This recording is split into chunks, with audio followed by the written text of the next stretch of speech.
at this scene with this minor bump, and you can see as she pulls away, the tail light is well intact. So all of that is not going to hold water. Canton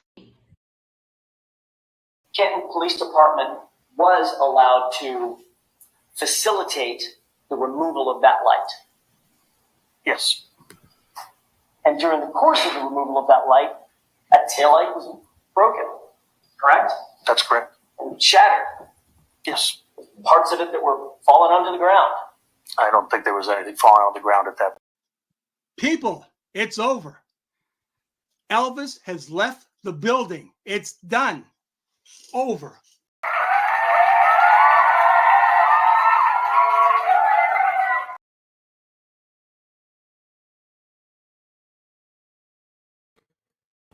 How are we doing, Sean? Good morning, Dylan. How are we? Very good. I saw a sassy bartender saying she's feeling sassy today. I felt sassy last night a little bit, just a little bit. I loved it. Before we go any further, shout out here to these two young ladies, Ellie and Ruby. Oh, look at that, huh? The little they asked to take a picture and to be on the show. So good morning to you, Ellie, and good morning to you, Ruby. Hope you're well. And lovely to see you going free, Karen Reed. This is a great education for kids, by the way. Of course. Of course it is. Hey, listen, it's going to mold their foundation in their future lives. Yeah, I agree. It really is. So there we are. Thank you to Brenda for sending that to us. And talk about Brenda and Dennis. Shall we break it? Shall we? Yeah, just you break it. This is amazing. You break it. You break it. Your show. You break it, my friend. So Dennis Sweeney, Brenda Sweeney are lovely, lovely people. Top of the salt of the earth. They are amazing people. They send me stuff every morning. They are there right now. They are actually in court today. Dennis, he messaged me yesterday. He messaged you, Sean. He's like a kid. He's like a big kid. He's like, I won't be able to sleep tonight. They are so deserving of being in this, Sean. There you go. Hold on. Here's this field for you. Hear it. Oh, I can't hear it. Can you hear it? Yeah, I heard it, yeah. This one? Beautiful. I can't hear it. There you go. So shout out to them, and I hope they enjoy themselves. They're thoroughly deserving of being there, Sean. So I'm so happy. That's awesome. Couldn't happen to a better couple. Dennis, I'm telling you, he's in the line of fire up there. He lives right across from Lanka. Right across from Lanka. And he's surrounded by these mofos. I love telling Gallagher, man, he's a mofo, buddy. Oh, what a mofo that guy is. Wow. Let me just do this. A couple of pictures from down there from Brenda as well this morning. I'll just show you a couple whilst we're there, and then we get going. Here we go. That's them down there. Beautiful. That's from the weekend, that is, as well. They've been out all week, freedom of speech. They've been out. They're the ground crew. Look at them. Look at them. Sweating like anything. I know, yeah. There you go. I won't show them all, but thank you for sending them over. Brilliant news, that is. So, right, Sean, should we just start? Should we just get through it? Because we've got lots of people in chat here, Sean. Get them. Let's get them up. See you. So here we go. Christine, hello, my darling. How are you? Christine. Tim's always here from Denmark. How are we doing, Tim? A staple. Miss is in the house. Hello, Miss. Lovely to see Miss here. Now, this fine gentleman, Floor and Order. Look at him. Look at him, Floor and Order. So SRA, hoping for an interesting day today. Who have we got today, Sean? Who do you think we got today?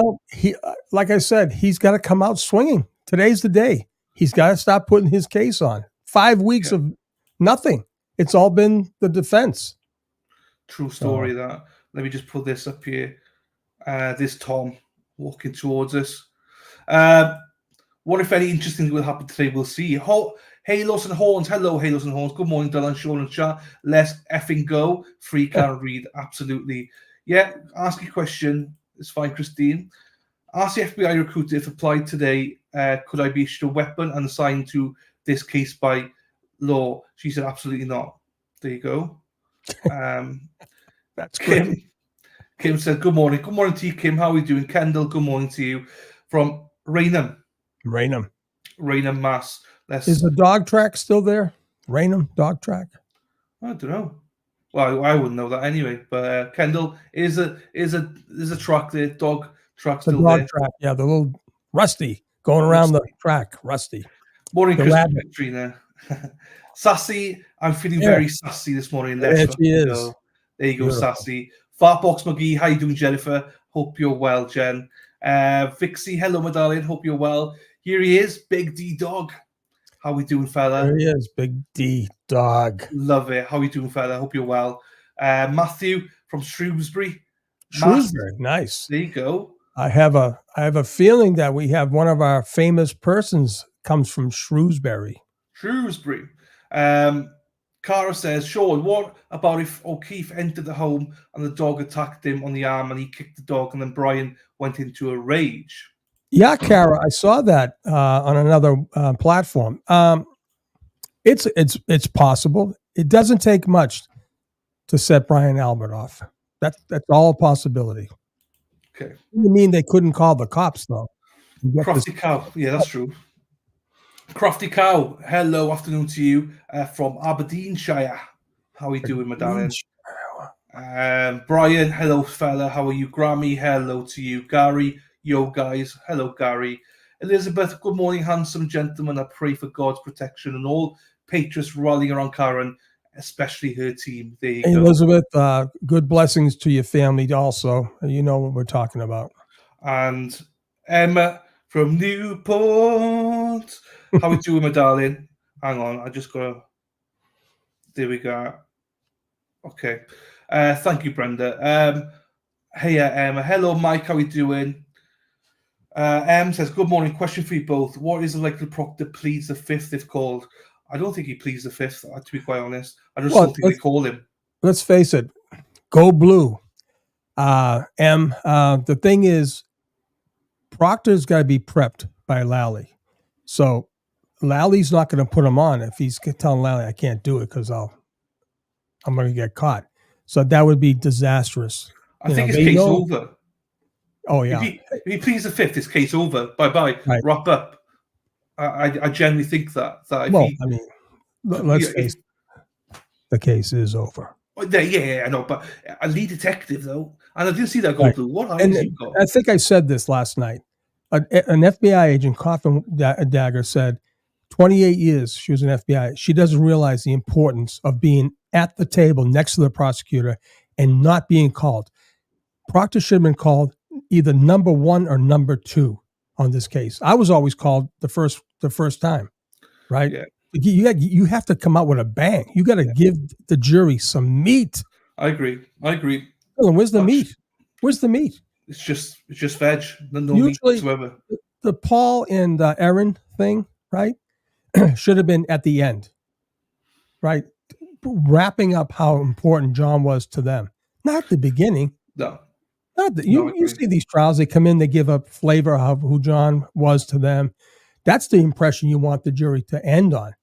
Not the dirt. The dirt's coming, people. The dirt is coming. Trust me. I mean, the only way you put them first is if you just want. If you've only got a couple of hours left in the day, and it's like, right, let's just get them out of the way. But the first real witness number 3, should have been Proctor, no doubt about Absolutely. it. And the 28-year veteran of the FBI says, "Oh no, you don't need him. Come on, who is she? Who is this fraud? Seriously." Oh, I know. Anyway, forget about her. Let's go through it. Tracy, she's on vacation. Anna Marie. Nice, Tracy. Berg Strong, how we doing, Berg? Hello, Prairie from TAC. Good morning. Oh, the open corner. Hello, Prairie. Hey, here he is, Norfolk County East. Hello, Larry. How we doing, Larry? Good morning, Ms. Mojo Rising. There's Vixie.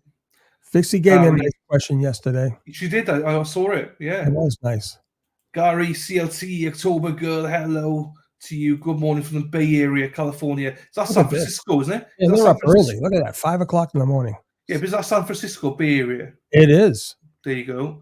Mimi, good morning to you. Matthew, good morning. Who is scheduled to take a stand today? No idea, Matt. According to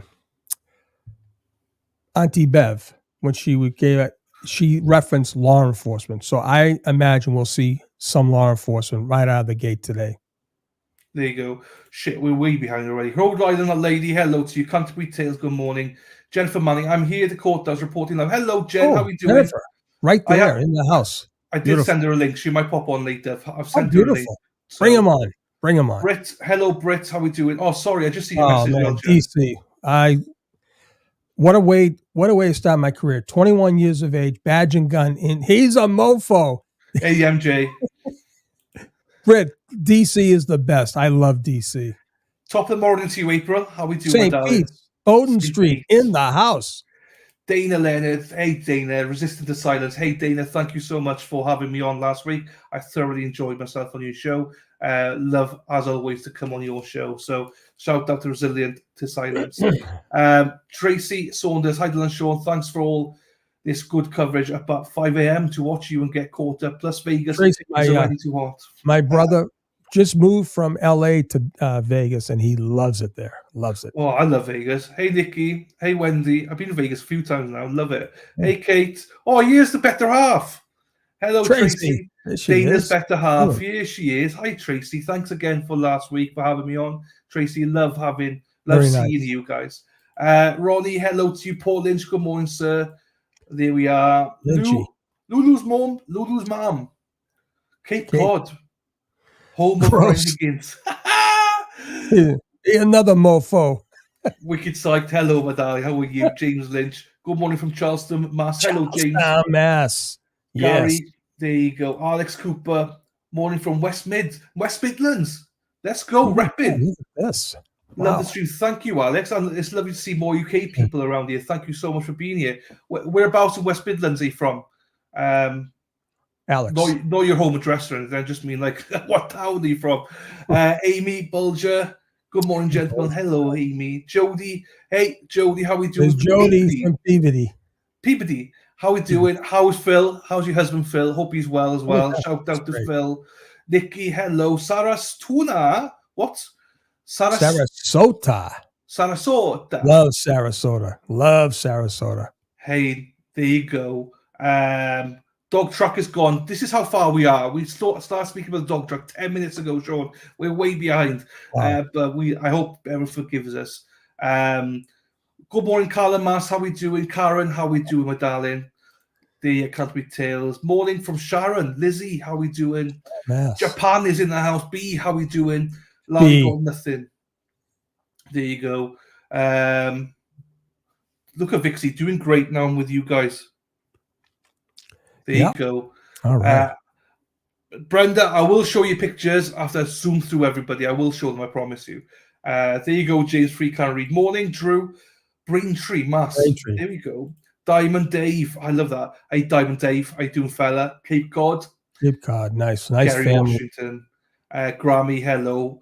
Mr. O, hello, what are you doing?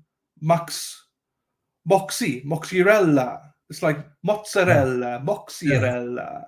How are we doing, darling? She's got a lot of moxie. Matt, how you doing? Cara. Casey, You're good welcome, morning to you. Cara. Stoneham, Mass. How are we doing, Casey? Greg. Is that how we say Greg? Greg. I've worked out why Bev doesn't want reasons of the objections because Lally doesn't know what he's objecting to. Just hears a cough, objects, and objection sustained. What if anything? I object. That is so true. Chickapee, Greg, how are we doing? Reminds me of watching TV in the 70s. Yeah. Good morning from Connecticut. Hello, Karen. How are we doing, my darling? Mr. O says the judge seems biased. Why didn't she recuse herself? Good question. Della says hit the like button. Yeah, Sean, how many people have liked it? Let's have a look, Sean. Because we got 404 people here, 85 likes, Sean. Oh, come on. Do your job, Sean. We got to do better than this, guys. Come on now. Come on. You got to really step up your game, people. Hit that like button. Smash it. Come on. Listen to Sean. He's the daddy. Vixie. Big daddy. I will take a look at that. No worries at all. Kindred Spirit, do you think OJO would have thrown the first punch? Officer John O'Keefe, would have thrown the first punch. Higgins, jealous and jumped. No. But everyone's got a different take. It's all good. What's this? Have they arrived? No. James, Brian Albert's a textbook drunk. Yeah. Ranger, you're right. That's true. Growler from Sheffield, north of England. How are you doing? Growler. Hope you're well. Tim, thank you for becoming a member. Thank you. Appreciate you. Donna, good morning. My favourites from Revere. It's Revere, Mass. Nice. Revere. Cynthia, good morning to you. There you go. I don't know. Revere Beach, a beach I've never been to because it's north of Boston. I used to think it was 80 miles north. It's right across the river, right across the ocean, right across from Logan Airport. Jeez. Good morning, Lisa. I'll highlight some of these. I can ask questions back now. Hey, Hartlepool, how we doing, Lisa? Mona Lisa, lovely to see you. Morning, Donna. I will highlight your question. Hey, Dylan. Yeah. Bore da. Bore da. Da iawn. Well done. Well done. Vanessa from South Africa, how we doing, my darling? Yeah. Right, I'm trying to go through some of the questions here. Let's ask a couple of questions at the same time. Afternoon, guys from Lancashire. I love this. I love all the European, the UK Scotland. people. Love it. Australians, it's beautiful. Lancashire. Love the coverage. Thank you, Albert Gamer. Thank you for being here. Vanessa, hello to you. Kendall. Vanessa. Toast. Good morning, Kat, as well. Right, let's go some questions here. Kindred Spirit asks, no, that was gone. Amy Bolger says, Sean, you had said Higgins is a gentle drunk. Remember the breaking of the remote? I didn't remember it. I'm thinking he's a violent drunk. That's true. I didn't remember that. You're probably right. I don't know. Like I said, I don't know these guys from Adam, but good point there. Good point. I'm just going through Lulu, Lisa, Amy, Cape Cod, Lulu's mom, hello to you. Cloudy day. Christ-loving mom, hello. Yeah, there. Mike in the house. Wendy, you're lovely Wendy here. Sean, Wendy Cull. Oh, Wendy. Good morning to you. Wendy, Wendy, I'm sorry to not call you back, but on one of these breaks, I'll call you for sure. You and Audrey to get the 411. I'm sorry, I was remiss. I had a beautiful dinner with my wife, and I need to do the balance. But Wendy, I'll get back to you for sure. And Audrey, you're forgiven, I'm sure. Please hello, me. Rachel. Mea culpa. Beth, hello to you. Beautifully appropriate from West Midland. How we do, my darling? Pam McCarthy, Texas Honcho. Hello to you. Honcho, I loved your question the other night to Mark. That was a great question. And Jonathan, I believe to Gavin. Jonathan Dean, I will ask you a question in a second. Hello to you, Lady Rose. Hello. Worcester in the house. Alison, how we doing? Lisa, yes, Watch Resist the Silent, excellent. And a new sub. Brilliant. Oh, Lisa, yeah. I saw you there. Happy days. Jen, good morning to you. Karen Reed is factually innocent. Oh, man, she's more than. Let me tell you something. They have to put her in a whole different sphere for innocence. Let me tell you, a whole different sphere. Oh, Susanna. Hey, Susanna. Oh, Susanna. Day and night. Hello, Susanna. How are you doing, darling? There you go. That's why I asked, because there's a few of you from the Midlands now. West Midlands. Nice. Stafford's Manchester. Isn't it Manchester? Oh, no, Stratford. Sorry. My bad. Stafford, you're right. You're right. Sorry. Wow. Bob, hello to you. Bagosh. Nice. Birmingham. I'm from Birmingham. That's how they speak, Sean. Birmingham. I know. My name's Alex. I'm from Birmingham. Love it. West Roxbury in the house. There you go. Nice. Hit those likes, people. 374, only 76 likes. Look, he's got the tie on. Here we go, Dennis. Look at you with the Scully cap. I love it. Look at him. What a tie. Look at these people. Love it. So, if you just joined us, Dennis and his wife, Brenda, go look at him. Today. Look at Dapper. How dapper is this guy? Look at him.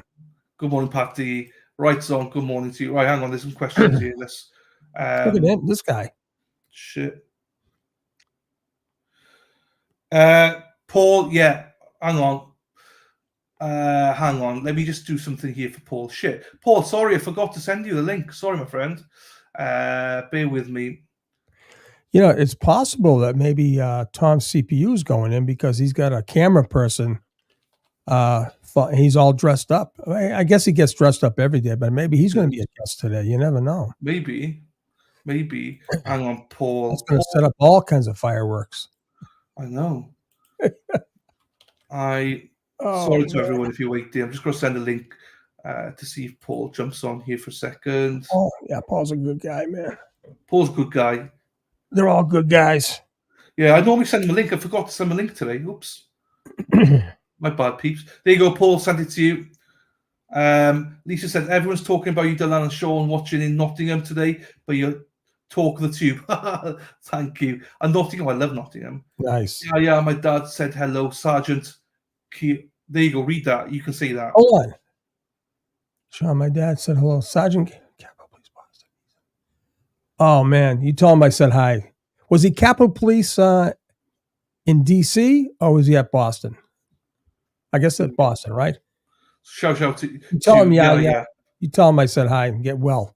He's up in Venice. Beautiful, beautiful Venice. I love Venice. Right up the street. Right, hang on. We got a guest here. Here we are. There he is, Paulie. Hey, guys. Hi. Hey. I got a special guest with me. Hi, Kelly. How are you doing? I finally got invited on Dylan's show. Oh, man, this is awesome, Kelly. This is awesome. Kelly and Paul, they love it. Kelly, you know that, right? You know that. I love it. I know. I love you too. Kelly, we all love Kelly. Well, most of us, anyways. Hey, Kelly, how about those mofos, huh? How about what? The mofos. Mofos. You get a lot of mofos out there. We want Bukkake today to tell the truth, the whole truth, and nothing but the truth. Man, do I want that. Oh, God. I shouldn't call him that. I should call him Buchanan. We got to hook up an EKG to Sean today if Bukkake goes on there. Oh, God. Tie me down. I know. My sister called me yesterday. She's like, you got to watch. Sean, are you watching? He's on fire. Oh, God. I don't want to get into me. But, you know, think about that, Kelly. They had no warrant to search that yard. No warrant. No permission. That's troublesome. That's going to be a problem. There's lots of problems, Sean. Lots of problems. They do. And you're chipping away at them one at a time. So keep it going. I love it. I love it too. You guys see Dennis? You see Dennis in his tie, ready to go in? Oh, I love him. Look at him. He's all dabbling. I got the big guy in today. You did. He messaged us last night and said he couldn't sleep because he's so excited to be. Oh, that's today. Fun. That made my day. He's a gentleman, and his wife Brenda, lovely people. Yes. So, you know, it's great that they're in there. We got to get you guys out here. I've said we'll come out. That's a trip for Dylan. Once she's found not guilty, I'll come out. There'll be a big party, and we'll celebrate. We'll definitely have a party, no doubt. No doubt. They're already. I'm planning them already. Ooh, that's awesome. That's awesome, Kelly. I'm not really, but in my mind, I am. Of course you are. What a treat. Might not hear from Kelly for a couple days afterwards. I'm going to need to sleep at some point. No, I know. But what a treat, Dylan, to have Kelly and Paul together on the show today. Well, he's been on a few times. Kelly, I'm so grateful for you to come on. We've never seen you on here before. You always got an open invite. Always got an open invite. Open invite. Yeah. I want to get you on my show. I try to stay off so that I don't. Yeah, I know. Say the wrong thing. I hear you. I know. After it's all done. I have the beep here. I got the beep. It'll just be constant for me. And Bill will be like, "Why are you swearing on national TV?" Oh, it's okay. It's okay for you. It's funny when it's you. No, I really gotta watch it. Afterwards, though, all bets are off, and I'm all yours. Yeah. Oh, beautiful. That's awesome. Yeah, don't stop swearing now, Sean. I know, really. Sorry, Susanna. What are you doing? Stop swearing like that. But okay, I'll say mofo from now on. Oh God. I was watching you last night. My wife goes, "Who the hell is that?" I know. Well, I had it on in the shower. Because my sister called me, she's like, "You have to watch Sean." In the shower. Oh my God. You messing with Chris? I was like, look at this is great, man. This is the morning crew show. The morning crew with Dylan. This is great. Did we have any singing yet? Huh? Did we have any singing yet? I sang Not to yet. Susanna, but that's about it. Not much singing so far. Paul. I want to show them. Kelly's going to show you something. Okay. Look at we got cookies that somebody made. Aren't they beautiful? Wow. That's awesome. That is awesome. And I heard they taste really good too, so that's even better. That's so special. That's awesome. That is awesome. Yeah. You're great, Kelly. These reporters are so talented. I love your Unlike outfits, me. Kelly. I love your outfits when you go to court. I love your outfits. Thank you. Yeah. How do you keep a straight face in court, though, Kelly? What was that? I will lose my seat in court if I misbehave. Okay. So when the cameras are on, I behave, and then afterwards I'm like, motherfuckers, you like your bitch. something along those lines. Yes. I'm sure you can see that camera when it pans over to your area, right? Because I see sometimes you look up and you look away real quick, you know? Yes. Well, you can't ever like really tell because sometimes it's just on the podium thing, and it doesn't really pick us up. So we don't really know. I mean, unless it's completely turned around, and then we know. Right. But if the judge is on the stand, I behave, and then when we're alone in our own little courtroom or having lunch, good. I let loose. Let loose. As does everybody else. It's not just me. Good. Sometimes it's the attorney. Sometimes it's me. No, that's awesome. That is so good, you know? But we're all just cheering on Karen and trying to be the best support system we can be and keep her safe and happy. And right.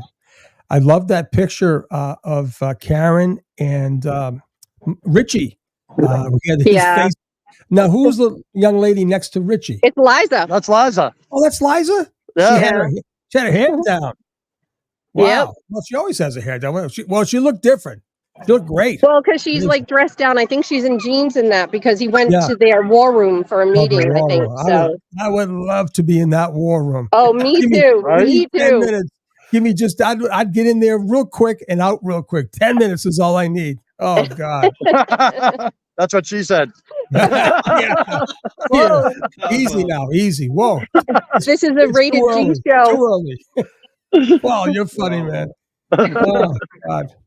But just looking at you two there, and they got. I'm not sure if you can see Dennis on the screen right now. As We well. can. We can. Do you know what I mean? We got him in real life, and we got him on TV. You guys are looking right at him. That's great. Look at him. He looks awesome. You know, Kelly. He does. Kelly, I said this about fire. Dennis is in the line of fire. He lives directly across from Lanka. I know. Up there in Copland. I know. We call it Copland. So he gets to dig him all the time. There's like feuds back and forth. It's beautiful. It's beautiful. Well, we want him to stay safe too, you know? Oh, of course. Got to be respectful. You got to respect the people from Canton that are out here because I know it's not easy for them. No, of course not. There's a woman here today that flew up from where? The one here from North Carolina. North Carolina. She's originally from Canton and moved to North Carolina, and she's here today just because she loves all the supporters. She's in the chat. Karen, she's in the chat as well. She's coming on later. She's coming on. Oh, beautiful. It's fun. Lots of people come up and do that. And I'm supposed to be meeting somebody that's flying in from Manchester, England today. Oh, you? Nice. Who's flying in? So I was hoping they're going to be here first thing this morning. I figured I'd bring them on with Dylan. You're close by. Who is it? Great. Are you allowed to name the person or what? Who is it? I don't know who it is. They were in a chat and said they're flying in last night. They'll be out here this morning.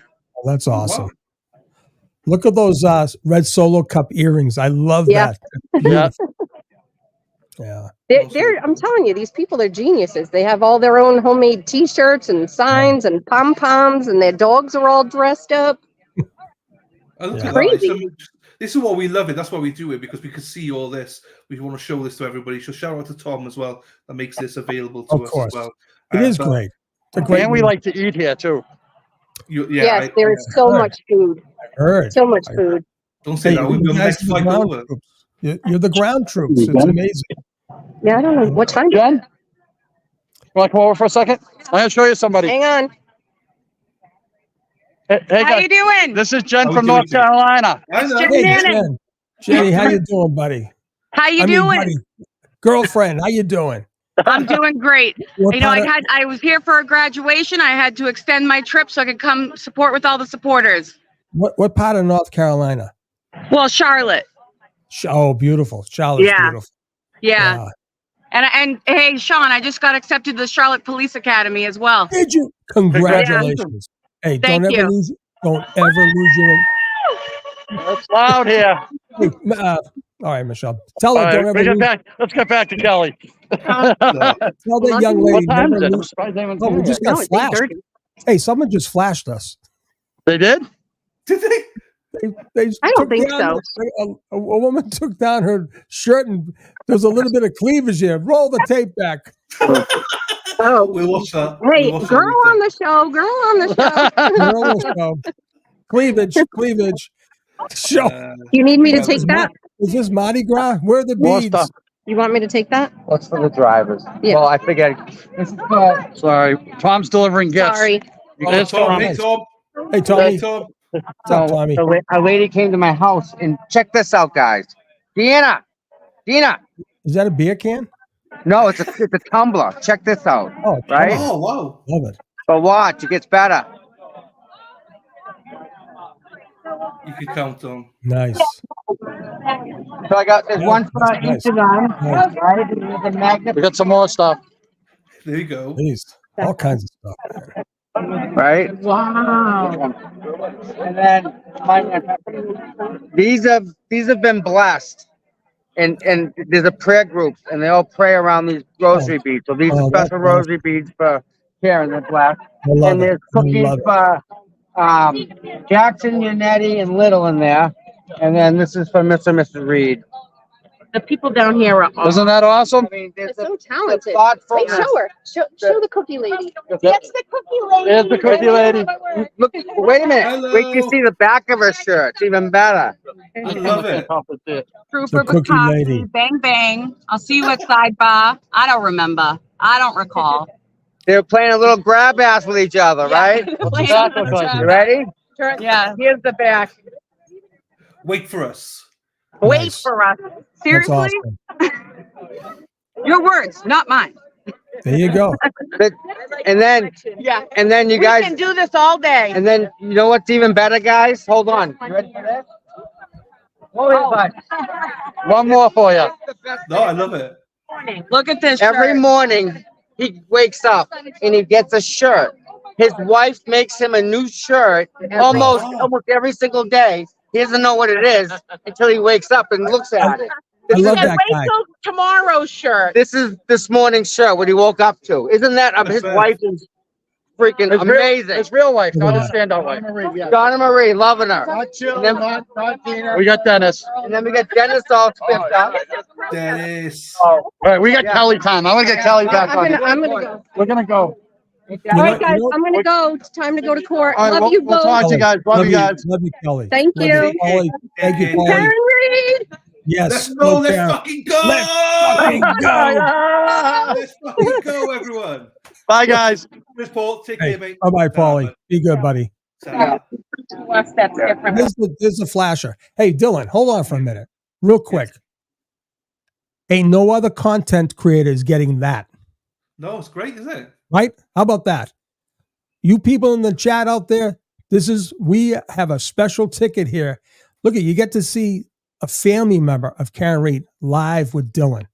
Dylan is the man. He is the legend from Wales, the Welsh legend, like Tom Jones. It ain't unusual, buddy. You guys are legends. We can't wait for Kelly to come on. I know she'll be on your show. She'll come on this show. But like you said, after it's all done, she'll be on properly. But this is a great cameo. Are you kidding me? You got the exclusive. I know, that was brilliant. Thank you, Paul, for that as well. Hey, she goes in and types things, right? Chats. You got a live exclusive. I know. It's Clip great. that. Clip it. There's the flasher right there. That's the girl that was flashing us. Roll the tape back. No, don't roll the tape. Don't. Please don't. Jesus. Right. I don't know. I don't know what possesses people at 8 o'clock in the morning, but hey, whatever floats your boat, you know? Chat, I will say now, I apologize. I've lost. I can't go through you. I'm done. I can't. Hey. Hello to everyone. I love you all. Can I give a shout out? All right. Listen, last night I was kind of overtaken by my tribute to Patrolman James O'Leary. His son, Jimmy, is a great friend of the show, The Movement. I was negligent. There's a guy, his name is Boston Mike. And I'm going to tell you right now, I don't know where the Christ he gets all these videos and memes, but see the thing behind me? I listen, I'm going to fix it. But on top it says going through the motions, and right here it says where justice is served with a twist of drama and dash of intrigue. We got the scales of justice, And I'll tell you, he's got all these things. He's got the free Karen Reed. So, Michael, I'm so sorry I did not come through like I should have yesterday on the show. It was a little, it was a little emotional, I got to say, because I don't take cops' death lightly like some people do over there in Canton. But I wanted to say, Boston Mike, you're a good guy. You're out there probably right now with your signs, but this is with the guy who does these creates. I got so many I don't know what to do with them. They're beautiful, and I know he probably has someone helping him, but he's the guy right now. So I just wanted to give a special shout out to Boston Mike. He's on Twitter. Go look him up, Boston Mike. Boston Mike. Oh yeah, no, I know. Yeah. So just people know that's the picture there. That was Jen Manning. She's in the chat. That's Jennifer Manning. Jen Manning. So she's nice. there. She might be joining us later. Jen, if you see the show, don't ever lose your integrity, Jen. You just got to sign, accept it to the police academy. Don't ever lose your integrity for no one.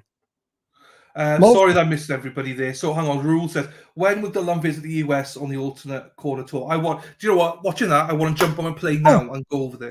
Hey, can I make a comment before? I was told, you probably saw Garen. What's that? TrueCom. What's it called? CrimeCon. CrimeCon in England. Yeah, there's one in England, London, Glasgow. Do you go to those at all? Do you go to those? No, I want. We may have to. We may have to. I wanted to come out to the Nashville one. The next one's in Denver in America, and the next one here is in London. They happened a couple of years, I believe. It's like that. Whatever that thing is they have for all the crazy. What do you call them? Star Trek and Star Wars and all that stuff? Yeah, I know. Yeah, I know. I know what you mean. Those conventions, I know. Right, so I'm so sorry, everybody. Dr. Vix, hello. Kelly, hello to you. So, Kelly. Raul, I want to come out. I'm desperate to come out. I really want to come out. It's just, it's hard to come out right now. I have an opportunity to do a live at the Wampatuck Golf Course up there in Canton. And maybe you and I can do a live in the morning. When I go up there, I'll bring my stuff. And we can have Matt, before he tees off, Matt McCabe come on. I've got a couple connections. What do you think about, like, we go up to Wampy? Hey, all you Canton people out there, what do you think about that? Huh? We get a little hookup at Wampy. I'm sure poor Billy Cohen's rolling over in his grave, the poor bastard. I feel bad for him. But I think I'm going to do that. We'll get Matt McCabe. He's a good guy. He's nice and jovial. He'll come on. I won't listen. I have no problem with him.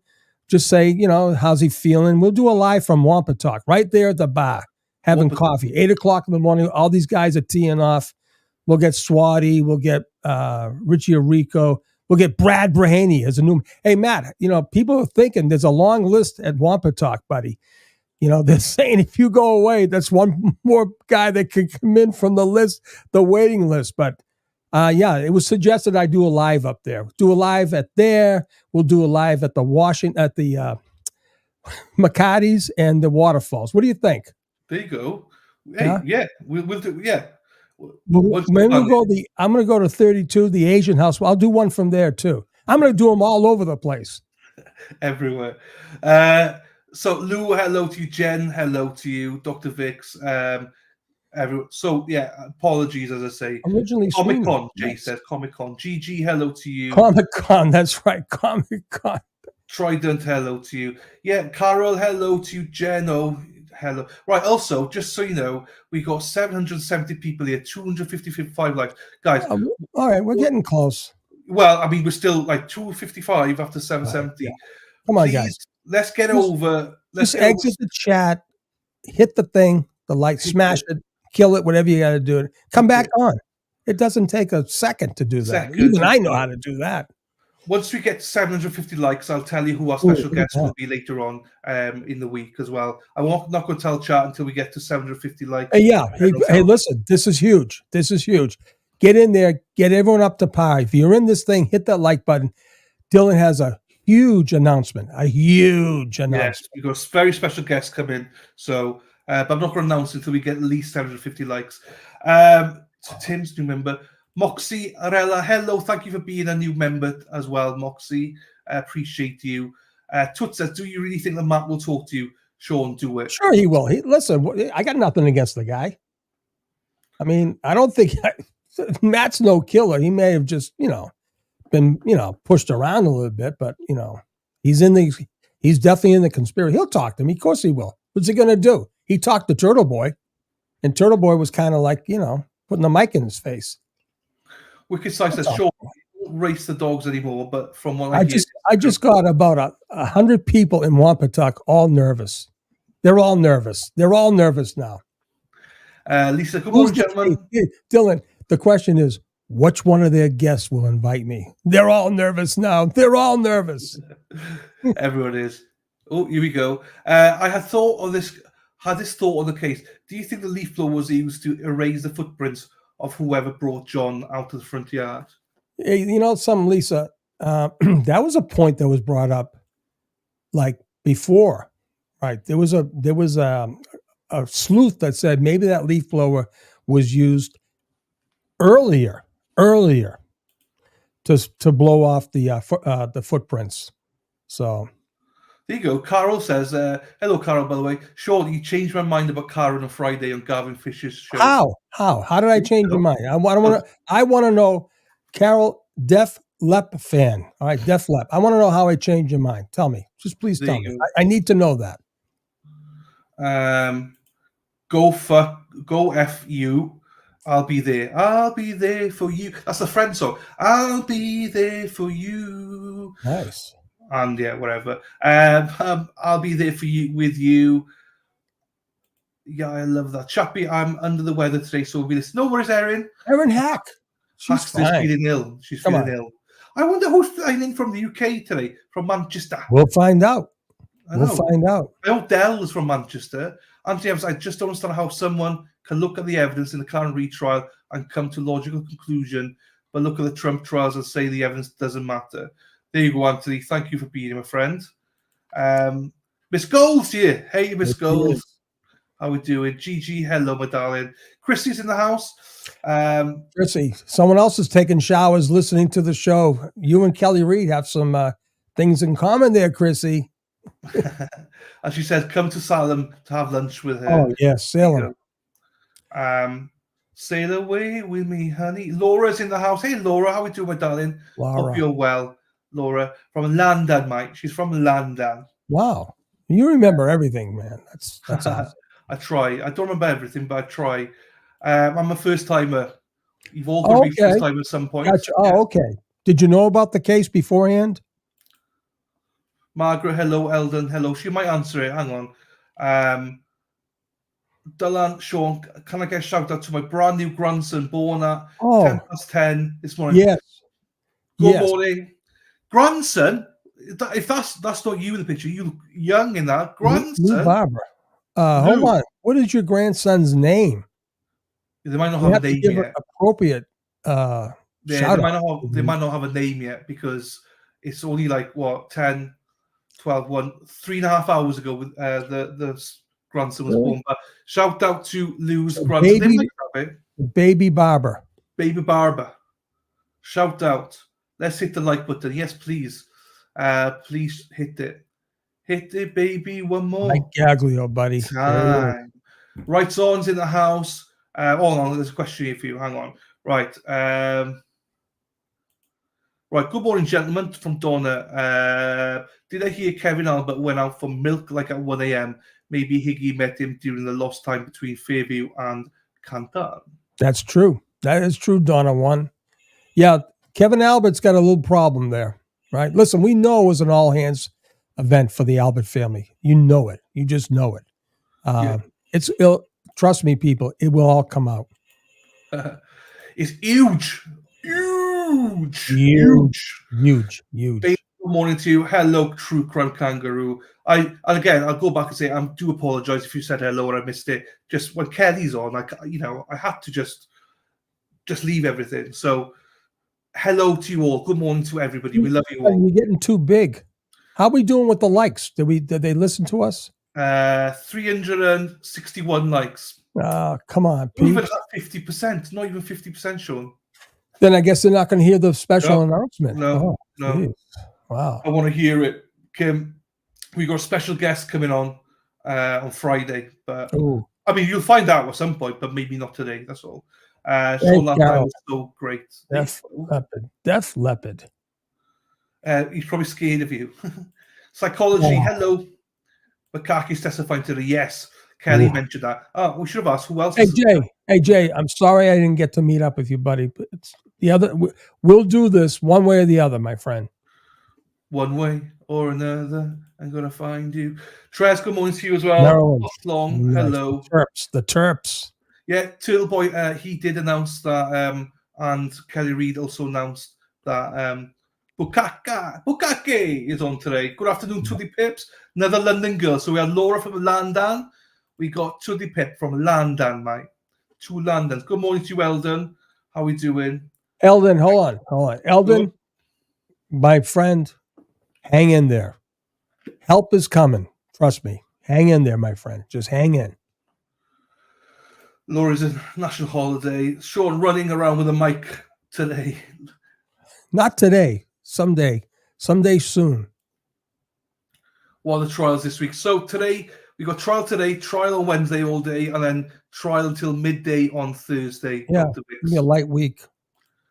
Good morning from Jean. Hello, darling. Can't wait for Commonwealth to finish the Bring on the Truth receipt show. The meet. There you are.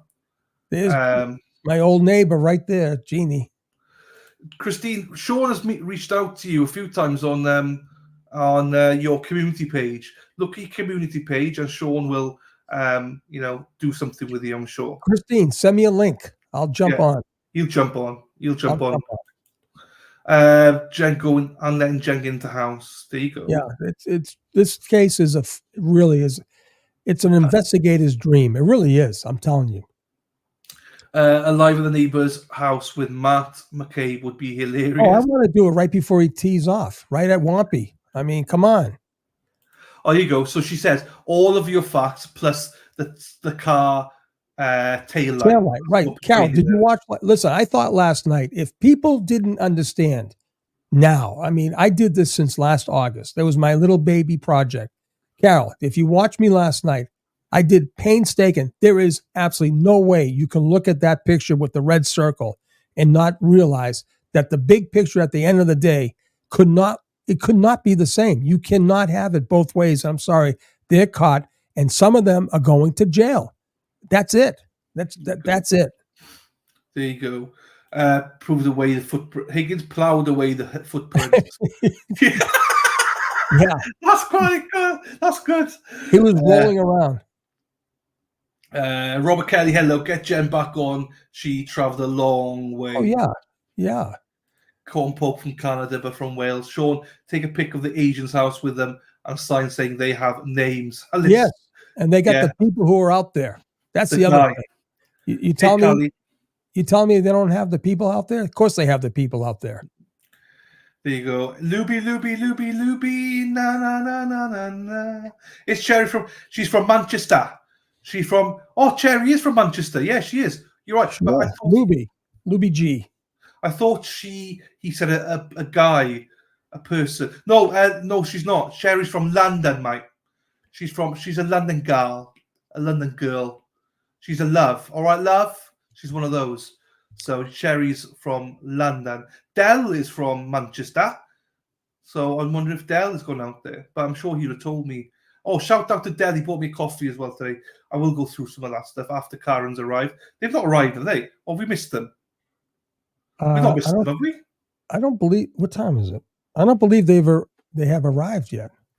But the cup, hello. Yeah, I don't think so. If they have, oh my God. There you go. Southie is in the house. Love it. Yeah, is she? Hang on. Busy. Archie, you go. Archie. Hey. Archie's a grandson. Archie's the name of the baby, right? There you go. Archie's the name of the Archie. baby. Yeah. Baby Archie. Big shout out to you, kid. Yeah. You're going to have a beautiful life. A beautiful life. Stay honest. Honest. Lou, Archie, I think I'm 48, but I look younger. Lou, there's no way in hell that you are 48 years old. You look a hell of a lot younger than that. That picture right there. No, I'm going to have to look at that beautiful black lab right there. No, I'd never call Lou a liar. So, I definitely can't. There's no way she looks 48. 28, I would even be like, I'm not sure, even 20. That looks like Archie, the young Archie. Jesus. So there you go. But congratulations. Hit me, baby, one more time. Britney Spears. Yeah. Jody Lee. Oh, man. Hello to you. Jody Lee. Hey, thank you, Jody. Thank you. I feel lost now because I'm don't feel lost, Dylan. I do. It's fantastic though, but I just feel lost. Hey, Dylan. Yeah. Not to be an idiot. I didn't even have a chance to do what you're doing. I didn't. My first show, there was so many people. I didn't have. I remembered how you did your show. I couldn't do it the first show. I could not. The friggin' names were going by. I couldn't do it. I couldn't do it. Difference though. You have like 5,000 people. It was my first show. My first show. I wanted to do like you, and I said I can't. The names were. And this stupid mouse. It lags. I click on something, it's gone. I couldn't do it. But that's me. I know. Hey, hello, how you doing? Maureen, hello from Mexico. Buenos dias, Maureen Coakley. JD, hello to you. All right, hang on. There's another question here. I'm trying to get through them. Sorry. Before I get to that question, Casey, thank you for becoming a member as well. Thank you very much. Right on. The Karen's SUV had a pedestrian anti-collision feature. There's no way she hit him with that SUV. Not to mention her SUV weighs 6,000 plus pounds. The injuries do not add up. I agree with you. Jonathan Dean says when they were analysing her career right after they moved. What? When they were analysing her taillight? Taillight. Did they swab for DNA? And if they did, what other material did they find? If they found soil or anything like that, it was planted.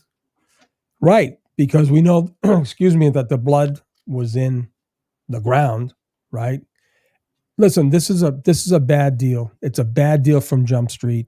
We've got the whole thing all put together. It's just that, Kelly Reed said it perfectly.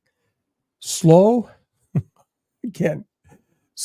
and something wins the race. What's the quote? Jesus, it's too. What's my coffee? Slow and steady. Slow and steady wins the race. That was a quote from Kelly Reed, right? So the defense has a plan. They don't call it the war room for no reason. Corey says, "Hello, Corey. By the way, Sean, individual taillight intact. Still the biggest piece of reasonable doubt, or is the defense pushing a different narrative?" Biggest piece of reasonable doubt. It's the biggest piece of guilt beyond a reason. I mean, not guilt.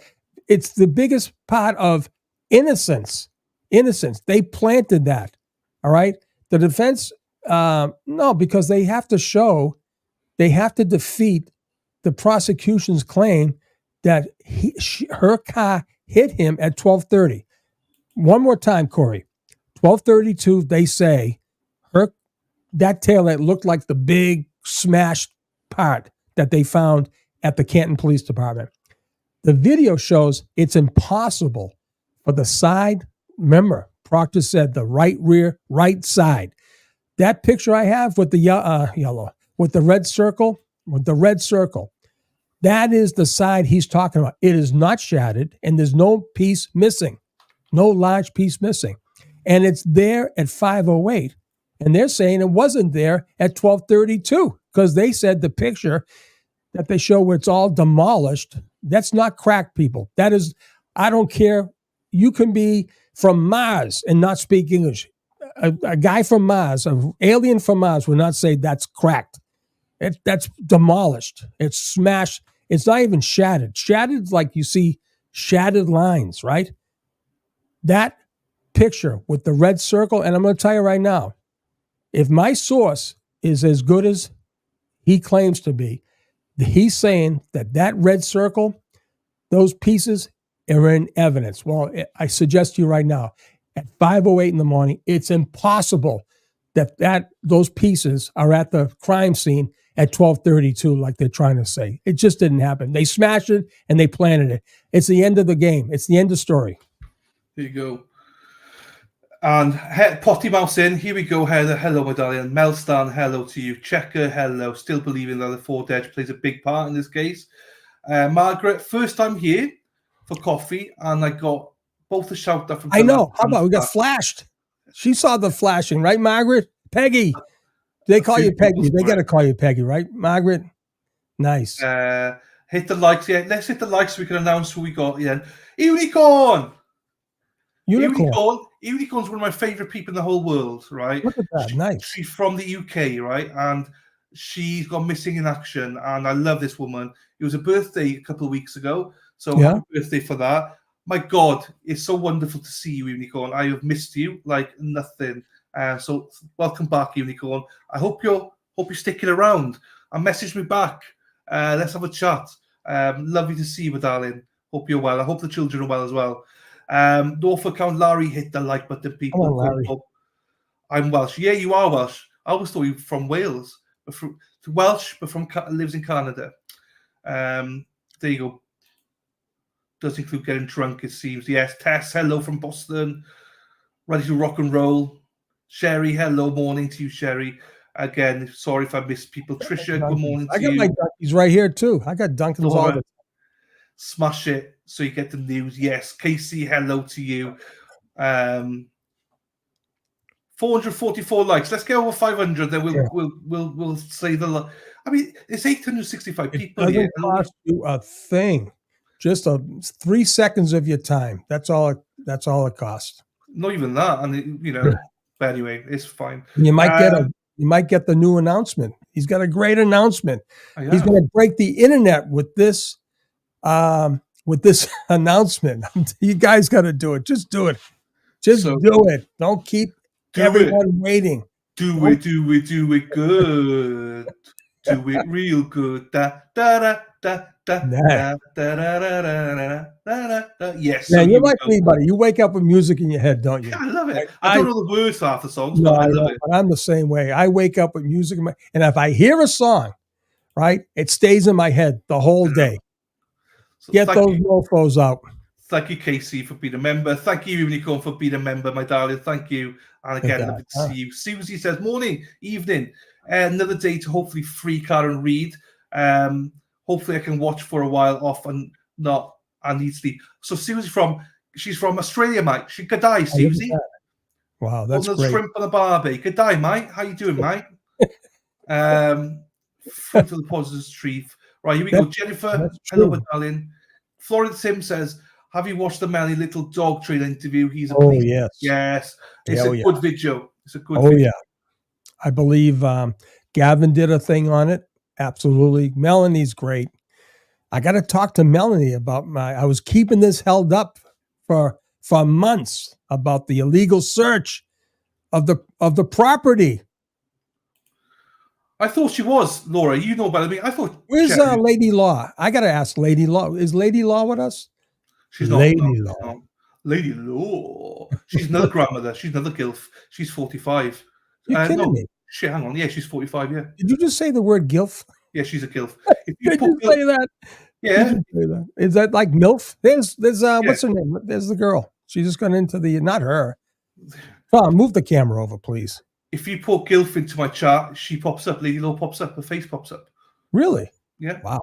Jeez. She's 40. Vixie's 40. 2 grandchildren. There you go. Good morning to you, Auntie Beth. 40's the new 20. That's amazing. Was expecting karaoke always every morning. Good morning. Hello, Lana. Lana, great job yesterday. I'm sorry. Here's my friend. I've lost today. Lana. We do stream the trial. We're just waiting for Karen to arrive. Yeah, I have no idea she's arrived. I have no idea. Come on now. We do. We streamed the trial. We're here. You might catch me sleeping. Not today, you won't. I got someone here to take care of me. Gonna give me a needle. Whoa. Whoa. Hang on. I'm trying to get down the bottom now. Dennis. So obviously they haven't arrived yet because not arrived. They can't get in the courtroom until they arrive. Everyone must see Aussie Insider's latest video break today. Oh, yes. Carrie lied about finding John's phone. Yes. There you go. Yes. And listen, I don't know who she is, but she did a 3D animation of how John is being hit and all. I mean, that woman, we got to get her on. Noreen. Hello, Choki. Noreen. Melanie's awesome. Melanie's the best. She's the best. Yeah, she tells it like it is. We say this all the time. There's so many great streamers out there. Melanie, Andrea, Emily, the Glera, Brian, Mike Jerks. Mike Jerks gets the best guest. Oh yeah, there's so many great streamers out there. Just one of we got Short way up there as well. We are one of a load. The thing I love is, and I do. I will have to say, I watch them all. Right. I can't believe the anti-Karen readers. Right. How there she is, Lady Law. They searched the property of Brian Albert with no search warrant, no permission, no consent. I need a comment on that. Go. And but getting back, these people on the other side are like us. They feel, I mean, they're just as passionate about their side. They think Lally is doing absolutely an incredible job. They think the case is over. They think she is guilty beyond a reasonable doubt at this stage. I think they've arrived. The cars are coming. Oh, the cars must be coming. And we're nearly at 500. Once we get over 500 likes, I will show you. Okay. Yeah. I've purposely not named this person yet. Break the 500. Yeah. Come on. Oh, here we go. Right. Hang on. The cars are here. All right. Oops. Hang on. No, wrong one. Who's this guy? I don't know. I need to know who that guy is. You can. Oh, great. I'll do it. Thank you. Hey, Birch. Hello, Sierra. Go. Are you going to come join us today? I think so. Yeah, we love when you come out and join us. I'm going to come say hello for sure. We give Karen encouragement. You give us encouragement. You guys are the best. Thank you all so much for coming on. We try. We try to be supportive. 11 a.m. break. I need to get out here, get some fresh air, and hang out with some good folks. I don't know how you guys sit in there. It is tough. I know. It's tiny. It's stuffy. It's, Hey, Observer. I got it. They're not already, are they? Just the thing there. Hello, Observer, as well. Even you call thank you, my darling. Boo boo. Hello, everyone. Cousin Jill. Jill, you're 47. You kidding me? I thought you were still a kid. Lisa, what time's called? 9 o'clock supposed to be 9 a.m. But they're not there yet. Must have been. Oh, traffic. We broke a 500. Right. Once Karen starts walking, I'll show you the schedule, so you can see for yourselves what we got. Gonna be awesome. It's gonna be huge. Lady Law is in the house. The gilf is on. The gilf is on fire. Lady Law. There's loads of grandmothers here. I love it.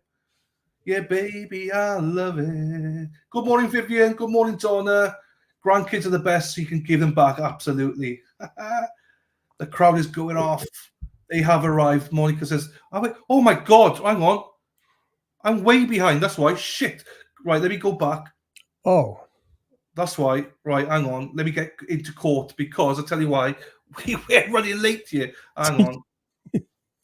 Because we got the exclusive with Kelly Reid. Come on now. That's why we mucked up. Hang on. The court's not in yet. Court's not in, but hang on. Whilst we wait for court, this is the news, people. So hang on, let me get the brand off there. So this is the schedule for the week, so you can see it. I got the court to the side. So we got today. Tomorrow I have got and Bethany Israel. She is a woman that died. Her brother killed her and her unborn child. So I want to do an exclusive tomorrow on that. Wednesday and Thursday, we're joined by El Jefe, as always. And then Friday, the big guns are out on Friday. We have Aiden to what we got here? House. So we got morning club in the morning, 8 o'clock, people, 1 o'clock UK time. Here we go. And then we got special guest Aidan Kearney. He joined us at 9 o'clock Eastern, 1 p.m. UK time. So straight after morning club, we'll go straight from morning club into an interview with Aidan. He's graciously agreed to join us. So that's our special guest. I'm thrilled. We have, Jerks gets loads of great guests and everything, but we get Sean, we get Turtle Boy, we got, so. Hey, you got Kelly Reid. We got Kelly Reid. No one's getting her. Nobody's getting her, buddy. we will follow Turtle Boy in court today because I believe he's in court. So his tweets we will be putting up as we always do. Obviously, go and support him, Turtle Club and everything.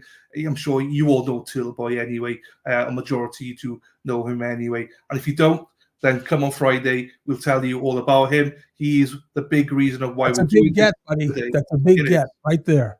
I'm happy. And thanks to who helped me get him as well. She's in the chat. I don't want to name you because I know you're shy, but thank you. You know who you are. Thank you very much. So there we are. That's what we got. Even the mods didn't know. The mods didn't even know about this. So this is exclusive. Everyone gets to know at the same time. Right. As I say, come and join me tomorrow, though, for Morning Club, because the bestie Israel is from Minnesota. And she was, last week, she was killed by her brother and her unborn child. So I want to follow this case because it's quite unique. So I'll read out the documents tomorrow. It just happened last week. Actually, Gavin Fish is actually covering this as well. So, good. Yeah, so I noticed that. So I want to do like an hour stream on it, and that's it. So, and then Wednesday, Thursday, come and join us with El Jefe, and then Friday with Mr. Kearney himself, Dr. Turtle. Carney. Carney. Come on. Right. Let me share the screen. Carney. Aiden Carney. Carney. That's how you say it. Carney. He knows it. He knows. There you go. That's a great picture of Karen right there.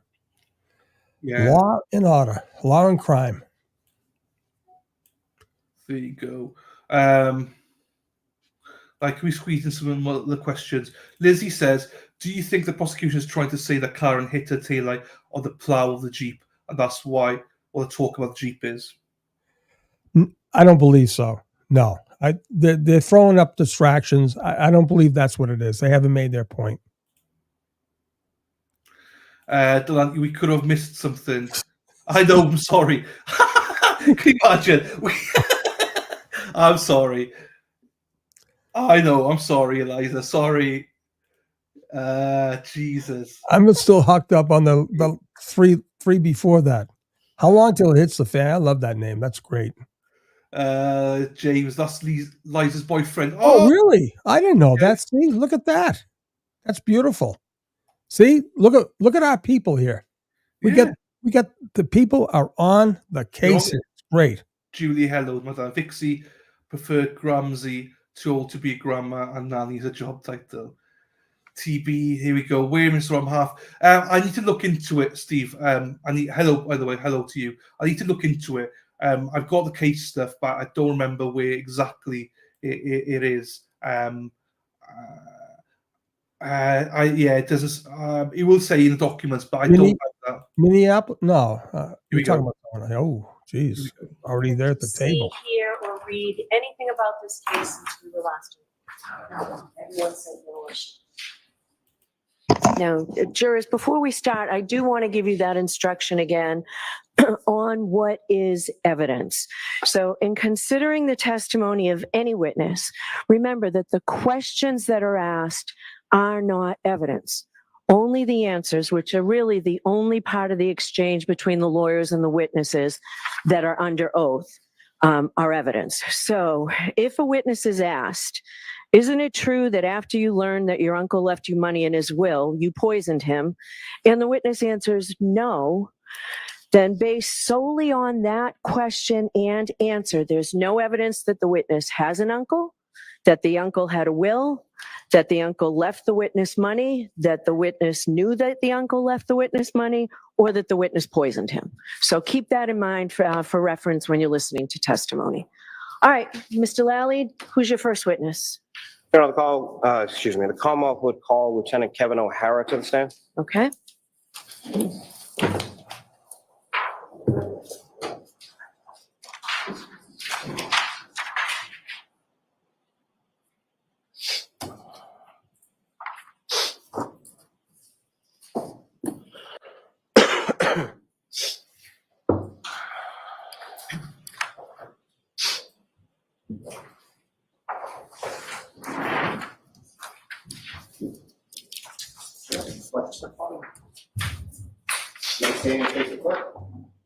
Tell us what the evidence you give the court and jury in the case and everything, the truth, the whole truth, and nothing but the truth, so help you God. I do.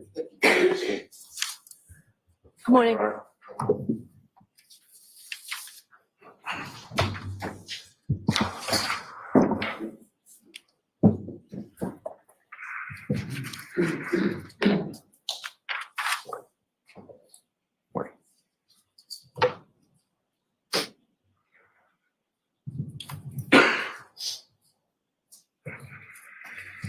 Forgive me, Your Honor.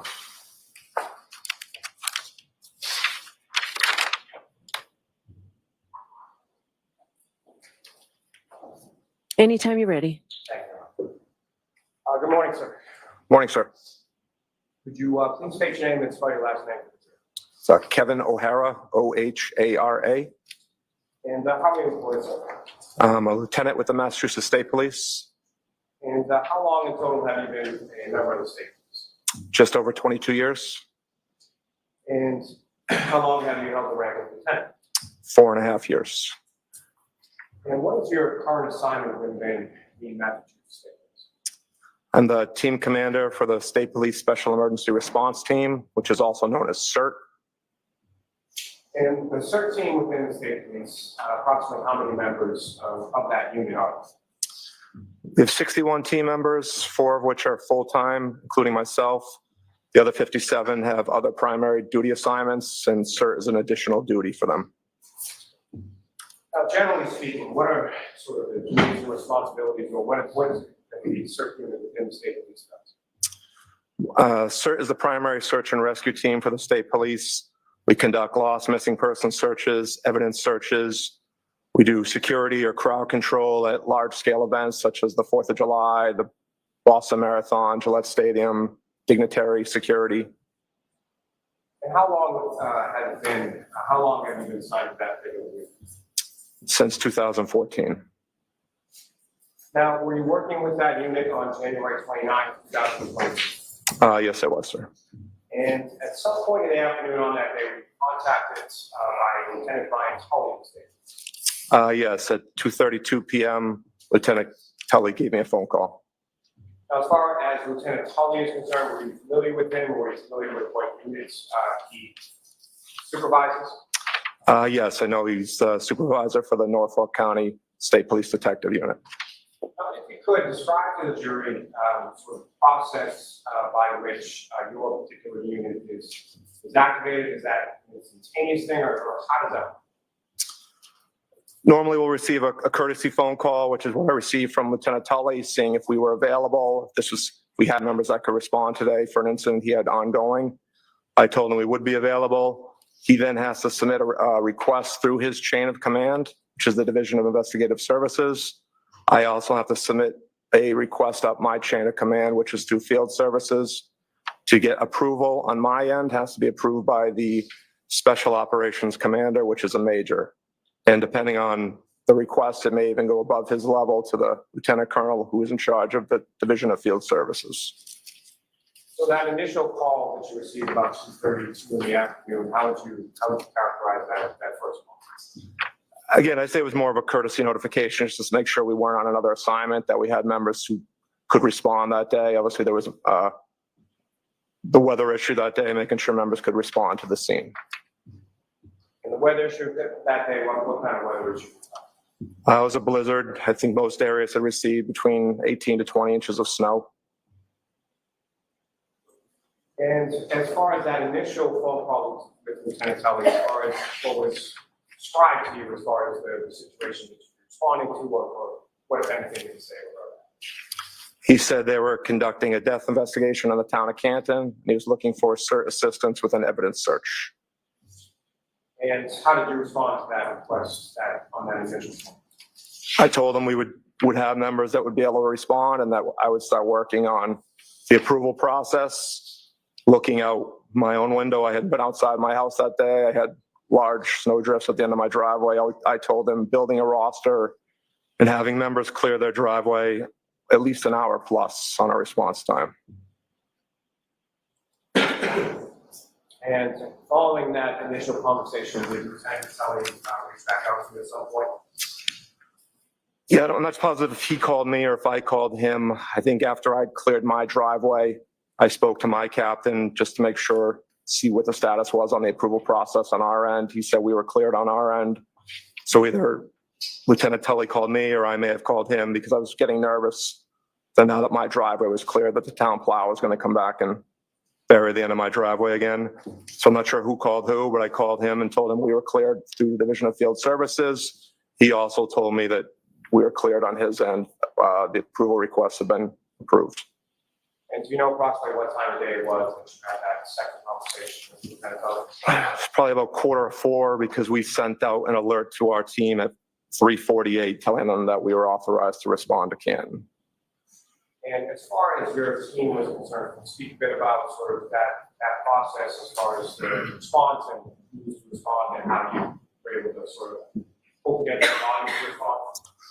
So CERT is broken up. We're geographically dispersed across the state. So we have an East team, West team. I had reached out to a supervisor from the West team, someone I knew who I wouldn't request to drive that far in the snowy conditions to set up a roster for us. So he sent out an alert to the team at 2:53, requesting an availability list. I told him to just confirm that the people responding either had a truck or some kind of four-wheel drive vehicle to respond. And where was it that you were told, or where did you eventually respond? Lieutenant Tully told us that we were going to 34 Fairview Road in Canton. And from the time that you cleared your driveway, secured response from your higher-ups, what time was it that you left, or how long did it take you to get from your home to 34 Fairview? Well, like I said, the alert went out authorizing the team to start responding at 3:48. I got the exact address via text from Lieutenant Tully at 4:10. We sent out another alert message at 4:17, just reminding people to bring shovels, brooms, rakes, etc. I left my house at 4:13 in the afternoon, and I got on scene at 4:56. So it took me 43 minutes to drive there. And from your house to that location in Canton, about how, absent sort of weather, how long a drive was that going? Probably 20 minutes, sir. And when you respond, how many other members of the unit were able to respond to the front of the scene? Initially, we dispatched 8 members, including myself. Only 7 of us made it to the scene. One of the members could not get off his street. The end of his street had been plowed in by his town, and he had called his town DPW to try to get some assistance, but he was not able to make it to the scene. So we only had 7, again, after we initially started 8, which should kind of shift some of the dynamics of how we ran the search on scene. And getting to that in a moment, when you first arrived on scene, I think anyone else preceded your arrival? Who was on scene with that? Just one other trooper from CERT, Trooper Jay Bousselet, was on scene. I believe he arrived 2 minutes prior to my arrival. Could you say that name again and spell it for us? Yes, please? sir. It's Trooper Jason Bousselet. It's Beausoleil.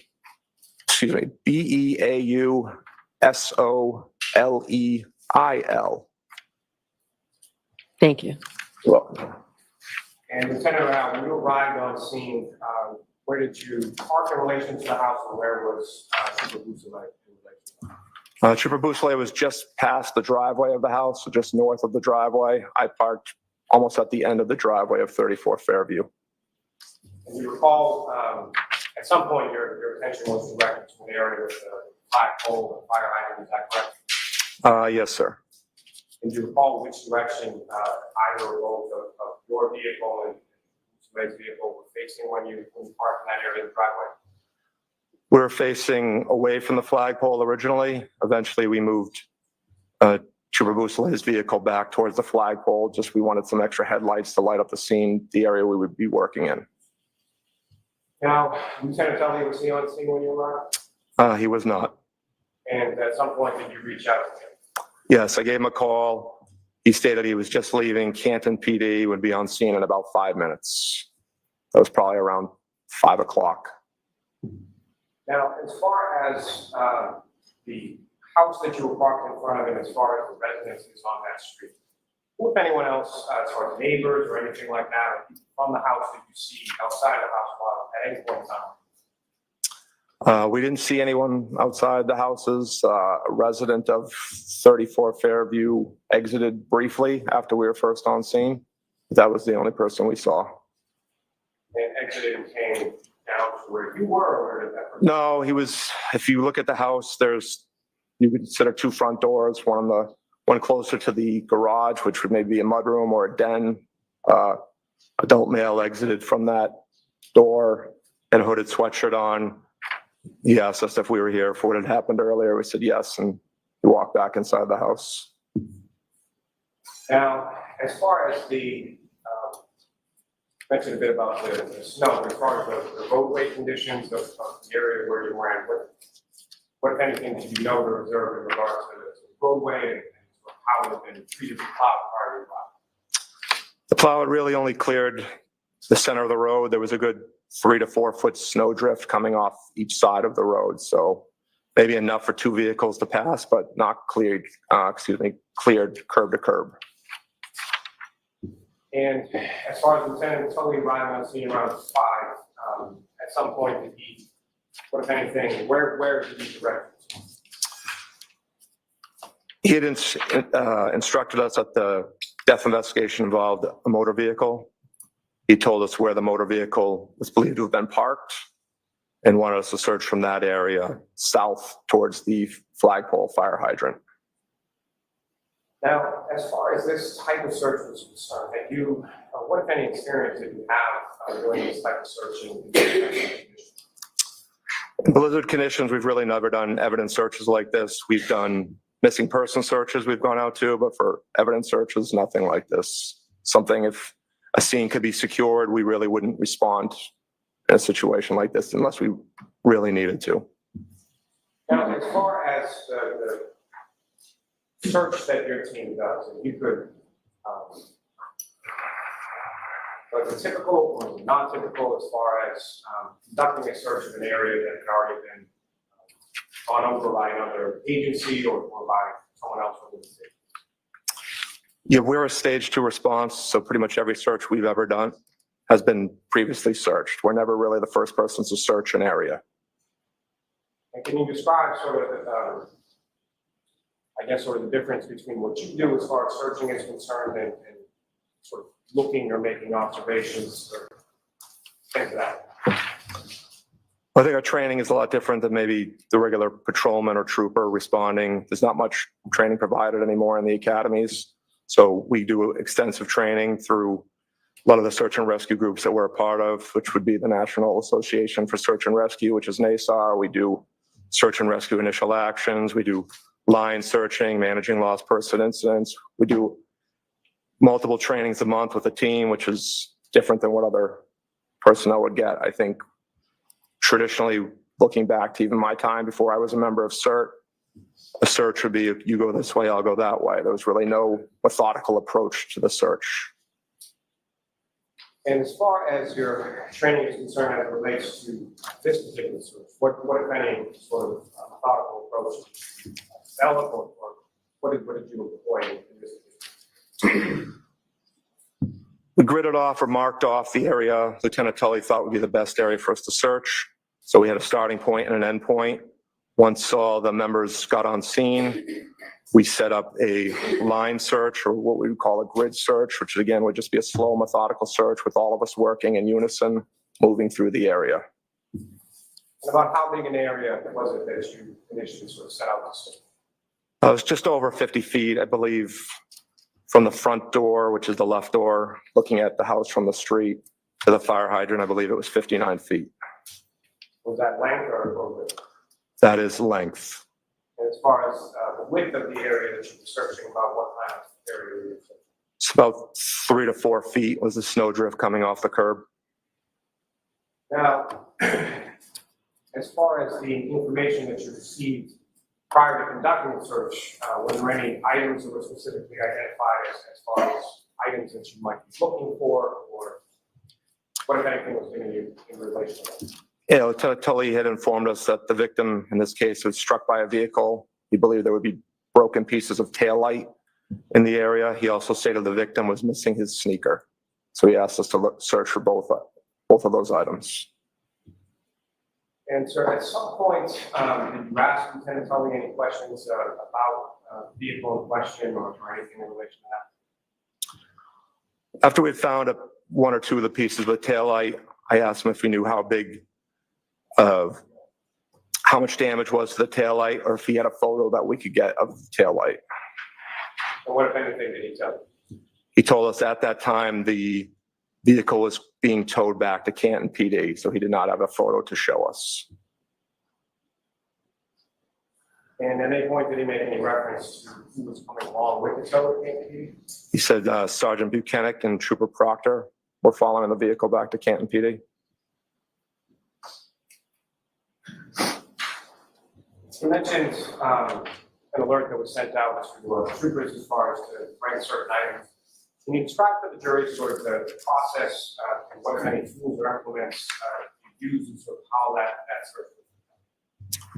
So like I said, we moved Trooper Bousselet's vehicle to face the scene to give us some extra, uses headlights for extra lighting for the scene.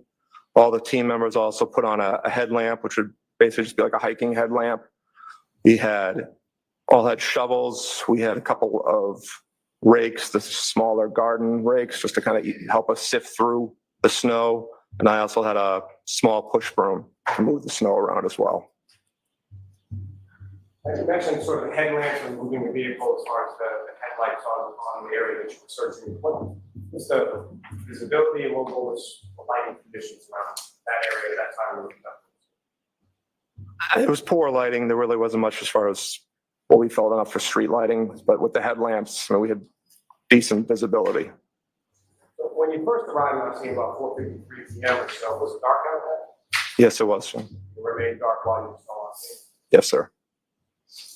And in the area that you were looking, your testimony, there wasn't much overhead sort of ambient lighting or street lighting in that area, as far as you recall? Nothing that really helped the search. So the area that you were searching was in the area of the fire, is that correct?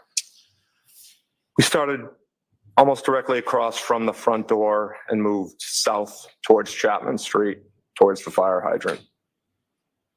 And to be clear, as far as the area that you were searching with shovels and the other different implements to sift through the snow, where was your focus as far as the street versus the front wall? Our right flank was on the curb, and then we moved out across the street from there. So we were lined almost shoulder to shoulder as we moved south through the area we were searching. You're primarily searching or entirely searching along the roadway, is that correct? Correct, sir. And as far as some point that you, through the course of sort of shoveling it and the removal of snow from that area, did you approach or come in contact with the area of grass in front lawn? We did, as one of the members who was working along the curb, he started to clear some of the grass on the front lawn. Yes, sir. What, if any, issues did you encounter when you got this sort of grass?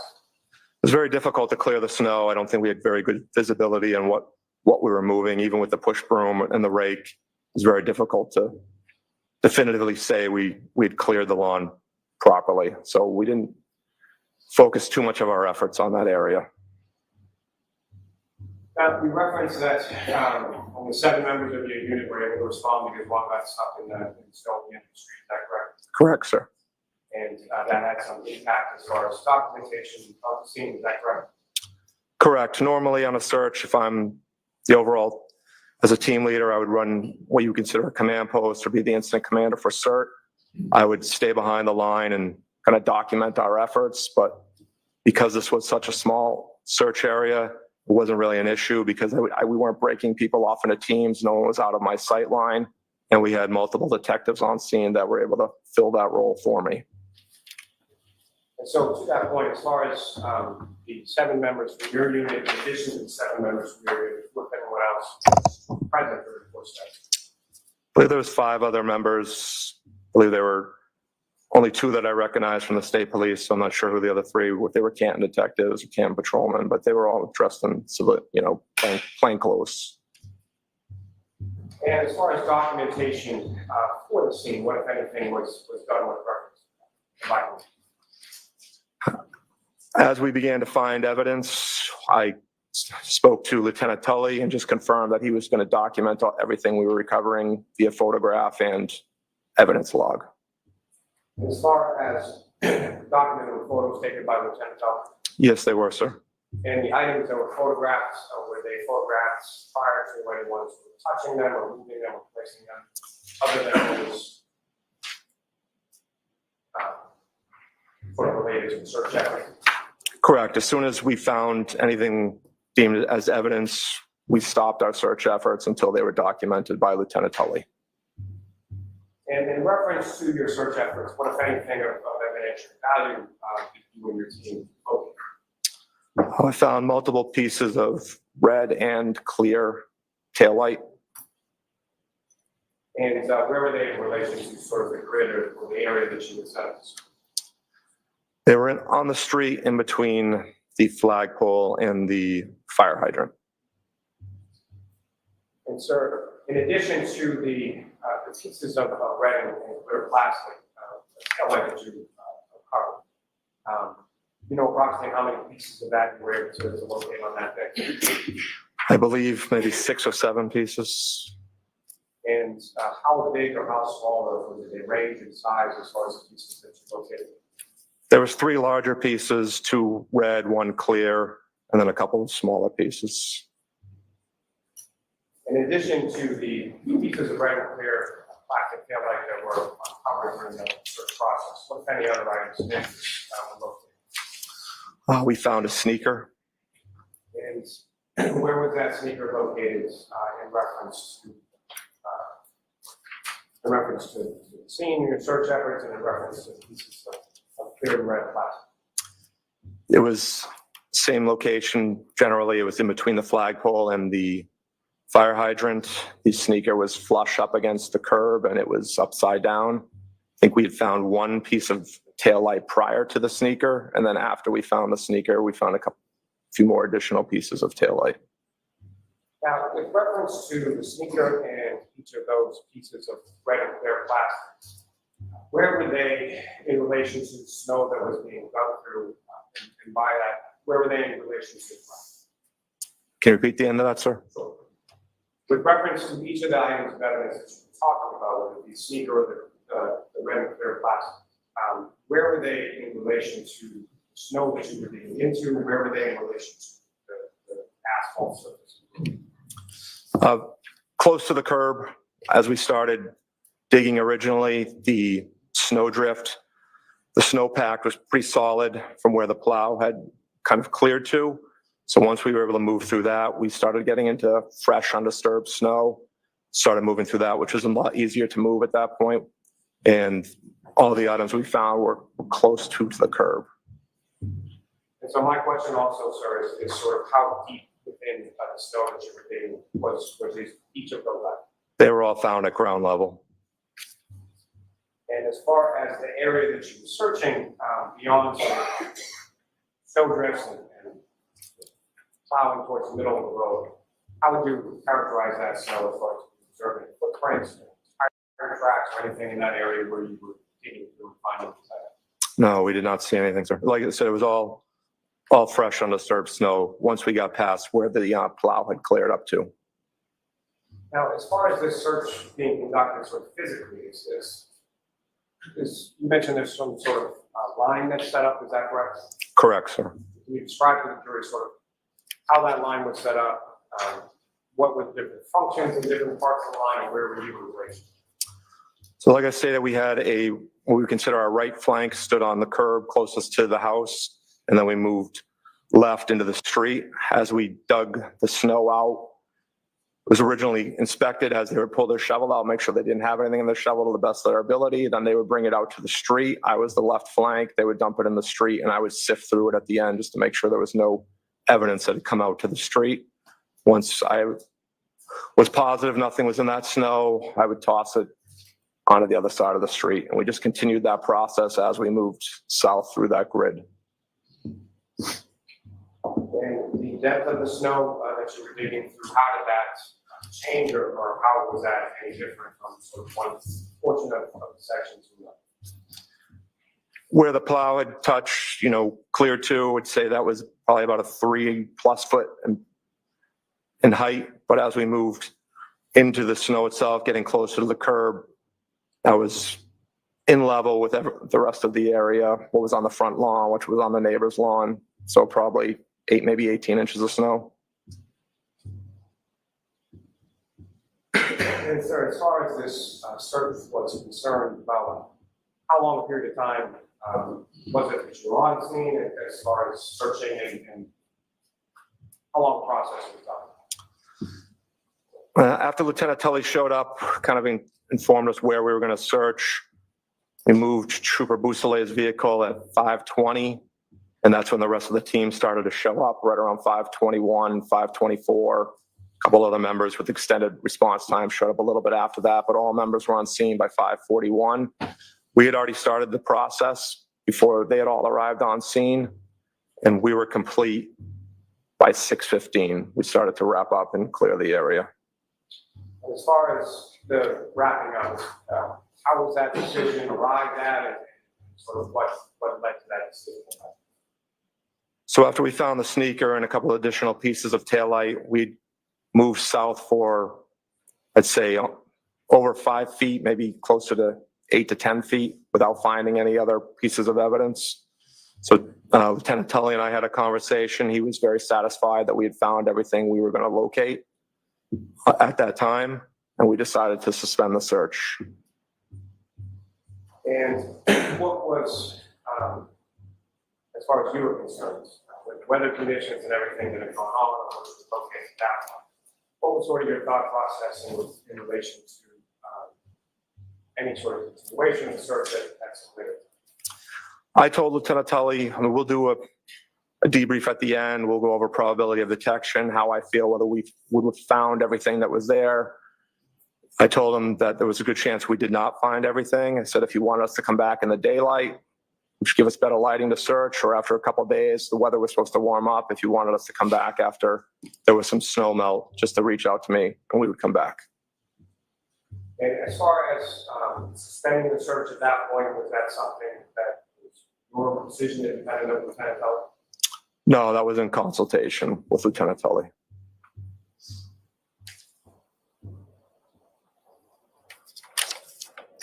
You mentioned troopers, Mechanic and Proctor, or you received information that they were following a vehicle to the station, is that correct? Correct, sir. At any point in time that you were on scene, did you know either Sergeant Mechanic or Trooper Proctor? Yes, I know both of them, sir. And at any point in time that you were on scene, did you see either Sergeant Mechanic or Trooper Proctor in the area of critical care during the entire time you were there? No, they were not on scene. So the other sort of troopers that you had mentioned around, they were not, right? They were not there, no, sir. Now, as far as the securing of evidence, how was that done? Generally speaking, in relation to searches that your unit conducts, and how was it done in this specific? So we don't recover evidence. We'll stop and halt our search. Sometimes we've been waiting for crime scene to show up for 2 hours before we've continued to search. So once we found the first piece of taillight, again, I conferred with Lieutenant Tully, asked him if he was documenting it and recovering everything. He stated he was. Once we felt comfortable that he had done that properly, we then continued the search. So once you get sort of that initial parameters as far as where and what you may be looking for from Lieutenant Tully, is Lieutenant Tully directing your search efforts in any way, shape, or form? He is not, no. And is that typical as far as how searches will be conducted? Correct, yes. Yeah, they let me run the search the way I deem best.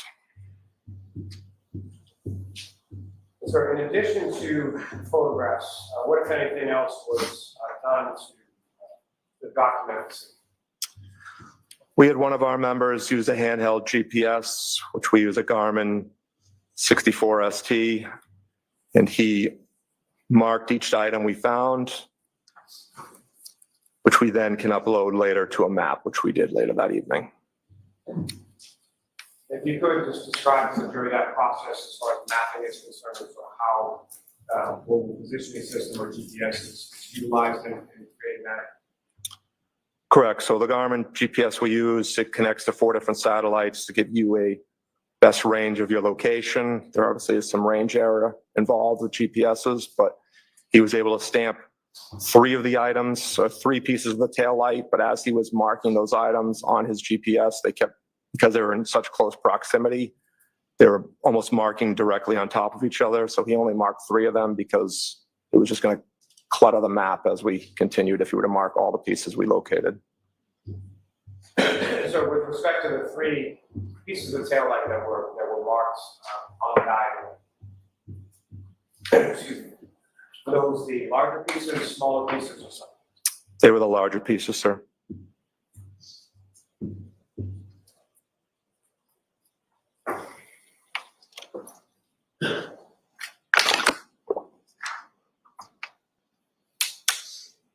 May I approach the witness, John? Yes.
Sir, I'm showing you a series of 24 photographs.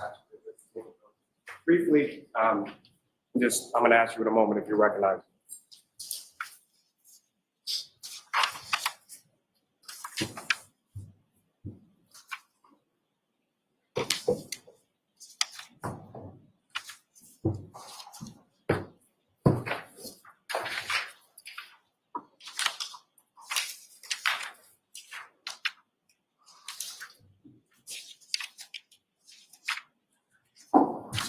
Do you recognize what's in those photographs, sir?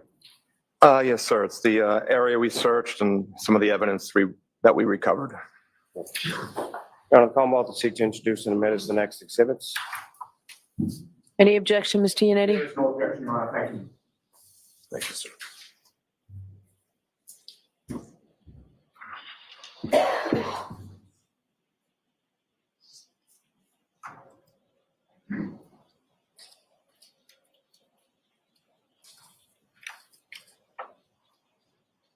That would be Mark. May we approach briefly?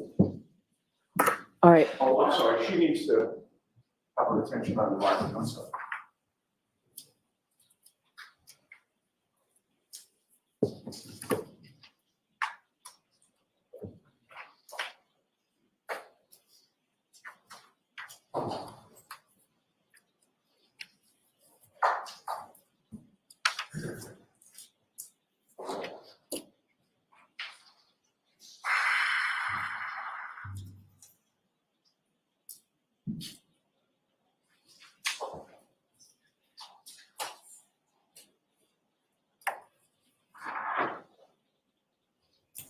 It looks like they're going to have a sidebar now. Yeah. I got some great notes. Listen, he seems like he's nervous as all hell. He's a lieutenant. He's nervous. He may be good on direct, like we all seen. He knows what's coming. He knows exactly what's coming. He's not going to have the answers. He will not. Listen, this guy heads up a search and rescue team. All right? It's not a crime scene investigation team. Yeah. Right? Who does GPS markings to locate evidence? How are you going to put that evidence back using GPS? You're supposed to get on your fucking hands and knees and take measurements with a tape measure, with a marker from a known reference point. This is bullshit right out of the gates. But he comes off good. But I'll tell you, this guy's a knucklehead. Huge. Yeah. But Sean, they all come off good when Lali's asking the questions. It's let's see on the cross, which I believe Yannetti's doing. So, and to someone out there, the tow truck driver had to document the damage. It's not a UK thing. It's a worldwide thing. You always document damage. And these cops, trust me, he said it. They didn't have a photo of the car in Dighton. These guys are done. Done. Dun, dun, dun. Where's John Como? He's gonna script me up. I know it's coming. They are knuckleheads, Lisa. I'm telling you, they are. This guy, he's swallowing hard. He knows everyone in the nation is watching him today. Everyone. He'd be watched. He's gonna get Yannetti's gonna come in soft. Look at the tie. I love the tie. He's gonna come in soft, and he's gonna crucify these poor dope 7 guys. Are you kidding me? Search and rescue, looking for people lost in the woods. That's what these guys do. They find people in the woods, not evidence. Stop it. Cherry Baker was in the house. Hey, Cherry, love Sean, she says. We all love Sean. Loves it. Sean knows, Vixie says. Sean knows. In Sean we trust. Oh, shh. I just exploded something. I don't know what exploded. Oh, Jesus. Take it easy over there, buddy. We need you. I know. What the hell? Okay, that'll do. That'll do, Pig. That'll do. I don't know what I've just done there. And Luby, I'm taking copious notes. I'm not sleeping. Not sleeping yet. I'm taking copious notes. Copious notes, Luby. I didn't fall off yet. This is too soon for me. What are you doing, Dylan? What are you doing? I'll tell you what we're doing. Let's get it on. Oh, God. I can't reach it. This guy is going to my mofo list also. He's on the mofo list too. Lieutenant, buddy. He said in the academy, you go one way, I go. Yeah, when you're searching for fucking people, missing people, of course you don't do that in a crime scene, you fool. Come on. Stop hey, Dave. Dave, love you guys. Love you too, Trouble Girl. Thank you. Oh, did you hear as well this witness when Kevin O'Hara said, the judge said, "Oh, can you re-say that name and spell it?" And he was like, and he turned up to her and said, "Yes, sir. No worries. Yes, sir." Jurors, it's very important that we keep our records straight. It will be important for you during the deliberations that we do this. Sometimes it takes a while. We're fortunate we've got such a great court reporter here to take care of this for us, but sometimes it takes a while. I caution counsel that maybe you can all work together so that we don't do this, take up any extra time. All right, do you need those photos back, Mr. Lally? Yes. Maybe report on that one. Right. All right. Okay, so here's the deal. They do, in fact, have a crime scene service section, investigation unit. Why? And here's the other thing. On my notes, right? At 2:30, he gives a call, right? Nobody was on the scene at Dighton to say that there was the car had damage, right? And Tully's telling him the victim was hit by a car. That's bullshit. It doesn't happen that way, okay? Said it's a death investigation search. There was no evidence of that. Nothing at 2:30. Nothing, all right? A cracked taillight was it. They had the car all morning long. They could have got it then. It took all. My thing is this. Approvals? What do you mean approvals? What do you mean you have to have approvals? Why weren't they out there at 7:00 in the morning? That's when it should have been done. Favorable conditions. All right, 7:58, John is pronounced dead. They own that case then, right? They should have been out there 8:00. You know why they weren't out there at 8:00? Because they hadn't had the plan yet. The plan wasn't made yet. Happy birthday, Dave. Oh, one more thing, Dylan. CPD on the scene. Huge bomb right there. Huge. Your Honor, with permission, may I publish those what's just been marked as those exhibits for the church? Yes.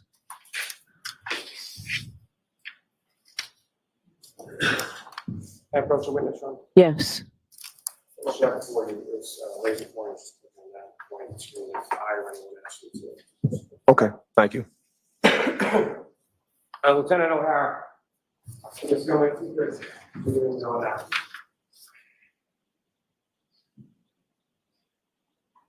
So, Lieutenant O'Hara, what you have up on the screen before you, is that what you have as Exhibit 134?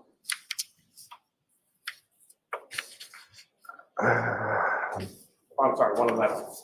Oh, hold on. Might be backwards here. Yes, 111, sir. And if you could describe to the jury, and if you using that laser pointer, what if anything is significant to the This is the flagpole in front of the house. As you move south, this appears to be one of the pieces of taillight that we recovered. And sir, Ms. Gilman, if you could zoom back out a little.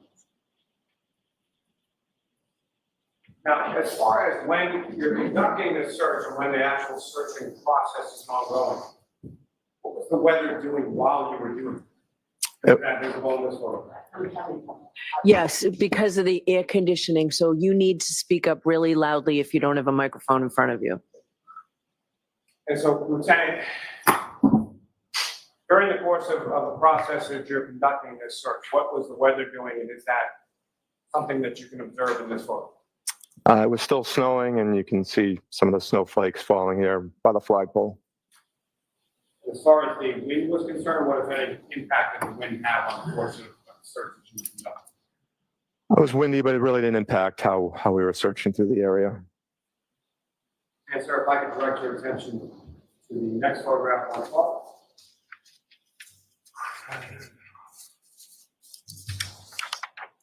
Okay. And again, sir, what's up on the screen? Is that what you have for you?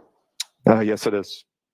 This is sort of a different perspective of the same area that you were talking about in the last photograph. Is that correct? Correct. If I could have the next photograph, 113. Again, what's up on the screen? Is that what you have for you as 113? Yes, it is. And again, sort of a closer perspective to the piece of taillight that you were referring to. Is that correct? Correct. If I could have the next photograph. Okay, you really have to speak up. Again, Lieutenant, what's up on the screen? Is that what you have for you? Yes, it is. And again, a closer up image of that same piece of taillight as it was observed when you covered it. Correct. And you can see right here to the left of the taillight, that is the molding of a shovel. So this piece of taillight was picked up by one of the team members' shovels. And as they overturned it, you can see the taillight came up as they were searching through the area. And this is kind of the markings of the shovel itself. And the next photograph. Yeah. So we're going to have to turn the air conditioning off for this. We can't hear you at all. The issue is I'm trying to move away from the podium. I understand. So we need to turn the air conditioning off so that we can hear you. What you got? Yes, please. And again, Lieutenant, what's up on the screen? Is that what you have before you as the next? Yes, it is. If you could describe to the jury what we're looking at. You can see the piece of taillight that we recovered. And again, this is kind of the overturned snow from the shovel. And again, seeing the markings from the shovel from where it was overturned. And the next photograph is going. This particular piece, is this one of the larger or is this one of the smaller pieces that you were describing earlier? This is one of the larger pieces, sir. And as far as length, size of it, if you know, how much would you estimate it? How big it was? It gets a couple of inches, but I didn't measure it, sir. And Ms. Gilman, if I could have the next photograph. And Lieutenant, if you could describe to the jury sort of what is depicted or what, if anything, is significant to observe in this photo. So this is the CERT members working through the area, again, working on as a line through the grid formation. One of the things we stress is your critical separation, making sure you're close enough to each other that you won't miss a piece of evidence. If you're too far apart, you will miss that. A lot of times before searches, we will take an item of similar size item that we're looking for, and we'll space out. Because this was such a condensed search area, we just had the team members stand almost shoulder to shoulder as they search through the area. And the next photograph is coming. And again, sir, if you could describe to the jury sort of what we're looking at or what, if anything, of significance you observe in this. Maybe a little difficult to see from a distance, but right here, this is the sneaker that we recovered. And as far as the area of the curving that you indicated that the sneaker was recovered in relation to, where is that? It's flush up against the curb. Yeah, I'm sorry, using the laser. Oh, I apologize, sir. Right here, this would be the curving right here. The next photograph is coming. So similar, as far as this photograph is concerned, what if anything you observe in that photograph? What do we? It's a closer photo of the sneaker. Sneakers in the bottom, right down here. The next photograph. Again, what if anything are we looking at in this photograph?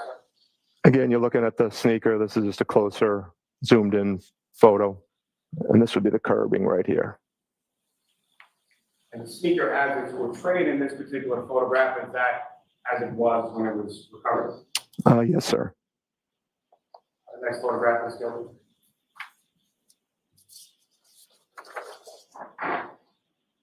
The other side of that sneaker, is that correct? Correct, sir.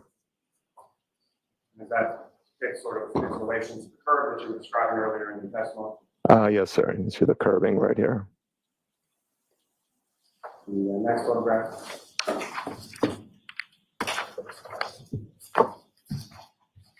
As far as the sneaker was concerned, when it was recovered, where was the snow in relation to? Was it on, around, in? Where was the snow in relation to?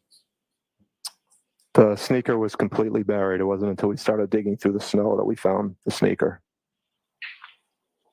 The next photograph. Still.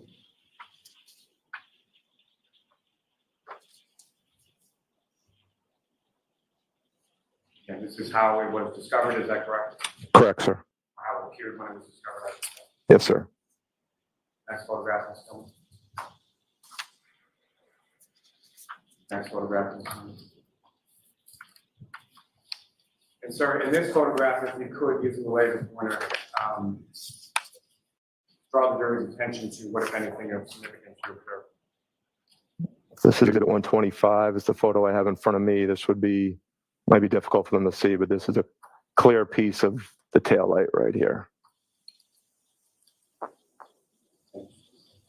And the next photograph.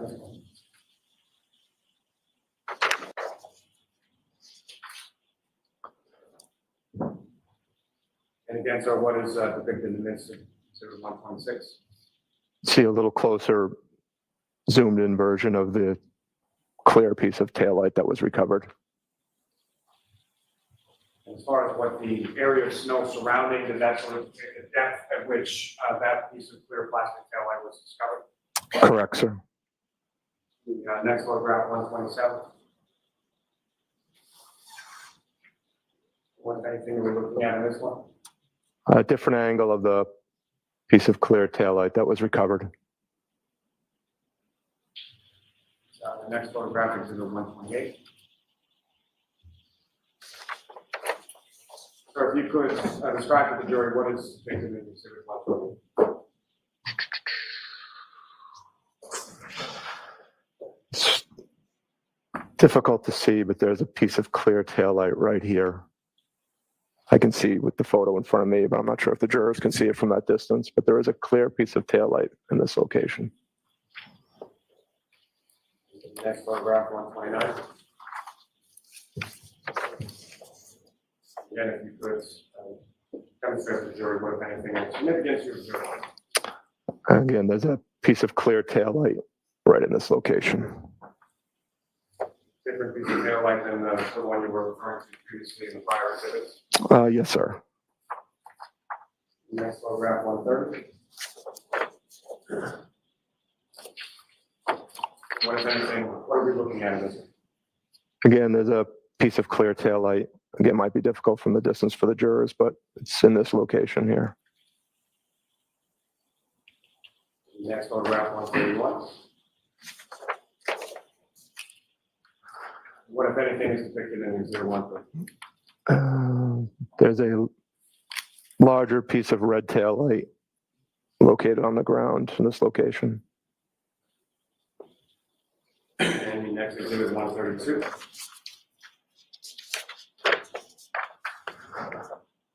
what, if anything, are we looking at in 130? It's a closer photo of the same piece of taillight right here, located on the ground. The next is the 133.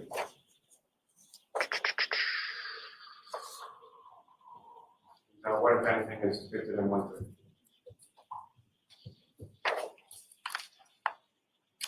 I believe there's a small piece of taillight, I believe, in this location right here. And lastly, I think 134.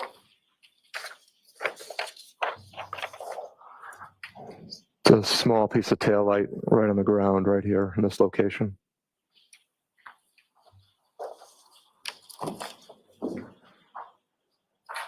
John, may I approach? Yes.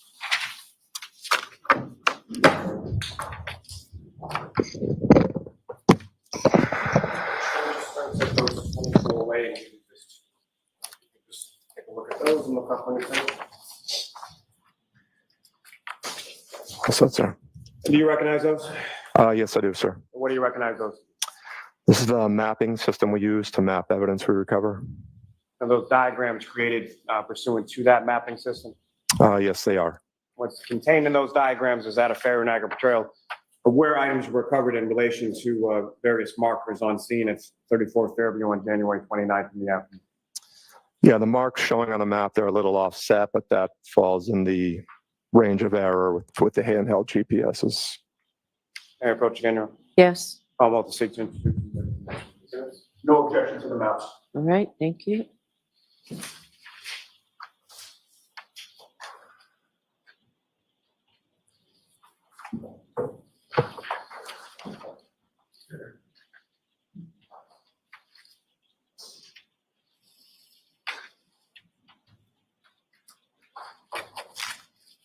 So there's 135 and 136. Thank you. Thank you.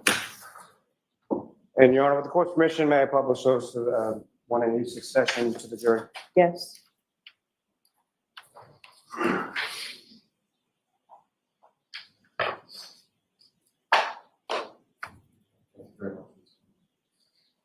Now, Lieutenant O'Hara, what you have before you is the first diagram, 135. Is that what's up on the screen? Yes, it is, sir. And you mentioned something earlier in your testimony just now in regard to sort of items being found in close proximity, creating some overlay with the GPS system. Is that correct? Correct, sir. And you mentioned range of error. Is that correct? Correct, sir. Describe what the range of error is and how that impacts sort of how it's depicted in this particular diagram.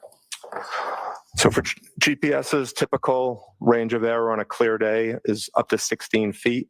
Obviously, we didn't have a clear day. We had atmospheric conditions, cloudy, snowy conditions. GPSs can be affected for their range accuracy by a few different things. One is the satellite geometry. As I said before, the GPSs connect to 4 different satellites. You also could have signal blockage. Blockage could occur from trees, buildings, bridges. Then you have atmospheric conditions, like I mentioned, and then you have the receiver end, any issues with your receiver end, which is actually the handheld GPS. Those would be the four main issues and why you may have a little offset on your GPS readings. But again, typically under clear sky conditions would be up to 16 feet. And so using the laser pointer, if you could direct the jury's attention to what is any sort of significant markers or what has been marked on this particular diagram. I've listed as the command post, which is where my vehicle was parked. We have the address, which is the house, 34 Fairview. Then as you move further south, you'll see the first red plastic that we recovered, which again was a larger piece of red plastic. They're kind of stamped on top of each other, but you'll see the sneaker, you'll see a second red piece of plastic, and you'll see the fire hydrant all marked on the map. Thank you, sir. Ms. Cameron, if I could have the next diagram, please.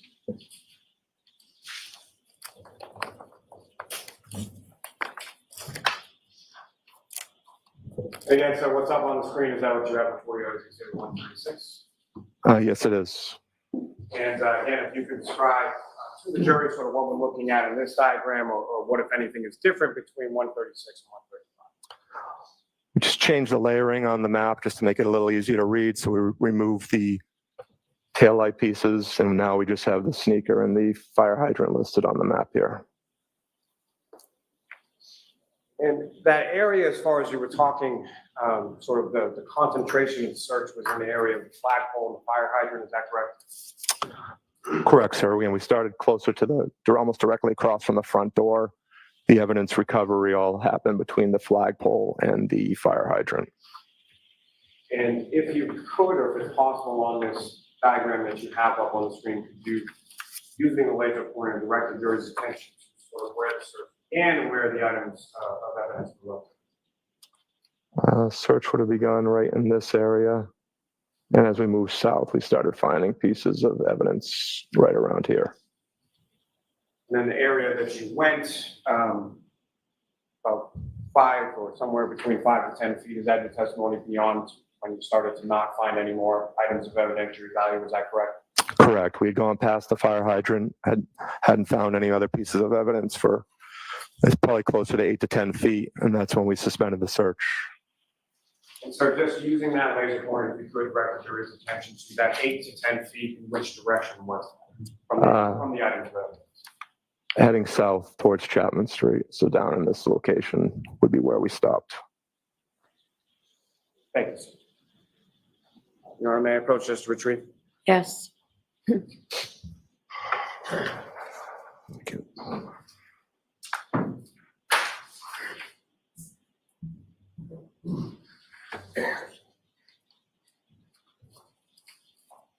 Now, sir, at any point in time that you were on scene, were you able to look at or see any sort of photographs or any images of the damage to the taillight? No, I was not. So fair to say that at the time that you're conducting your search on that particular afternoon, you weren't aware of how much taillight could be there or how much you might be looking for, correct? Correct. We did not know how much damage there was. Now, so you talked a little bit about, well, let me ask you this. As far as from your training and experience in relation to conducting these types of searches, are you familiar with a term known as POD? Correct. So that'll be probability of detection. And I believe you've referenced earlier in your testimony some variables that go into that terminology. Is that correct? Correct. And can you describe to the jury sort of what some of those variables are and how it related to this particular search? So probability of detection, it winds up turning into a mathematical formula to make it simpler, or give us more of a baseline objective on how well we did search in the area. Covers 10 different categories. We'll rate those categories 1 through 10 on how we feel we did and kind of come up with a score to give just a baseline on what we think percentage-wise we would have found the objects we're looking for. Those categories would include the terrain, as number 1, hazards would be 2, lighting would be 3, weather would be 4, vegetation would be 5, which in this case would have been some of the grass we encountered as we got on the front lawn. As you continue on would be your spacing, which again is how the team members are separated as we're searching through the area, the tactics you're using, the area size, then the team composition, and then the last one is instinct and variables. And really the last 2, I think, is what works best for us. What stands out most about our team is your team composition and the instincts, just for the experience we have in searching. So was it those variables that sort of led to the conclusion in conjunction yourself and Lieutenant Tully as far as to cease searching at that particular point after you had gone 8 to 10 feet south of the evidentiary items without locating any other evidentiary items? Correct, sir.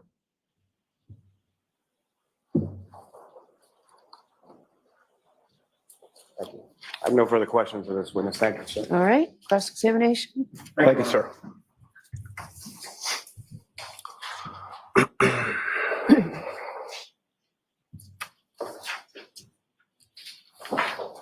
Good morning, Lieutenant. Morning, sir. Sir, so you will agree with me that it was Lieutenant Brian Tully who first called you at 2:32 p.m. to ask that your team come out for an evidence search? That's correct, sir. And you knew at that time that Lieutenant Tully was he was in charge of the Norfolk County State Police Detectives Unit, correct? Correct, sir. Attached to the Norfolk County DA's office, correct? Correct, sir. And you also knew Trooper Michael Proctor at that time? I knew who he is, yes, sir. And you knew that Trooper Michael Proctor was in the same unit as Lieutenant Tully, correct? I don't know if I knew he was assigned to that office. I'm not sure where he was assigned, sir. You've since found out that he is. Correct, sir. Now, you told Lieutenant Tully during that phone call at 2:32 p.m. that you would make your team available that day, correct? Yes, sir. But at that point in time, Lieutenant Tully specifically held you up, right? Because he didn't have authorization yet? Objection. Is that true? It's not. Okay. He told you that he did not have the green light, correct? He had not requested official response from sir at that time. Okay. So you were not authorized to respond at that time, correct? No, neither one of us are allowed to dispatch my team. We have to send up formal requests to get authorization to respond. All right. Now, by 2:32 p.m. on January 29th, when you first spoke to Lieutenant Tully, snow had been falling consistently in Canton since the early hours, correct? The early morning hours? I would assume so, yes, sir. It was at my house. I'm sorry? It was at my house, so I would assume so, yes, sir. But you lived in Massachusetts at that Correct, time, right? yes, I did, sir. And you weren't hours away when you were contacted by Lieutenant Tully, correct? I was not, no. All right. Now, you were aware that John O'Keefe's body was found on Brian Albert's lawn at 6:03 that morning? I believe when I spoke to Lieutenant Tully, he told me around 6:30. Okay. Well, let's go with 6:30 then. So when you received the call from Lieutenant Tully, snow would have been accumulated from 6:30 a.m. approximately to approximately 2:30 p.m., correct? Yes, sir. And so snow had been accumulating at that point when you first got the call for about 8 hours after the body was found, correct? Correct, sir. Now, before you conduct a search, is it important for you to know in general terms the working theory of the police and the investigators in terms of what had happened at the scene? It's not. I want as detailed information on what we're looking for. As far as the investigation's concerned, that's not interesting to me. I'm not interested in those exact specifics. I just want to know where you would like us to search and what you need us to find. Right, but in order to know what you are seeking to find, you'd need to learn from the investigators what they believed happened that would leave that evidence, correct? Correct, sir. He told us we were looking for pieces of taillight from a vehicle. All right. You'd also want to know prior to getting to the scene who had access to the scene before you got there, would you not? I did not need to know that information, no, sir. And I did not ask that. All right. Is it important to maintain the integrity of a crime scene before it's searched or processed?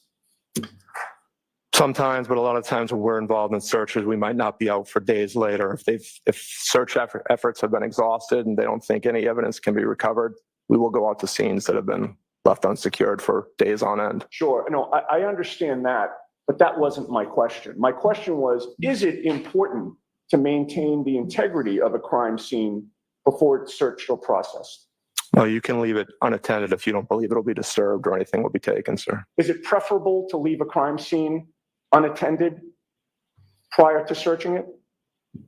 No, I think they would have searched it before we arrived, yes, sir. Again, I'm going to ask if you would, please just respond to what my preference would be, sir, yes, I'd prefer that it was secured.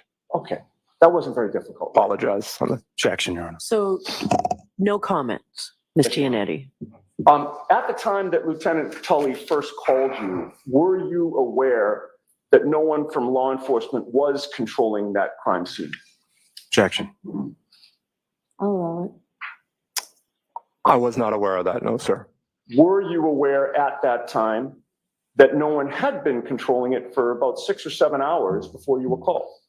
I was not aware of that, sir. Were you aware that the scene had been abandoned by the police and investigators at about 7:50 in the morning? Objection. I'll allow it. I was not aware of that, sir. Were you aware that the scene was left open to the public for hours before you were asked to search? I was not aware of that. All right, in any case, when you got there, there was only one trooper on scene, and that was a trooper from your unit? Correct, sir. Beausoleil? Correct. Nobody else was guarding the crime scene at that point, correct? There was not. In fact, at that point, did you know where specifically on the property you were going to be searching? I did not.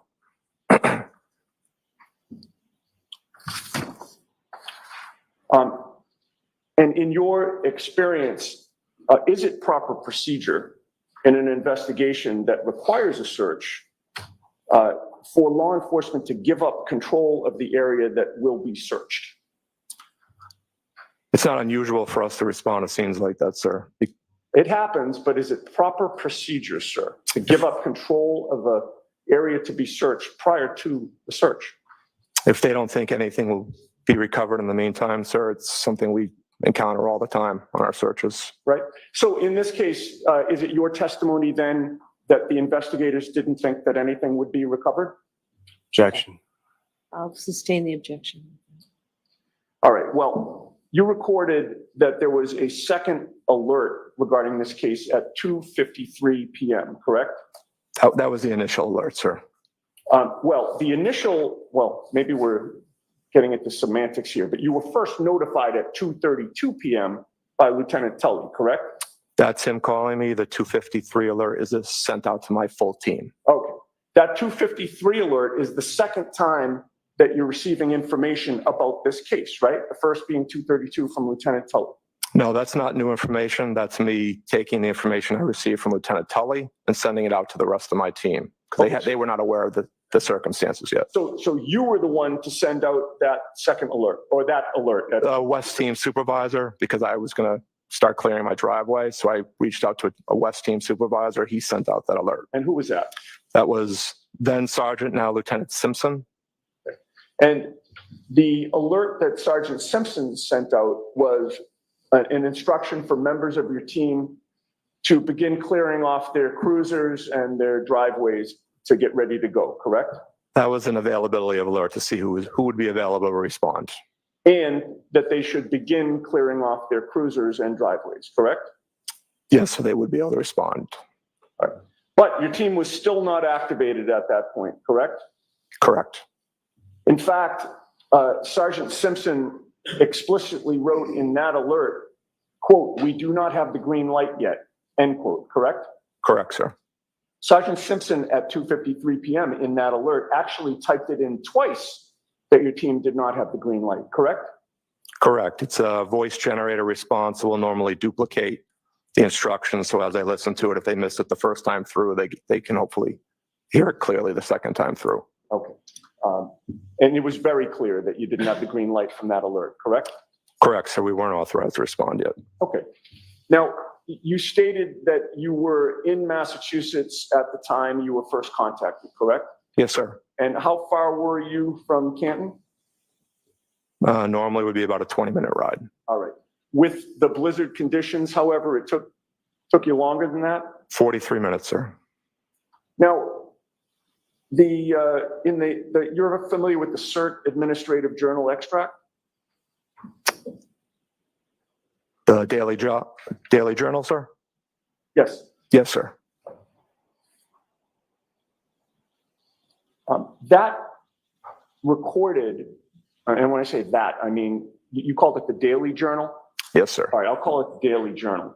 That Daily Journal recorded the initial contact that you had with Lieutenant Tully at 2:32 p.m., correct? Yes, that was entered into the Daily Journal. And then the second entry was the 2:53 p.m. alert that was sent out by Sergeant Simpson, correct? Yeah, I'm not sure if that's in the Daily Journal or not, but that would be the alert, sir.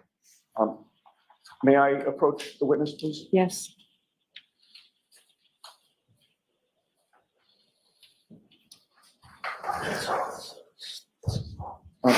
Your Honor, I'd like to hand the witness this document and leave it there. I have an extra copy. I have no problem with him referring to it.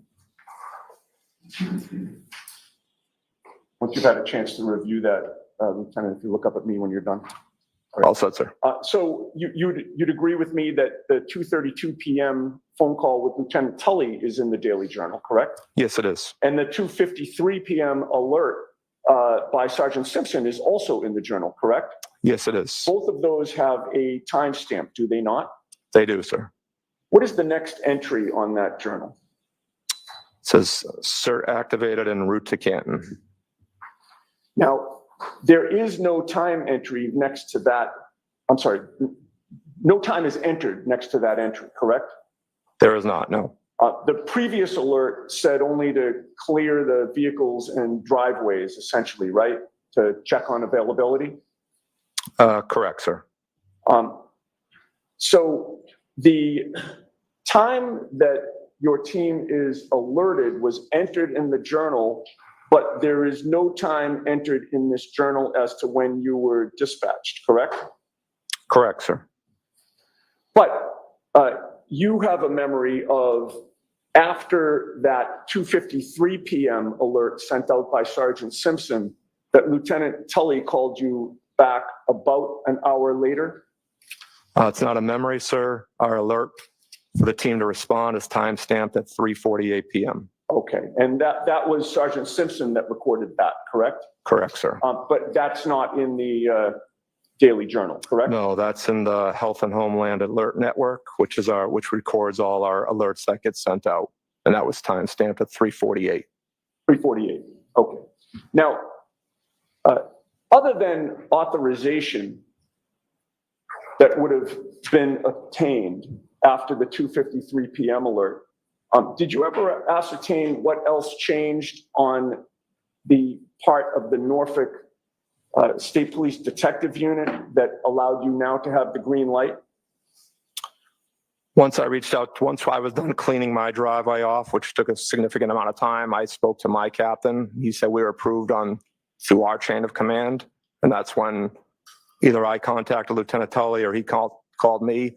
He said he was approved through his chain of command to include the deputy superintendent who was authorizing a response. Okay. So there's several layers of the chain of command that have to approve a response for numerous reasons. Staffing reasons, they know I'm pulling, again, I said some of my team members aren't full-time members. Some of them I have to pull off their assignments. So if they're on patrol, I'll now be shorting a barracks. They take that into consideration, overtime consideration, safety consideration of now additional members driving through the whether to respond. So that all gets discussed at levels above us. All right. That answer applied to strictly issues regarding authorization on both ends, correct? Yes, sir. All right. You recall my question, which was, other than authorization, did you learn what, if anything, had changed in that time period from 2:53 p.m. to 3:48 p.m. on the part of the Norfolk State Police Detective Unit? No, sir. We just talked about the authorization process. Sometime shortly before 4 o'clock, you're talking about 3:48 being the alert authorizing you to depart. Sometime before 4, Sergeant Simpson informed your team to start heading to Canton and to report to you, correct? Correct, sir. That meant that team members should basically stop what they're doing, the ones who are going to be going, get their gear ready, suit up, get in a car, and start driving to Canton to meet up with you, correct? Correct, sir. And we've already discussed that on this particular day with blizzard conditions and the roads as they existed, that would obviously take more time than it would on a clear sunny day, correct? Correct, sir. And I believe your estimation is maybe about a 20-minute drive in good weather with good roads versus the 43 minutes it actually took you to get there, correct? Correct. Now, the 7 members of your team who did show up were Bearden, Beausoleil, Carrier, Louise, O'Brien, you, and Viscardi, correct? Correct, sir. You all arrived at about the same time, sir? No, we had a pretty significant difference between arrival times. Okay. Is there something called a personnel status report that records arrival times, sir? No, it doesn't record arrival times. We just enter who's responding. We use our geotab, which is our vehicle locator, to determine arrival times.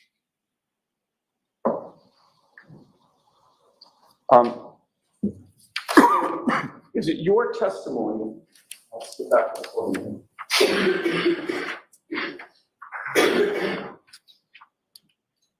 Is it your testimony that the personnel status report does not record the date and time that somebody arrived on scene? No, that's all manually entered, sir. Do you deny that the personnel status report in this case recorded the date and time of each of those officers that I just mentioned who came on scene? It has who arrived on scene, yes, sir. But it doesn't just say who arrived on scene. The personnel status report says when they arrived on scene, correct? Yes, whenever they would have been entered into the system. But that doesn't mean they were officially on scene yet, sir. Right, but again, that's not what the document says, right? It doesn't say we're entering this into the system because they're arriving. The document says on scene and it gives a date and time, does it not? Yes, it does, sir. All right. Now, your testimony is, oh, and by the way, the personnel status report, you'd agree with me, has everybody except for you and Beausoleil showing up at 5 p.m.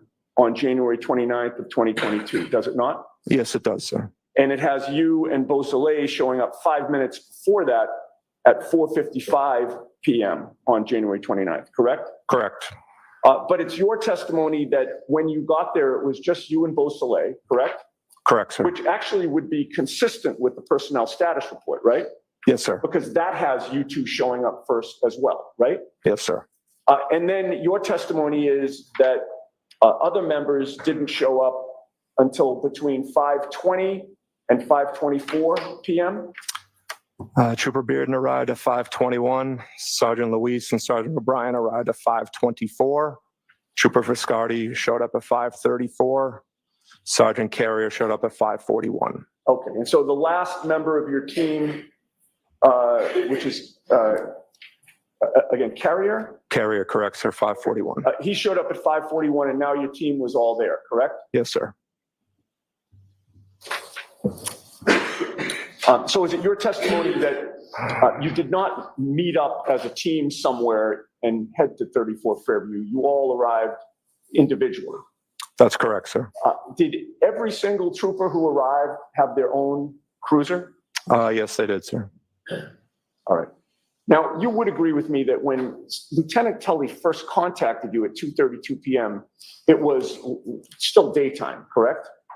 Yes, it was. So it was light out, correct? Yes, sir. You'd agree with me that at around 5 o'clock on this late January day in Massachusetts, it was dark out by the time you got there, correct? Yes, it was. So when you finally arrived on scene, after getting the team getting the green light, it was dark for the start of your search, correct? Yes, it was. When you got there, you set up a command post. Well, you could call my cruiser command post, sure, sir. Well, I didn't use the term command post, sir, did I? You did not. Who used it first? We marked my cruiser as a command post on the map, sir. Okay, all right. And a command post is a base of operations at the scene, correct? Yes, sir. And you parked your cruiser basically in front of the driveway at 34 Fairview to serve as the command post? Yes, right side of the driveway, yes, sir. And you were initially facing away from the flagpole when you did that? Yes, sir. Which would mean that your cruiser was parked technically on the wrong side of the street facing Cedar Crest because you were against 34 Fairview? Correct, sir. And then ultimately turned it around? Well, yes, myself and Trooper Beausoleil moved our vehicles. All right, and you initially parked there in part because you wanted to keep the area where you were searching clear of vehicles, correct? Yes, sir. And that was where you met at the, we'll call it a command post because you did, your cruiser. That was where you met to discuss the parameters of the search? When Detective Lieutenant Tully arrived on scene, that's where we spoke. Okay. And you would agree with me that it was Lieutenant Tully from the Norfolk State Police Detectives Unit who told you where to look and what to look for, correct? Correct. He told us the area he thought would be the best probability to find what we were looking for. In addition to your team, the 7 of you, you noted that there were 5 other officers on scene at various points, correct? Yeah, I believe it was about 5, sir. They were all in uniform? They were not. Some were in plain clothes? They were. And you didn't know who those 5 other officers were, correct? I only recognized 2 of them, sir. And so the other 3, you didn't know if they were state police or Canton police? Correct, sir. At that point, were you made aware that the Canton police had been conflicted out of this investigation? I had not, no, sir. All right. Now, Lieutenant Tully directed you to an area where he said that John O'Keefe's body was found, correct? He directed us to where he believed the vehicle involved had been parked and to where the victim's body was recovered. All right. So again, in answer to my question, he did direct you to an area where he believed the victim's body was found, correct? Yes, sir. And he told you that he believed that the victim officer was hit and dragged by a motor vehicle, correct? Yeah, I believe he might have said possibly dragged. All right. But in terms of your paperwork on the case, there's something called a final mission report, correct? Yes, there is, sir. And what is the final mission report? That's just a brief summary of the actions conducted by CERT during our assignment. And with regard to, just going back for a second, with regard to those 5 officers, you mentioned that you recognized 2 of the 5 officers that were in plain clothes at the scene? Correct, sir. And what departments were they from? The only 2 I recognized were from the state police. Okay. Now, getting back to the final mission report, you called it a brief summary of what you had done with regard to the search, correct? Yes, sir. Just because it's brief doesn't mean that it should be inaccurate, correct? Correct, sir. It's important with regard to anything that you submit on this case that you be as accurate as possible, correct? Yes, sir. And you try to be, correct? Do our best, sir. Right. And there is an entry, well, there are 6 different categories on, or I should say 7 different categories on the final mission report. The first being the mission name, which you entered as the Canton evidence search, correct? Yes, sir. And that was accurate. The evidence search occurred, and it occurred in Canton, correct? Yes, sir. And you also put the date and time of the first call, and you entered that as January 29th of 2022 at 2:32 p.m., correct? Yes, sir. And that was accurate because you've testified that's when Lieutenant Tully contacted you, correct? Yes, sir. And there's a entry or a question or a box that says general terrain, and you entered that as neighborhood, snow-covered street, and front lawn, correct? Correct, sir. And that was accurate, right? Yes, sir. And in terms of incident type, you entered evidence search, correct? Yes, sir. And that was accurate, correct? Yes, sir. And then there's a final mission report that talks about your mission and starts with, 7 CERT members, and that's the CERT team, right? Yes, sir. 7 CERT members responded to the scene, and it talks about, the snow in the area where the victim's body was found, the plows hadn't cleared the street, et cetera, et cetera. That paragraph is accurate as well, correct? Yes, it is, sir. And then there's a final mission report by, and it gives your name, Lieutenant Kevin O'Hara, and it has your accurate badge number, which is 3042, correct? Yes, sir. All right, everything that we've just discussed in terms of what you put in your final mission report was entered accurately, correct? Yes, sir. And the final category is general description of mission. And would you agree with me that you entered the off-duty officer was hit and dragged by a vehicle at approximately 12:30 a.m.? I don't remember exactly how it's worded, sir. If I could. May I approach on? Yes. It's been a recurring theme. Do you need I do not. glasses? You I do don't? not, Okay. sir. All right, I'm sorry. Thank you, sir.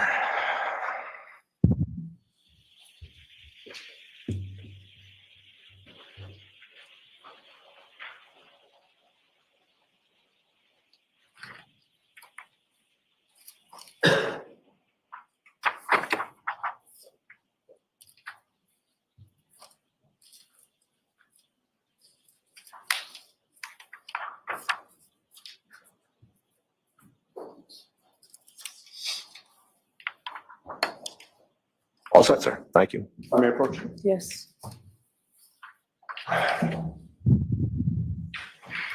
Lieutenant, having read that portion of the final mission report, is your memory refreshed? Yes, it is, sir. All right. And did you enter in there, the off-duty officer was hit and dragged by a vehicle at approximately 12:30 a.m.? Yes, it is. I did, sir. All right. Now, with regard to the area that, or I should say, Lieutenant Tully's direction to you to search the area where the victim's body was found, Lieutenant Tully never informed you that he was actually present and saw the victim's body in that spot, did he? He did not, no, sir. Did you mark the place where John O'Keefe's body was found with GPS coordinates? We did not. He wasn't no longer on scene, sir, so I think that would have been not 100% accurate. Okay. You also mentioned that Lieutenant Tully directed you to the area where the SUV had been parked, correct? To where the vehicle was believed to have been parked, yes, sir. At that time, did you know it was an SUV or not? I did not, sir. All right. But in any case, Lieutenant Tully didn't tell you that he ever saw the vehicle parked in the area to which he directed you, correct? He did not say that he saw it there, no, sir. So Lieutenant Tully told you to look for a man's sneaker, correct? That was one of the items missing, yes, sir. And he told you to look for red and clear plastic pieces of taillight, correct? He just said taillight, didn't say red clear, but taillight pieces. Okay. Did Lieutenant Tully give you approval not just to search outside the house, but also inside the house? No, we never discussed searching inside the house, sir. And you had mentioned during your testimony that you confirmed that the homeowner was there, right? Because he came out of the house at one point? I don't know if it was the homeowner, but an adult male exited the house while we were there, sir. Sure.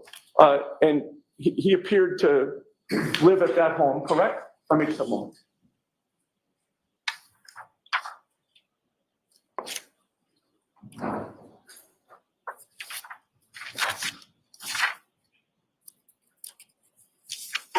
All right.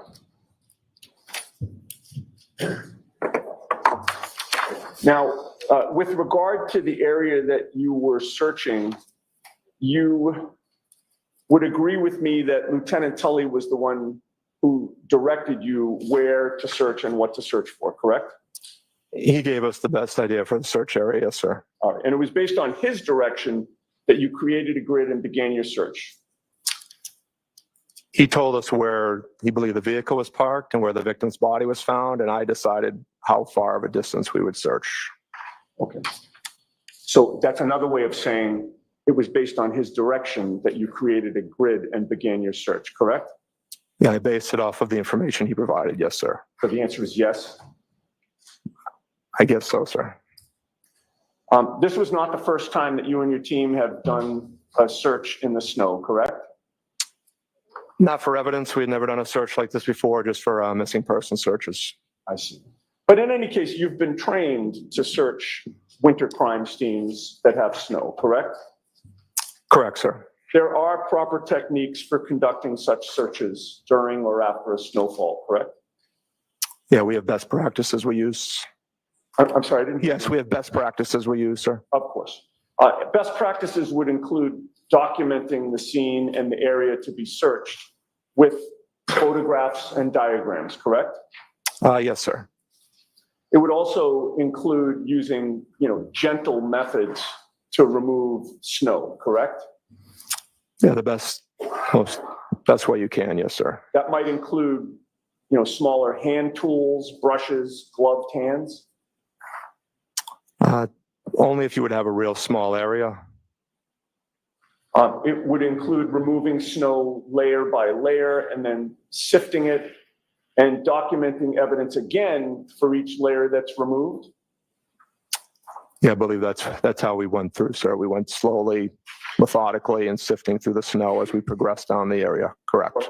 And best practices would mean documenting by photographs along the way the progress of your search, would it not?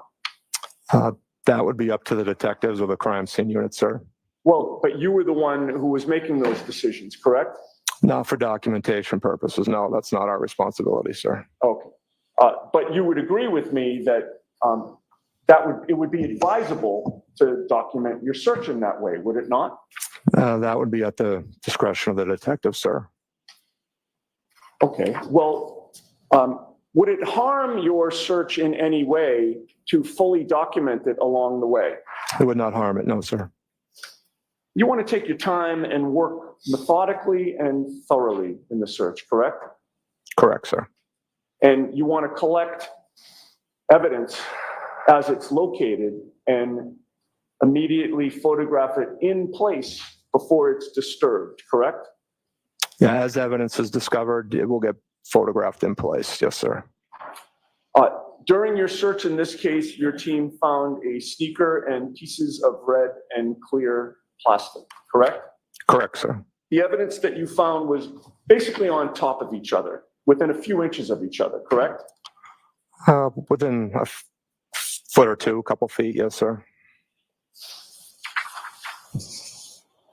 Well, you testified at a prior proceeding in this matter, did you not? I did, sir. And you were sworn to tell the truth during that prior proceeding as well, correct? Yes, sir. And that testimony was closer in time to the search that you conducted on January 29th than today is, correct? Yes, it was, sir. And your memory would have been better then than it is today, correct? Probably, sir. You were asked the question, quote, and as far as the red and clear glass you believed consistent with the taillight, was that found in the same area as the sneaker or somewhere else? Do you recall that question? I believe being asked that question, yes, sir. And your answer was same area within a few inches, less than a foot, correct? Correct, sir.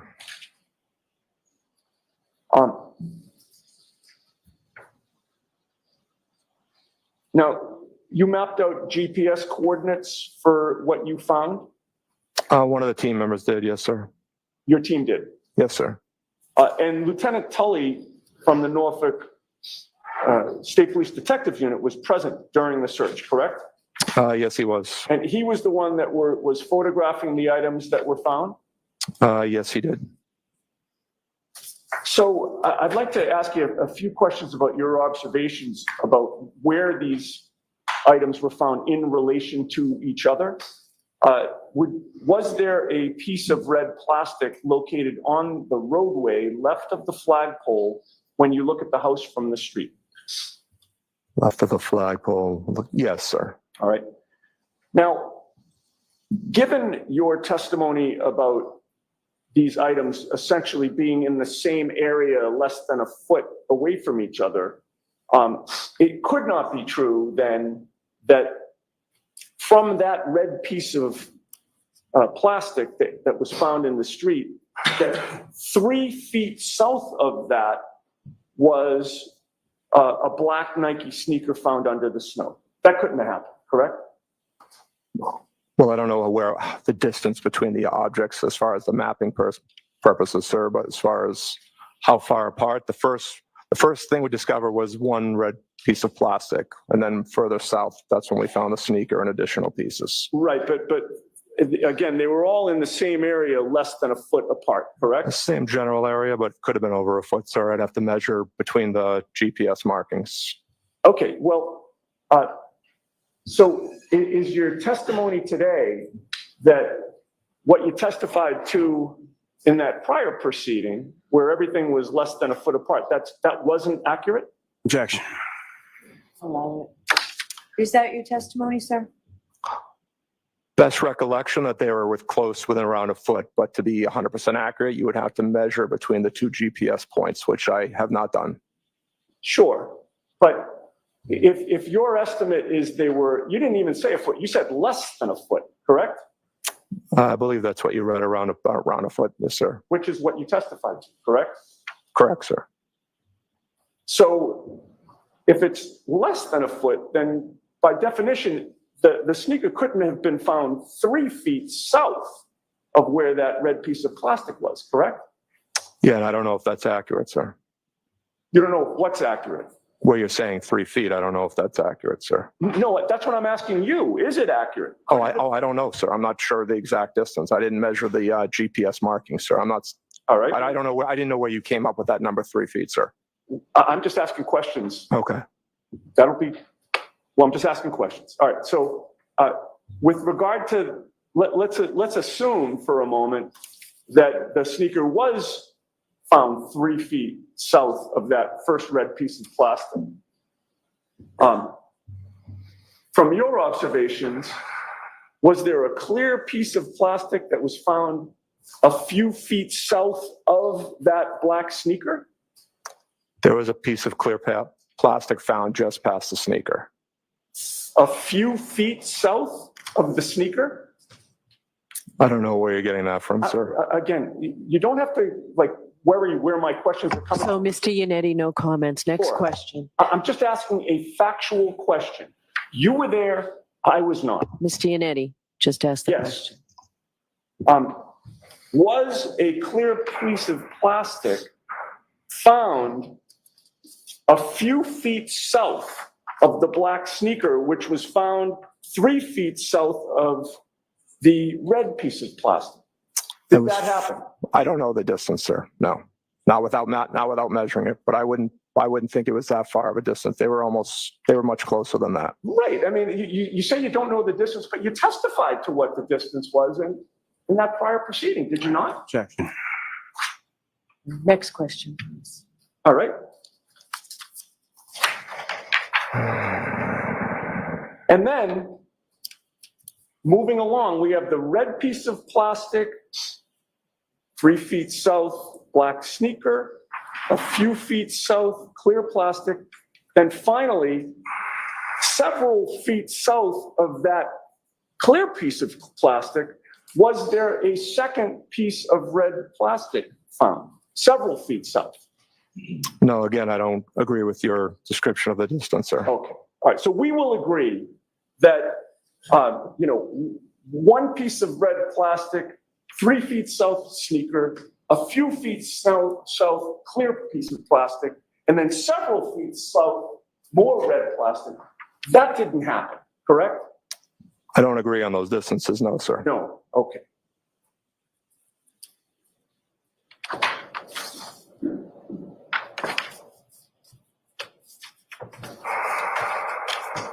Now,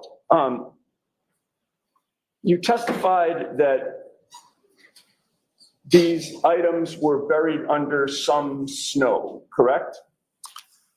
Correct, sir. They were under snow. Can I have those exhibits, please?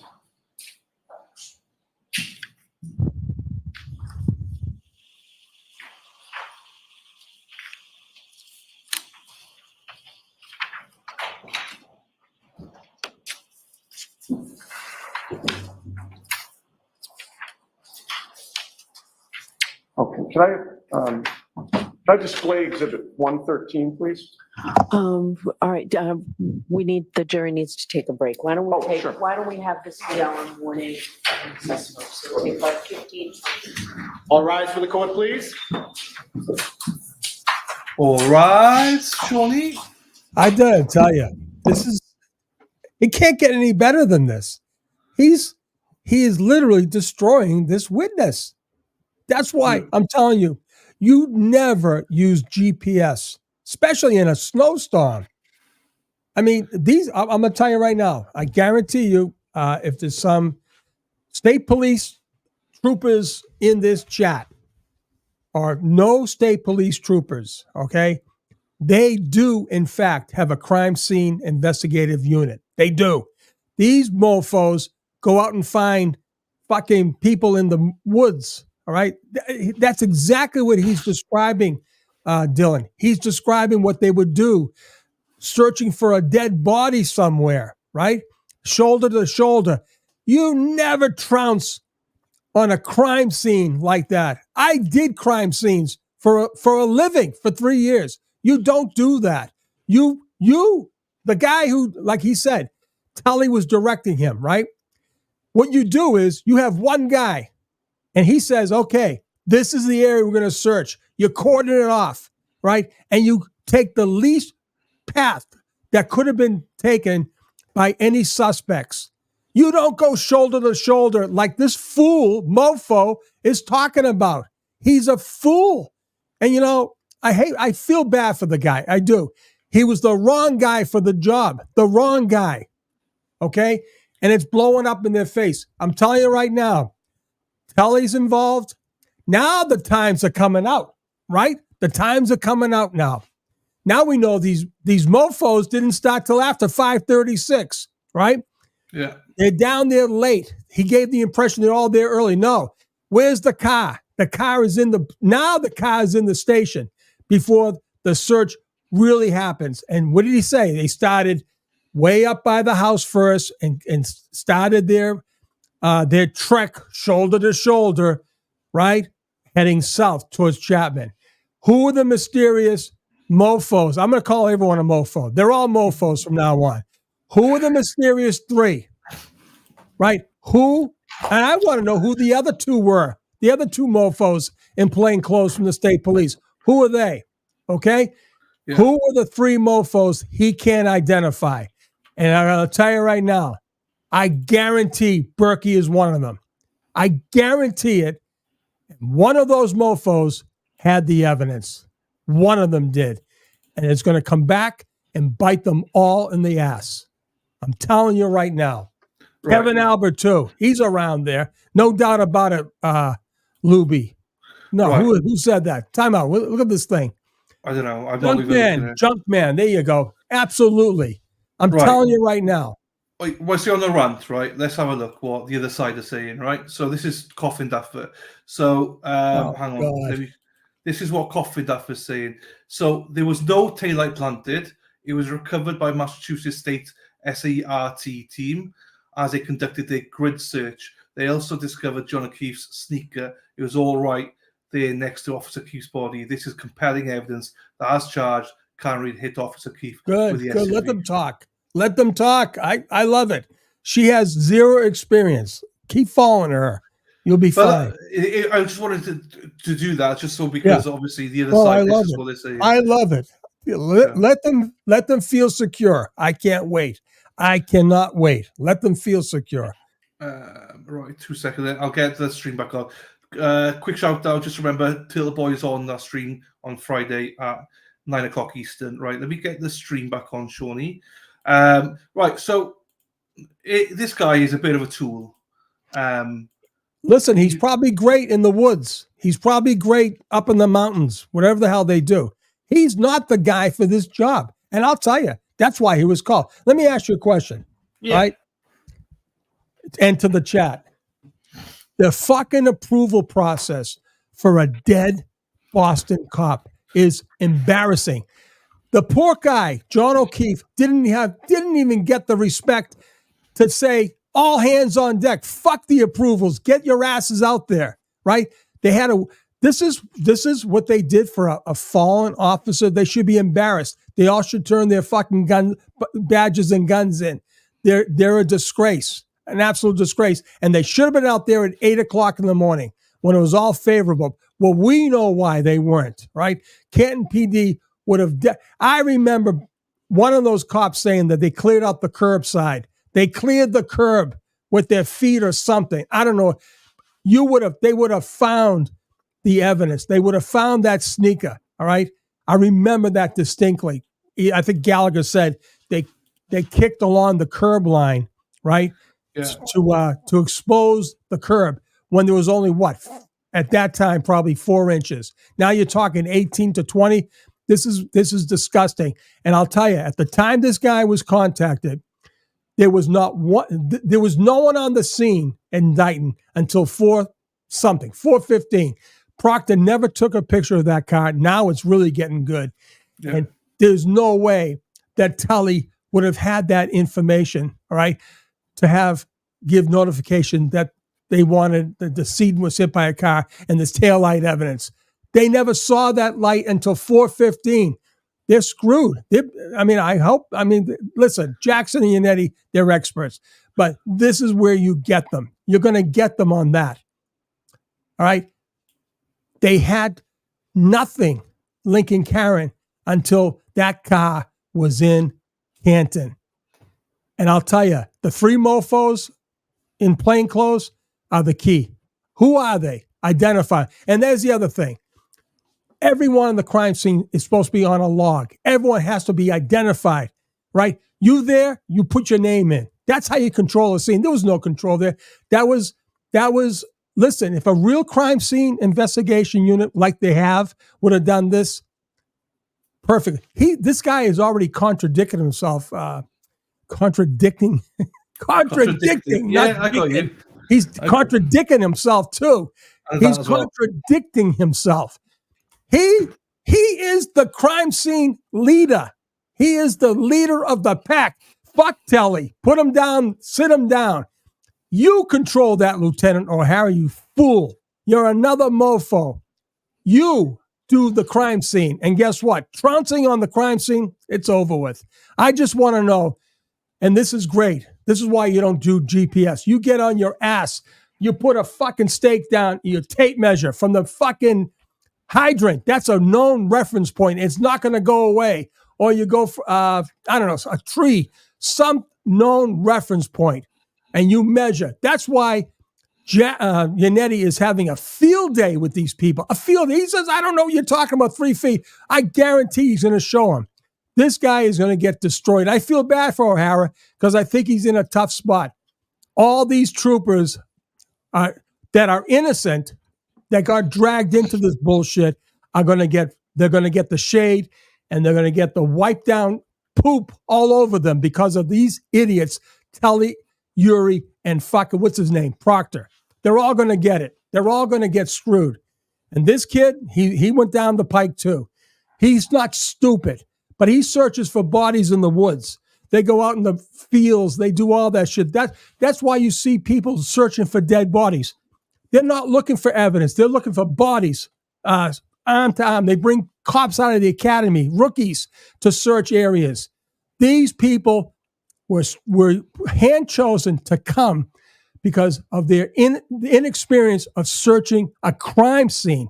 They're searching for a dead body scene, looking for skeletons, bodies eaten by rats and fucking deers and bears, whatever the hell you have. These guys are mofos. That's it. They're all mofos. We need a mofo counter. C-Dog, you're right with me, buddy. We need a mofo counter. Mofos. They're all mofos. We're over 100 by now. Over 100 mofos at the minute.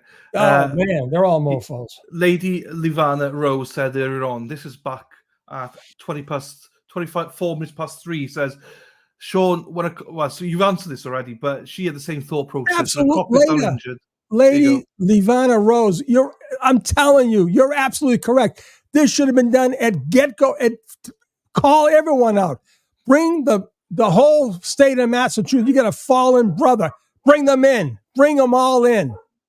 Di says, missing video from the Sally Pause from 5:08 to 5:50. Yeah, there you go. There you go. There you go, Di. You're absolutely right, my friend. You are. Die. Hey, and it's apt. We shared this morning, but look at this. She pulls away, and the tail light is well intact. That's right. That's beautiful. Look at you, man. That's awesome. So, what a day to wear it with the coffin. Awesome. There's Mofo Red Alert. We got Dickin, Mofo. We got everything. They had to beg to get 7 people. Can you believe that? That's all they showed up. 7 people for a dead Boston cop. That is embarrassing. Having like a pupil now. Sir, can I ask one question, right? Because I want to clarify something here, right? They named the 7 people, didn't they? Yes, they did. But we don't know who they all are. Basically, what year? We have a feeling who one may be. Right. Beausoleil. Beausoleil. I don't even know how to say his name. Beausoleil. All right. If his name is Jason Beausoleil, I don't know. Does anybody know who the Beausoleil he's talking about? Is it Jason? Oh yeah, I don't know. Anybody know who Jason Beausoleil is? Beausoleil. Find out who he is, and you'll find out there's another connection. Find out who he is. So do you know any of those 7, or are we like? Because I don't know any of them. Who, those cops? Yeah. Oh, they're from a different unit. These guys have nothing. October Girl, who is he? That's right. Is it Jason? It is. Okay. Well, guess what?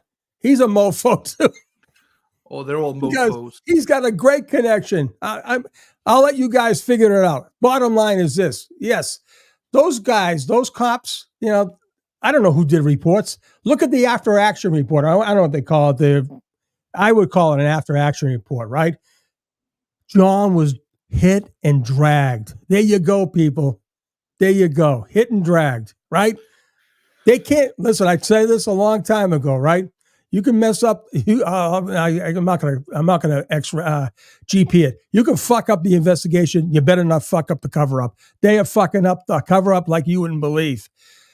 John was hit and dragged. Well, guess what? That means he wasn't 12 feet up on the hill, up on the berm. That's it. That's it right there. They ruined themselves with this guy. They ruined him. I mean, listen, that's it. They ruined him. Was the Canton PD conflicted off, but still got involved in the search? Canton PD, because of Berkey, right? Because of Berkey's ego. Now he's in hiding like a little. I can't say that. Now he's in hiding, right? Because he doesn't want to be embarrassed, right? He doesn't want to be served. He's in hiding. Come on. What's his name? Berkowitz. What's his first? Kenny. Show your face. Show your face, you little coward. Accept the subpoena, you coward. Get on the stand and be questioned like a man. It's get redressed right on the stand. Let's see what your skills are, Kenny. Come on, Kenny. Show your face. He's like a comedian. I don't care if he has cancer. He's out there dancing, buying pizzas. He's hiding from the constables. There's a search team. They want to give it to him. They want to give him that subpoena. He's hiding. Oh, his wife. I don't know where he's at. Really? The guy's dying of cancer, and the wife says, I don't know where he's at. Do you believe that? Stop it. Stop all the bullshit. I will breathe, Crafty Cow. I will, but I got to get it out because if I don't get it out, Crafty, I forget it. I got to get it out when it's in this noggin. I got to get it out. Get it out. Get it out. Hang on. Lulu's mum said they're back. They're not back. Don't worry, they're not back. I've got everything up here. You I'm sure? Not behind. You sure? Fuck. They're back.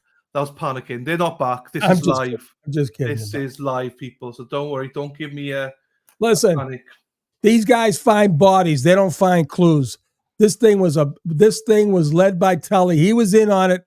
Tully, you're done, buddy. You are history. Wait till your voice. Wait till your conversations with what's his name? Mikey comes out. Oh, buddy, you and Morrissey. Wait till those recordings are released. You are DOA, my friend. DOA.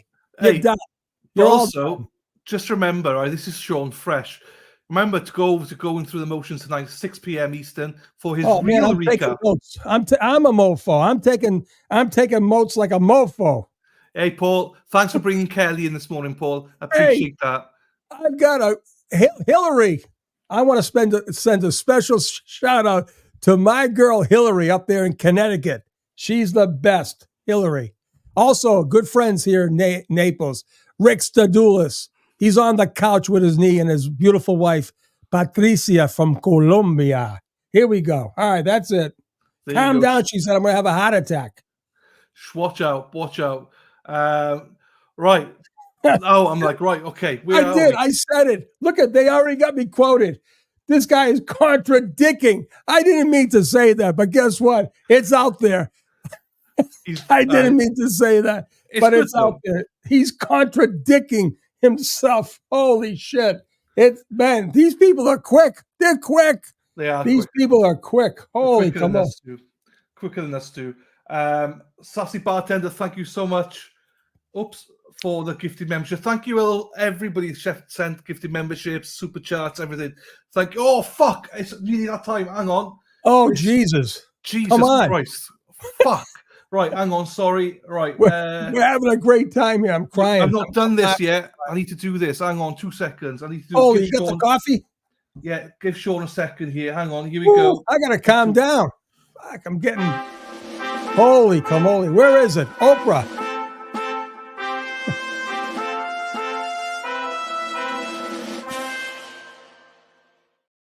Okay, I got it here. Hang on 2 seconds. I'm a bit slow there, Sean. Oh, bollocks. Right, wrong one. Need to find it somewhere. Oh, Jesus, not there either. Right.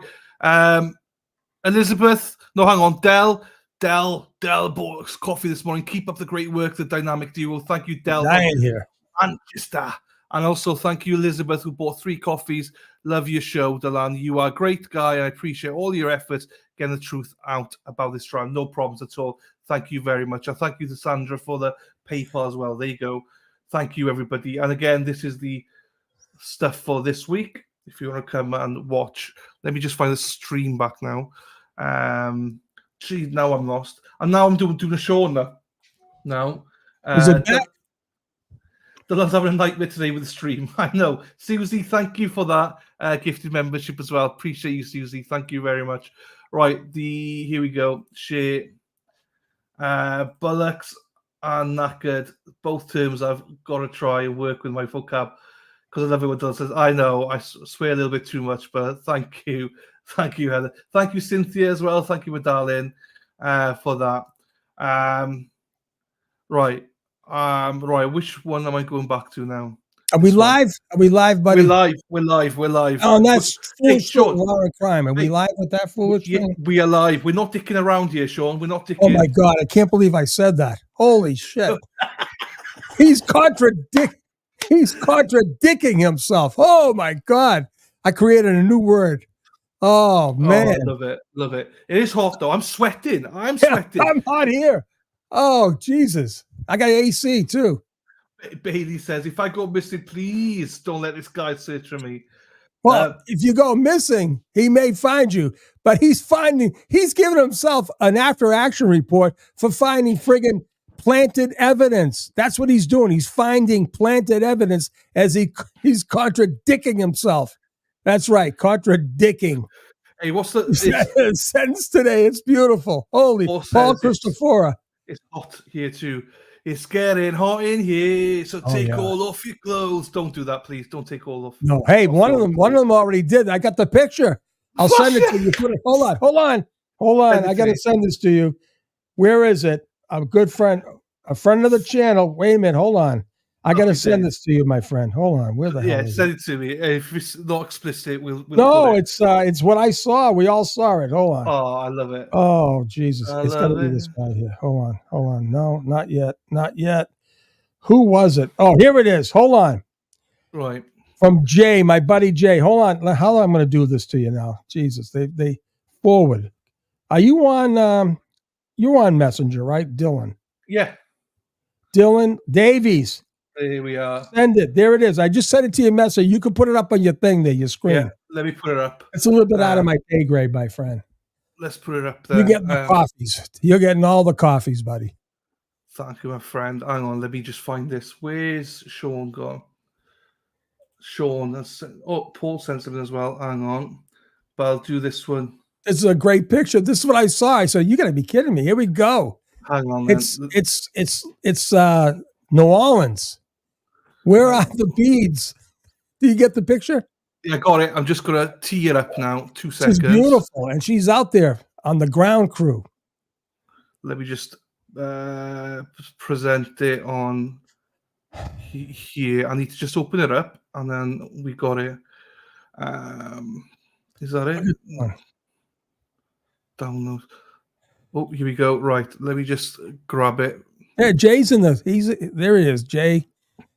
Jay, I'd probably crucify your last name. I'm not going to say it. If I can't say contradicting, I'll never say your last name, Jay. But you know who you are. He's right there, Jay Pierce. Oh, there it is. There she is. Oh, here it is. Merry Christmas. Get the beads. Throw the beads. Get the beads out there. Oh my God. There you go. There you go. That's what it's out in there in Canton today. John Como he's gonna clip. He's got 1,000 clips now. He'll be working day and night on these ones. Jesus. Oh, he'll be all over this now. Oh my God. All over this now. Oh, Jesus. Show. No, listen, I do feel bad for O'Hara, but too bad, pal. Too bad. You're on the wrong end of this. I know, the troopers got to stick together. It's a tough crew, I'm telling you. Rich says, all guys had 3 inches when I know that was funny what he did here. That's funny. All guys had 3 inches when this guy's adding 3 feet. No idea who it is. Either way, who knows? Right, hang on. Paul sent who is something that? as well. Hey, I'll send it to you now. Don't worry, I'll send it to you now, Paul. I think this is the one. This is the one I want, babe. There you go, Paul. Send it to you as well. Oh, who is that? No, I don't know who it is. But no, I think she's a new arrival to the ground troop. The ground troops. I'm not sure. Maybe Paul does. Don't show. Hold on. How would you say that name? That's Jay. That's the guy right there. He sent me the picture. He's a good guy. Jay Perks. Huh? Jay Perks. I've no idea. Jay Perks. Just press that. Jay, how do you do it? How do you do it phonetically, Jay? Jay Perks. You're just Italiano. Just change it. That's how I do it. Can I comment on something? Do you know that the Canton police joined forces with the Stoughton police to do a search warrant on this poor guy? I'm not going to name him because he did these dollar bills, like fake $100 bills and little duckies, rubber duckies that said Colin did it, right? I got him on my thing. He sent me a whole thing like an Easter basket, right? With a bunch of duckies and $100 bills, right? Fake. They did 2 search warrants to find evidence of him with these little duckies. Yet they couldn't do a search warrant at the house where the mofo king, Paul Gallagher, said he didn't have probable cause, but they got probable cause for this poor guy. Are you kidding me? Doing 2 search warrants, 2. Mm-hmm. These guys are embarrassing. They're all mofos. Jay says, Dylan Sean, love watching you guys together. Thank you very much. You flow well together. Thanks for all that you do. Thank you, my friend. Hey, thank you, Jay. I'm sorry I didn't meet with you, buddy. I'll meet with you, though. Piers and David says, Perks. Jay Perks. Jay Perks? Okay. Beautiful. Jay Perks. Jennifer says, I don't see that woman here in the ground crew. Go get her. Interview her, Jennifer. Interview her. Jen, I thought it was you for a second. Jen, I thought it was you one. No. Nudes during the break, love it. I'd get a search warrant for that cleavage. Ruka. No, I was like watching Tom and I see this girl, boom. Oh, you should see the video. Go to the replay. It's amazing. I did, Karen. I give you a shout out, Karen. I said, thank you, Karen. I did. Hey, hold on now. There's Karen Barrows. She's one of my mods. Karen, thank you for helping me out here, Karen. Thank you. Thank you for the PayPal as well. I did put it on screen earlier on, Karen. Apologies if you didn't see it. I did say thank you earlier on, but again, thank you to you again, Karen, for that. I did write it out. I promise you I did. I appreciate you. Thank you so much for the PayPal. Thank you very much for the coffee.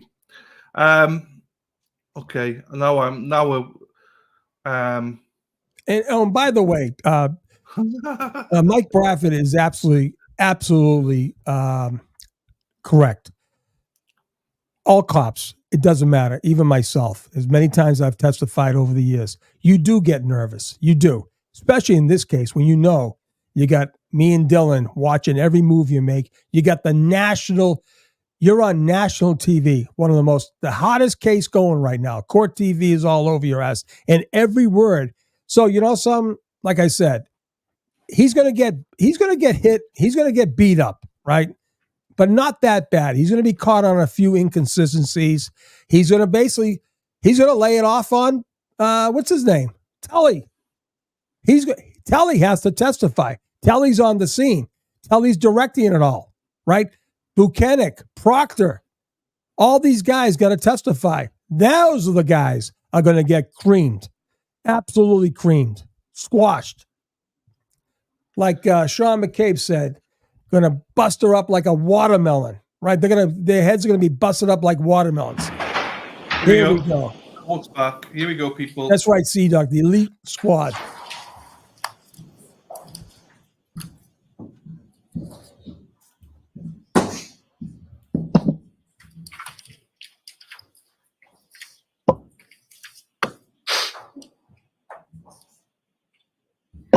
Thank you. Be seated. Put it back inside.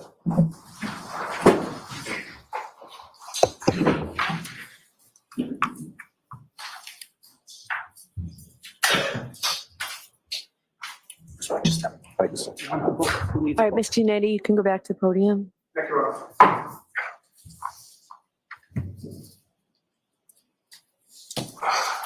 Lieutenant O'Hara, you testified on direct examination that you collected 6 or 7 pieces of plastic, correct?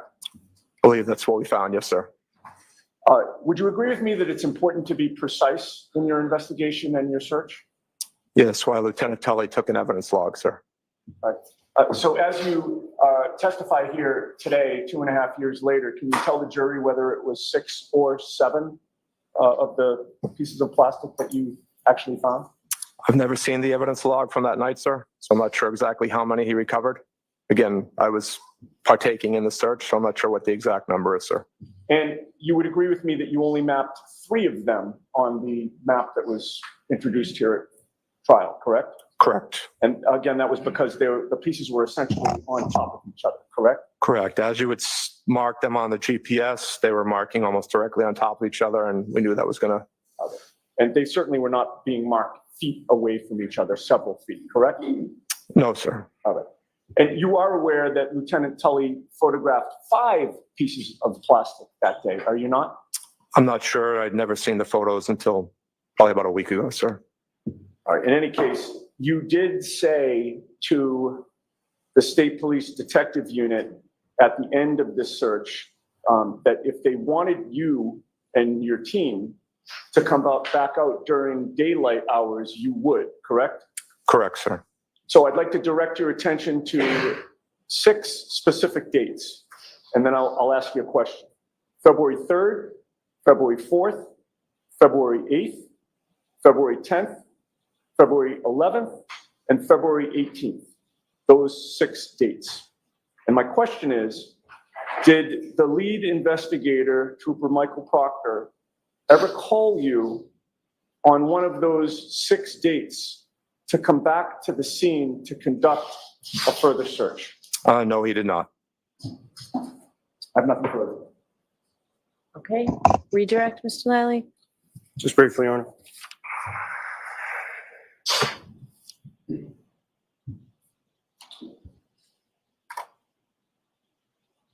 So, Lieutenant O'Hara, with respect to both yourself and Lieutenant Tully, as far as being dispatched, that decision comes from above both of your heads with respect to each of your units. Is that fair to say?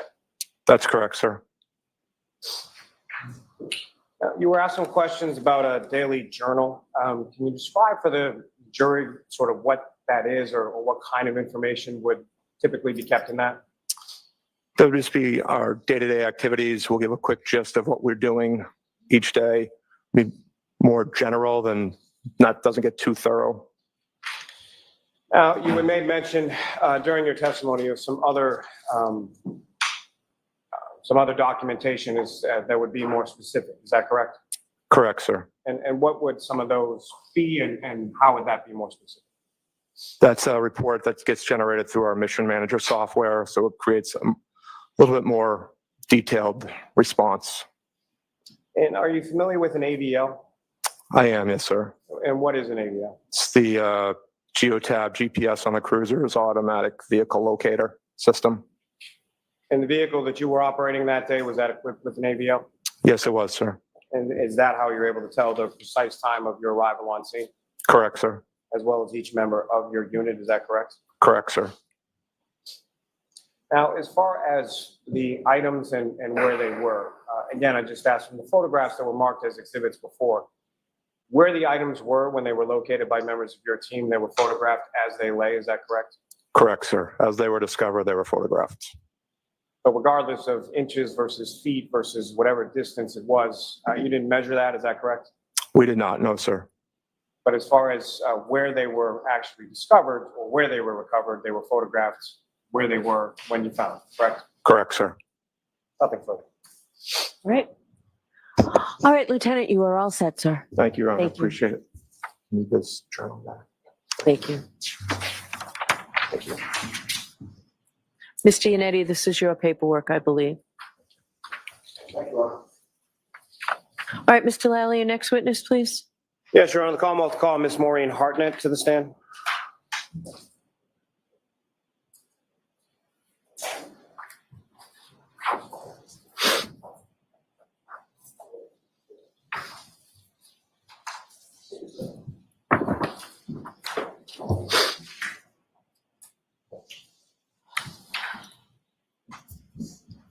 Just step right up here and just watch your step for me.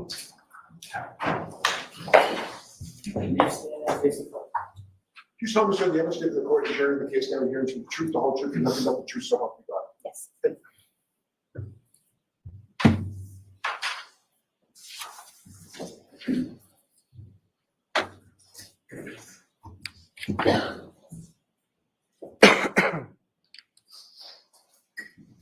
Morning, ma'am. Good morning. Could you please state your name and spell your last name for the jury? Maureen Hartnett, Hartnett. All right, Ms. Hartnett, I know I'm going to ask you throughout this to keep your voice up, okay? Okay, thank you. Thanks. And Ms. Hartnett, what do you do for work? I'm a forensic scientist too with the Criminalistics Unit and Crime Scene Response Unit at the Massachusetts State Police Crime Laboratory. And how long in total have you been with the Massachusetts State Police Crime Lab? In total, approximately 8 years. And I'm going to ask you some questions, just a little bit about your educational background. Where did you go as far as your undergraduate was concerned? I have a Bachelor of Science in Biology from Bridgewater State University. And following receipt of that degree, where did you go from there? I have a Master of Science in Forensic Science from the University of New Haven. And after you received your master's, where did you go after that? I was then hired by the Massachusetts State Police Crime Laboratory. And when you're initially hired, you mentioned that you're a forensic scientist too now, is that correct? Yes, correct. So when you're initially hired, or when you were initially hired at the State Crime Lab, what was your position and what did that entail? Are you referring to back in 2004 or in my current hire? You're back in 2000. In 2004, I was originally hired as a temporary employee in the CODIS unit. And what is it that you did there? I collected blood samples for the DNA database. And did you receive any sort of training in regard to that work? Yes, I was trained on how to properly collect and seal those samples. And what did training sort of consist of in reference to that? I demonstrated being able to take those collections and then properly store them and seal them. Now, your current position, what is your position at the crime lab now? Currently, I'm a forensic scientist too in the Criminalistics Unit and Crime Scene Response Units. And what is sort of the difference between a forensic scientist 2 versus a forensic scientist 1? A forensic scientist 1 is still in training at the crime lab. And did you start as a forensic scientist 1 when you came into this particular unit? Yes, I did. And about how long a period or process is it from the time that you start as a forensic scientist 1 before you become a forensic scientist? It takes me approximately 9 to 10 months to be signed off to be a forensic scientist 2. And can you explain to the jury sort of what goes on as far as that process is concerned, going from a forensic scientist 1 to a forensic scientist 2? During that time period, we are being trained in the various types of analysis that we'll perform in the Criminalistics Unit. And what exactly does that training sort of consist of? The training is broken up into modules, which addresses each type of analysis. At the end of each module, we take a written exam, an oral exam, and a hand-on practical exam. Once each module is successfully completed, we'll move on to the next module. And what are your duties as a forensic scientist in the criminalistics unit and a crime scene response? In the criminalistics unit, I examine items of evidence submitted by law enforcement personnel or crime scene responders for the presence of biological fluids such as blood, semen, and saliva, as well as trace materials such as hairs and fibers. I also perform gunshot residue collection and damage analysis. And with respect to the crime scene response unit? For the crime scene response unit, I respond to crime scenes. I document crime scenes, analyze or test evidence, preserve the evidence, and then transport that evidence back to the crime lab. And now, with reference to your training experience, specifically in the crime scene response unit, what is, based on your training experience, what is sort of the definition of what is a crime scene? A crime scene is any location that may contain evidence related to a crime. Now, with regard to those two positions, what, if any, training did you receive in regard to those two units that you're currently in while you were at the lab? I'm sorry, are you speaking about the crime scene training specifically? Crime scene training, yes. Let me ask you first to start with the criminalistics. The criminalistics training, I completed modules on body fluid identification, such as blood and semen, trace analysis, identification of hairs and fibers, pattern evidence, such as bloodstain pattern evidence, as well as damage analysis. And as far as the training was concerned with regard to the crime scene response? I received training in proper documentation using sketches and diagrams of the scene. I also received training in trace collection at crime scenes, as well as gunshot residue collection at crime scenes. Now, the crime lab that you work for, is that lab accredited? Yes, it is. And what does that, as far as accreditation, what does that mean? Accreditation is a voluntary quality assurance process that the laboratory is a part of, or an outside body evaluates our crime lab to ensure that our personnel, procedures, and instruments are held to certain scientific standards. And the outside sort of vendor or the outside accrediting agency, who is that in regard to the Massachusetts State Police Crime Lab? Our laboratory is accredited by ANAB, which stands for ANSI National Accreditation Board, and ANSI is another acronym that stands for American National Standards Institute. And as far as that accreditation is concerned, how often is that something that that your lab undergoes, or is there some audit process? How is accreditation sort of achieved? We are audited, I believe, I want to say every 2 years, but I'm not 100% sure. They come out to the lab and they go through certain systems or have a certain scope in which they audit us. We also do internal audits as well. And as far as that accreditation is concerned, is that something that was up to date in the month of January of 2022? Yes, it was. And is it up to date currently as well? Yes. Now, your work, I believe you just alluded to this as far as your testimony, but does your work go through some sort of review process? Yes, every assignment that I complete goes through both a technical review process and an administrative review process. Can you explain a little bit about what each of those is and what it means? A technical review process is done by an independent analyst, either a peer or a supervisor, who will look through my file and determine whether or not they can come to the same conclusions that I came to based on my notes. Are you familiar, based on your training and experience within the lab, of something called a proficiency test? Yes, I am. And can you explain to the jury what is your understanding? What is a proficiency test? Proficiency tests are given in the different types of analysis that we do at the lab to ensure that we are maintaining our competency in that type of analysis. And about how often are these administered, or how often do you take proficiency tests? For biological fluid identification, I take 2 per year. For trace identification, I take 1 per year. And for crime scene response, I take 1 per year. And these proficiency tests, are they required by the accrediting body ANAB that you were referring to? Yes, they are. And did you take a proficiency test in hair and fiber identification in 2022? Yes, I did. And what was the outcome of that proficiency test? That was successfully completed and required a remediation.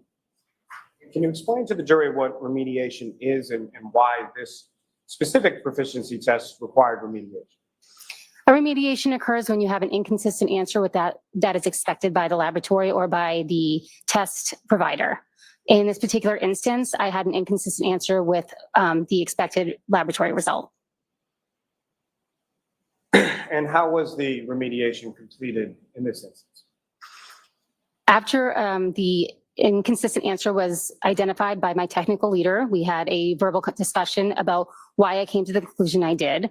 To be more specific, each item had 2 samples. One of the samples for item 4, I determined as being a human hair without a root, when in fact the root was present. We had a discussion on how I came to that conclusion, and then she then mounted that hair back on the microscope, and we discussed different ways that I could have come to the correct conclusion. And during that remediation process, were you permitted to continue to perform casework during that time?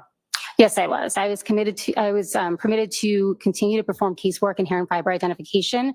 However, I was temporarily asked to not perform technical reviews of my peers' work on hair and fiber identification. And was prior casework that you had completed evaluated to verify that the previous reports were issued correctly? Yes, they were. And what was the determination in regard to that? No previous casework was affected by this error. And have you since completed additional proficiency tests in hair and fiber identification? Yes, I did. And what were the outcomes of those subsequent proficiency tests?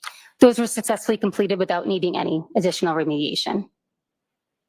As far as the remediation was concerned, if you could just explain to the jury sort of what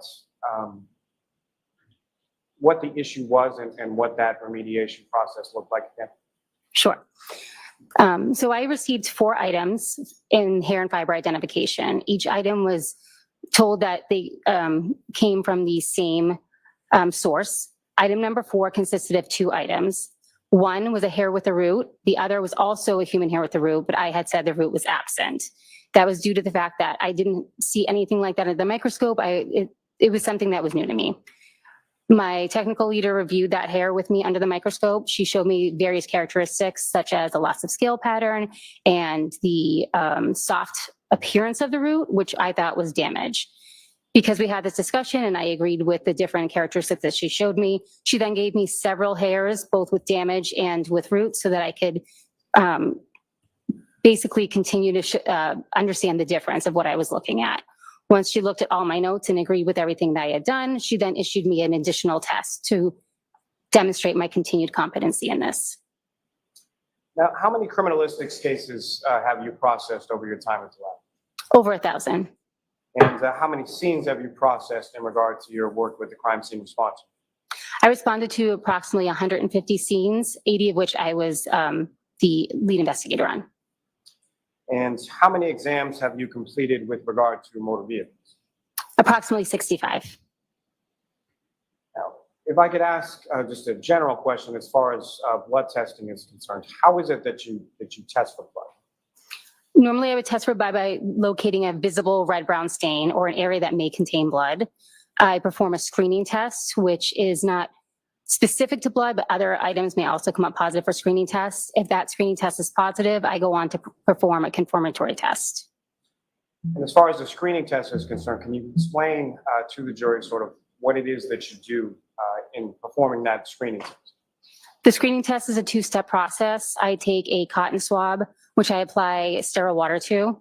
I take that cotton swab and apply it to the area that I would like to test. And then I add my 2 chemicals to the swab. Depending on what type of screening test I perform, there'll be a color change, either blue or pink for blood. And with regard to the confirmatory test, can you explain to the jury sort of what does that consist of? If the screening test is positive, I'll go on to perform a confirmatory test, or again, a cotton swab is applied to the area of interest, or I may take a cutting depending on what the substance is.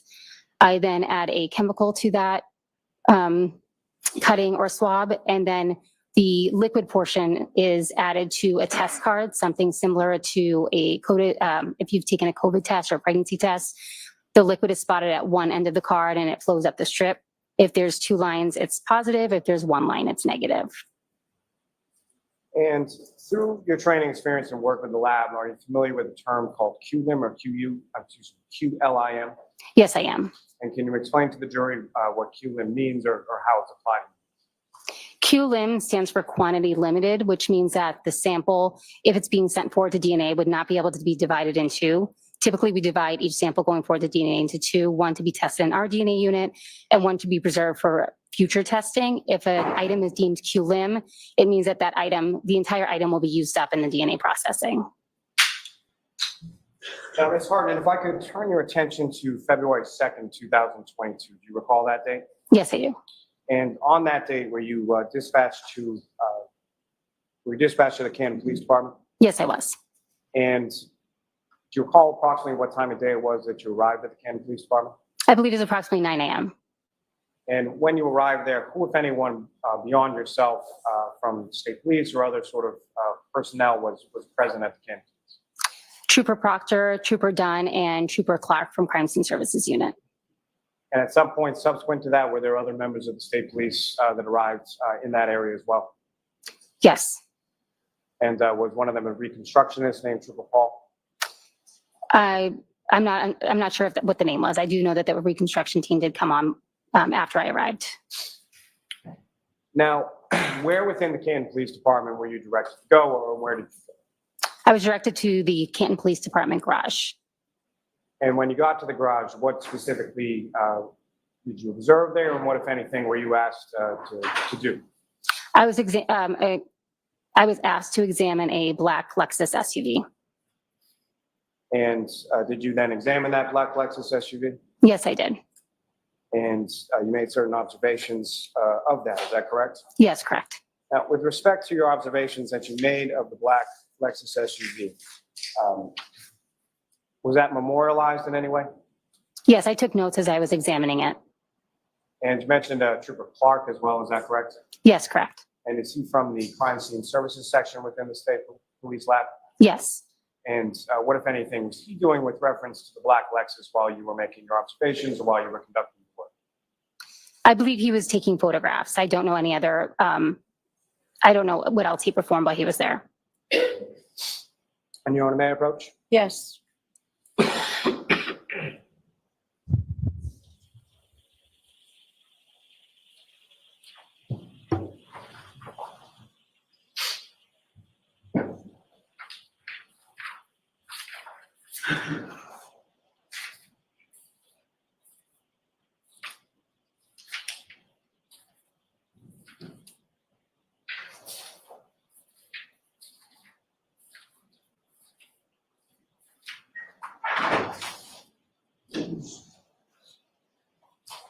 I'm showing you a 3-page document. Just ask you to look down to help you finish.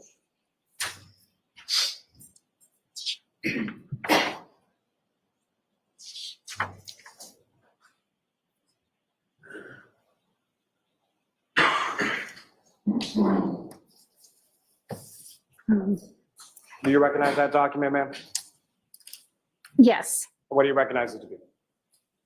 It's, it looks like diagrams that I had taken at the scene. However, it appears to be missing some information. So as far as the notes that you took, they're not memorialized? Ms. Hartnett, you were taking notes on those diagrams when you were at the Canton Police Station in the garage? Yes, I did.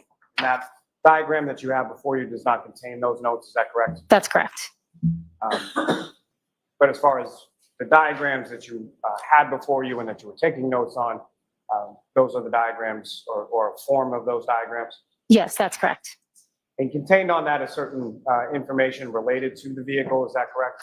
Yes, correct. Includes the make, the model, license plate number, is that correct? Yes. And if you could just read from that form as far as what you recorded as far as the make, the model, and the license plate number. The make is a Lexus. The model is LX570. The year was 2021. The registration is Massachusetts 3GC684. The VIN number is JTJF7AX1M434347. The exterior color is black. The interior color is tan. The registrant is Karen Reed, and the exam location was Canton PD Garage. Approach Jan, Your Honor. Yes. I'm also seek to introduce in the minutes of the Any objection? No objection. Thank you. Exhibit 137. Thank you. Ms. Hartnett, with reference to the diagram that you took notes on, do you have a copy of that with you today? Yes, I do. And Your Honor, with the court's permission, I would ask that the witness be allowed to take that out just to, as far as the testimony related to the diagram. Okay. And with the court's permission as well, I would ask if we could display what's now been marked as 137 on the screen. Yes.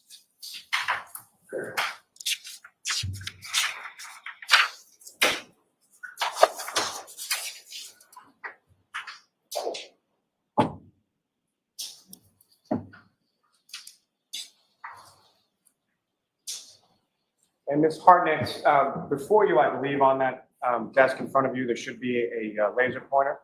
Yes. Just click on the button there and point it at the screen if I or anyone asks you to do so with reference to the screen. So, Ms. Hartnett, with reference to what's up on the screen, the top of that first page of diagrams, if you could, using that laser pointer, direct the jury's attention to what you observed and what, if anything, you made note of in reference to your observations of the black Lexus on February 2nd. In my notes, I had the vehicle was in overall good condition, and there was damage noted on the rear passenger side area. So that's not viewable in this particular diagram. And Ms. Gilman, if you could scroll down to the bottom.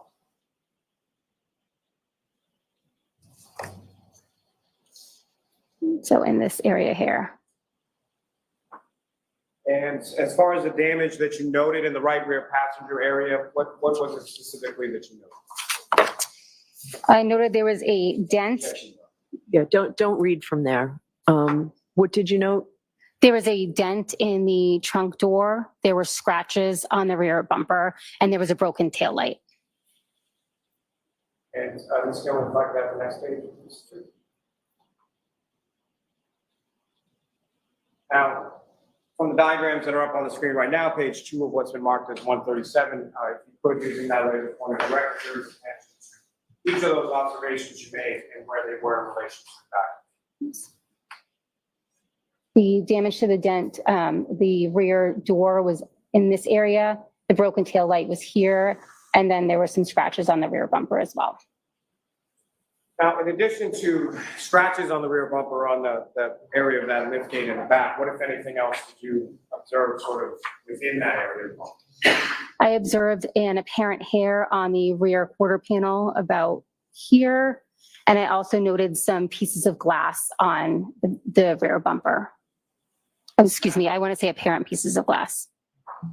Now, as far as that word, when you say apparent human hair on the rear bumper, why that terminology? Why do you call it that at that stage when you're in the garage and you're making these observations? At that time, I noted that it was an apparent hair because I had not done any microscopic observation of the hair. And subsequent to that, did you do that microscopic examination of the hair that you observed in the rear area of that Lexus SUV? Yes, I did. And where was that? That was performed back at the lab. So that item was secured by yourself, taken back to the lab and examined microscopically? Yes, that's correct. Now, with reference to what you termed as the apparent glass on the rear bumper, similar to the apparent hair, why is it that you use that terminology when you're making those observations of it in the garage? I did not have any confirmation that it was glass. We refer to it as apparent glass and preserve it for the trace unit. And when you say reserve it for the trace unit, if you could, just in general terms, describe to the jury what the trace unit is and what is it that they do as far as their analysis in relation to what you do. Certain items will be examined in the trace unit for identification. So the criminalistics unit does not perform glass identification. That would be done in the trace unit. They would also, they also will look at other items such as plastic and hairs, but I'm not comfortable going into the analysis that they perform. I don't have the details on that. And lastly, Ms. Gilman, if I could have the third diagram within that. And again, Ms. Hartnett, what's up on the screen is that was before you as the third diagram? Yes. Or the third page of the diagram. And what, if anything, of significance did you note in this area of that? I noted the items that were located within the vehicle. There were some boxes on the back seat of the vehicle. There was also a package in the vehicle and some clothing and miscellaneous items in the trunk. Now, as far as the items that were contained within the trunk, how high up were they? Let me ask you this. As far as the rear window of the trunk area, was there anything obstructing that? I don't recall at this time.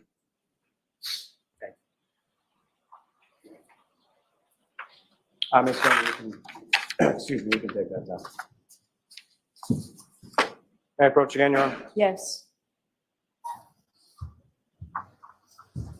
I'm going to show you initially a set of 18 photographs, just asking generally with those, and I'm just going to ask you, generally speaking, if you recognize what is contained there.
And ma'am, do you, generally speaking, do you recognize what's depicted in those photographs? Yes, I do. And what do you recognize those?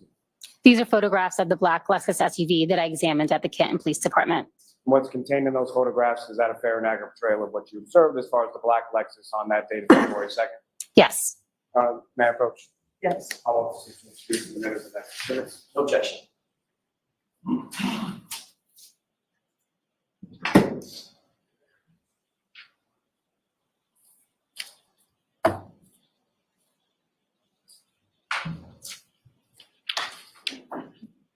Your Honor, if I may, I don't mean to. So Madam Court Reporter needs to. I understand. So all I'm asking, Your Honor, is if I may approach just to show a couple more photographs while the court reporter is reporting so that the witness may review them. Okay. Are we done? If anyone speaks before I'm done, it won't be on the record.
It's 138 to 155. Thank you.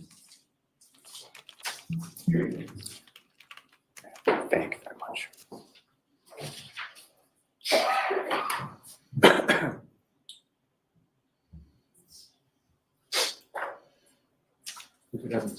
Your Honor, with the court. So, Mr. Lally, you really need to keep your voice up and the witnesses. Yes, Your Honor. Your Honor, with the court's permission, may I publish those photographs that have now been marked for the jury? Yes. And Ms. Gilman, if I could start with 2498.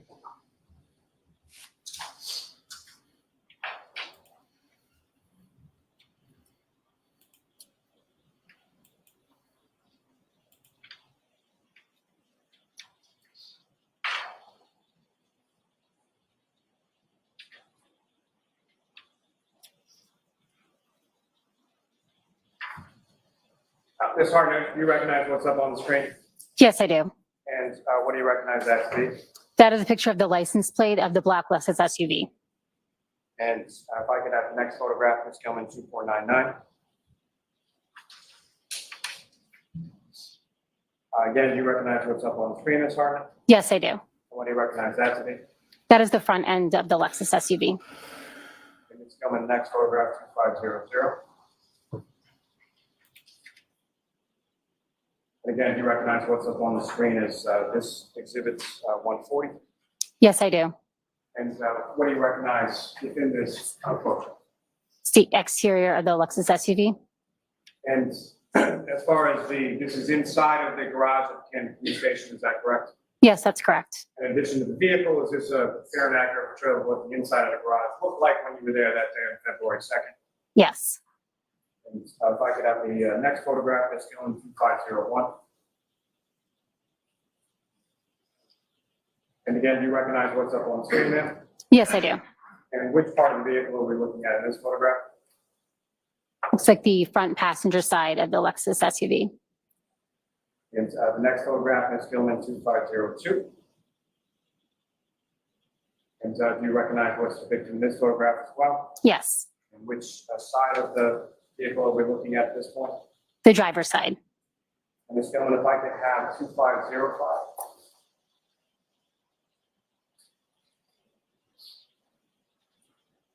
And do you recognize what's in this photograph, Ms. Hartnett? Yes, I do. And what do you recognize this? That's the rear driver's side of the black Lexus SUV. And the next photograph, Ms. Gilman 2506. Do you recognize this as well? Yes, I do. And what do you recognize this? That's the rear of the black Lexus SUV. As far as the caution tape that's up and around the vehicle, is that something that was around the vehicle at the time that you first came into the garage? Yes, it was.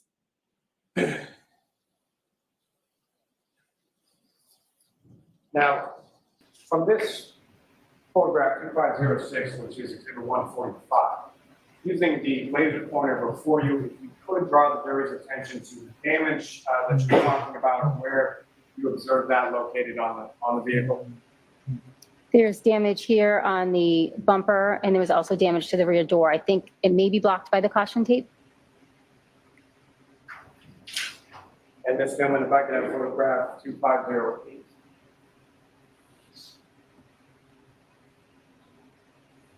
So looking now at what's been marked exhibit 147, Ms. Gilman, if I could ask you to zoom in a little.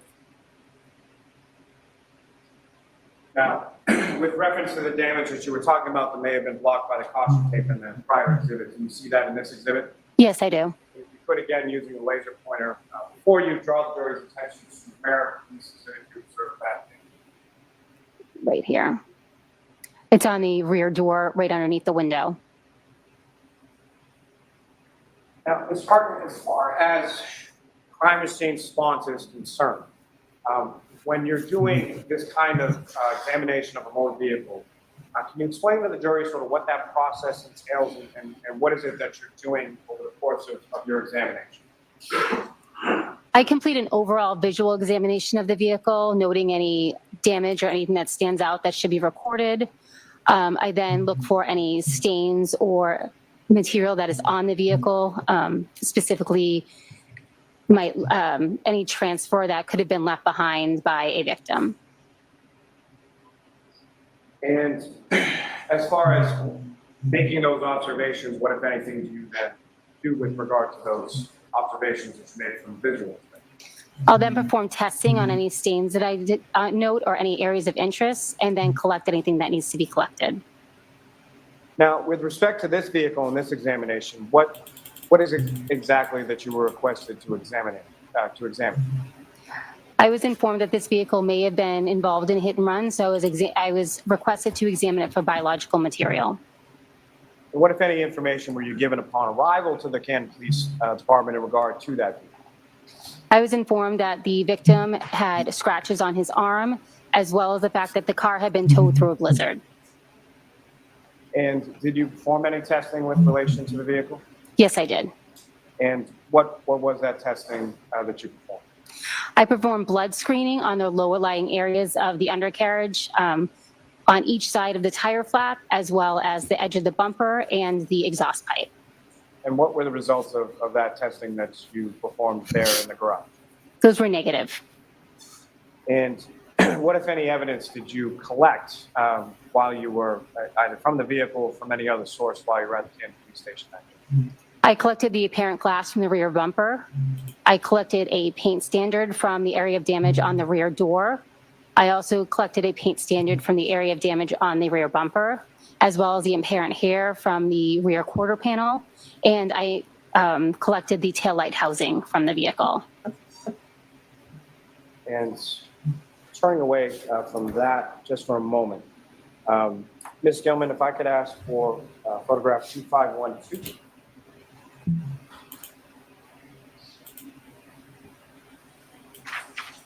And Ms. Hartnett, direct your attention up on the screen. What's now been marked as exhibit 150? Do you recognize this? Yes, I do. And what, if anything, of significance in relation to items collected or items you observed, do you observe in this particular photo? I observed the apparent glass on the rear bumper. And Ms. Gilman, if I could have photograph 2515.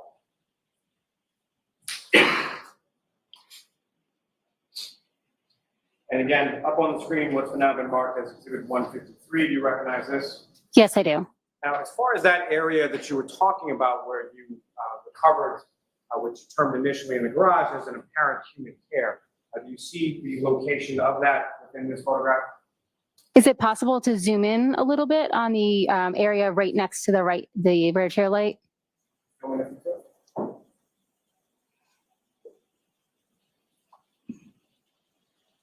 To the best of my recollection, it was in this area. Now, as far as areas where you observe certain items or where damage is indicated or observed by you, is that later marked in some fashion? I note the damage in my notes. But as far as on the physical item itself, is that marked in any way, shape, or form? Yes, I'll use stickers to indicate areas that I would then refer to back in my notes. So that second set of photographs that I placed before you when the stenographer was marking those exhibits, do you generally recognize what's depicted in those photographs? Yes. What do you recognize those? These are pictures of the interior of the black Lexus SUV. May I approach her? Yes. Your Honor, Commonwealth seeks to introduce in a bit. Just 4 photographs of the next exhibit. Is there an objection, Mr. Jackson? No objection to this.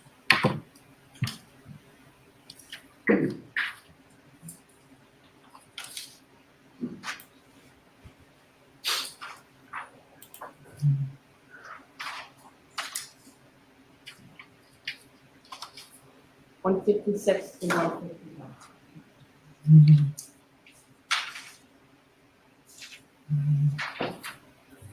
I'll take those. Thank you very much. Your Honor, with the court's permission, I would ask to publish those for the jury as well. Okay. Ms. Gilman, if I could have photograph 2521.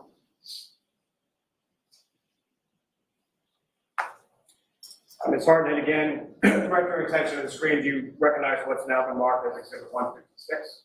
Yes. What do you recognize that to be? That's the driver compartment of the black Lexus SUV. And if I could have Ms. Gilman photograph 2527.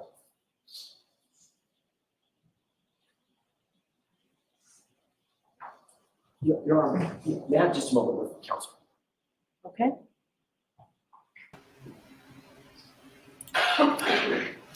Just a moment. He was a moment, Sean. Yes. All right. There you go. So Ms. Hartnett, direct your attention to the screen, photograph 2527, that's now been marked as exhibit 157. Do you recognize that as well? Yes, I do. And what is depicted in that photograph, ma'am? It's the front seat area of the black Lexus SUV. And specifically, as far as the center console area of that vehicle, is that fair and accurate portrayal of what you observed inside the vehicle on February 2nd? Yes. And lastly, from this packet, Ms. Gilman, if I could have photograph 2535. And Ms. Hartnett, 2535, which has now been marked as Exhibit 159. Do you recognize what's up on the screen there? Yes, I do. What do you recognize that to be? That's the interior of the trunk of the black Lexus SUV. And is that fair and accurate portrayal of the interior of the trunk as you observed it in the Canton Police Department garage on February 2nd? Yes. Thank you. Can I approach the witness again, Your Honor? Yes.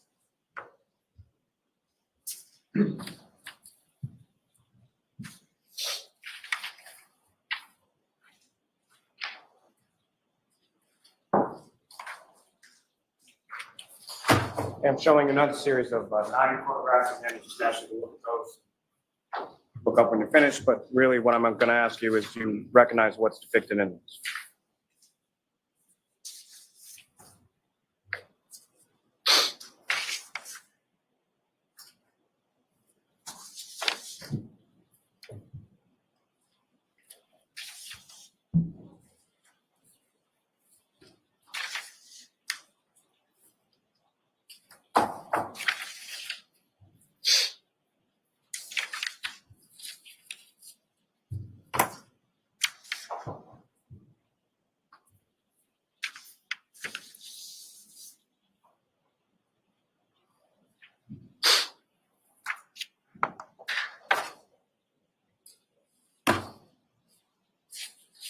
And do you recognize what's depicted in those photographs, ma'am? Yes, I do. And generally speaking, what's depicted in those 9, that set of 9 there? These are pictures of the rear passenger area of the black Lexus.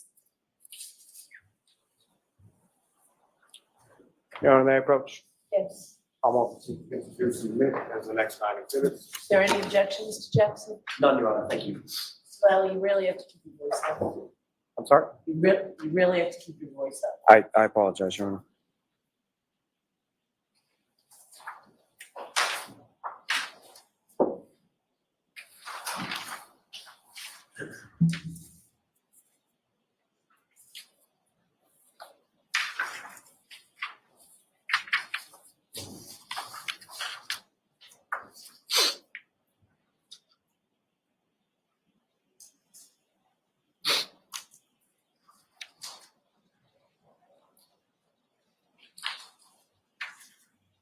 One 160 to 166 one.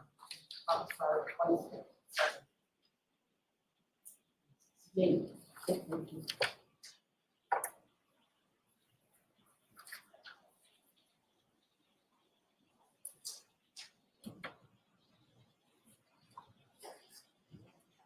Thank you very much.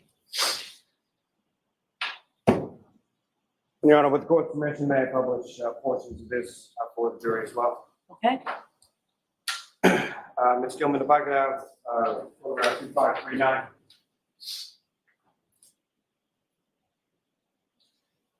Ms. Hartnett, what's up on the screen is photograph 2539. That's now been marked as Exhibit 160. Do you recognize that? Yes, I do. And what do you recognize that to be? That's the rear passenger area of the black Lexus. As far as the damage that you observed from the broken taillight, if you could, using the laser pointer before you, direct the jury's attention to that, or what's visible of that in this photograph. This area here is the broken taillight. And Ms. Gilman, if I could have the next photograph, 2540. Now exhibits 161. Again, Ms. Hartnett, if you could, using that laser pointer, direct the jury's attention to where you observe, if anywhere in this photograph, damage to the right rear passenger. There's damage in this area here to the rear tail light. From the damage that you observed, it essentially wraps around from both the back and from the passenger side of the vehicle. Is that correct? Yes, that's correct. And Ms. Gilman, if I could have photograph 2554.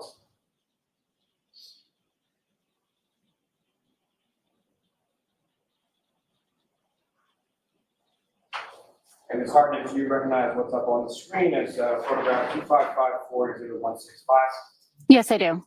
And talking before, earlier in your testimony about some stickers or some sort of evidentiary marker that you would put on an item that you're examining, correct? Correct. Do you see any of that in this photograph here? Yes, I do. And could you direct the jury's attention using laser pointer to where you observe that and what if any area of damage or what that's denoted?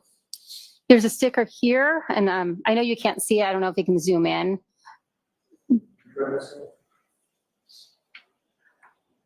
There's a letter on the sticker, I believe it's A, that denotes that there's something there that I was going to collect.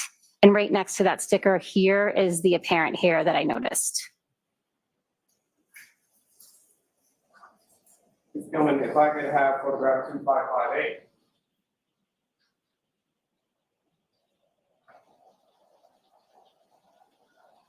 My apologies, 2556.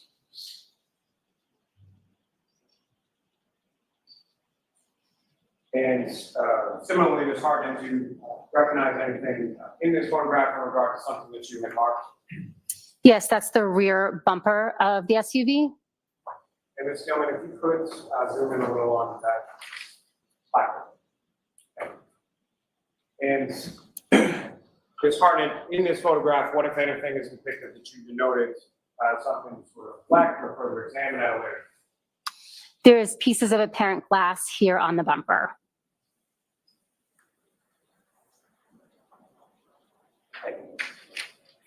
May I approach the witness again, Your Honor? Yes.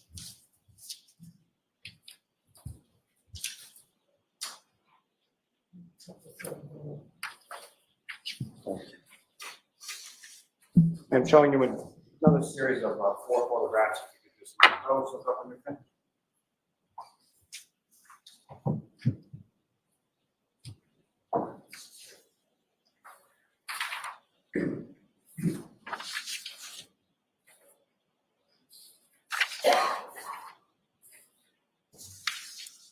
Do you recognize what's depicted in those photographs, ma'am? Yes, I do. And what do you recognize those to be? This is the rear passenger exterior right below the tail light on the Lexus SUV. And Your Honor, may I approach the witness? Yes. Commonwealth, please introduce you as the next one. Do it. Okay.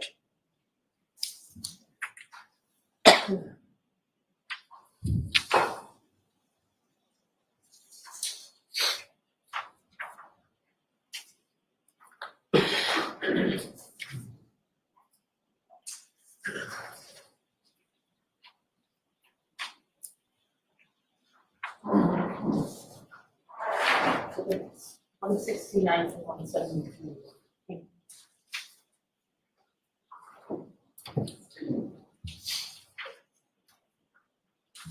Your Honor, with the court's permission, may I publish some of these photographs of the jury? Yes. Ms. Gilman, if I could have photograph 2573.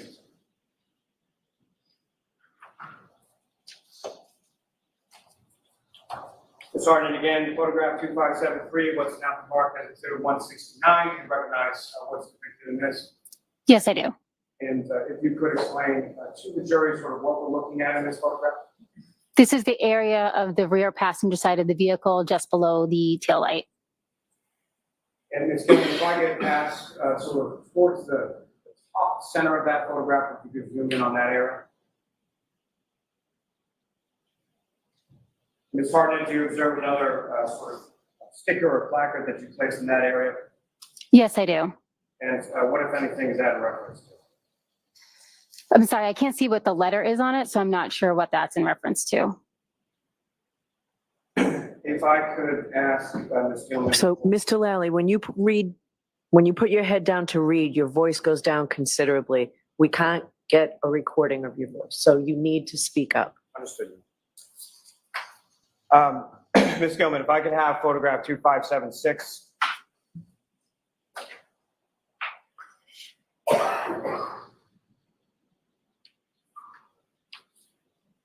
And Ms. Gilman, if you could, with reference to the 2 areas up on that, if you could zoom into that area.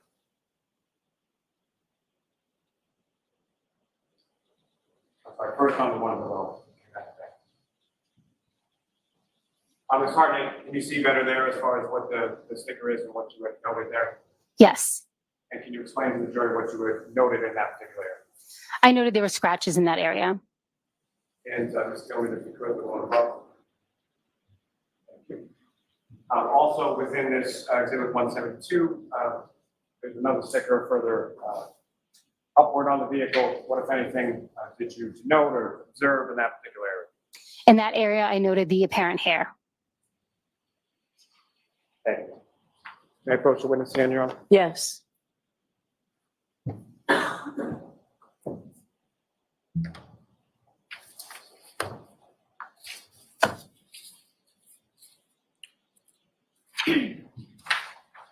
Another series of photographs of this asking the same question. If you could take a look at those and asking if you recognize generally what they are.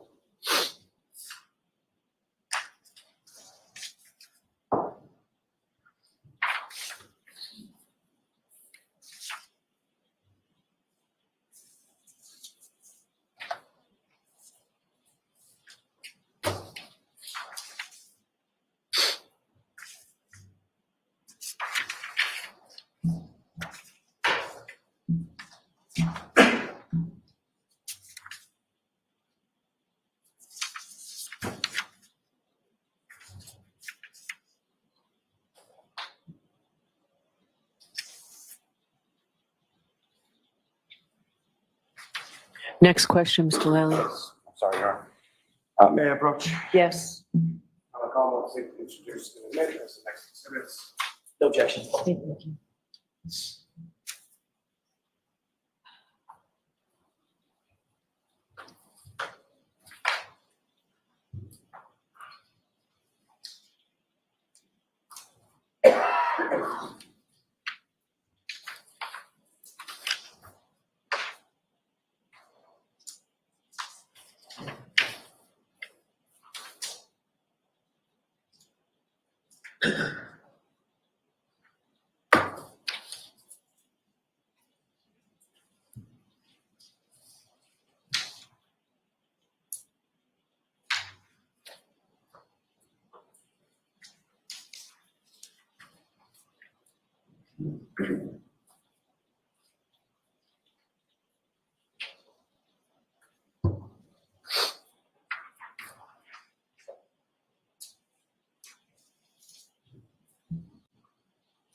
One 173 to 186. Thank you. Thank you very much. Your Honor, with the court's permission, I'd ask to publish some of those photographs as well. Yes. Ms. Gilman, if I could have 2558.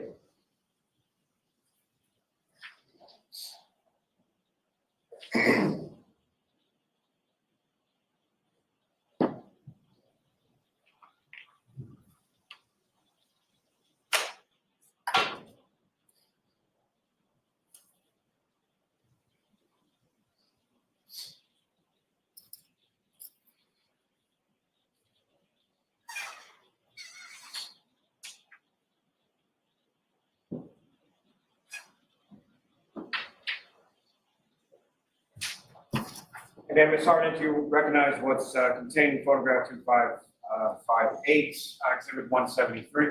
Yes, I do. And Ms. Gilman, if I could ask you to just zoom in a bit on the sticker in the middle of the screen. And again, Ms. Hartnett, what is depicted in this photograph? That is a picture of the apparent hair I noted in the area. Ms. Gilman, if I could have 2561.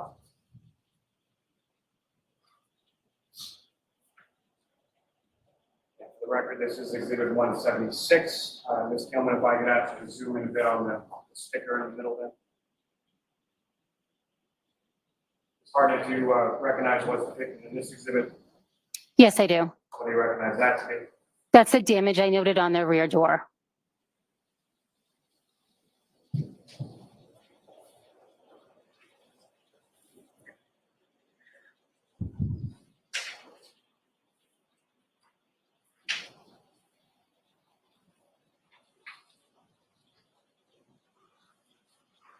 Thank you.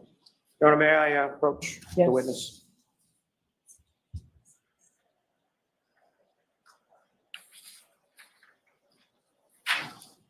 I'm showing you a series of 3 photographs. Those are already finished.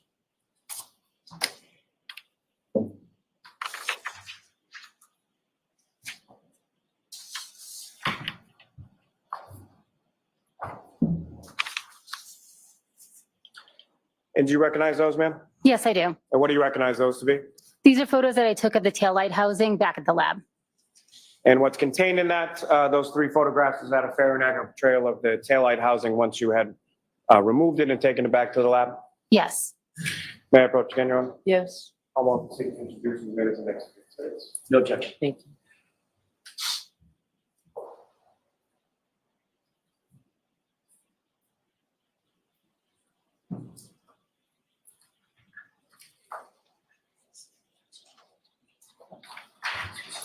$187 to $189. Thank you. Thank you very much.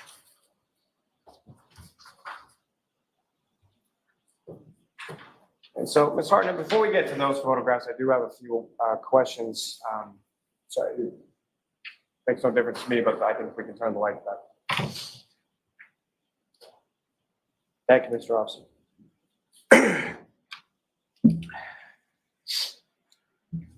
Now, as far as the collection of that evidence that you collected from the vehicle specifically, how was that evidence collected? And again, you've received training in regard to collecting evidence, correct? Yes, that's correct. And the collection of evidence that you did in this case, was that in conformity with that training and experience that you have? Yes, it was. And so how did you collect those pieces of evidence from the vehicle on that particular? It depends on what the item was, the taillight specifically. Is that what you're asking about? Well, first, let me ask as far as the hair, and then I'll move on to some other items if that's all right. So as far as the hair was concerned, how was that collected? I would have collected the hair with tweezers, put it in a glassine envelope, and then put that into a larger manila envelope.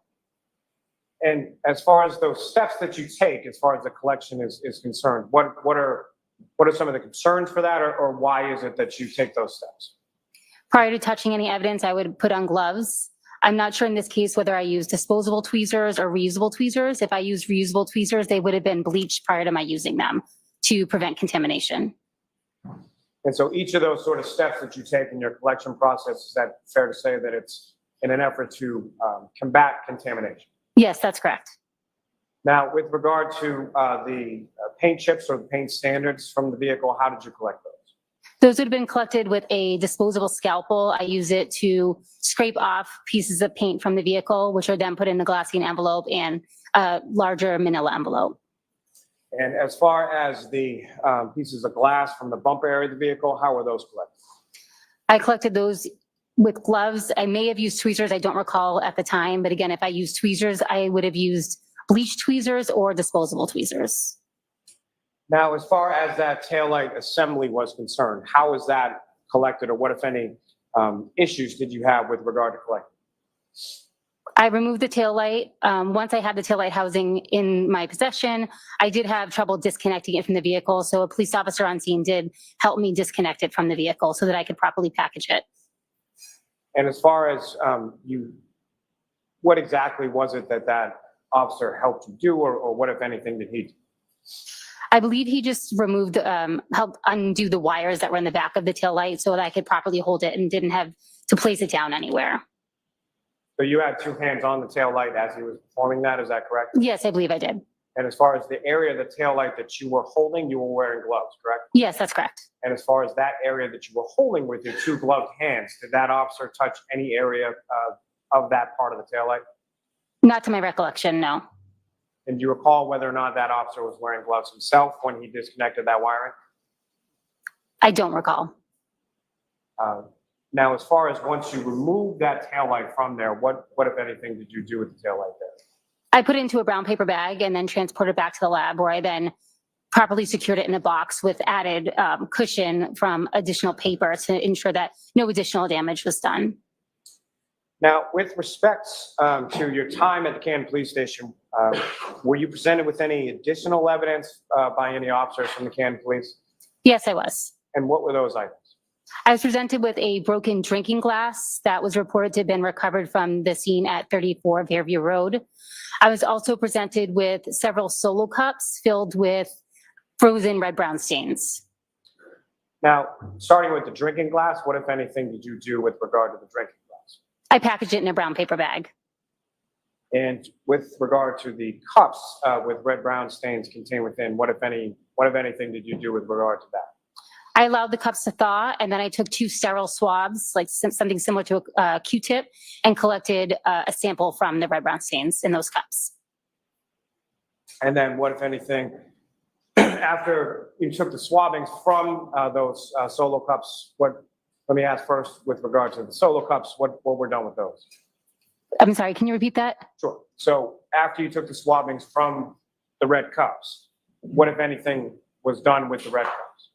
I returned those to the Canton Police Department to store as they saw fit. And as far as the swabbings that you took, what did you do with those? I secured those in a glassine envelope, in a large envelope, and then transported those back to the lab. Now, after your examination on scene, you returned back to the lab, correct? Yes, that's correct. And what items of evidence did you examine first in this case in the laboratory? I examined the apparent hair from the vehicle as well as the broken taillight. Now, starting with the examination of the taillight, well, let me ask, in general terms, when items are taken by you back from any kind of scene or any kind of place that you're processing, and you bring them back to the lab, what is it that you do with them when you get back to the lab? When I get back to the lab, I ensure that they're packaged properly, that they're sealed, and they're stored in the appropriate location within the lab. I also enter them into our laboratory information management system so that from that point forward, those items can be tracked throughout the lab. Now, each of those, now when you come in with sort of a case, is there some sort of number or something that's associated with the case when you first sort of generate that? Yes. And do you recall the case number that you assigned or was assigned with regard to this investigation? Yes, I do. And what is that case number? The case number at the lab was 22-2184. Now, with regard to each specific item of evidence that's taken back to the lab and logged in, what, if any, numbers are assigned or associated with those particular pieces of evidence? Each piece of evidence is given an independent lab item number. Now, with respect to the taillight, that was labeled as 3-1, is that correct? That's correct. So with respect to item 3-1 or the taillight, can you explain to the jury the examination process that went into that? Sure. I prepped my workspace by spraying it down with a 10% bleach solution. I also sprayed down any reusable utensils that I would need to use. I then applied a piece of butcher paper to protect the lab bench and prevent contamination. I would put on gloves, my lab coat, and mask before I examine any item of evidence. And then I took photographs of what the packaging looked like and then photograph of the piece of evidence itself. And then from that specific item, did you perform any testing on that item? No, I did not do any testing on the item. And why not? I was, due to the case history, there was no visible red-brown stains on the item, as well as the fact there was a very limited surface area for me to sample from. In addition, I was informed that the car had been towed through a blizzard. So given the fact that there was potentially very limited material on the taillight, if any type of testing that we do would remove additional material. So I made the conservative decision to take a swabbing of the item and send it forward for DNA. As far as that swabbing of the item for DNA purposes, can you explain sort of what the process is or how that's done? Yes, we use a polyester swab, which is a flat spatula-shaped swab. I apply sterile water to the swab and rub the exposed areas of the taillight. And then that swab dries before it's packaged and sent to DNA. Now, with the court's permission, could I publish for the jury what's now been marked as exhibits 187 through 189? Yes. And Ms. Gilman, if I could have first photograph 8970.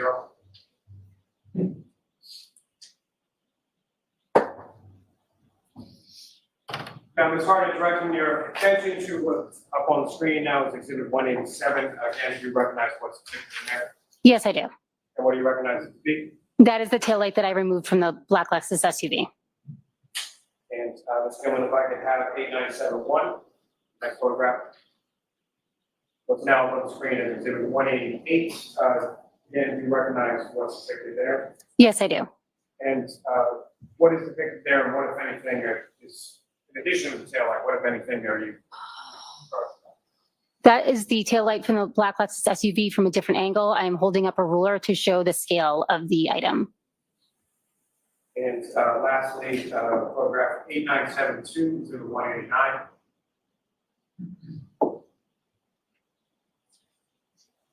And again, do you recognize what's up on the screen? Yes, I do. If you can explain to the jury what we're looking at, perspective-wise, and what, if anything, you're doing in this book. That is the back side of the taillight. And again, I'm holding up a ruler to show the scale of the item. Okay. Ms. Gilman, you can take that time.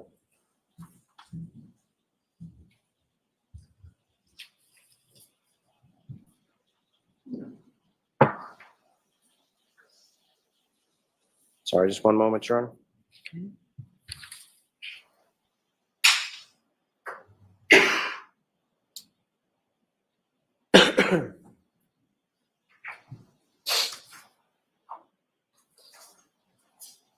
Now, Ms. Hartnett, from your initial response to the Canton Police Department, you secured a number of different items from the Canton Police Station that day, correct? Yes, that's correct. And those were labeled subsequently as items 3-1 through 3-13, is that correct? Yes, that's correct. Now, turning your attention to item 3-6, that was the apparent hair, is that correct? Yes, that's correct. And in reference to your analysis with regard to the hair, that QLIM term that I asked you about before, QLIM, what, if any, significance did that terminology have to your examination of the hair? Per protocol, all hairs that will go forward for DNA are considered QLIM, meaning that the entire sample will be used up during testing. And with regard to item 3-6, the apparent hair, can you explain the examination process or what it is that you're doing with reference to that? Yes. I take the apparent hair and I mount it on a glass slide using deionized water. I then put the slide under a microscope and I'm looking for certain characteristics to determine if that piece of material is a hair or fiber or some other unknown material. And as far as your examination is concerned in that microscopic analysis, what are some of the things or what are some of the characteristics that you're trained to look for that you observed in this specific instance to give you that determination that it was a human hair? On the exterior of the hair, there'll be scales, and depending on the shape, it can help you determine whether or not the hair is an animal hair or a human hair. Human hair have imbricate scales, which look like overlapping shingles with a wave-like edge. That is what I observed on this hair. In addition, the internal characteristics of the item were looked at. Running through the center of a hair is a medulla, which is a channel. Animal medullas and human medullas look different in that human medullas will have an amorphous shape, which means they don't really have any shape at all, whereas an animal medulla will have distinctive or can have distinctive patterns within them. Also, the size of that medulla or channel that runs through the center of a hair in a human hair is approximately 1/3 the entire width of the hair, or in animals, it may be much larger than that. Now, as far as based on your examination of this particular item, this hair, what, if any, opinion or what, if any, determination did you come to in regard to that item that you examined microscopically here? I determined the hair was consistent with the human hair with a root. Now, as far as that item was concerned, was there any measurements that were done in reference to that? Yes, there were. And do you recall what the measurements were or what the length was? I'd have to refer to my notes if that's possible. May the witness refer to her notes just in reference to that?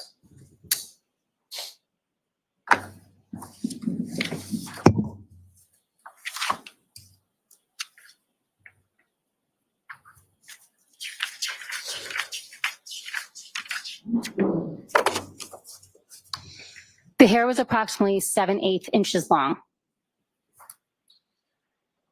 Now, with regard to item 3-6, the hair, did you perform any testing on that? No, I did not. I did not perform any testing. And why not? The only type of analysis done on hairs in the criminalistics unit is a visual microscopic examination. So where did the hair go from there? At that point, I cut the hair into two pieces, one end that contains the root and then the remaining end of the shaft. The root end went to our internal DNA unit.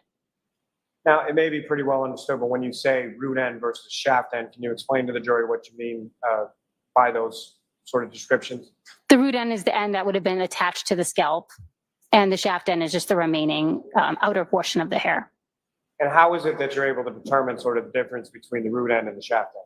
Through the microscopic characteristics under the that I viewed.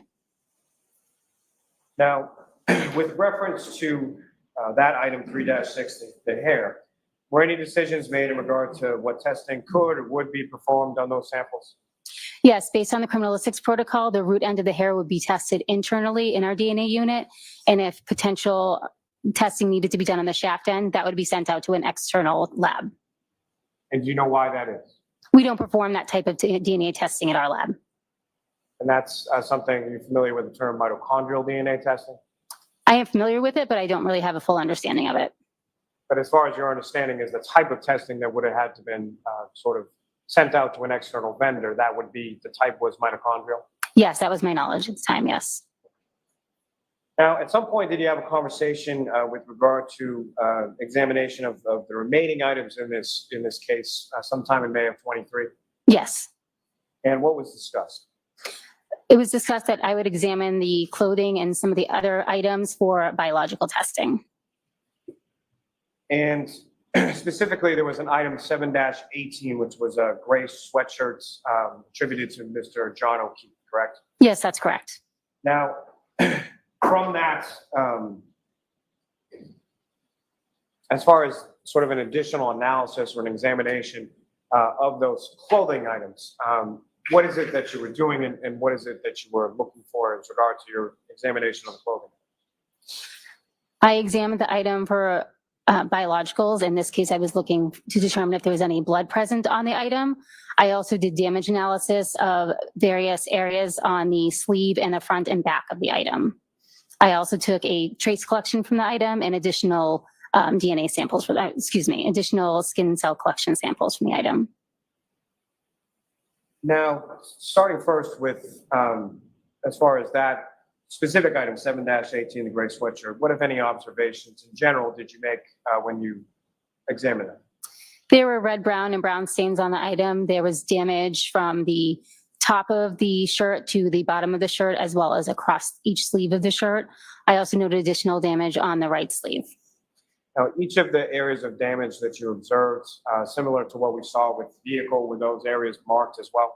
Yes, I marked each of those areas that I was going to do further analysis on with a number. And there were essentially 13 different areas on that sweatshirt that you had marked, is that correct? Yes, that's correct. May I approach the witness, Your Honor? Yes.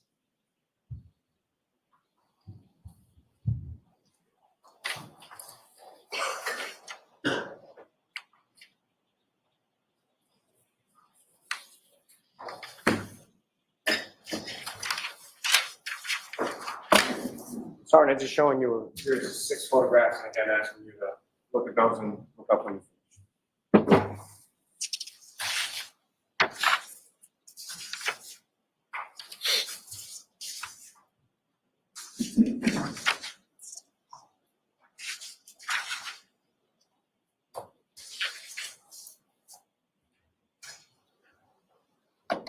And do you recognize those photographs? Yes, I do.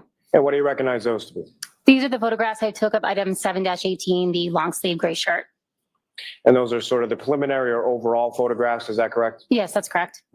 Your Honor, may I approach? Yes. Commonwealth to introduce and admit as the next exhibits. No objection. Thank you.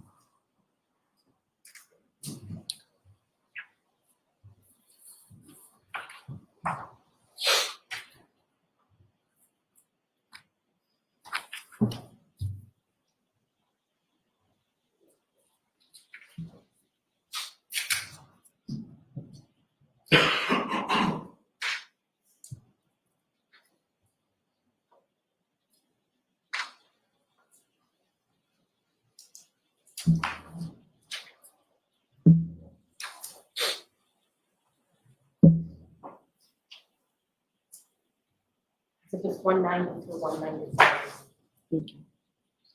Thank you very much.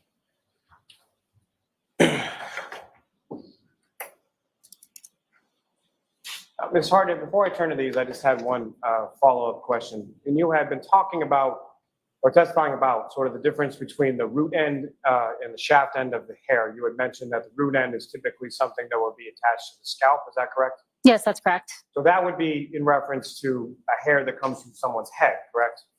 Yeah, well, not necessarily. We don't perform body origin identification. And so to that point, as far as the root end of the hair that was attached to the body at some point, whether it's the head, an arm, a leg, you don't know where? Correct, I do not. Your Honor, with the court's permission, I would ask to publish some of these photographs for the jury as well. Okay. Ms. Gilman, if I could have, excuse me, photograph 9789.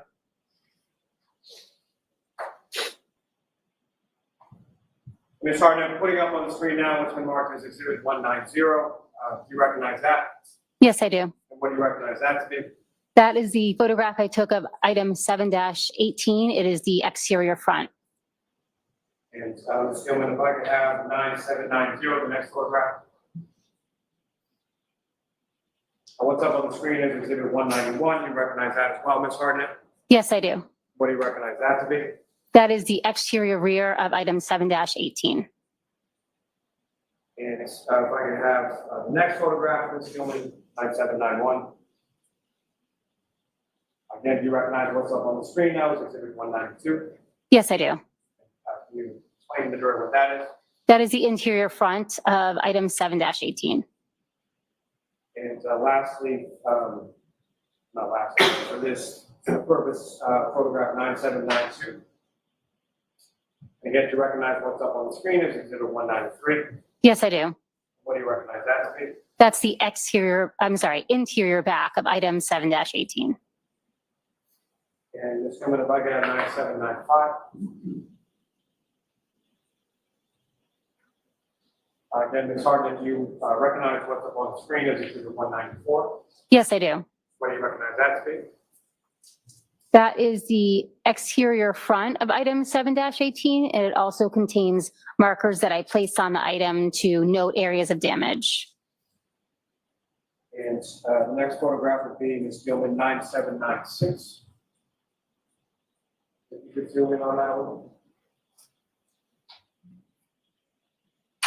Now, Ms. Hartnett, what we're looking at here, that's the right sleeve of the gray sweatshirt of item 7-18, is that correct? Yes, that's correct. And so, starting with some of the 13 different areas that you labeled, this starts with 1, 2, 3, 4, and goes up to 9, is that correct? Yes, that's correct. Thank you, ma'am.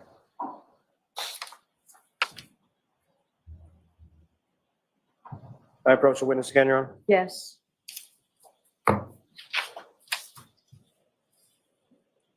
Hartnett, showing you another series of photographs. Just ask if you could review those, look up when you're finished.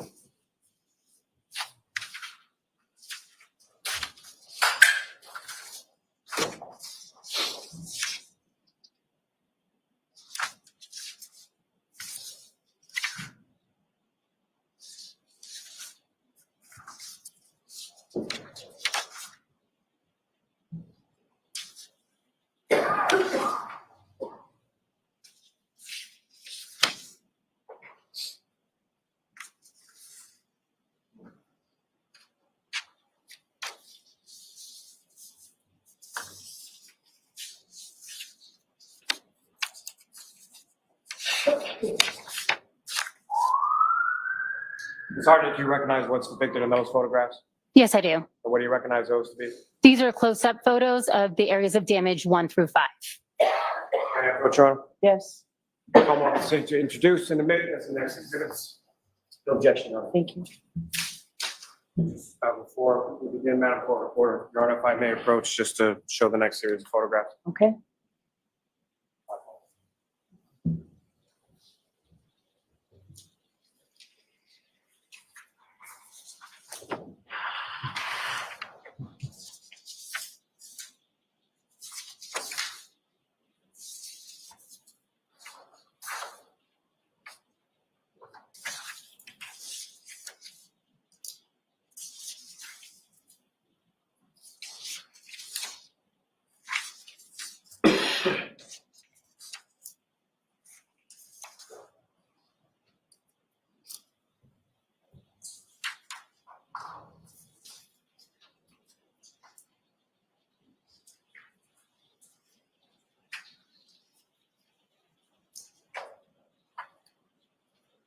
It's 196 through 205.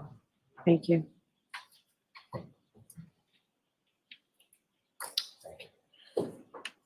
Your Honor, with the court's permission, if I could publish some of those photographs for the jury as well. Yes. Ms. Gilman, if I could have photograph 9811.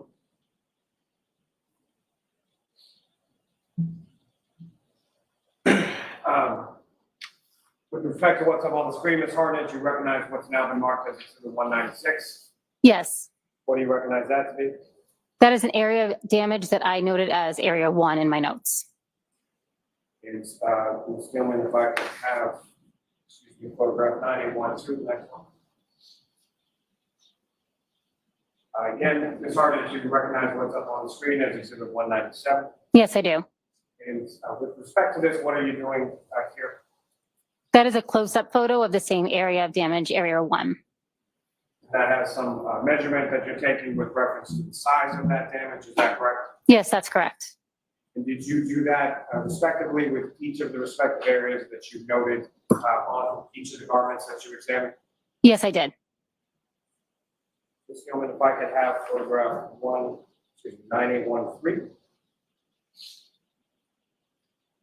Again, this is area 2, is that correct? Yes, that's correct.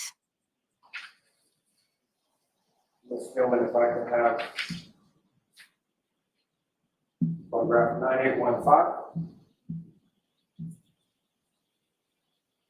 Again, what's up on the screen is Exhibit 200. Recognize this as what now? That's a photograph of the area 3 that I noted. And Ms. Gilman, if I could have 9817.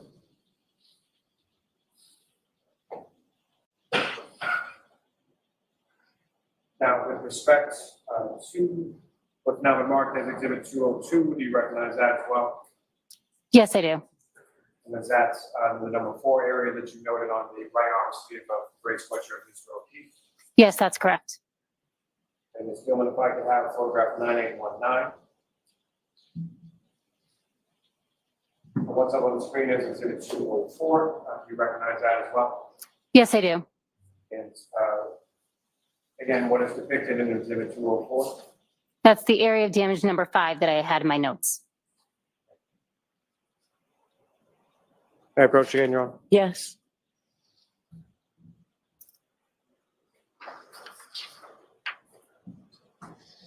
The photographs that I placed before you while the stenographer was marking the prior exhibits, do you recognize what's depicted in those? Yes, I do. And can you describe for the jury, sort of generally speaking, what's depicted in those, ma'am? These are close-up photos of areas 6 through 11 that I noted on the long sleeve gray shirt. And may I approach this retrieve, Your Honor? Yes. Your Honor, Commonwealth seek to introduce as the next exhibits. No objection. And if I may approach the witness just to present with another set. Okay.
So it's 206 through 217.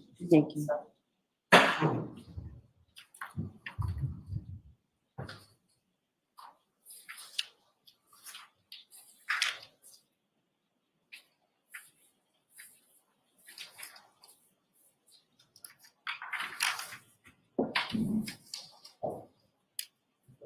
So, Ms. Hartnett, what's contained in these photographs now been marked as exhibits 206 through 217. Those essentially sort of the same close-ups and then a close-up with the measurements that the jury just saw in regard to what you had marked as 1 through 5. Yes, that's correct. And this is just 6 through 11 on that same area in the right sleeve of Mr. O'Keefe's sweatshirt. Yes, that's correct. Now, with regard to the photos that I just placed before you a moment before, do you recognize what's depicted in those? Yes, I do. And what do you recognize those to be? These are the areas of damage 12 and 13 on the rear of the sweatshirt. Your Honor, may I approach? Yes. Come up to introduce in a minute. Okay, just place these.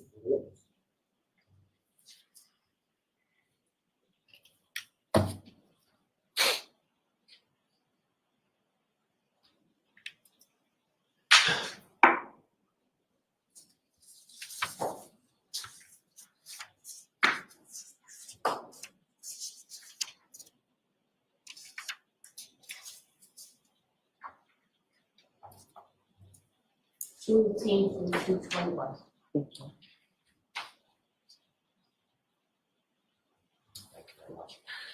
Your Honor, with the court's permission, may I publish these photographs for the jury? Yes.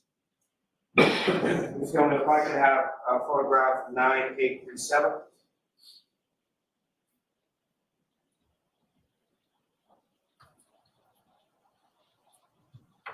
And Ms. Hartnett, do you recognize what's up on the screen as exhibit 218? Yes, I do. When you recognize that to be? That's the exterior back of the gray sweatshirt. And the items marked that you labeled as 12 and 13, are they depicted on that? Yes, they are. If you could, using a laser pointer, just draw the jury's attention to where 12 and 13 are. Is it possible to zoom in on the numbers? I can't read them from here.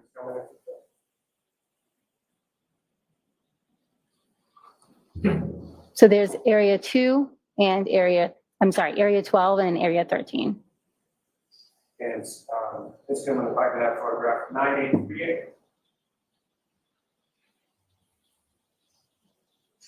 Exhibit 219 up on the screen, that's just a closer image of those areas you marked as 12 and 13. Is that correct? Yes, that's correct. Thank you. Now, with respect to the other photographs that I had placed before you when the stenographer was marking those, do you recognize in general terms what's depicted in those? Yes, I do. And what do you recognize those to be? These are additional pictures of the sweatshirt in which I've also made some notations of areas that need further testing. May I approach Ron? Yes. Come off the seat. Introduce and admit as the next exhibit. No objection, though. If I may, I want to just place these before the witness.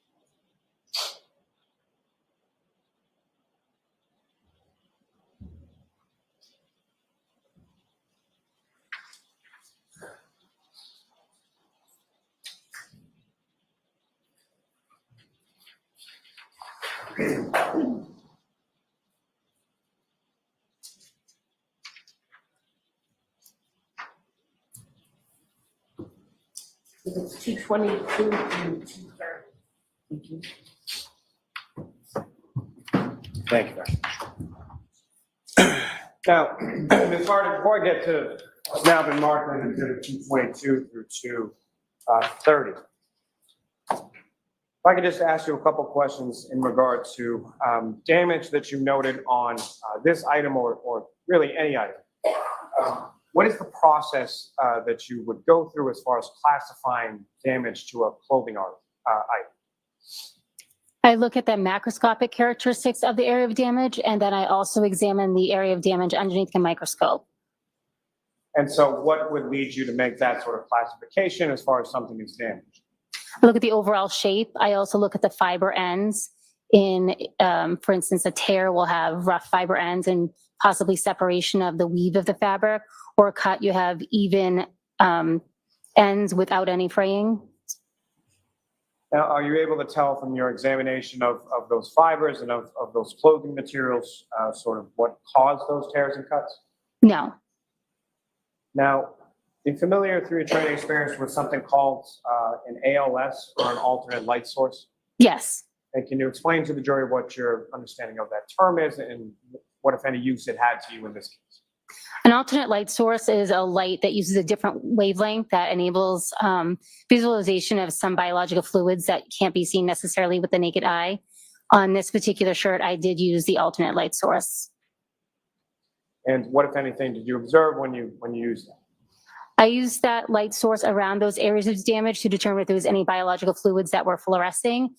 The ALS did not show any stains in that area. Now, with regard to what you had labeled as sort of tears or cuts 1 through 9 that you noted, did you do any additional testing or collecting specifically from those areas? I collected 2 cotton swabs moistened with sterile water around those areas of damage. And why did you do that? It was told to me that potentially the victim may have been bitten by a dog during an incident. So I was taking swabs of that area to be sent out to determine if there's any dog DNA on that area. Now, is that kind of testing, as far as canine testing or animal testing, is that something that your lab at the State Police Crime Lab is accredited or authorized to do? No, we do not do that type of testing. And is that sort of sent out to an external vendor then? Yes, that's correct. And is that something that you had done on any prior cases or any previous situations where you had collected items and sent it out to a specific lab for animal testing? I did consult once with an external lab on taking those types of collections, but this is the first time I've collected and actually sent something out for that type of testing. And specifically in this type of testing and in this case, what lab were those items sent out to? We use the UC Davis Veterinary Lab in California. And as far as prior to collecting or prepping or doing anything as far as collecting samples from that, who, if anyone, did you talk to, or what, if any, directions did you receive in regard to collecting those samples? I'll allow it. I emailed Terry Kuhn, who is one of the analysts at the clinic, who aided me in how best to collect the sample for their lab. And what you were directed to do as far as collection, packaging, and shipping, was that at the direction of the UC Davis lab? Yes, that's correct. And you performed those functions in conformity with what Ms. Kuhn told you, correct? Yes, that's correct.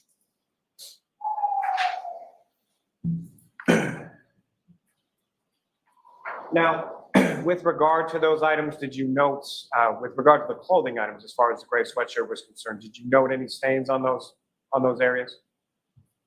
On that clothing item? Yes, I did note stains in those areas. And then what, if any, testing was done on those stains that you observed? Can you be more specific what stains you're referring to? So what I'm specifically referring to is the items on the gray sweatshirt, item 7-18, as far as any stains that you observed on there. Again, sort of moving on from what you had collected for the UC Davis lab, but in other areas of that item.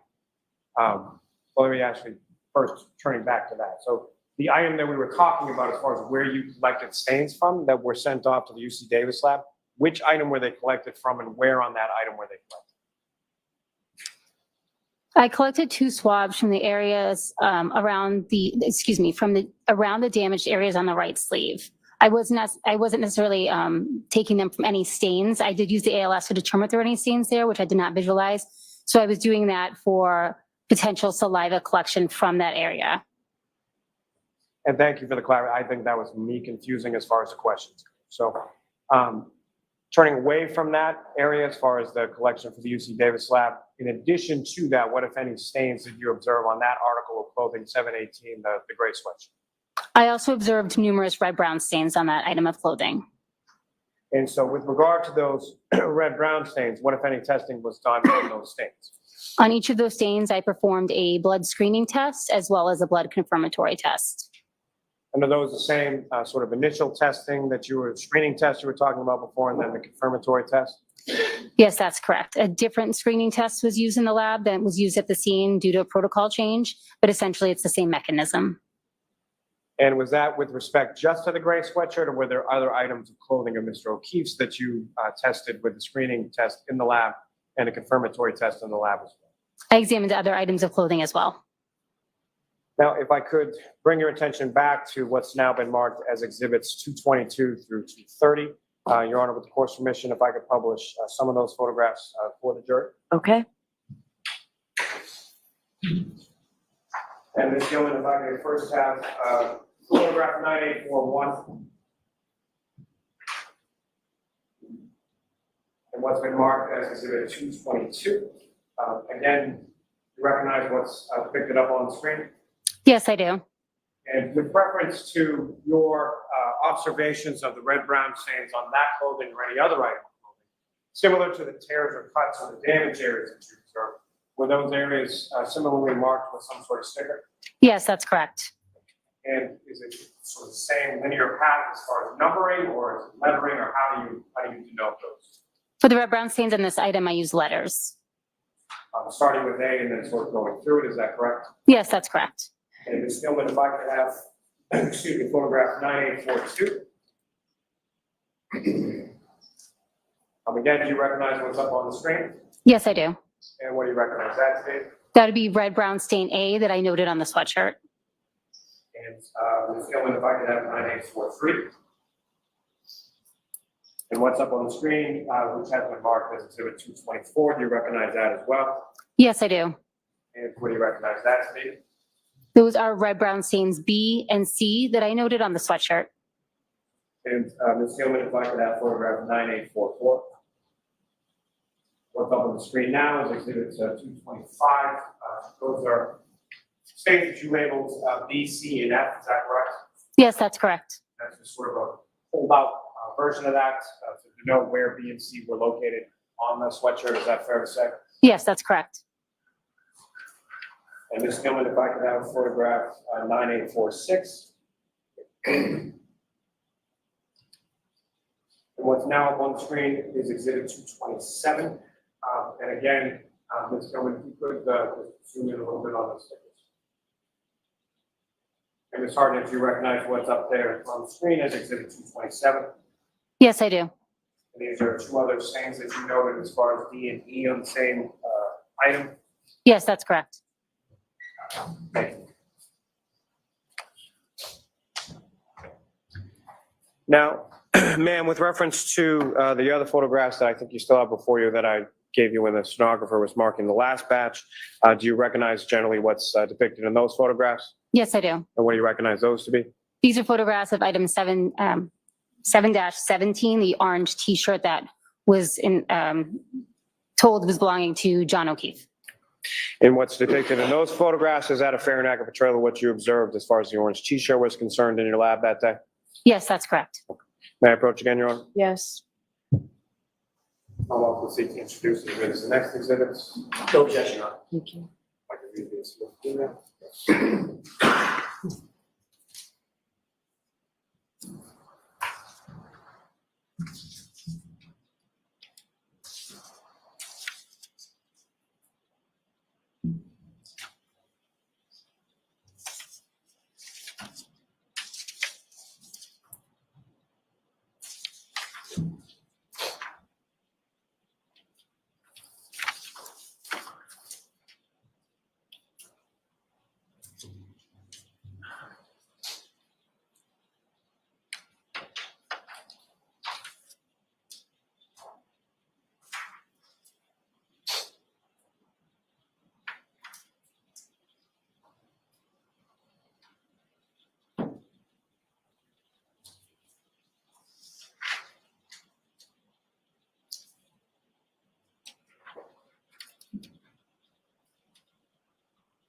Exhibits 231 through 241. Thank you.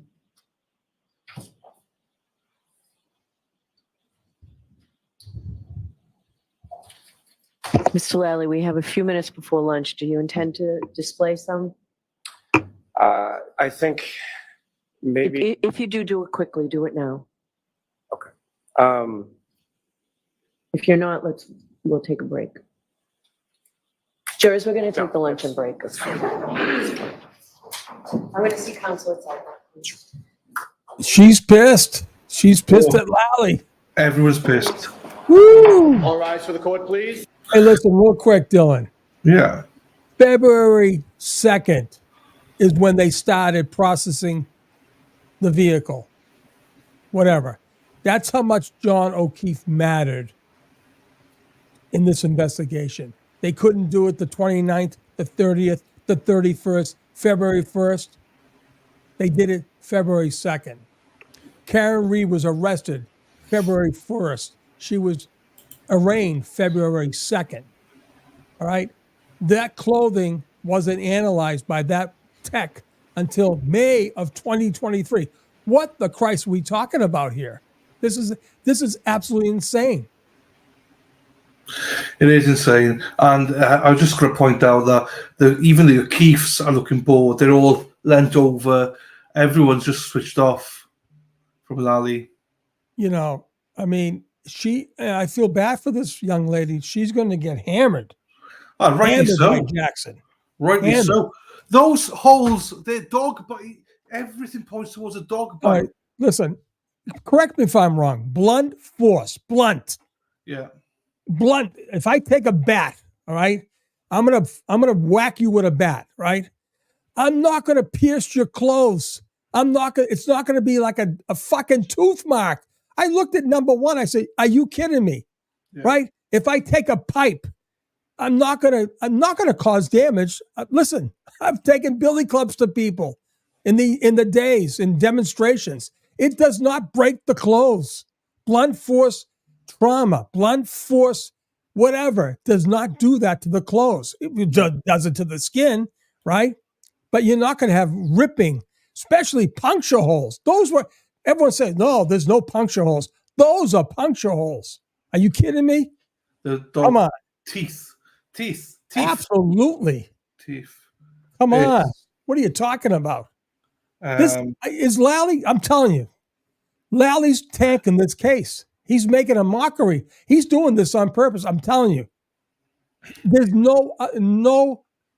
no human being in their right mind. Forget about prosecute. No one in their right mind would do this to their own case. He's literally showing holes, tooth mark holes in the right ear. 9 of them. 9 that all go up from up above the bicep down to the lower forearm area. Better watch my pronunciations here. Right house long till it hits the fan. Am I crazy? I'm telling you, blunt. Court stands in recess to 1:30. Well, Karen's all set. She's got the notebook and she's ready. They're all ready. This is just ridiculous. It's got to the point where it's like, what are we doing here? I mean, Lally, I know wanted to take you to lunch. I know he wanted to come back after lunch. Yeah. And I think he's hoping that Judge Bev then pushes Jackson to finish quicker. But it's like before the end of the day. I don't know about that. I think Jackson has a lot to talk about. I think but I think what he's trying to do, Lally's trying to do is get Bev to push Jackson, say, let's get it quicker. Come on. Yeah. That's what I think he's planning. I think Jackson's going to hit her with the taillight. I think he may bring, you never know. If it's going to come out, this is the person that needs to see the video from John's house. She needs to see, hey, whatever her name is, Margaret, whatever her name is, right? Do you see that taillight? Is it possible that side that you took a photograph could be any way look like that? Yeah. He's got to hit her. He has to hit her. He will hit her. You know he's going to hit her. Let me show you this, right? Very quickly before you go for your lunch. Right. This is fucking coffin duffer, right? Right. Oh, God. I'll show you. Hartnett. Let me show you this quickly. Presents coffin duffer. Right. So Coffin Daffer posted this just now. It was not intact, right? So I just come back to her and said, "Oi, that's not what you actually said, Coffin Daffer." She pulls Love it. away, and I tell you that is well intact. Love just in it. your own word. Love it. So people don't know. Look at her. All right, well, listen. This scene with this minor bump, and you can. Oops, here we go. This is Jen. Oops, hang on. This is them. Go There's for Karen lunch. and her team walking out right now. There you go, Jen. Beautiful. Now, do you have a guest How you guys right now? doing? I've got to. Yeah, you go. You go. Jen, I got to run. I'll be right back. See you in a bit, mate. Up again. How you doing, Jen? You all right? Hey, how you doing, Dylan? Yeah, I'm well. I'm well. Can you hear us okay? Yes, I can hear you. Good. How's it going? Great. Out there? How about that sweatshirt, huh? With the Pierce marks on it. Yeah, it's what How are people about that? saying You out should there? have seen all the supporters crowd around the laptop and look at that sweatshirt and just like speechless. What are people saying? Are they all saying dog barks for the holes? Yeah. Yes, of course they are. You know, people, when you see something with common sense, the common sense brain will automatically, it's not even like we're like trying to look for dog bite marks on this sweatshirt, Dylan. There are pierce marks right where his injuries start at that number 1 pointer tag. It is so clear. It is so obvious. And the fact that you have Lally trying to convince us that's from a taillight or a glass, it's preposterous. No, we agree. I think everyone agrees. I think the whole world agrees, except for like your coffin daffers and stuff like that. So, you know, people ask if you're in a court. Jen's outside the courthouse. She's outside the courthouse. She gone visiting. This weekend, so she's outside with all the gang out there. How is it to meet everybody? Oh, it's amazing. It's amazing. This is my best friend, Candace. We've been best friends for 20 years. Hi, Candace. Yeah, we've been talking about this case every day over text message. And it's so amazing to be here in person. And there's actually a couple from England that just came in for Karen. Yeah. I do wonder who they are. We're gonna walk towards the ground troop over here, as they call it. Tom CPU bought us breakfast this morning. Someone donated lunch. I can see Aiden over there, Turtle Boy. He's in the crowd right now. It looks like they go into a little tiny room over there during break, little tiny building. So they don't actually even leave the grounds during lunch break. They don't get in a car or anything. They just go in there for lunch. Really close. Oh, so I'm going to turn the camera around so you can see everything. So they this have is us down here, and yes, and people are having their lunch and wearing their gear, and there's signs everywhere. Every few cars there's a beep, and people are yelling "Free Karen Reed." It's truly an experience. It's unlike anything I've ever seen before in any trial. This is unbelievable. Go Turtle Boy. Oh, he's taking there. pictures with everyone. Well, Turtle Boy is going to be here on Friday on this channel. So wonderful. Yeah, he's going to be around here. Look at that! Just everyone loves it. Yes. Very popular. Yeah. And also the people say people from the UK are there. It's fantastic to have everyone. It is fantastic. Let me get a little exclusive with them. You want to say hi to Dylan Davies on the alternate corner? Nice to meet you. Nice to meet you. All right. I don't know where the England couple went. There's dogs here. There were a couple parrots here earlier. There were a couple parrots here earlier today, and one of them actually was made a little vest that said "Free Karen Reed" on it, and it said the only thing I shit on is the Commonwealth and shoulders. So that was pretty funny. That's good. That's cool. Yeah, though. I'm like, we even have people with bird brains here supporting Karen. That's how factually innocent she is. This is amazing. You're having the time of your life down there. You've got great weather as well. Oh, it's beautiful. Here's the people from England. They're getting an exclusive here, I think, with a reporter. You got As they Tom should. over there on his stream. We got Rita Lombardi over here. I mean, everyone is just wonderful.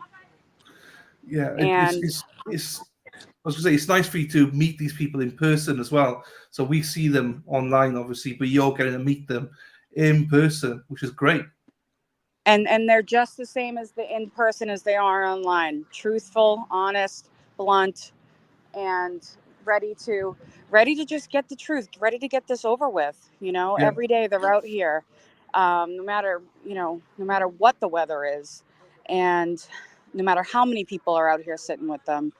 If you can come, they come, and people come throughout the day and are just so happy to be here around like-minded people. Yeah, no, that's great. And obviously the weather does help, though, to be fair. But there's still people out there when it's raining. So yes, and these two, look at the British tops as well. I love it. Yep. The British flags. Oh my God. Yeah. Wait for today. So we've already been up to the courthouse last Friday. That's proper Yeah. English So have a look accent. around. Yeah. We're just cheeky. We knew they wouldn't let us in today, so we thought, well, we'll go when it's quiet. But yeah. We opened the room, we saw the actual room like coming in. What was that like for you? Yeah, it's interesting to actually be there. It's real. This is really happening. Yeah. It's really happening. All right, perfect. Thank you so much. Hey guys, we have Dylan. We have Dylan Davies here. He's from Wales. He's from Wales. He'd love to. How are we doing? Do you have any questions for them, Dylan? What are you doing from Manchester? What are you doing from Manchester all the way there? So we got hooked on the trial and we decided to come over and just watch it. And our t-shirts just come in time. So, I had to pay for Amazon, so they come. But we wanted to put letters on the back of Free Karen and Tick Tick Boom and all that, but we didn't have time. Did you get a chance to meet Turtle Boy? No, he's over there. Yeah. Why don't you go meet him? Yeah. You go, guys. See you later, mate. And we got Tom over here. You want to say hi to? Hey, Dylan, what's up? How you doing, Tom. bud? Good. Hey, Tom, I'm still waiting for my phone call. I know. That's my bad. Sorry. Hey, we met some of your friends over here. I know. Yeah. It's great. Old things, It's great, man. I can't wait. Hey, Tom, I cannot wait to come out there to meet you because you are an absolute legend, Tom. Tom CPU, you are a legend. He's a gem. It's all the gem. It's all got you. Dylan, it's all the people that are here. It makes it so easy, dude. It's so easy. I know. These people are awesome. Do me a favor, Tom. Tell Dina I love her. Tell her I love her. She is amazing. But I will tell her today. Please do. She's amazing. Awesome. She's amazing. But everybody here is like that, Dylan. Everyone here has everyone here. It's amazing. It really is. Wait. You'll see. You got to come out. I am. I can't wait. Tom, thank you, my friend. There's a Karen. We have to sign it. Anyone who comes here, yep. Let's show you guys the book. If you guys come here, your name will be in the book, and at the end of the trial, they will give the book to Karen. And with all these lovely messages I read of support, I mean, I think about how Karen wakes up every day, and she's got to go. Woo! She's got to go defend her life in this courtroom, but I imagine it's a little easier that she knows we're all going to be standing out here in the morning waiting for her to arrive. Yeah. As Tom said, everyone plays a part, and he plays a big part in the mornings, welcoming and stuff like that. So, yeah, it's amazing. Look at that. Lunch was donated.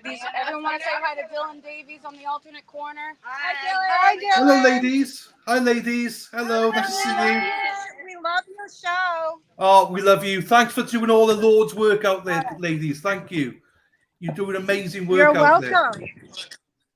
All right, so I'm going to show you the book. It looks like this. Camp Karen guest book, supporters. And you can write as much as you want in here. There's your name, Dylan Davies, Sean McDonough. Yep. And I wrote a whole narrative today in here for her. Just this long thing right here. You know, Nice. it's day 19 of the trial. You know, I came up from Charlotte to see you, and just, you know, first thing I want to say is I'm so sorry for your loss. John seems like an amazing guy, you know, just real words, Real words, real people. No, I love it. So, I love it. So how long are you there for then? Yes. Are you there all day or are Hold you? on one moment, Dylan. That's fine. Yes, I'm gonna be here. I'm gonna be here the whole day. I'm gonna take an advantage call. Say hi, it's Dylan. Dylan, what's up, brother? Paul, how you doing? I mean, yeah. So I'm gonna try to take in every inch of it, and it's great. So, what did you find the most alarming today from today's testimony? Anything stick out? I mean, just the whole thing. I mean, look, it's as Sean's been saying, it's just ridiculous. The whole investigation's ridiculous. Who are all these people investigated? Now we got this woman on there who failed her tests and stuff like this. None of it makes sense. I mean, I think most people in chat believe that this is helping the defense, not hindering them, because there's no way that can be blunt force trauma on the clothes. That is a hole. What does holes? Closed teeth. That causes holes. So I think everyone's Absolutely. Yeah. I actually have some personal experience with this. My dog Scooby Doo was being attacked by a dog, and I jumped in to try to save his neck, and I have a bite on me, and you can see the scars. This is exactly how John's arm would have healed if he was kept alive. You know, these are tears because the dog's top teeth got me. You know, it wasn't the bottom. I was just showing them my dog bite, how that's exactly what it would have looked like. Oh yeah. You know, Candace is a nurse. She knows. Oh, there you are, Candace. So what does Candace think? What do you think, Candace? Because you've been following the case, but what do you think then about the whole thing? Where do you stand on the whole trial? Well, I mean, let's just go ahead and say it. She definitely didn't do it. And I'm just going to focus on those puncture wounds really fast. Like those, I've seen those before in the ED, and that's clearly a puncture wound. They're so approximated and circular. It's not so rough and edged as if you were to be cut with something or dragged. So, I mean, that's so telling right there as it is. I mean, what else do you want after that? Yeah. And every nurse has said that. Every nurse has said that on Sean's show, on every other show. Everyone has said, every nurse or anybody in the medical arena have all said that's a dog bite or that's some sort of puncture wound, not a drag. So yeah, no doubt about it. There's no doubt about it. And you know, one day Sean said on his show when Higgins was feeling better, pretty good about the proffer. He was out at a bar one time, and obviously this is hearsay, but Higgins said, I never laid a hand on John. I was trying to pull the dog off of him. You know, how huge is that? Like right there, like literally there is where's the meat? Like Sean said last night on his show, where's the meat? Where's the evidence that she is guilty? I mean, it's just truly unbelievable. What are they even discussing? What is Karen and Yannetti and Jackson even discussing in that on the lunch break today? They're just looking at each other like, man, we got this in the bag. Yeah. I mean, what else are you going to say? No, Karen was happy. You could see that Karen was very happy. I'm not sure if you guys saw that, but at the end, she was very happy. She was smiling, and she looked at her parents and gave a smile. They know what's going on. We just hope that the jury is seeing what we're seeing. We just hope that they're seeing exactly what we're seeing. And if they've got some common sense, then she'll be acquitted with no issues at all. So, yeah. Yeah, and let me tell you, she is 10 times more beautiful in person than she is on camera. And she had the brightest smile walking out of that courtroom right then and there. And you know what? The fact that Higgins thought for even a second that he was going to get with Karen is just, I mean, come on. Let's get real here. Everyone wanted to be with John. You know, she was feeling a little slighted after Aruba. Like, we've all done that. I've been that girl where I feel like my relationship was going to end. And, you know, it's you go flirt with a friend. I mean, you're not proud of it, obviously, but you want that little bit of an ego boost, like Sean said. Like, yeah, this isn't uncommon to human nature. So. Yeah. Yep. No, I agree. Yeah. No, I agree, and it's great. Do you know what I mean? And I think everyone's I think the majority of the world that's watching you, whether you're floating from the UK, which they're mad, but I love it. You know yourself, Jen, in our chat. there's nearly 1,000 people that were always like free Karen Read. Nearly every chat on the internet is all about free Karen Read. You've got the odd stream, but 90% I would say of the population are looking at this and going, what are we doing here? So it's, even though I know some people that live in the area are embarrassed by it all and stuff like that because it's in bad light, but we love the people. We love the people of Boston. I love the people of Boston. I cannot wait to get out there. I mean, as you know yourself, I've said I'm coming out. Everyone's invited me over to their houses, doing cookouts and all this crap. I mean, like, the love in Boston is amazing, and to see all this is great. So I do not want what's happened to Karen to put a lull on Boston and that area, because the people of Boston, you guys are fantastic, even though you don't live there anymore now, Jen. So are you actually a Bostonianite, or whatever you call yourselves, Oh, I've lived in Boston for 30 years. Do you hear this horrific accent? It's shock and horror when you hear this accent. Of course, I'm Bostonian. Park the car, park the car, park the car there. Park the car over there in Dedham Yard. Exactly. But yes. I see Attorney Little over there. But this is just, anybody can come down here by themselves, walk up to this group of protesters 200 yards away, of course, and say, hi, I support Karen, and you'll be welcomed with open arms, and don't worry about having a seat or a drink of water or anything like that, or a parking spot. There's plenty of parking spots behind the Registry of Deeds. So come down, support. I think every day when she sees the crowd grow, it only makes them stronger. It makes them more fierce inside that courtroom. It makes them more excited to do their job. I mean, no doubt about it. These people back behind me are helping the case and transforming the way things work out in that courtroom. Is there any issue? Have you seen any problems at all, or anything out of line? So there was this one woman, because we are right on a church. I'll flip my camera around. And, the sun was bearing down pretty heavily today. So they put this tent up. And if you can see, there's caution tape here, obviously. So we can't go behind the caution tape. But the fence is a little bit, the tent is a little bit on the lawn of the church. And we had this woman park in this parking lot across the street today. And she came up and she said, do you have permission to open that tent on the lawn? And we were like, I mean, not yet. It was just hot. We needed shade. And they were like, well, all along here next week, you can't park here because we're going to be doing a food market. And, of course, if Rita was over there, she would have told that lady what was up, but she wasn't over there yet. And Rita's like, don't take this tent down. No, she's not an official. She said she was just a member of the church. We understand. Everyone has their areas, and everyone here, anytime there's a walker coming down the sidewalk, someone always yells out, clear the sidewalk, clear the side. These people do not want to make a fuss. They don't want to bother anyone, despite what you may be hearing online from Jennifer Coffendorfer about people harassing jury members or anything like that. I mean, you're out of your mind. These people are just trying to get along and talk about the trial and support Karen in any way they can. So, and people that beep as they cross by, they all know it. So that's good. it's beautiful. Toots to say thank you for the info, Jen. I may just show up. Toots, if I was anywhere near this place, I would be there. If you can go there, go, because everyone's a part of history. You can sign the book, you can meet the people, behind the lens. I'd encourage everyone. Vixie, I would be there as well. I'm so jealous of you all being out there.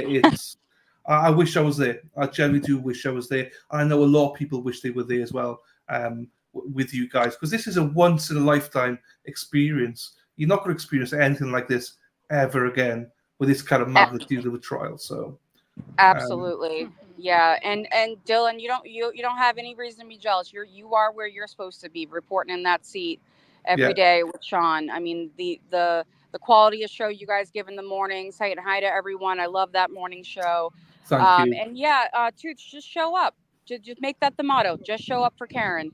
Because, all right, here we go. Hold on 1 second, Toots. I'll get back to that statement in a minute. We're going to be watching Karen come in following Tom. There you go. We're getting back to it. Somebody's flushed their cleavage this morning. Yes, we did see some flushing today. Yes. Yes, I didn't see that in person, but I did hear about it. Yes. People are listen, people are excited. I think she was overexcited. Yeah. It's an energy. It definitely is an energy. You feel it, you know, it's hard to explain, but it's definitely an energy here. Sure. Yeah. And it's all people. I mean, where do you get this many good people in one spot? Exactly. No, I agree. And Toots says now she knows where to park the car. She knows where to park my car. So, but this is good as well because I appreciate you. I mean, Dana's done this, of course. Yeah, exactly. Done this as well. But where do they park? Where do they go? Because you didn't know this morning. So where do they go if they do just turn up? Okay. So you want to go to 694 High Street and park behind the Registry of Deeds. And there's in the way back, you can park back there. There's plenty of parking all day long. And there's a free bathroom under there as well. And then we got coolers with waters and little Capri Suns for the kids. Some kids stop by. Dogs, you can bring your dog. They got water. Someone even brought their parrots today. There were birds celebrating.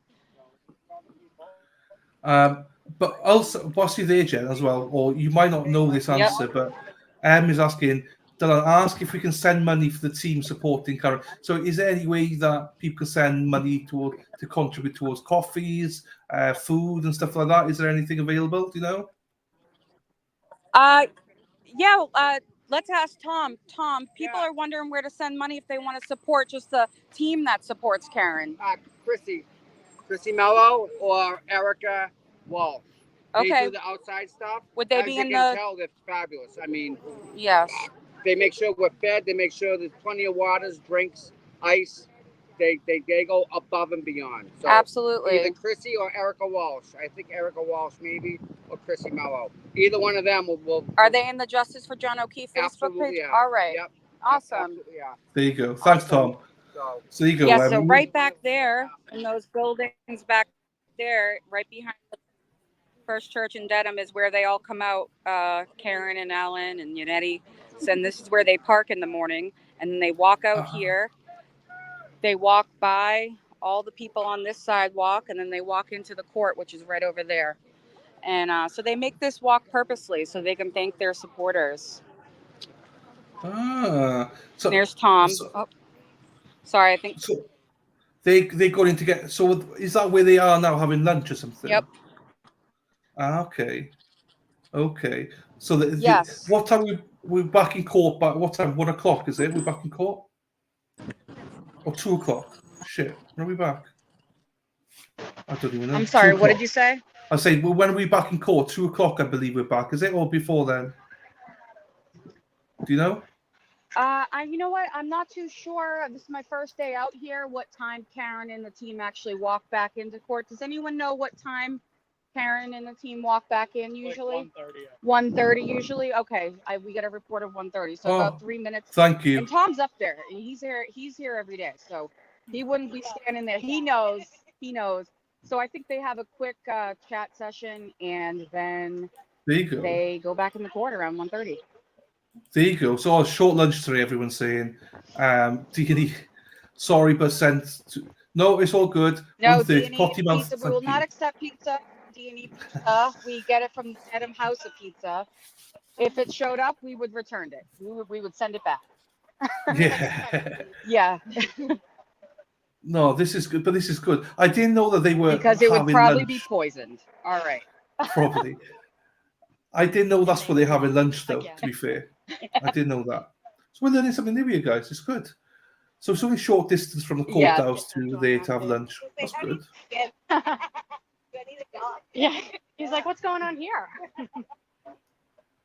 Regular civilian. I want to see Dennis Sweeney when he comes out. Everyone's I want to see him patiently. Yeah, Dennis Sweeney. Okay. I want to see Dennis because he's got his tie on. Dennis and his wife, they do a lot for this movement. So I'm glad they're there today. They're in there. I'm glad they're there. It's amazing. Where's Dennis Sweeney? Oh, he's in there. He's going to be with them, walking out. He's in court today. He's in court. Oh, okay. He and his wife are in there today, so they're in court today with Karen. So it's good. I also met Karen's dad this morning, and I saw. He couldn't be more nice. Thanks me for flying up, but yeah. I mean, yeah, no, it's every amazing. single day these people come here. I mean, we watch it from our comfortable couches. Yeah, and that's why I got so much respect for them because of that. So it is really good. Hang on, let me just. Exactly. Is she there? Oh, I thought people shouted free Karen Reid. I thought, oh, she's out. She's not. I see Tom roaming around. I guess Tom has free range up there. And that's fine. But they don't want everyone past us. We want it to be as organized as possible and as supportive as possible, not interfering with anything, which I really appreciate. You don't want to be in their faces. faces. Here that are angry about what's been done to Karen, what's been done to John. Exactly, but they honestly use their Boston humor, making signs saying "House long until justice for John O'Keefe." You know, it's either you laugh or you cry about the situation. I think the people here are really affected by it on a much deeper level, knowing that this could have been them, this could have been their sister, this could have been their girlfriend, or their wife, being prosecuted. So if it could happen to Karen Reid, it can happen to any one of us. Hey, preach, sister. That's a true story, a true statement. That is. That's what's scary about it all. It's she's a brave soul. Do you know what I mean? She's an international star, and she probably doesn't even realize it. So. Well, she's gonna have a lot of time to reflect once this trial is over. She's gonna have a lot of time to sit down at dinner with her supporters. Tom already said this morning. She's like, "Oh, it's happening. A party is going to happen." But she's got a long way to go. Like she's the defendant in this case, but she's the victim in another case, in a civil case. Here comes Janetti.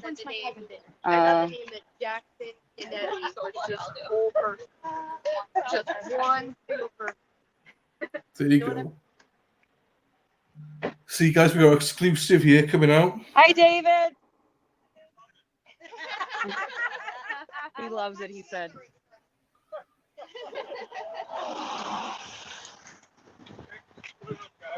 Doing a great job, David. Yeah, from England. There you go. He's very impressed by the people there from you England. There's Rita talking to Janetti. But that's impressive, all the way from England. I can't get over that. That's fantastic. It's right on this side of the sidewalk. Sure. Yeah, all the way from England. It's very impressive. I mean, it just shows you how far it reaches. I mean, look at you. You're over in Wales, right? So yeah, Wales. So it's a far reach. People in Australia, people all over the world are watching this and realizing it could have been in Japan. So, we got B here from Japan. I mean, we got South Africa. We go everywhere. It's Denmark, Europe, everywhere. It's wonderful. No, it is good. It is good. This is a different kind of experience. There's Karen's cousin in the white jacket. Kelly. People from England are going to say hi. We had Kelly on this morning, so extra special treatment deserved. I bet those flights cost over $1,000. Well, it's the flights, it's the accommodation, it's everything. Yep, it's everything. It's the time off of work. It's everything. Yeah, I know. That's what's pulling me back from going. So respect to them. Absolutely. These people's shirts are so funny. You got the Sopranos on the top, the I don't knows, and it's the Alberts on the bottom. Free Karen! People are yelling. It's great. But Miss Gold says Turkish love too. I wish you could be here. I know. Well, as you say, we've all roles to play. I'll play my role here. But I do wish I was there. I'll be honest with you. I am a little bit jealous. But it is what it is. We've all, as you say, we've all got roles to play, so we'll play it. Miss Gold, half UK, half Turkey. I always wondered, are you half Turkish, Miss Gold? Yeah, that's amazing. Mm-hmm. Um, And you know, a lot of that tail light evidence shown today. What did you think about that? I mean, well, not much in the sense of that. This is what we always say, right? I don't think of anything once Lali's there. Let's just wait till Jackson gets up, and then I'll tell you what I really Wait think. for us. Yeah, it's the whole saying, wait for us. So, absolutely. You know, let's wait for us, and we'll be there. You know, so. And that's what I think we all say. If people say, "Oh my God, what?" Because some of the witnesses sound credible. I'm like, yeah, but wait for the defense, wait for them. You know, so that's why we can't wait until Jackson is on today this afternoon. But he's not got much time. They finish at around, or unless they go on to about 4:30, I think. I'm not sure what time they finish in court today. I'm gonna go up a little closer. You guys from all the way from England. Let Karen see you. Absolutely. Here comes Karen and the rest of the team. Hi. How you doing? How are you? Great. I'm on live with Dylan Davies from the Alternate Corner. You want to say hi? Hey, Cal. How you doing, Cal? He said hi, Cal. Yeah, enjoying some licorice on the break. I don't blame you. Here comes Karen and the team. Her father, her best friend in the red. Woo! I came from England today. Thank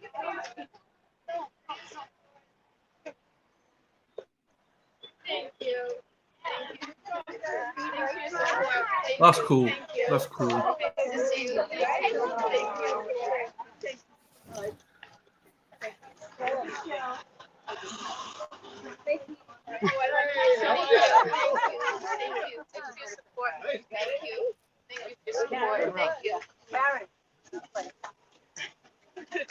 Stay strong, Karen. Stay strong. All the pom-poms going. She stopped to say hi to everyone. There goes Rita with the pom-poms. Rita gives everyone the pom-poms. Hey, Stace. There's Paul over there. And that would be much better. How many more do you expect to have for today? May we approach just on that? Okay. Okay, so they're working through lunch. He did. He left a while ago. I'm not too sure. So court's back. They don't get to see her. So court is on. Okay, well, Karen's about to walk in, and so it's going to start any moment now, and we'll get back to testimony. Hey, Lauren. So just so you know, Jed, the court is actually in session. They're doing all the exhibits together. We can see live inside the court right now. Okay. Well, in live time, I'm looking at Karen on the corner of the sidewalk right now. So yeah, they can't start without her. No, they're on there for exhibits. So Yanetti's in there. They're doing exhibits and stuff. Yanetti's in there. Yeah. Yanetti walked in a little bit earlier than everyone else. Bye. Stay strong, everyone. There you go. So people asking. Job, guys. So the people asking. How we doing, guys? Good. How we doing, Sean? Hey, Jen. What's going on, my? How's things out there? I think we got a little bit of a delay, but we're working through it. Everything's going great out here, Sean. How about you? Oh, great. You handled the ground cruise today. That's beautiful. Yeah. Yeah, absolutely. But if I'm here, I'm handling it. I messaged Dylan and I said, let me interview everyone so I can meet everyone on camera. And oh, that's awesome. It's been wonderful. Everyone's so nice. Well, we're going to get you back on when you're back. Sean, what did you home. think about that? Yeah. I'm going back home tomorrow night. Flight. I have to be back at Logan at 2 p.m. So, Jen, what do I think about what now? What specific area? I'm fired up. What do you think about those pierce marks, those pierce marks on the I'm telling sweatshirt, you, Sean. I said it louder than I could. Blunt force trauma or blunt force does not cause separation in the clothing. It may cause separation in your arm, but never the clothing. I've hit people with billy clubs. They don't ruin your clothes. Those were pierced dog bite. They were dog bites. You can't. This guy is tanking his own case. It's crazy. Right. Who's that beautiful girl behind you? Right behind you. Oh, they've gone off. They were off. Oh, all right. Anyway, 20 years. She's back. She's a nurse, and she has some interesting information about the puncture wounds. Go ahead. Tell us. Come on. Well, it's exactly like what you had just mentioned. When you look at those actual wounds, they're so precise, they're approximated. That's something that you can't mistake for like a glass shard or a stab wound or something. The edges are very different, even when it comes to the flesh, but not even the clothes too. It's the same way. It's a very clean. It's a clean puncture wound. Is exactly what it is. There's no doubt. There's no doubt about it. Yeah, there's no doubt about it. Good for you guys. Jen and Khalees, thank you so much for today. I really do appreciate everyone is sending their love, saying thank you. Jen, either next week or something, we'll get you back on, all right? Bring them in. Take care, Khalees. See you later. Okay. Thank you, guys. Free Karen Reed. Free Karen Reed. Here we go. This is awesome. Good job, Jen. Dylan. There you go. Short lunch break. So, Yannetti and everyone came back in early. Yannetti, came back in early to sort the exhibits out. Good. So that's why court's back a little bit early. I'm going to tell you, this is where they're going to win the case, right here. I said it. This is where they're going to win the case. Just another shout out to Jen. Thank you, Jen, as well, because I know you'll be watching this later. Thank you so much for that. That was riveting. Is Jen from North Carolina? She's from Boston, but she's recently moved to North Carolina. Oh, awesome. Great. And that was her best friend with her just now. And is she the one that got into the police academy? Yeah. Oh, that's awesome. She's in chat every day. So, there you go. Jury back now. Right, I'm going to just pop out for a second. I'm just going to go ahead, my friend. Go ahead. I got you. I have you. Right. I will be back.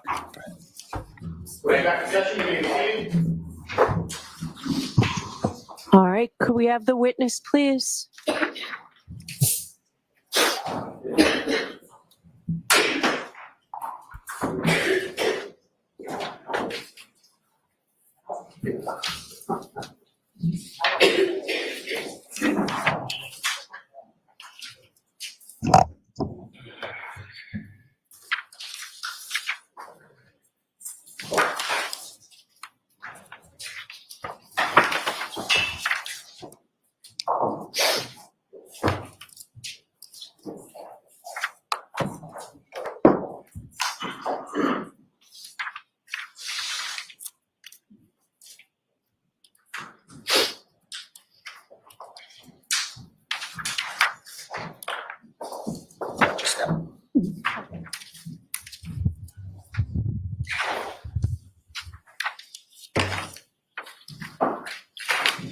All right, Mr. Lally.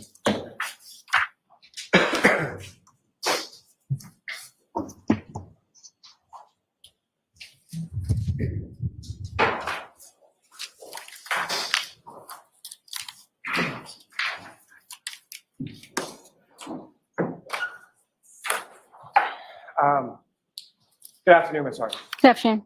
So with respect to the photographs that were just marked as exhibits of the orange T-shirt, that was item that was marked as 7-1. Is that correct? I'm sorry, 7-17. Yes, that's correct. So similar to how you had marked off areas of either damage or red-brown stains, was that similar to what you did with the gray hooded sweatshirt? Is that similar to what you did with the orange T-shirt as well? Yes, that's correct. And then there were two other clothing items that you examined, being a pair of jeans and a set of sneakers, correct? Yes, that's correct. And with reference to the jeans, that was marked as item 7-1, is that correct? Yes, that's correct. And with respect to the sneakers, that was marked as item 7-4, is that correct? Each sneaker had its own item number. One was 7-3 and one was 7-4. And with respect to the evidence as far as the stickers and sort of the denotations that you had made in regard to either damage or red-brown stains, was that similarly done with respect to each of those remaining clothing items as well? Yes, that's correct. You know what I may approach? Yes. And as far as with respect to the jeans, showing you a series of 1,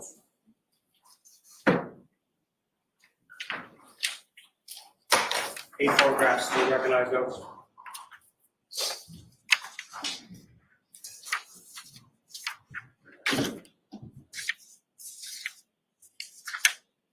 Yes, I do. And what do you recognize those to be? Those are photographs that I took of the pair of jeans.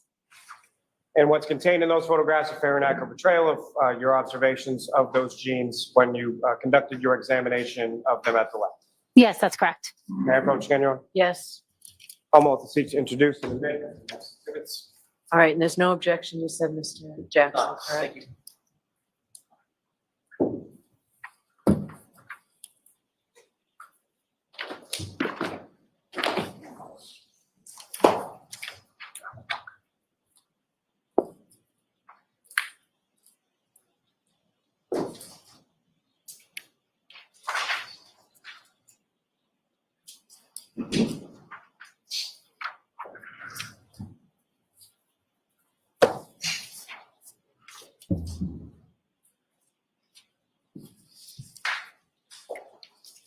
It's 242.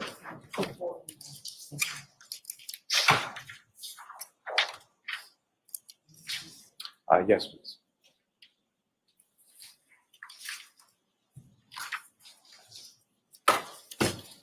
Your Honor, if I may, with the court's permission, publish some of the photographs in the packet from 232 to 241. Okay.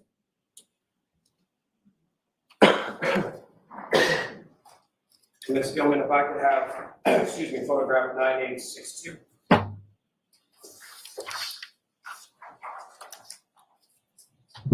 Ms. Hartnett, do you recognize what's up on the screen that's now been marked as Exhibit 231? Yes, I do. What do you recognize that to be? That's a photograph I took of item 7-17, the orange t-shirt, and it's the exterior front. And Ms. Gilman, 9863. And again, Ms. Hartnett, do you recognize what's up on the screen as Exhibit 232? Yes, I do. What do you recognize that to be? That's the exterior back of item 7-17. And Ms. Gilman, if I could have 9867. And Ms. Gilman, if you could zoom in on sort of the upper right portion of that with the stickers on.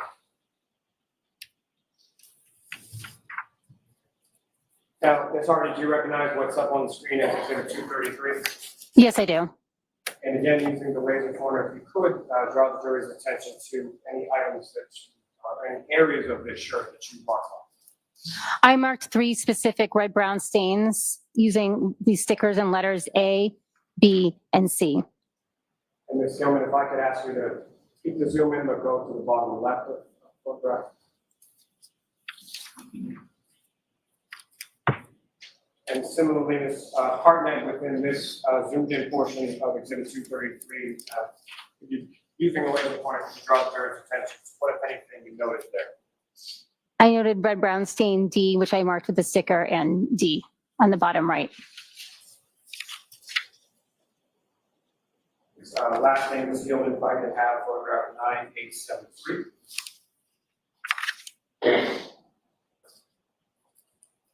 And Ms. Hartnett, what's up on the screen is now marked as Exhibit 239. Do you recognize that? Yes, I do.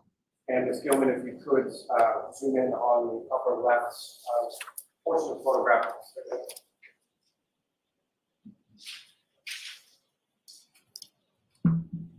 And again, Ms. Hartnett, if you could, using the laser pointer, just draw the jury's attention to what, if anything, you noted there. I noted this specific red-brown stain, and I marked it E.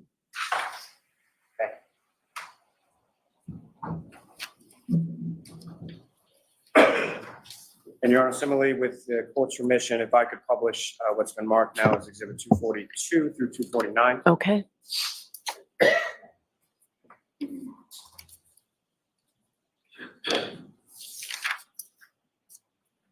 Ms. Gilman, if I could have photograph 9878.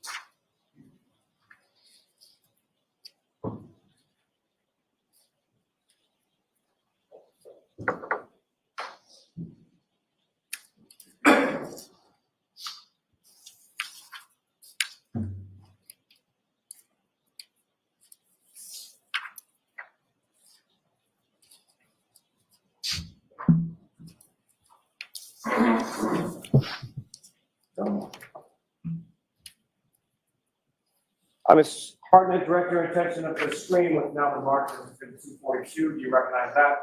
Yes, I do. What do you recognize that to be? That's a photograph of the exterior front of the jeans with the belt, item 7-1. And Ms. Gilman, if I could have 9887.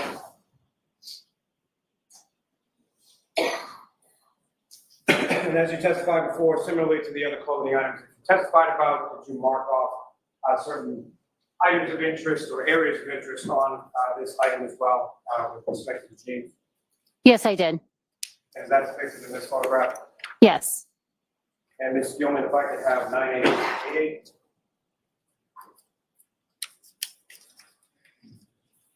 And if you could just zoom in, Ms. Gilman. Again, Ms. Hartnett, if you could, using the laser pointer before you, direct the jury's attention to those areas that you noticed or that you marked off in respect to this. I marked off red brown stains A, B, C, D, and E on the front of those jeans. Thank you. May I approach the witness? Yes.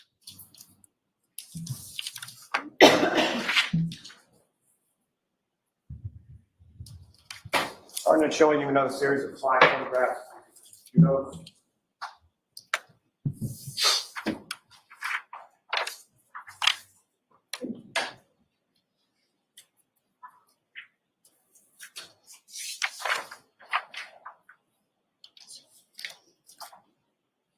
do you recognize what's depicted in those photographs? Yes, I do. And what do you recognize those to be? These are photographs of the sneakers, items 7-3 and 7-4. May I approach her? Yes. Your Honor, the Commonwealth seeks to introduce the next exhibits. Okay. No objection. Thank you.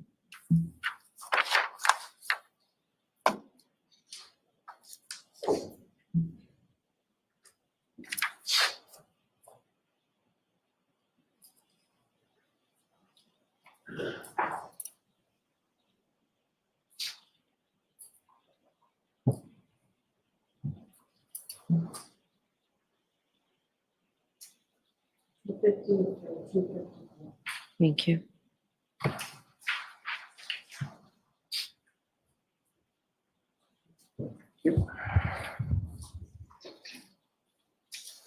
Now,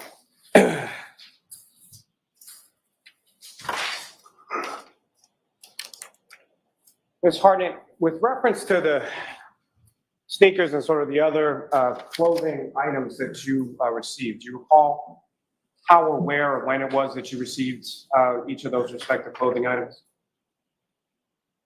Or how the lab did, you know? They were received by the lab from the Norfolk detective unit. And as far as the sneakers being labeled with two different stickers, do you know why that was? One of the sneakers was recovered from 34 Fairview Road, and one of the sneakers was recovered from the hospital.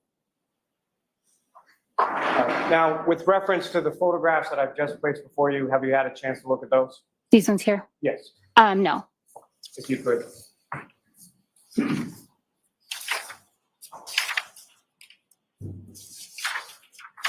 And do you recognize what's depicted in those photographs, Matt? Yes, I do. And what do you recognize those to be? Those are the fingernail clippings that were submitted for John O'Keefe And do you know where they were submitted from? by the Norfolk County Detective Unit.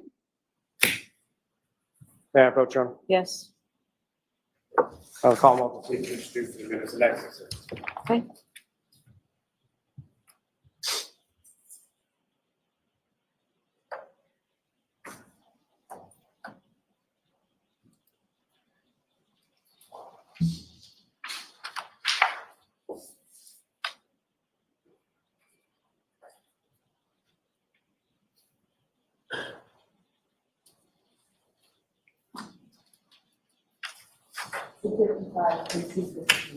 Thank you. And Your Honor, with respect to each of those, I'm not seeking to publish those to the jury at this time. So Okay. Court officer. The lights back on, please.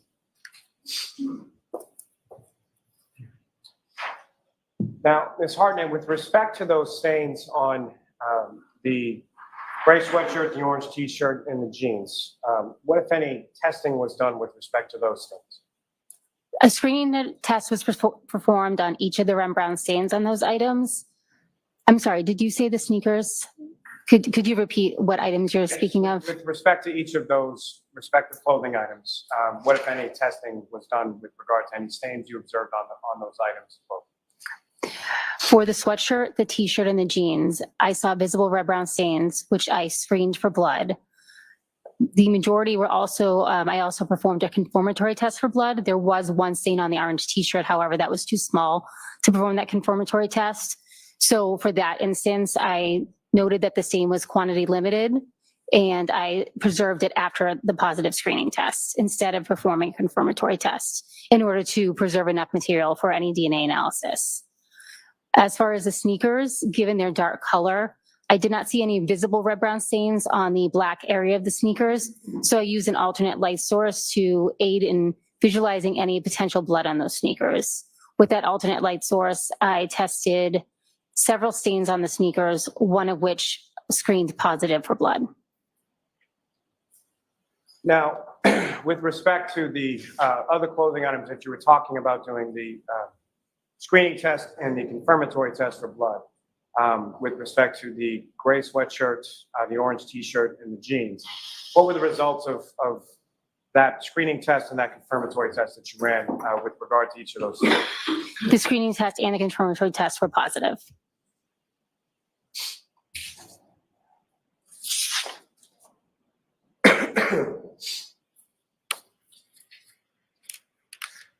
Now, beyond the stains, did you take any additional samples from those items? Yes, I did. And what were those and how was that done? For each of the items, I picked up any loose trace material, which would be hairs and fibers or apparent hairs and fibers that were adhering to the item. I also did a scraping and swabbing for a skin cell collection of the unstained areas. And that involves taking a sterile scalpel and swabbing the areas of the clothing that don't have any visible stains on them, and then taking 2 cotton swabs and swabbing that same area, and then combining those scrapings and swabs for potential DNA analysis. In addition to those, I also took a scraping of each of the materials, and that involves taking the item using something like a flat metal spatula and scraping down whatever adhering materials left on the item into a glassine packet. And as far as those items, once they're collected from the material or from the clothing, what do you do with them from there? Each of those items is given its own item number. It's a sub-item of the overall larger number used to mark the item, and those are sent to the appropriate units for additional testing.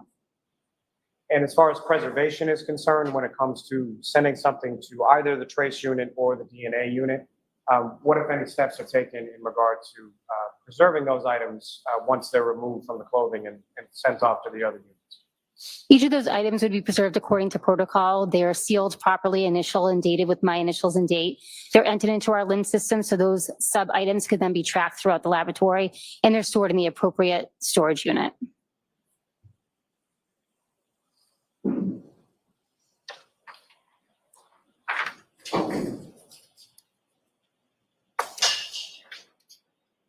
Now, at some point, did you also receive items that were labeled as 3-2 and 3-3? I submitted those when I returned from the original scene. And what were those, ma'am? Those were pieces of glass from the bumper and a drinking glass from the crime scene. Did you examine those items? Yes, I did. And what, if any, examination did you do, and what is it that you were looking for in your examination? I did a visual examination, and I took photographs, and then I also took a collection from each of the items. And did you do any testing on those items? No, I did not. And what kind of samples did you collect from those items? I took potential skin cell collection using a swab moistened with sterile water.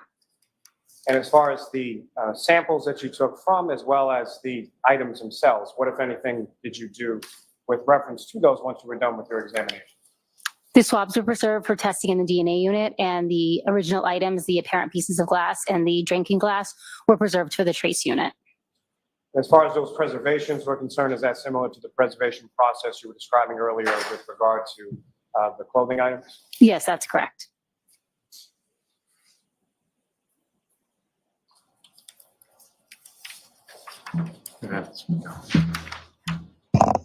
So both Ms. Lally and Ms. Hartnett, you have to keep your voices up, or we have to turn the air conditioning on. Understood, Your Honor.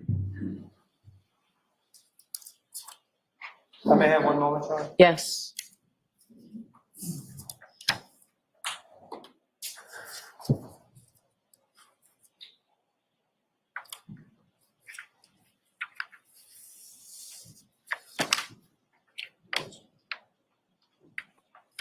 Thank you very much, ma'am. I don't have any further questions, Your Honor. All right, cross-examination? Thank you, Your Honor.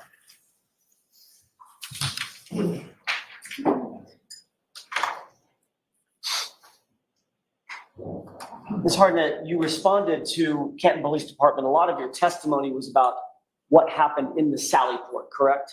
Yes, that's correct. You were asked if you responded to the Canton Police Department on February 2nd, and most of your testimony was predicated on that date, you going over there and doing some visual observations, as well as some removal of items and some other testing, correct? Yes, that's correct. Was it February 2nd or was it February 1st? May I check my notes? I'd appreciate it if you did this.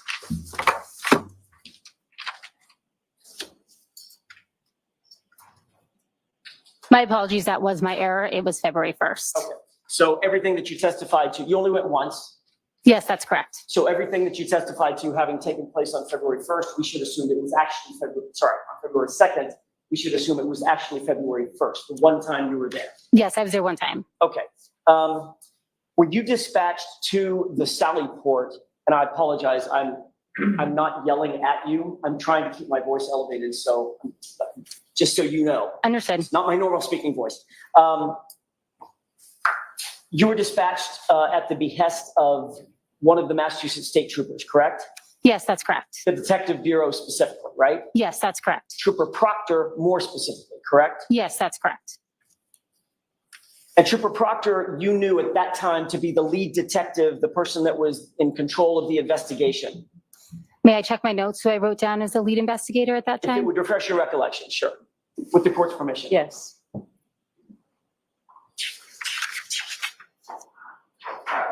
Yes, I was told on scene that Trooper Proctor was in charge of the investigation. All right. Now, while you were there, one of the things that you did initially was to just do an overview of the vehicle, correct? Yes, that's correct. Obviously, that was important given the limited information that you had at that time about a potential motor vehicle pedestrian incident, correct? Correct. So you were looking for anything that would rise to a level of investigative concern regarding that vehicle, right? Yes, that's correct. Hence your review and notation of certain scratches on the vehicle. Is that right? Yes. Which may or may not have anything to do with the incident, but you noted it anyway, correct? I did not draw any conclusions as to where those scratches came from. Okay, you just took the words right out of my mouth. My next question, the dent that you noted and photographed, you made no conclusion that that occurred as a result of a motor vehicle pedestrian incident, correct? That's correct. The scratches, and I'm just going to go through a couple of them. The scratches that you denoted and had photographed, you made no conclusions about that having anything to do with a motor vehicle pedestrian incident, correct? That's correct. Even the broken taillight At that point, you made no conclusions or drew no scientific conclusions about that having anything at all to do with a motor vehicle pedestrian incident, correct? That's correct. You did, however, look for tissue, human tissue, blood, biological material, and things of that nature on the car itself. Did you not? Yes, I did. In that review, I think you testified that you saw nothing that suggested the transfer of human tissue to the vehicle, correct? I did not see any visible stains or tissue on the vehicle. You were told, Ms. Hartnett, that there were scratches on one of the extremities of John O'Keefe, correct? That's correct. Were you shown a photograph of those scratches to assist you in your visual review or examination of that vehicle? Not at that time, no. To this date, have you seen a photograph of his arm and the injuries to his arm? Yes, I have. Your Honor, if I may, if we have it, could I display for the jurors and for Ms. Hartnett Exhibit 19? Is this the one that's The arm that's covered a bit? has been Okay. propped. Yes.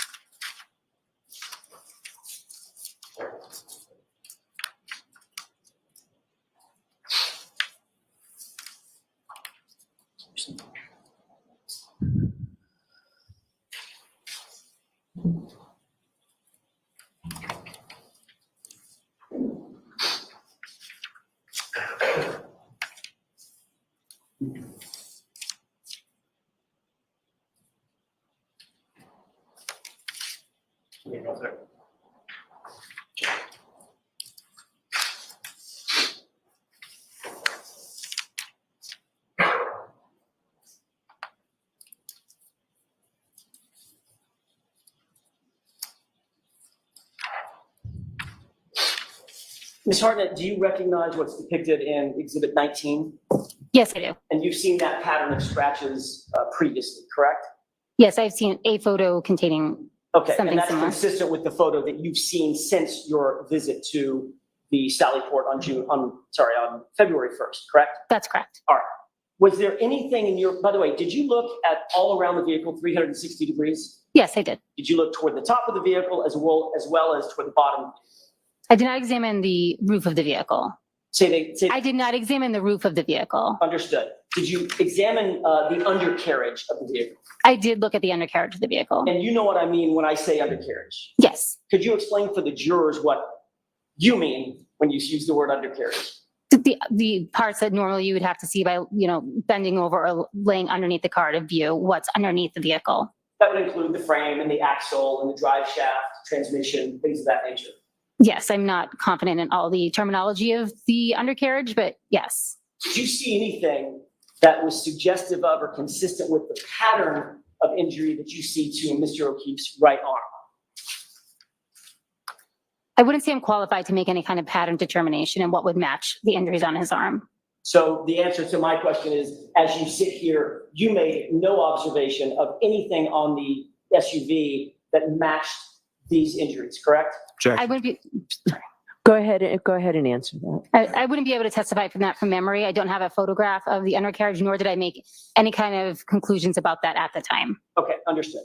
And you didn't take any, the swabs and samples that you did take variously on the car all came back negative for human tissue, et cetera. The testing that I did on scene from the various areas of the undercarriage, which I had mentioned before, the tire flaps, the edge of the bumper, and the exhaust pipe screened negative for blood. Okay, Mr. Jackson, can we take this down? I'm just going to suggest that. Thank you, Your Honor. On February 1st, 2002, in addition to taking some swabs from the vehicle itself, you also mentioned that you took swabs of what you believe to be blood evidence contained in 6 solo cups, correct? Yes, I noted those as frozen red-brown stains in red cups. Were those solo cups in any way labeled among themselves? In other words, solo cup 1, 2, 3, 4.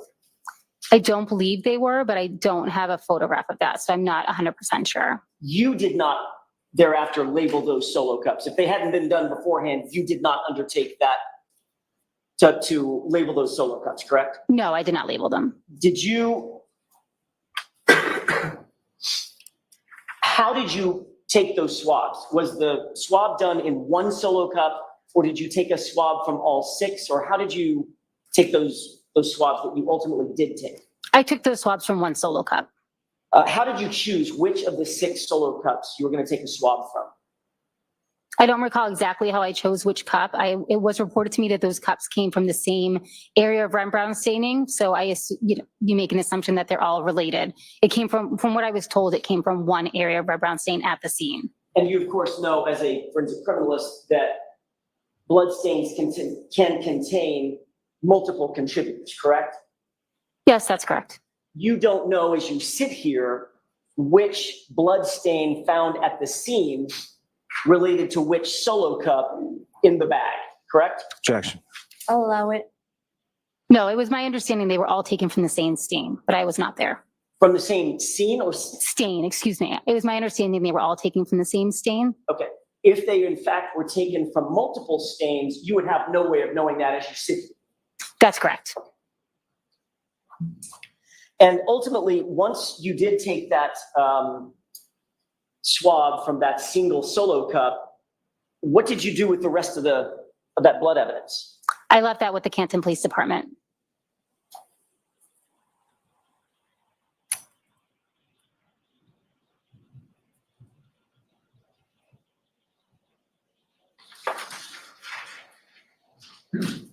Was there any of the swab? By the way, I should ask this. I've been saying swabs. Was there one swab taken of that one solo from that one solo cup, or were there multiple swabs taken? There were 2 swabs taken. Of those 2 swabs, did you seek to do DNA testing, or was DNA testing done on either one of those or both of them? DNA testing was not done on those swabs. So as we sit here now, there's been no DNA confirmation of what who that blood relates to, I should say. There was no testing done on it at all. And so therefore we would not know if there were multiple contributors to those stains or that swab that you took from that single solo cup. That's correct. Okay. And again, the remainder of all of that solo cup, as well as all the other 5 solo cups, was retained by Canton Police at the Canton Police Department in the control of the lead investigator, Michael Proctor, correct? I don't know who was in control of it once I returned it to the Canton Police Department. Who did you return it to at the Canton Police Department? Whom, I should say. I believe I gave it to a Canton police officer. I don't know which officer that was. Michael Proctor was at the Sally Port at the time that you were doing your examination, correct? Yes, that's correct. Did he not take control of it himself? Not that I saw. I don't know who took control of them once I was done with my collection. You may have, you just don't know. Correct. Okay.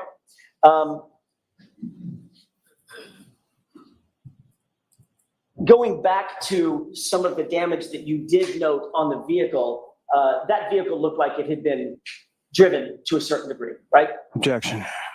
Can you answer that? I'm not, if you could clarify the question, I'm not sure what you're asking. Terrible question. Let me try it again. That vehicle was not a vehicle that had clearly just come off the showroom floor and had not been in use based on your examination. I don't think I am qualified to make that kind of decision. It looked like there was some normal wear and tear on the car.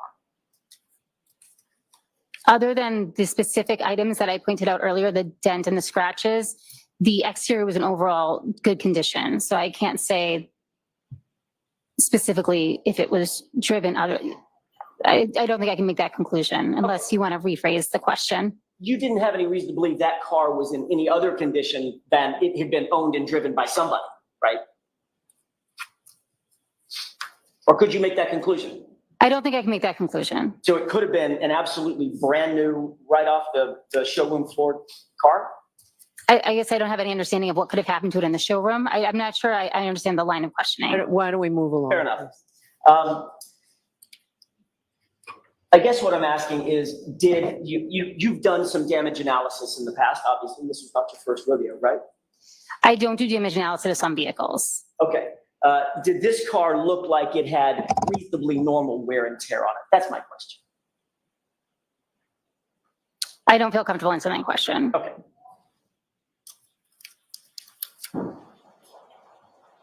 Ultimately, the right rear taillight housing was removed, correct? Yes, that's correct. Were you the person, Ms. Hartnett, who actually used the tools to remove that taillight, be it screwdrivers, wrenches, anything else? No.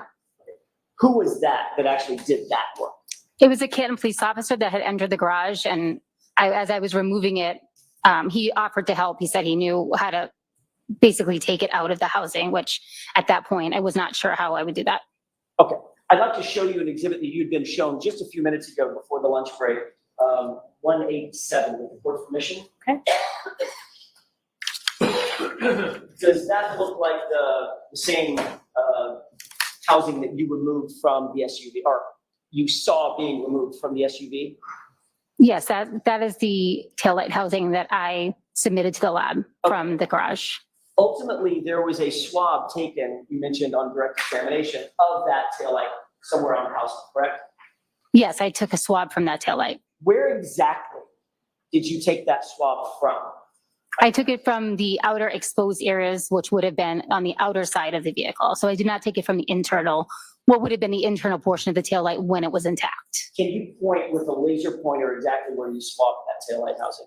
Sure. Is there a way that, can it get zoomed in just a little bit so I can differentiate the silver in the front? I'm having a little trouble. Is that zoomed in enough, or do you need more? I believe so. I can start. So I took it from the red area here that would have been exposed. And then if we could zoom in a little bit more just on this front area so I can differentiate between the internal structures and the external.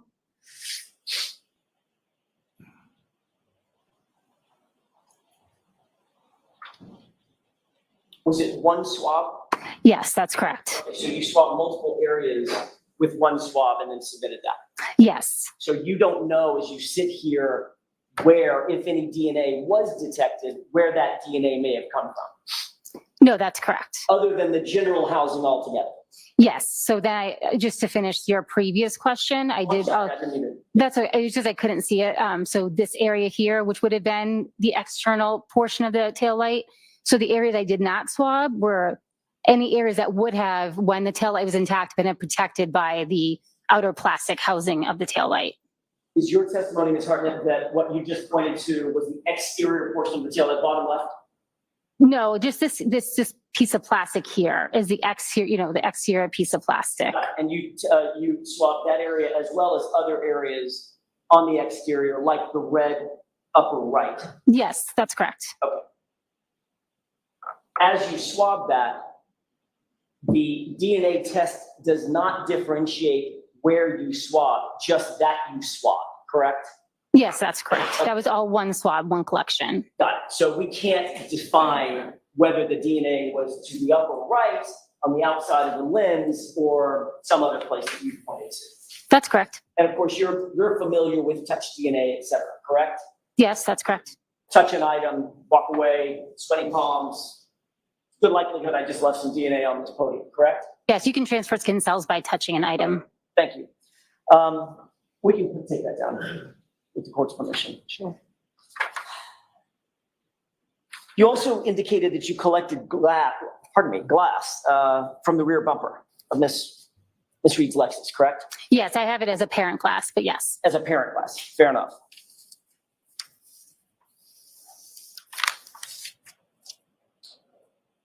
You labeled that as item 3-3, and it was 5 pieces of glass labeled A through E, right? A, B, C, D, E. Is that may I refer to my notes? with the court's permission? Yes.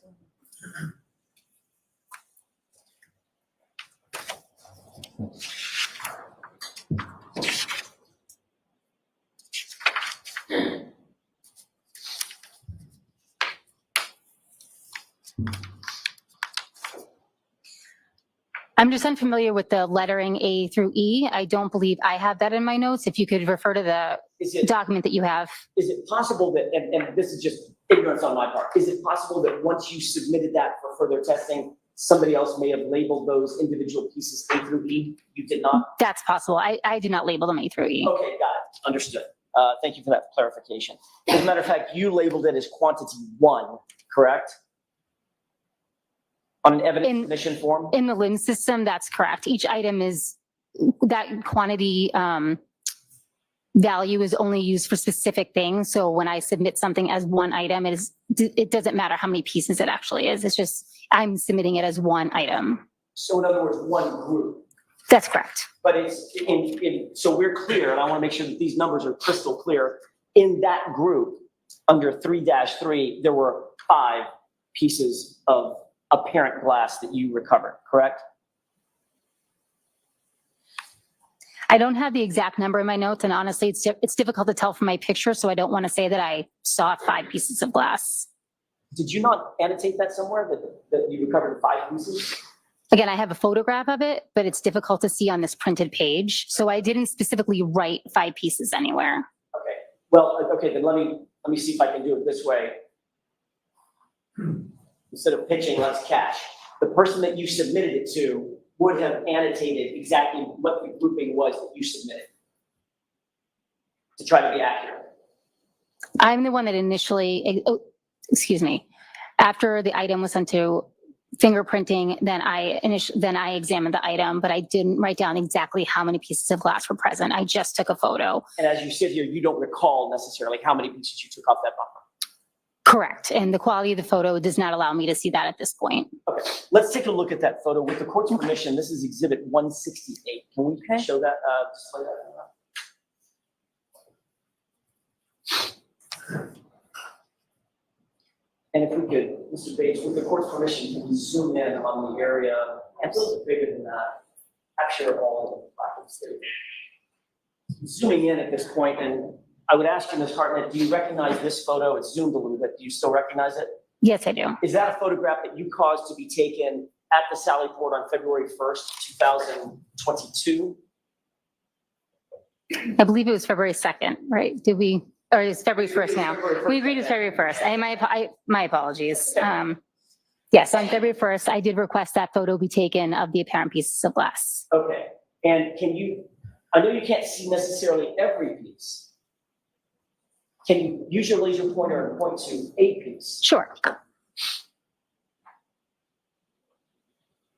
Okay, got it. So that's the largest of the pieces, correct? Yes, that's correct. And it's correct that none of these pieces of apparent glass were embedded in the bumper. They weren't dug in, stuck into that hard plastic, correct? No, I do not have that. I do not have that notation that they were embedded, just they were on the bumper. As a matter of fact, they were physically perched on top of that hard plastic horizontal bumper, correct? To my recollection, they were just sitting on the bumper, yes. Okay. And do you know, just in your experience, and if we could leave this up for just a moment while I ask the next couple of questions, Your Honor. Okay. Do you know where Dighton, Massachusetts is? I know the general area. How far would you say that is from Canton? I don't know, maybe a half an hour. I'm not exactly sure. Do your notes indicate that the vehicle was recovered from Dighton and towed back to Canton and placed in the Sally Port before you started your examination? Yes. So and you also had been apprised before you began your examination that the incident in question took place in Canton, correct? Yes, that's correct. So you knew as you were looking at this vehicle and doing your examination, the vehicle had to have been driven by definition from Canton to Dighton and then towed back from Dighton back to Canton, correct? I was informed that the car was recovered in Dighton. And ultimately either driven back or towed back, one of the ways, some way it ended up back in Canton, correct? Yes. Okay, so if Dighton is, how far would you say Dighton is from Canton? Again, I'm really guessing. I would say maybe a half an hour. 30 miles? Potentially. I don't know exactly. I was never in Dighton. Okay, so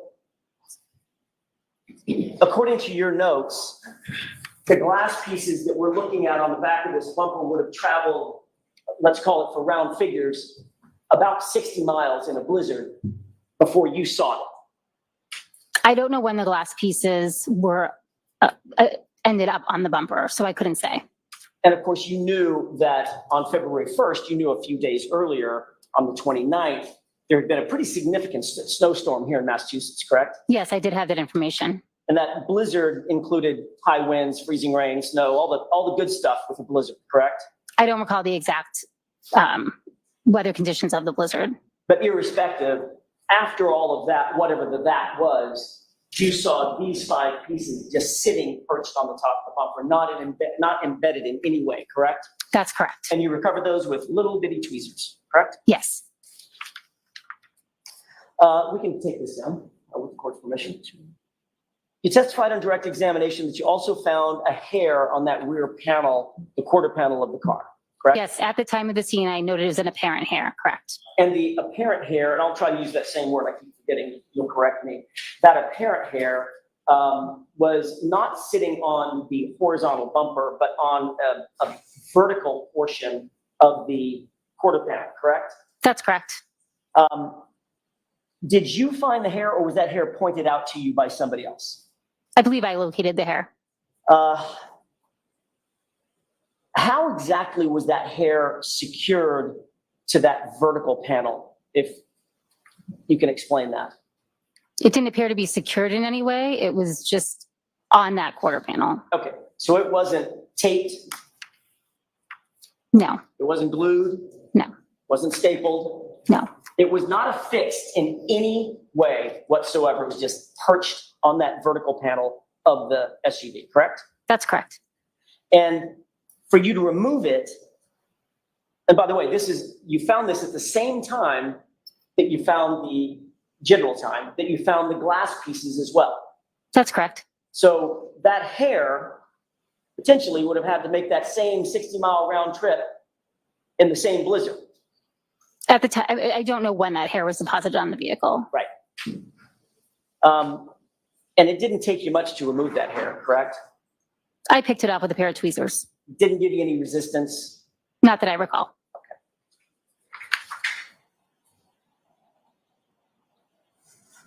I'd like to take a look at that hair if we can. I know you've seen it just a few minutes ago. I want to look at it one more time. With the court's permission, these are exhibits 165 and 173. If we could start with 165 and publish those. Okay.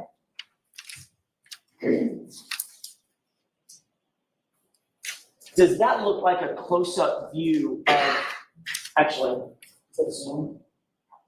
Yeah. Can we pull that out?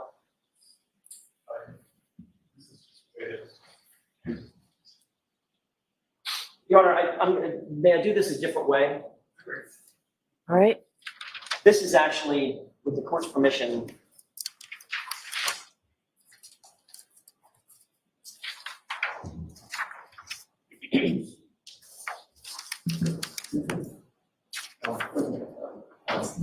okay, I'll get to that in just a second. I want to try to.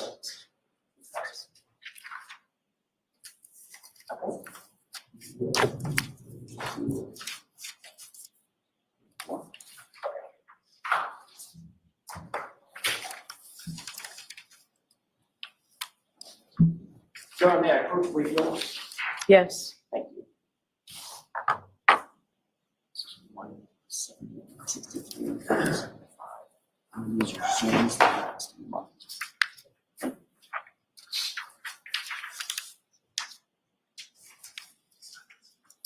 I'm going to hand you those very briefly.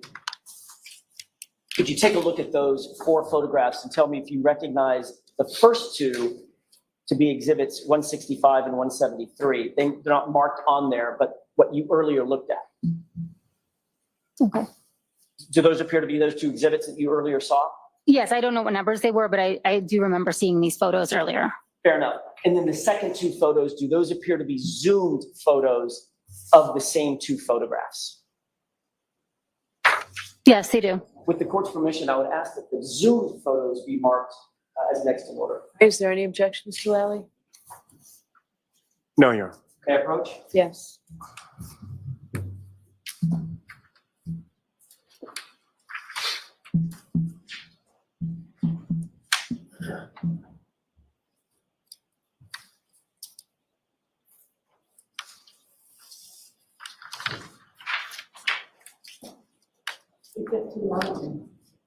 Thank you.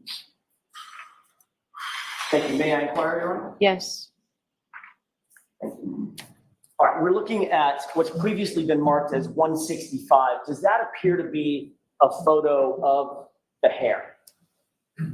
Would it be possible just to zoom in on that, Absolutely. the This is not sticker? an eye contest. And just a little bit, I'm just trying to read the letter on the white marker. Yes, so that, correct. So that hair looks, as we're looking at it, you will agree, that hair looks like almost like a backward C, correct? In other words, it looks like it's more vertical than flat in that photograph, correct? I would agree it looks like a C on the side of the car. If we could go to exhibit 173.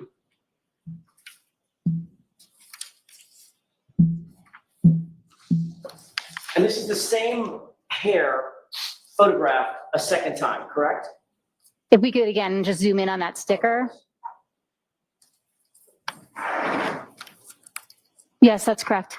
Ms. Hartnett, does it look to you like between the first and the second photographs, that hair has moved? It's no longer an inverted C, but a C.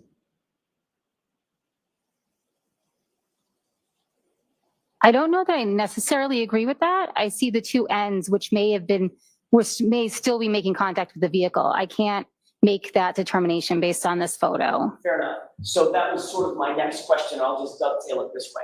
Did it appear to you that the hair, which is curled, was making contact with the vehicle on the top point and the bottom point? I would say from this photo, I honestly can't tell if those two ends are coming off the vehicle or touching the vehicle. I just can't make that determination. But you would agree that that hair was somewhat precariously perched on that vertical quarter panel, correct? Objection. I'm going to sustain the objection. Ask it differently. Mr. Bates will finish with that. With the court's permission, we can take that down. If you take a look at the zoomed photos that have just been marked as 259 and 260 respectively, can you take a look at those side by side, and when you're finished, I'd like to ask you a question or two about those. Okay. Does it look from your perspective, seeing those photos side by side, that the hair appears to have gently moved just a little bit between the two photos? I just don't think I can make that determination. They're taken from different angles. I just don't know. I can see that they have a curl in both, but I don't know which ends are making contact or if the ends are coming off the vehicle. Okay. May I approach, Your Honor? Yes. Thank you. Thank you, Ms. Brown.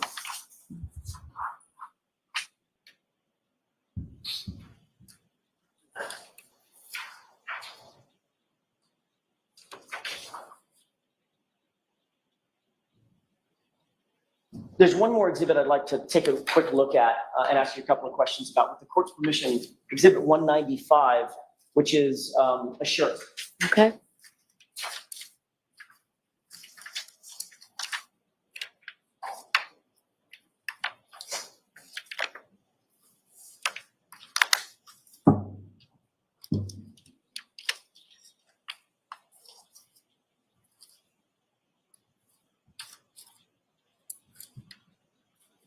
Do you recognize what's depicted in this photograph? Yes, I do.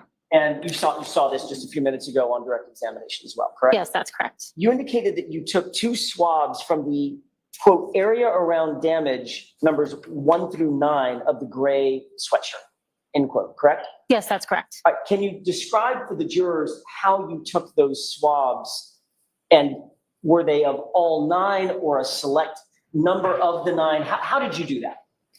I moistened 2 cotton swabs with sterile water, and then I took those 2 swabs. May I use the pointer to just show? Of course. And I vigorously swabbed around. I don't know if it's working. There we go. This entire area. So every area of damage, I swabbed around all of it using the same 2 swabs. So it was one collection from all those areas.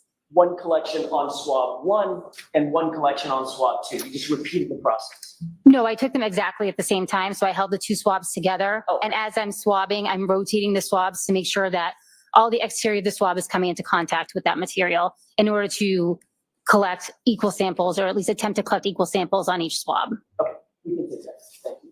And you indicated that this was the first time that you had done swabbing specifically for the purpose of trying to find either canine DNA or animal DNA. That's correct.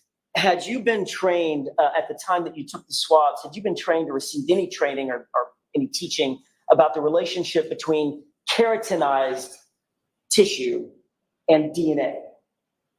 No. Do you know what keratinized tissue is? No. Did you photograph exactly where any of those swabs were taken, or just notate it in your notes? I notated in my notes. That overall photo is the photo that I used to describe the sample that I collected. And I think it probably goes without saying, you didn't videotape your swabbing technique on that shirt either, correct? That's correct. You did include a handwritten note on your report that you found, quote, debris from T-shirt 717 and shirt 718, correct? I performed a debris collection on each of those items. I don't know if that's what you're referring to.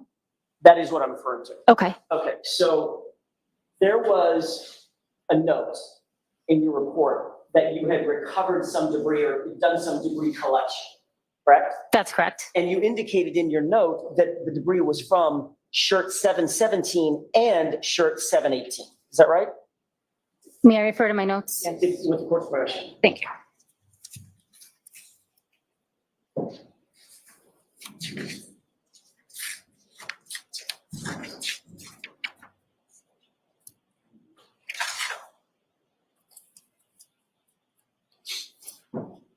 Yes, that's correct. Okay, and shirt 717 is which shirt? The orange t-shirt. And shirt 718 is which shirt? The long sleeve gray shirt. All right, so you took, is the right word scrapings?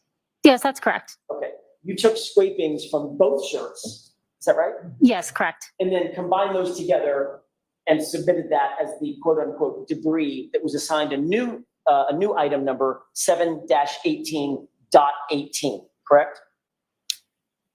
Yes, that's correct. So as you sit here, you don't know where the debris came from specifically other than the two shirts. Could be one, could be the other, could have been a combination of both. Yes, that's correct.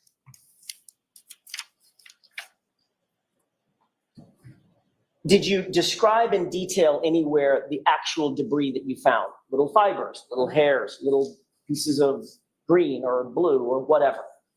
If I was able to pick out a hair or a fiber, I would have attempted to do that from the debris collection. The debris collection was just anything that was left on the item that I was not able to pick off.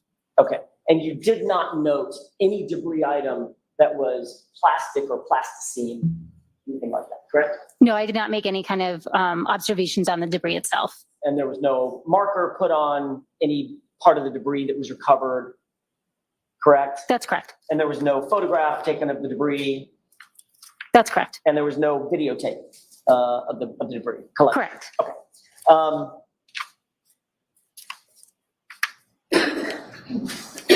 When you received item 717 and item 718, that came in one evidence bag, did it not? Yes, it did. Your Honor, may I approach briefly? Yes. If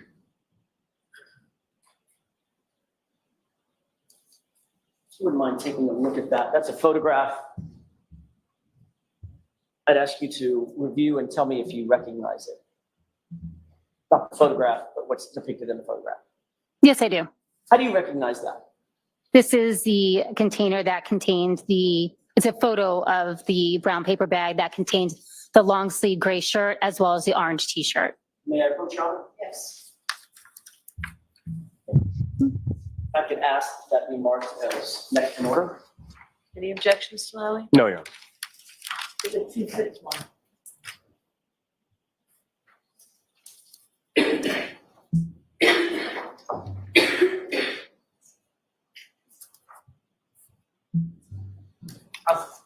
May I approach? Yes. Thank you.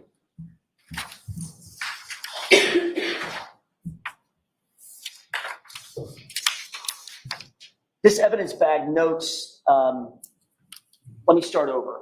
This evidence bag is in the condition that it was in when you received it, meaning the writing on the back was already there when you received it. Yes, that's correct. And it notes that these items of evidence were collected by Trooper Proctor, correct? Yes, correct. And the date of collection was January 29, 2022. Is that right? I'd have to relook at that Of course. for the date. May I approach? Yes. Yes, I didn't. Display the. So you got an answer. My Right, I think. apologies. The date on there is January 29th, 2022. So I don't have to walk back and forth, may I, Yes. Okay, does that look like what you're looking at? Exhibit 261? Yes, that's correct. Thank you. Let's see if I can stand out of the way. You see Trooper Proctor's name on the evidence bag as the person that collected it. Yes, that's correct. And it also has a description of what's in the bag, and it shows both the orange t-shirt and the gray sweatshirt collected together and bagged together, correct? Yes, that's correct. And the date, again, once again, on the upper right is January 29, 2022, correct? Yes, that's. Okay.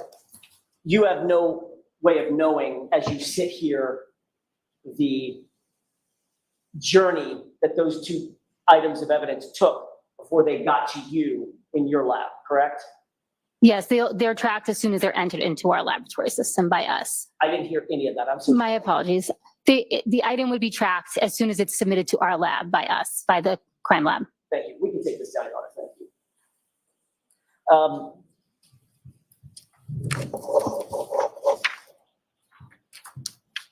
The debris that you ultimately got from the shirt or shirts, you don't know if that debris may have been in the bag and the shirts picked up the debris in the bag or otherwise, correct? Correct. Because they were housed together. Yes, stored together.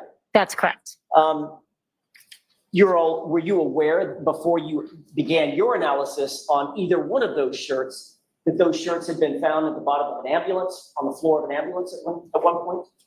I don't have any knowledge of where the clothing, what condition the clothing in was before I got it. Okay, and that probably answers my next question, but just for the record, you don't have any knowledge personally as you sit here that either one of the shirts or both of them were floor of a hospital room as well.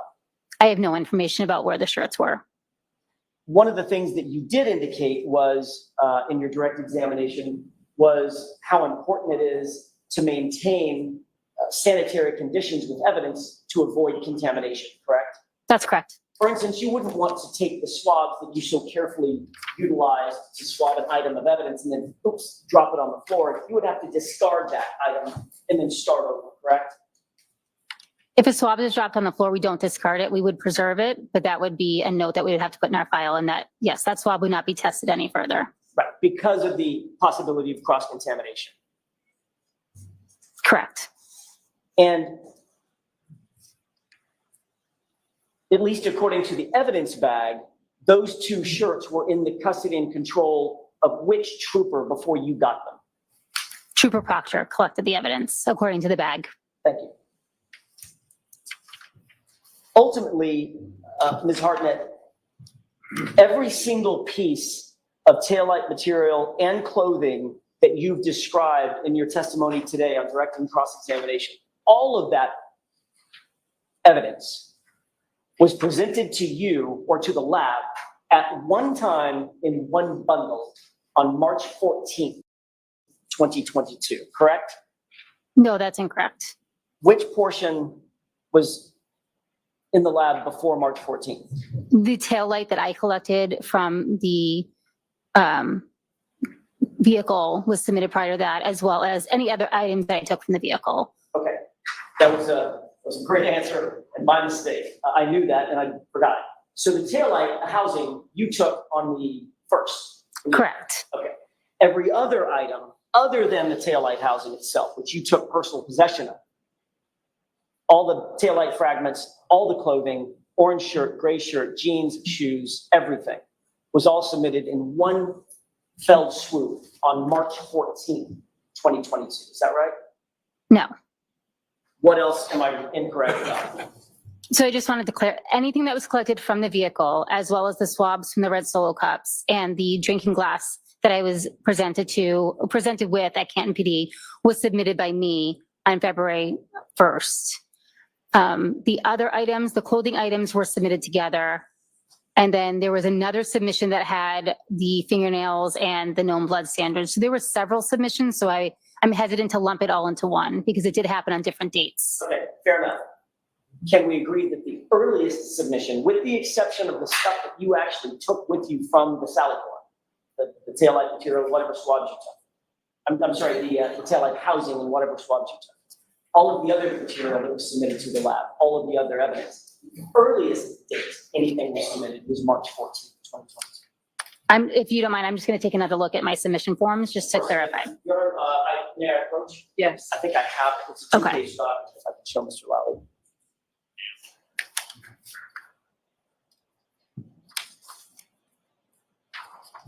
Is that a copy of your submission form? Yes, it is. Okay. If you could familiarize yourself with that for just a quick second. Yes.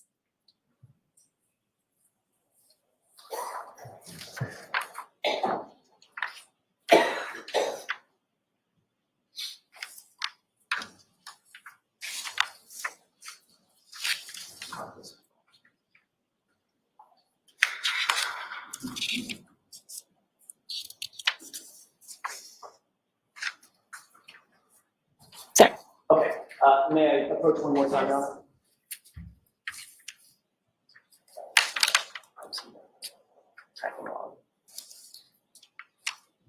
I have one more document I'm going to ask you to take a glance at. Okay.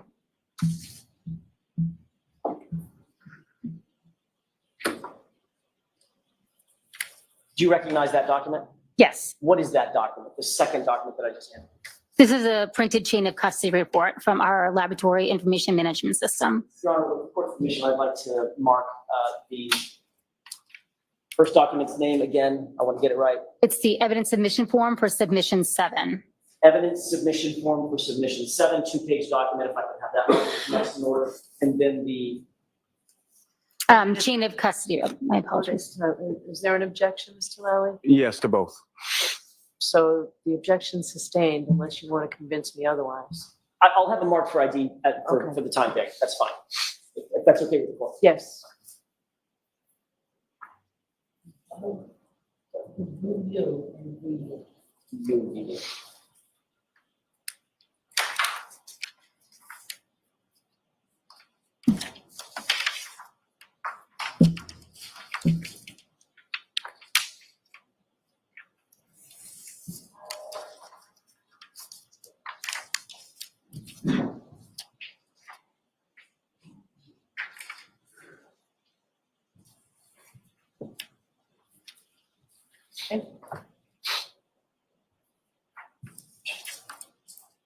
You've got a lot of your Post-its on the other one. Do you want to take it off? I was going to actually ask if I think it would help with this.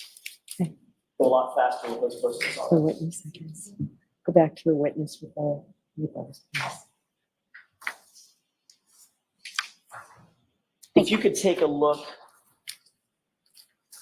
at what's been marked as VV, that's the log. I just want to go through this relatively quickly. With regard to plastic pieces that were submitted, if you look on page, for instance, page 11, where a tab is, yep, that shows that that piece was submitted on March 14th, correct? Yes, that's correct. And there was a piece submitted on March 14th on page, notated on page 12.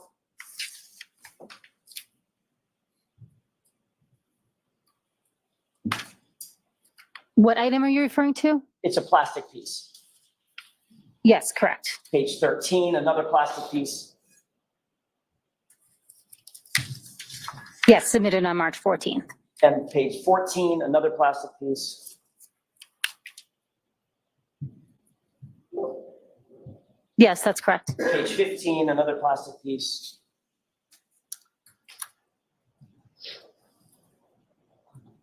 Correct. And page 17.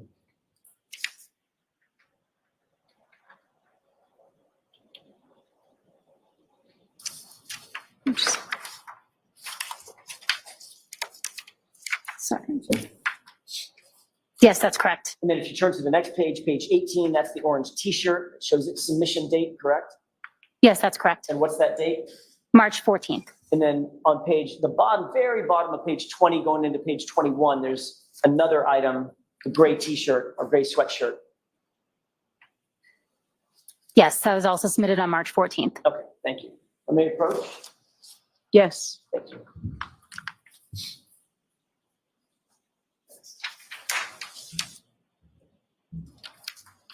So we need those. They're marked for identification. I'm not sure if I'm going to use it one more time. Put them up on the bench and you can grab them. Of course, ma'am. Yes.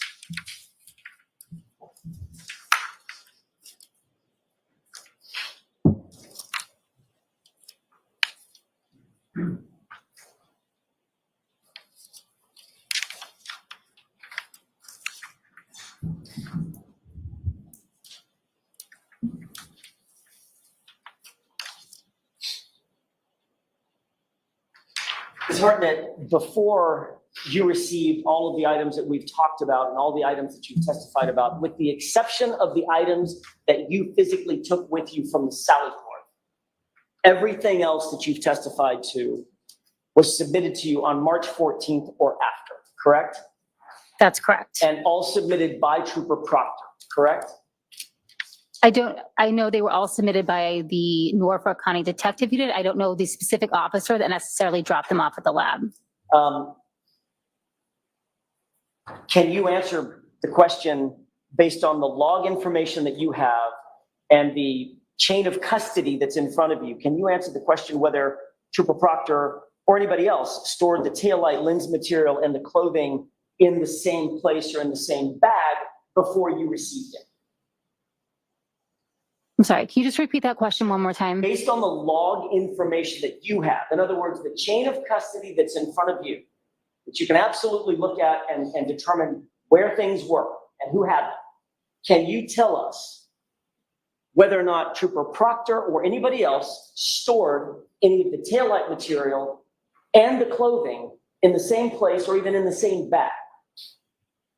No, I don't have any information to how the evidence was treated before it was received in the lab. In fact, that's because there is no chain of custody for that data. I'm sorry, for those items. There's no data for those items predating March 14th, correct? Objection. Sustained.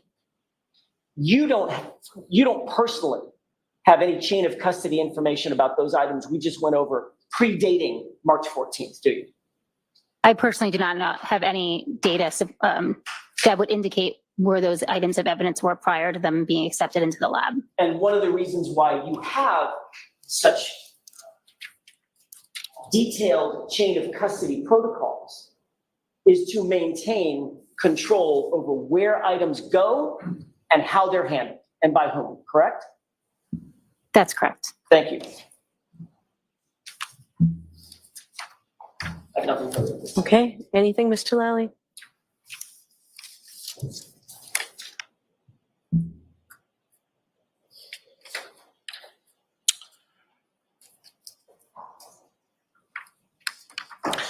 Just a couple.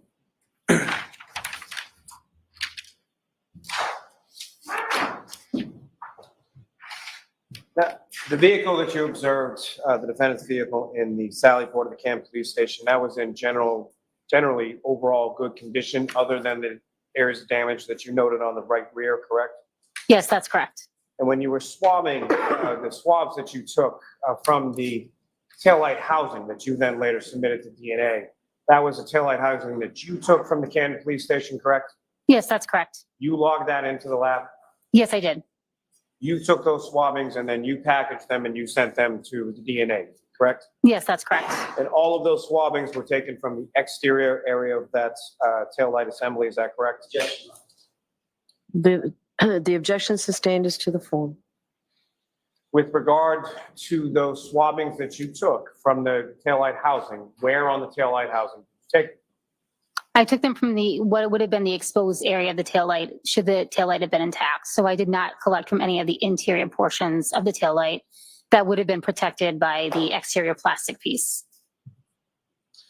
Now, at the time that you were looking at the vehicle in the Sally Port of the Camden Police Station, do you recall what the temperature was inside the garage? No, I don't have that information. Was the temperature the same inside the garage as it was outside of the garage? If you know, was it heated at all? I don't know if it was heated. As far as the vehicle itself was concerned, when you saw it in the garage, did you see any sort of frozen snow or ice or anything like that on the exterior of the vehicle? Not to my recollection, no.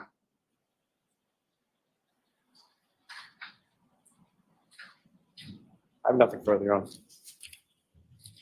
On that limited bit, One follow-up question.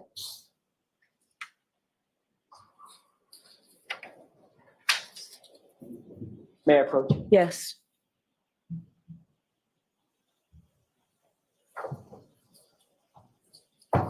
If you take one more look at that, what's been marked for identification is you.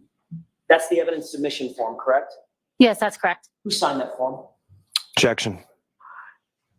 So the objection sustained unless you want to see me at sidebar. I'll ask it a different way. Whose name is on the bottom of the form? Objection. It's the same question. Do you want to come up? Do you want to come up to sidebar? Yes, Your Honor. May I have that, please? What the fuck? Listen. I'm speechless. I cannot address this. My mind, in all my years of law enforcement, I cannot address any of this. I'm speechless. I'm blown away. This woman, this case is a hypocrisy. The friggin' hair, nor the fucking glass. Everyone in the world said it was embedded. She said it was loose. Just sitting on top there. Are you kidding me? Yeah. Why didn't she tell her supervisor that this was a fugazi? This is embarrassing. Embarrassing. Oh my God. And now they're trying to get Trooper Proctor out of it. It's like, I'm just telling say you who right signed now, it. This should be enough for Bev to say, stop this now. Stop the bleeding. It's like, what is going on? They're not submitting anything. And the whole time, right, all the way through the direct examination, they're on the wrong date. I got February 2nd all over my notes. You are unmuted. Thank you, Your Honor. With that, I have no further questions. All right, Ms. Hartnett, you are all set. Thank you. All right, your next witness, Mr. Lally. Yes, Your Honor, the Commonwealth call Ms. Ashley Vallier to the stand.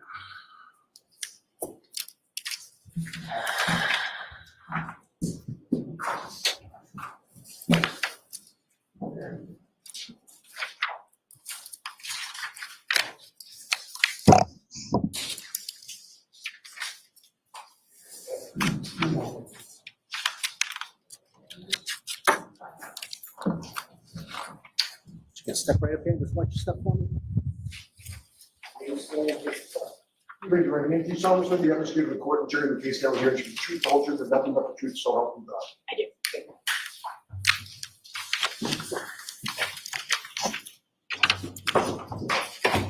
So, Mr. Lally, would you remove good afternoon, would you remove the exhibit that's on the witness stand, Yes. please?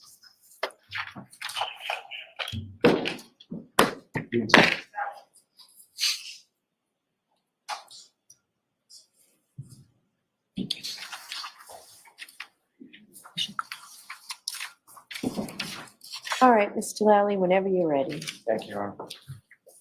Good afternoon. Good afternoon. Could you please state your name and spell your last name for the jury? My name is Ashley Vallier, spelled Vallier.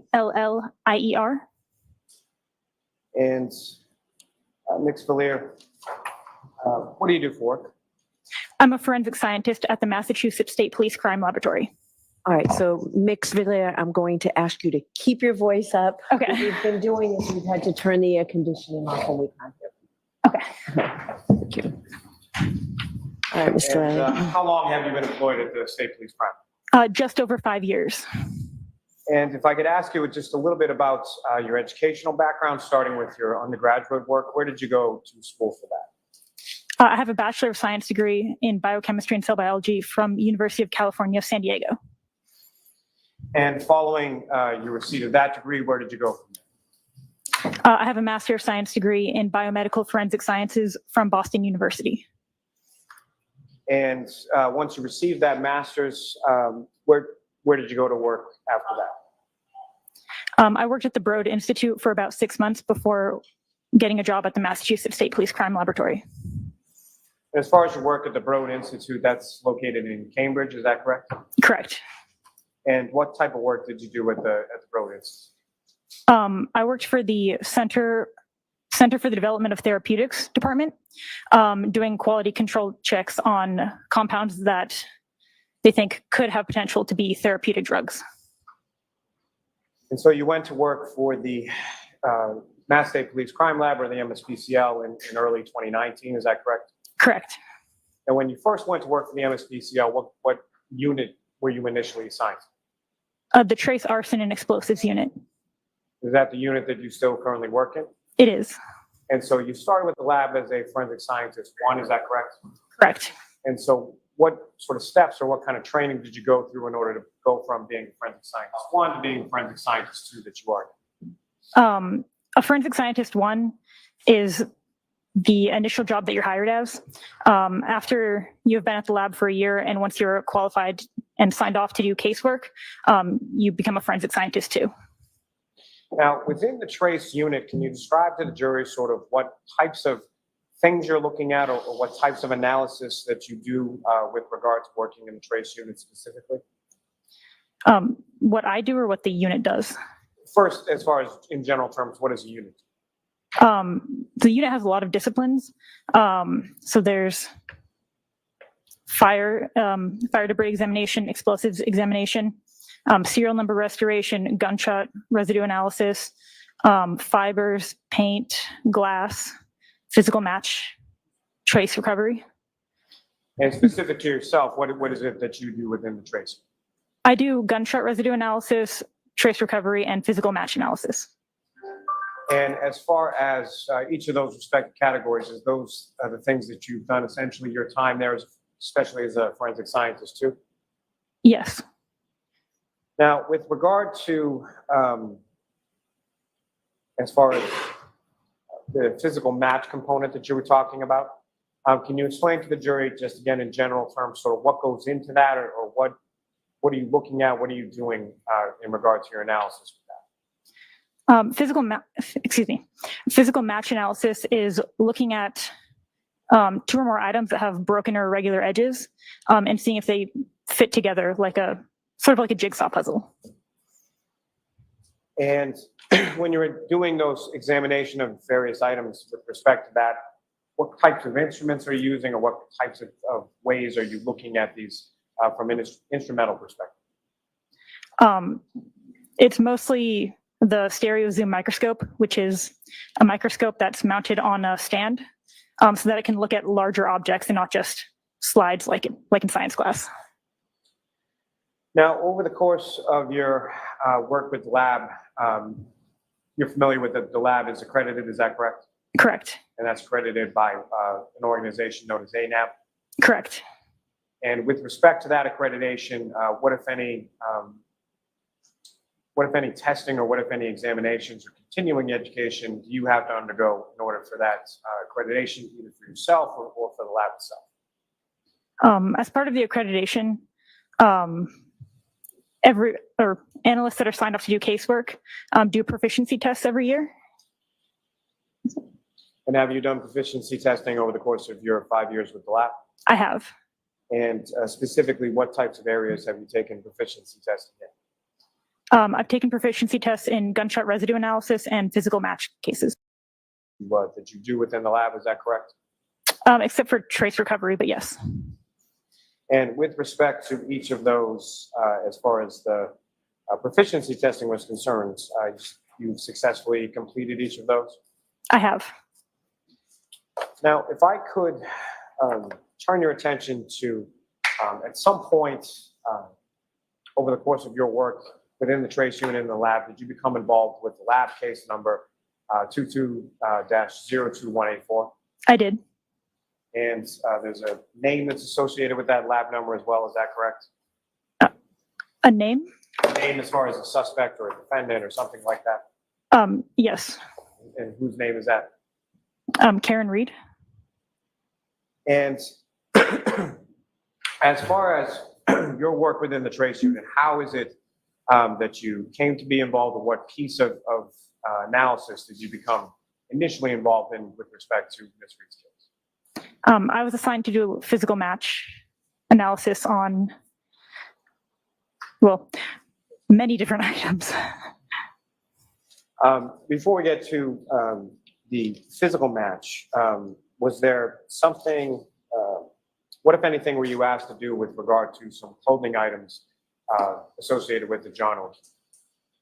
I believe I later received debris that was collected from those clothing items. And so debris specifically, do you recall which clothing items you received debris from? I do not without looking at my notes.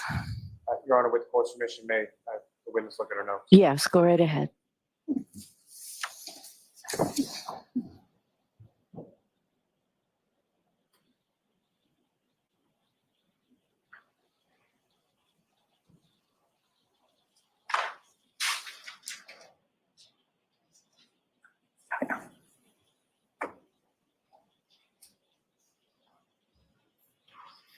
And did you remember refreshed as to which items of clothing you looked at? Yes, so it was, well, I didn't look at clothing. I just received the debris that was already packaged. So it was labeled as coming from jeans, boxer shorts, sneakers, a gray long sleeve shirt, and an orange t-shirt. Now, with respect to each of those items had a lab sort of label number associated with it, is that correct? Correct. Is it your understanding that the larger piece of clothing would have been labeled 7- something, and then the debris from that clothing would have been labeled 7- same thing, point, whatever? Does that sound familiar? It does, yes. And so with the specific reference to item 7-18.18, that was debris from an orange t-shirt, is that correct? Yes. And specifically, I'm sorry, debris from an orange t-shirt and a gray long sleeve shirt, correct? Correct. And from your analysis of that debris, what if any examination did you do of that debris that was provided to you within the trace? So each of these items was packaged in a fold. And so I opened up the fold and looked at the items under the stereo zoom microscope and documented it with photos. And as far as that item 7-18.18, what if anything did you observe as far as contained within the debris from that item specifically? May I look at my notes? Yes. Okay, thank you.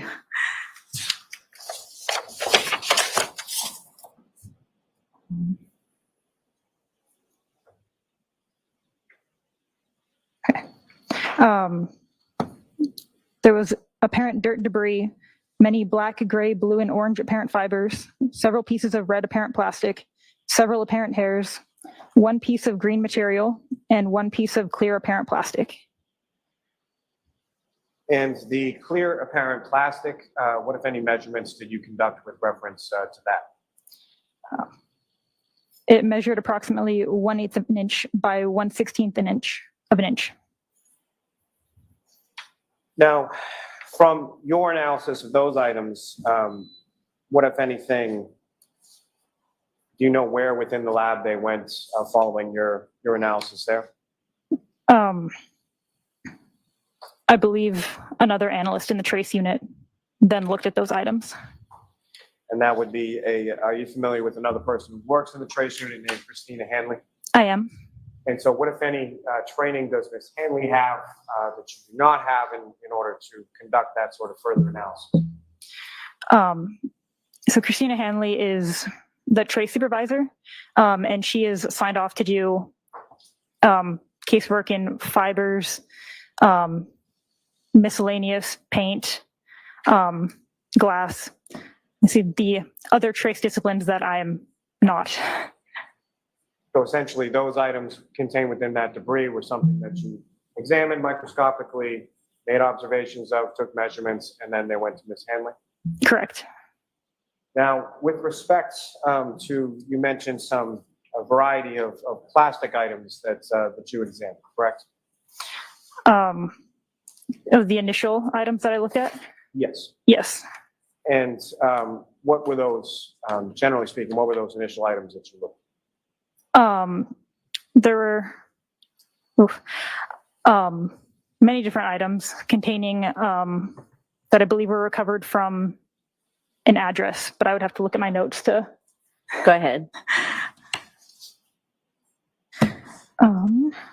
So they were all labeled as recovered from 34 Fairview Road. And what types of items were they specifically that you had received?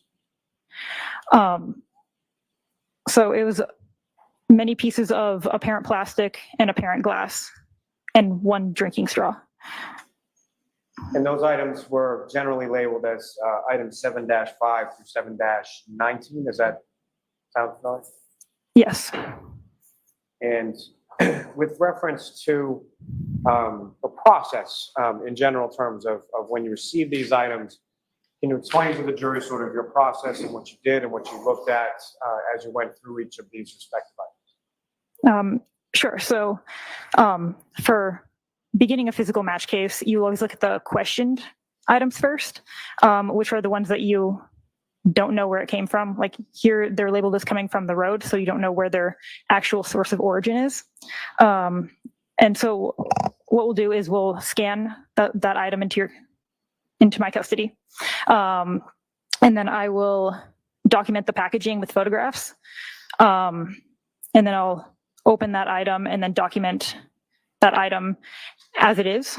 And if there are multiple pieces, each piece will get a designator like piece A, piece B, piece C. All this gets documented, written down in my notes and in photographs. If any of those pieces look like they could possibly fit together, then I will look under the stereo zoom and see if they do in fact fit together, and document it if they do. And then once I've finished documenting that, I'll repackage it in the original packaging. And then if there are multiple items, like in this case there were, then once that first item is sealed up, then I'll clean my bench and then I'll open the second item and do the same thing until all of the items have been documented. And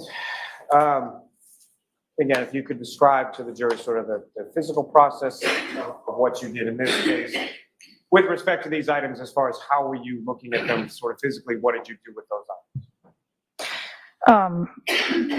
So like I said, I opened up each of these items individually, took photos, took notes, looked at them under the stereo zoom microscope, and then looked at my photos after I had looked at all of them.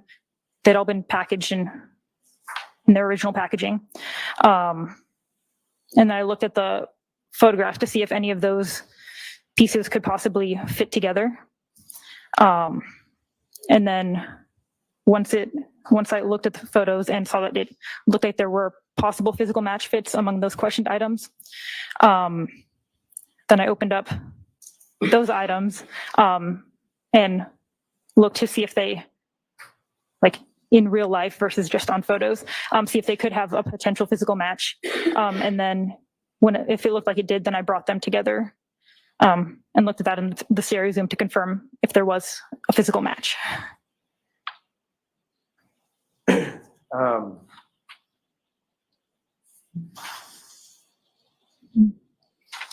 May I approach? Yes.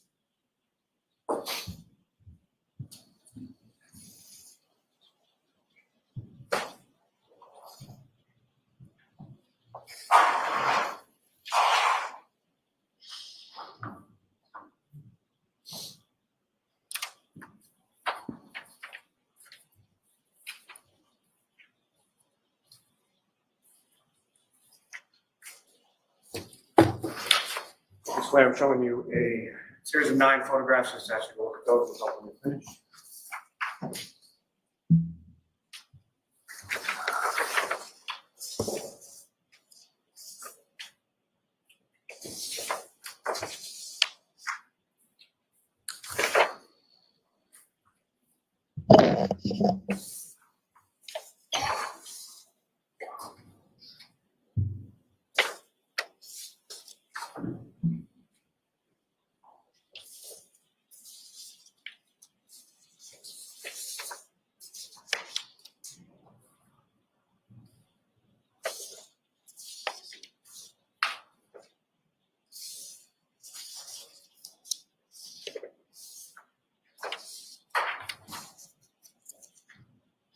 Do you recognize those? Yes. And what do you recognize those to be? Item 7-5. And is that how it was presented to you or shown to you as far as the evidence bag that you opened and the items that were contained within? I mean, this is just a picture of the seal, not the entire bag, but yes. Your Honor, the Commonwealth seeks to introduce the minutes of the next exhibits. No objection.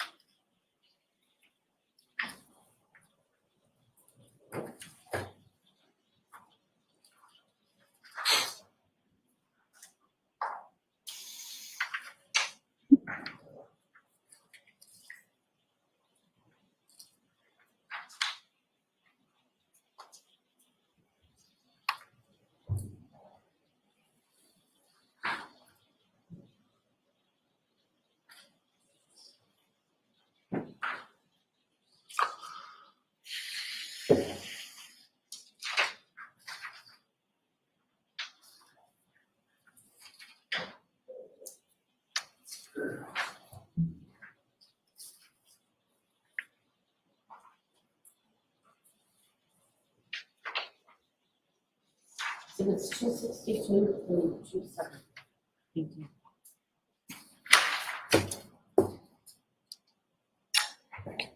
Your Honor, with the court's permission, may I publish some of these photographs to the jury, please?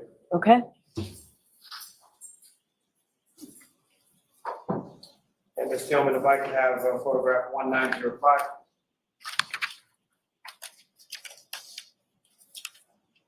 Next, Blair, what's up on the screen is photograph 1905, which has now been marked as exhibit 262. Do you recognize that? I do. And is that the evidence back that you were presented with regard to items labeled as 7-5? That's the seal on it. Yes.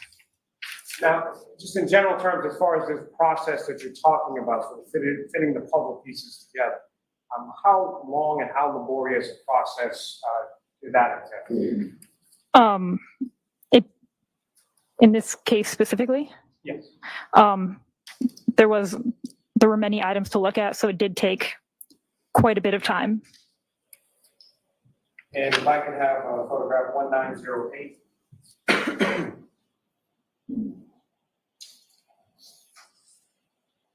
And do you recognize what's up on the screen, which has now been marked as exhibit 263? I do. Is that one of the pieces that you have from item 7-5? Those are the 3 pieces in item 7-5. So 3 pieces from that were all red, apparent plastic pieces from that same item. Is that correct? May I approach the witness, Your Honor? Yes.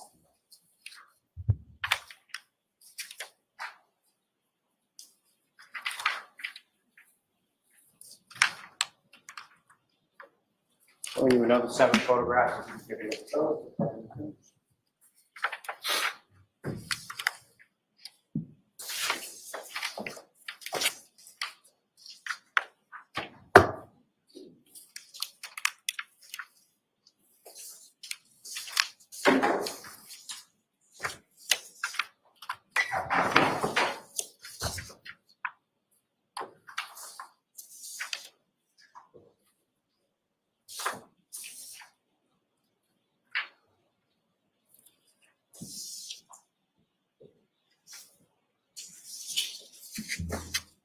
And do you recognize what's depicted in those photographs? I do. And what do you recognize those to be?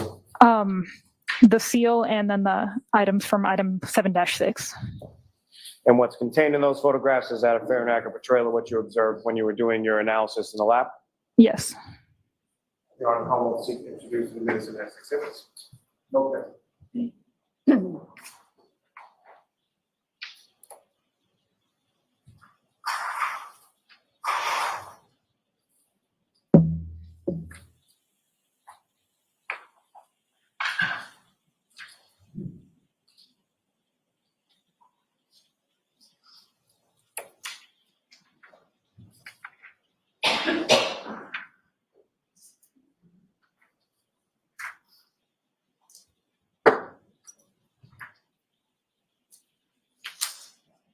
Exhibits 271 through 277. Thank you. And Your Honor, with the court's permission, if I could publish some of those photographs to the jury at this time. Okay. Gentlemen, if I could have photograph 1921.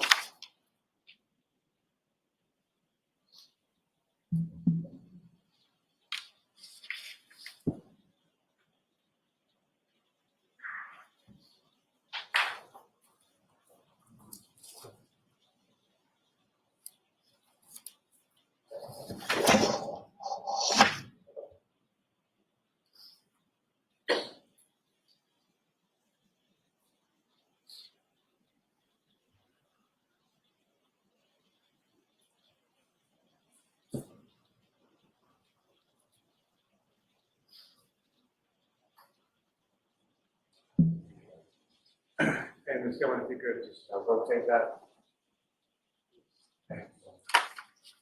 So, Ms. Vallier, what's up on the screen, as that's photograph 1921, exhibit 271. That is the evidence bag or box that contains the items in reference to lab item 7-6. Is that correct? Correct. And with reference to that, as far as the labeling is concerned, these are items that were submitted by the state police, correct? As far as you know. Yes. Okay. From the labeling that's exhibited in labeling that's being shown in Exhibit 271, that actually has an indication of who the submitting agency is and the date that the item was collected, correct? Presumably, I don't know because that's not our lab's labeling system. It's fair to say, as far as your observation of these evidence bags as you were opening them, or boxes as you were opening them, they had different dates on them. Some of them, is that correct? I don't know. I don't know. Ms. Gilman, if I could have photograph 1924.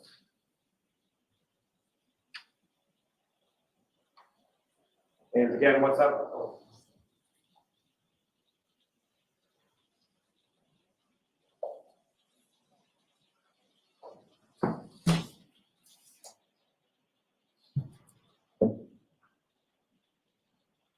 Now, what's up on the screen that's now been marked as Exhibit 272.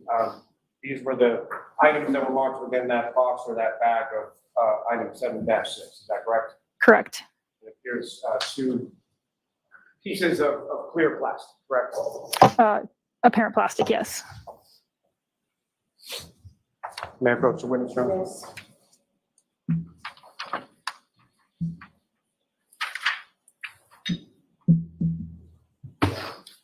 Bring you another series of photographs if you could review those. Look up when you're finished.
And do you recognize what's depicted in those photographs, ma'am? I do. And what do you recognize those to be? The item 7-8. And again, fair and accurate portrayal of what you observed in the lab with reference to item 7-8. Yes. Commonwealth seeks to introduce them there today. Okay.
It's 278 and 292. Thank you. And Your Honor, with the court's permission, may I publish some of these photos to the jury as well? Ms. Vallier, with regard to the items that were contained within these variety of ballot boxes that you had received as evidentiary items, what, if any, difference was there between sort of color, the size, the shape of the different items that you received? Sorry, well, can you repeat the question? Were they all sort of uniform as to their color, as to their size, as to their shape, or what, if any, differences did you note between them? Between the items that we've already published, or just all of them? All of them in general. So some of the pieces were clear apparent plastic, some were clear apparent glass, some of them were red apparent plastic, some of them were silver colored apparent plastic. And as far as the size of these pieces of plastic or glass that you had received, how would you describe sort of their physical size, shape, things of that nature? Some of them were very small, and some of them were larger. I can't tell you the dimensions without looking at my notes. And you took measurements with respect to each of the pieces that you analyzed, each of the pieces that you examined, and each of the pieces that you ultimately tried to find a match for, correct? Correct. Ms. Gilman, if I could have photograph 1931.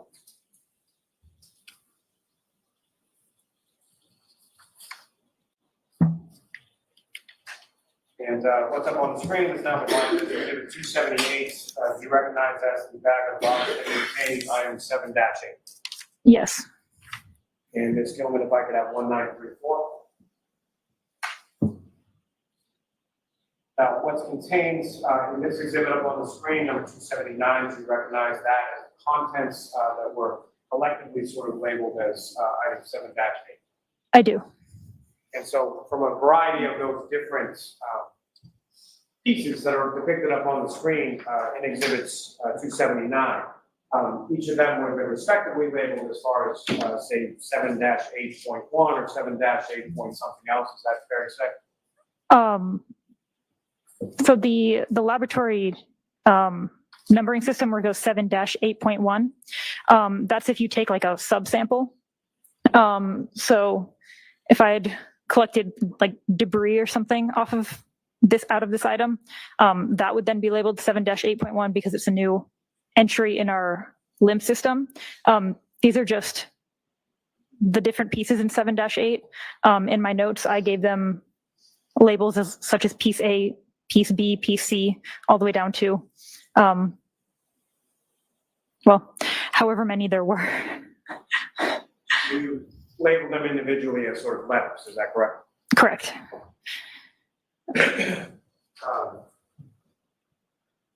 Ms. Gilman, if I could have photograph 1928. And if you could zoom just a little bit in on that.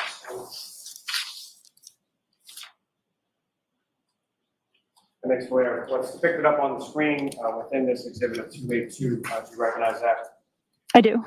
Is that one of the pieces that was submitted within this as far as 7-8 that you examined throughout the course of your analysis? Right? It was. There's actually two pieces in that. There's the large one in the middle, and there's a very small one up in the corner. Okay.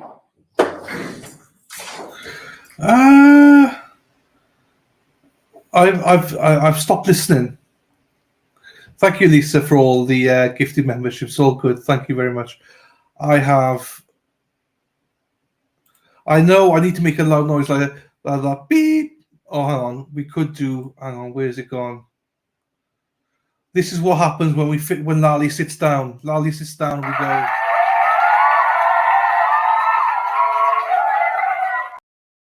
Sit down, Lally, for Christ's sakes. Jesus. I'm lost now. Hey, you finally got them. They are strong. Oh, the jury gone out. Oh, wow.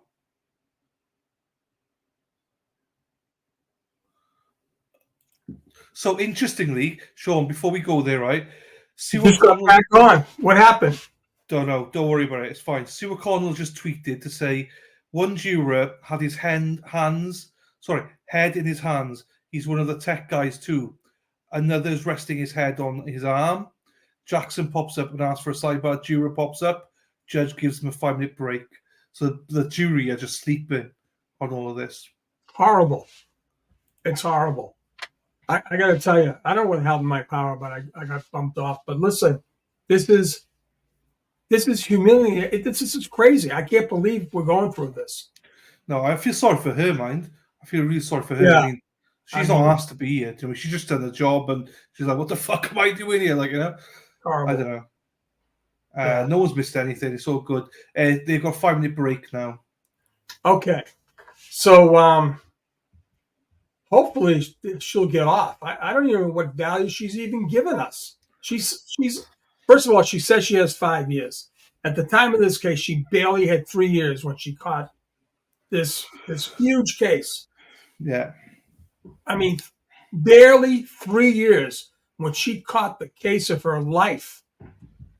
I don't know. I mean, wasn't John O'Keefe worth having your biggest guns? Yeah, you think so. You would think so, my friend. But hey, let's give a shout out to Microdots. Yes, hey. One of our favorite people. He is amazing. If you don't follow Microdots, you do not know what you're missing out on.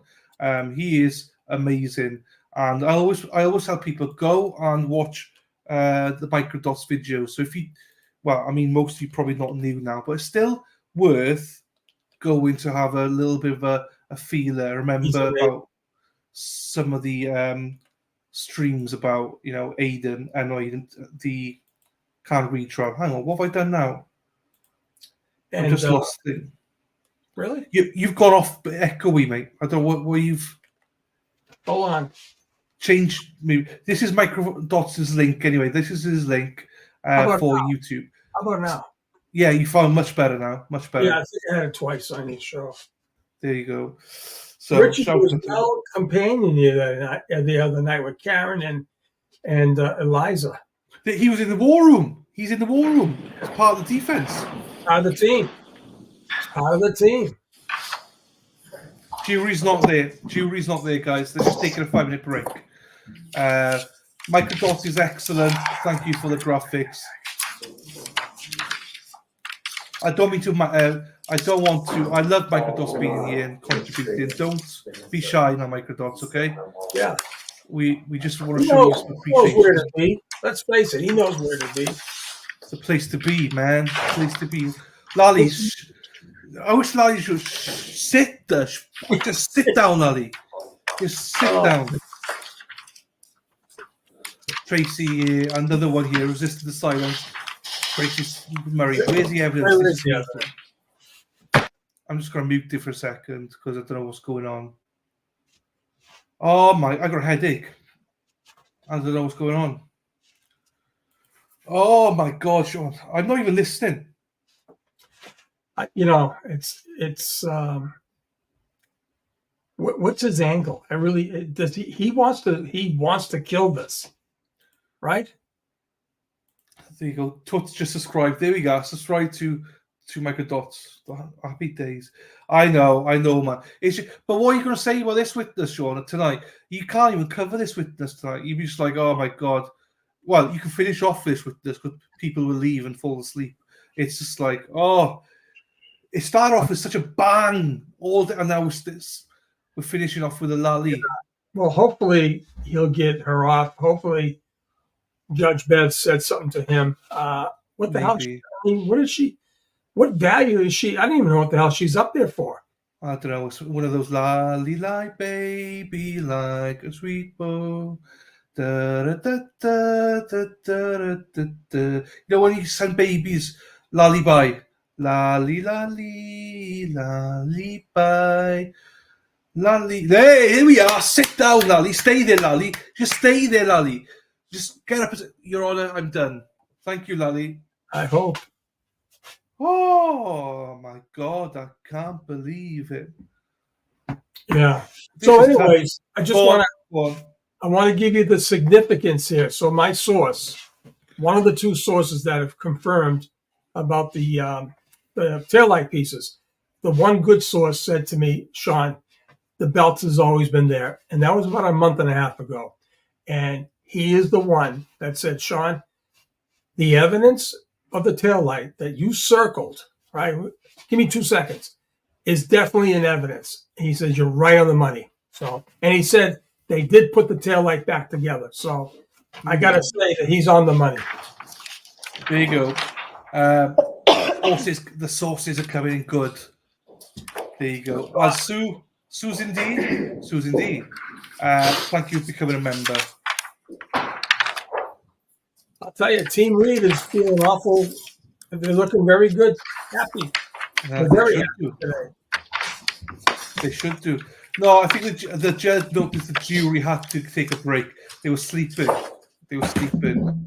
Maybe you see the close back. Here we go.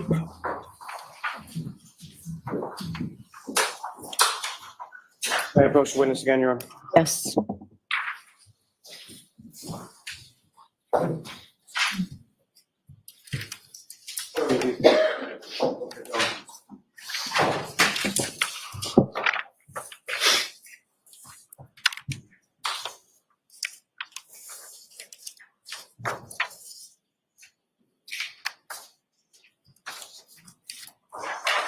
Do you recognize those, ma'am?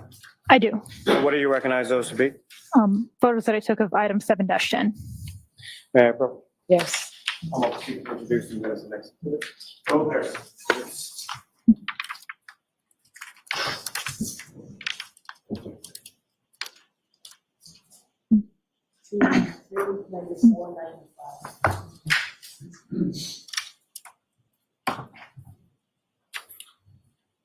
And again, Your Honor, with court's permission, if I could publish that to the jury. Okay. Gentlemen, if I could have photo 1952.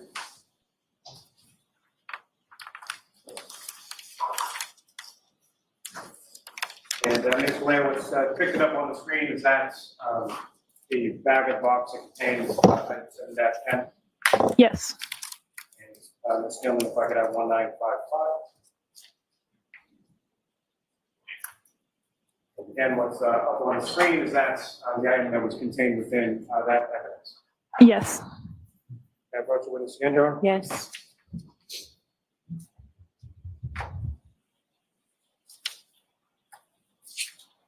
Another series of photographs. If you could view those before we finish.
And Ms. Vallier, do you recognize what's depicted in those photographs? I do. What do you recognize those to be? The packaging that item 7-9 and 7-19 came in. And what's contained within those photographs, is that a fair and accurate portrayal of those items when you receive them at your station and within the trace unit? It is. Honor, may I approach? Yes. I'm going to seek to introduce in a minute as the next. Okay. Verify the stenographer's marking.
Thank you.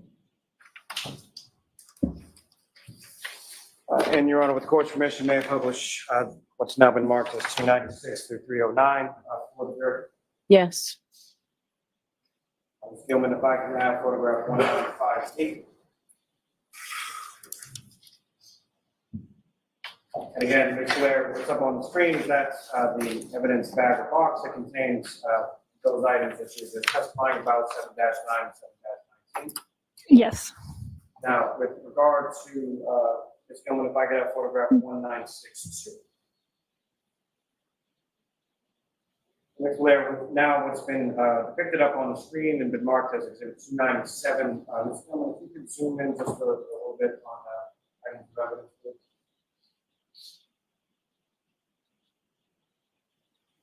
Now, contained within this are 3 clear pieces of glass or plastic, if you know. I have to look at my notes to see what I wrote them as. My other question, Your Honor, with the court's permission, may Yes, go ahead, look at your notes.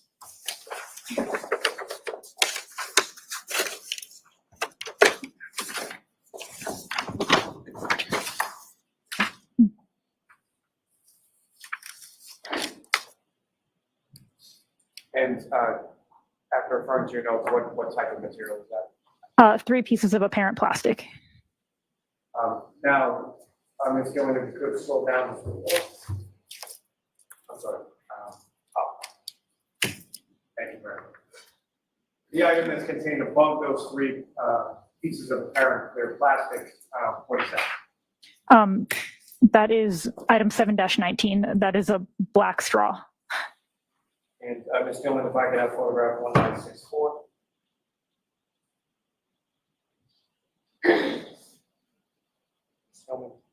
And what's up on the screen, Ms. Blair, now, and has been done as exhibit 299. Is that essentially the straw next to a ruler with its measurements? Is that correct? Yes.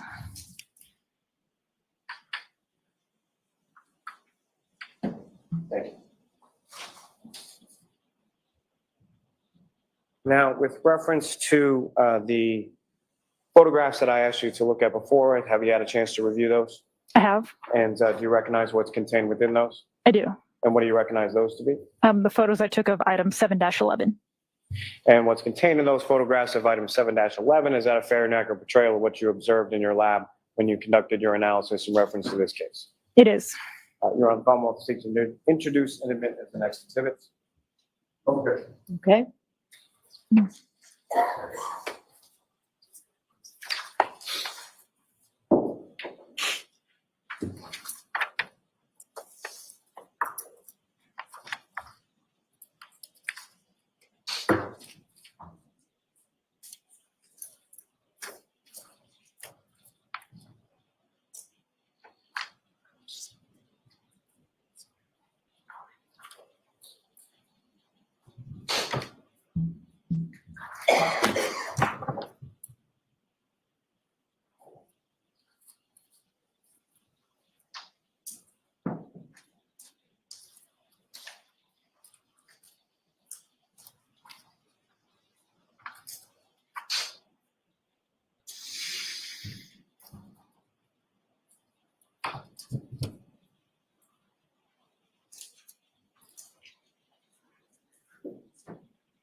Thank you.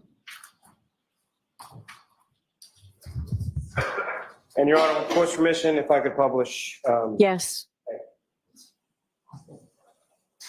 Ms. Gilman, if I could have photograph 1979.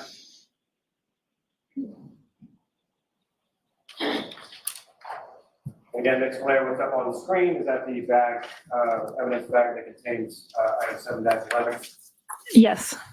And for the record, that's the mark as exhibit 310. Ms. Gilman, if I could have 1982.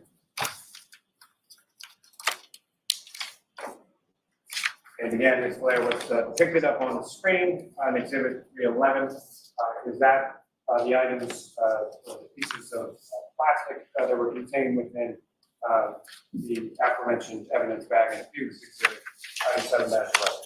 Yes.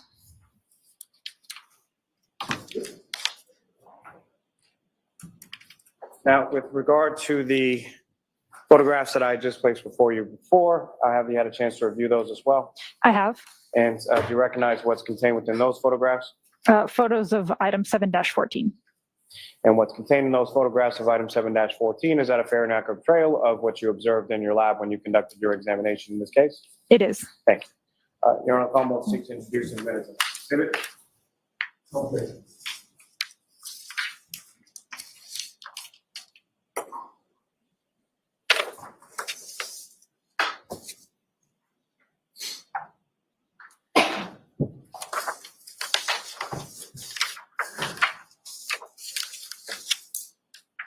Three 25, 26, 27. Thank you.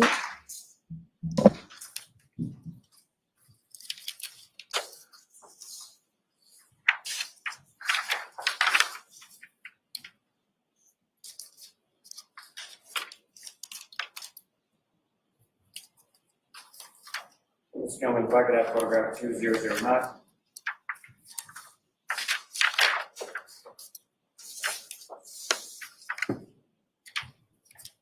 If I could draw your attention up to the screen just for a moment, what's now been marked as Exhibit 325.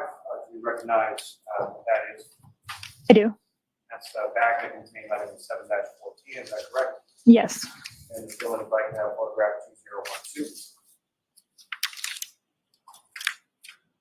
Again, Ms. Vallier, what's up on the screen is that the item that was contained, labeled as item 7-14 in that. I'm sorry, I need all of it, please.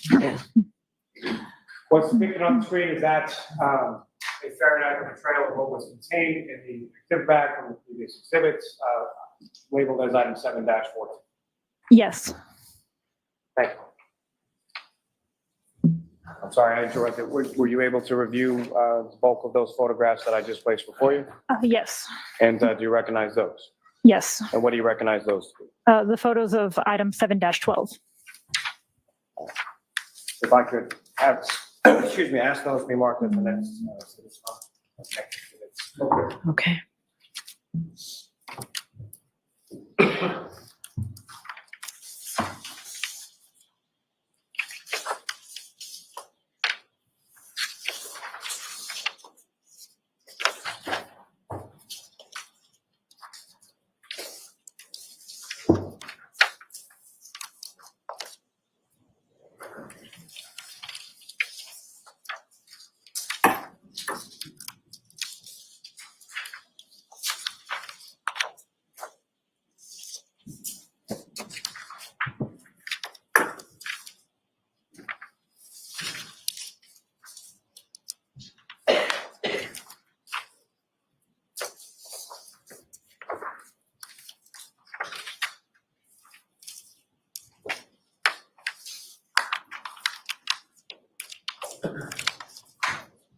It's 328 to 342.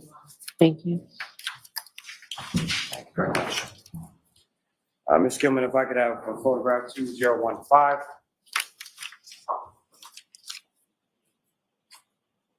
Ms. Vallier, if I could direct your attention up to the screen, what's contained and what's been marked now is Exhibit 328. Those, the evidence back that contain the items labeled as 7-12. Yes. And Ms. Gilman, if I could have photograph 2018.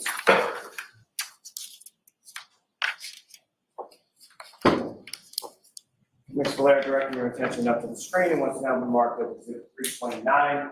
Those are the items that were labeled collectively as 7-12 that were contained within that evidence back from the prior exhibit. Yes. As far as those photographs that I presented to you a moment ago, have you had a chance to review those as well? I have. And do you recognize what's contained within those photographs? I do. And what do you recognize those to be? The photos of item 7-13. And what's contained within those photographs, is that a fair and accurate portrayal of what was contained or labeled as item 7-13. It is. Your Honor, Commonwealth, may I approach? Yes. Commonwealth, seek to introduce the minutes and next. Okay.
It's 343 through 351 now. Thank you. Thank you very much. Ms. Gilman, if I could have photograph 1997.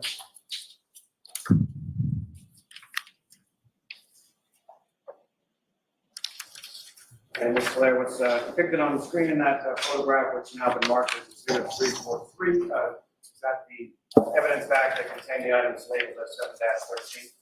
Yes. And Ms. Gilman, if I could have photograph 2000.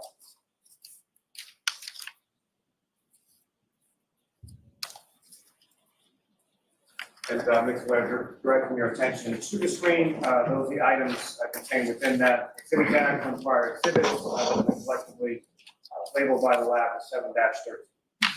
Yes. As far as the photographs that I had placed before you, have you had a chance to review those? I have. And do you recognize what's depicted in those photographs? I do. What do you recognize those to be? Photos of item 7-15. And what's contained in those photographs, is that a fair and accurate portrayal of what was contained in items, item 7-15? It is. Governor Commonwealth, seek to introduce the minutes. Okay, hold on one second, Madam Court Reporter.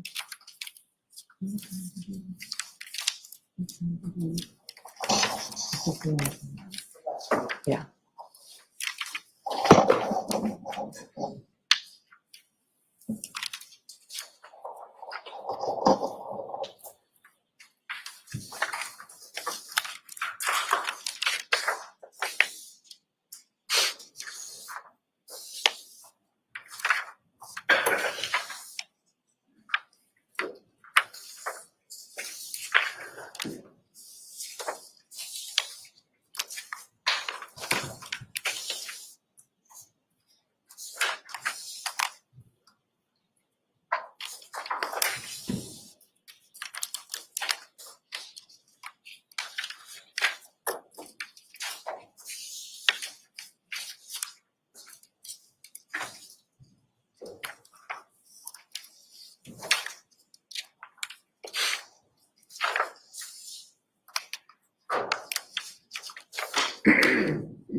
It's 352 through 368. Thank you. Thank you very much. Mr. Lally, those are the last exhibits we'll be doing today. Okay. Understood. Thank you. Ms. Gilman, if I could have photograph 2072.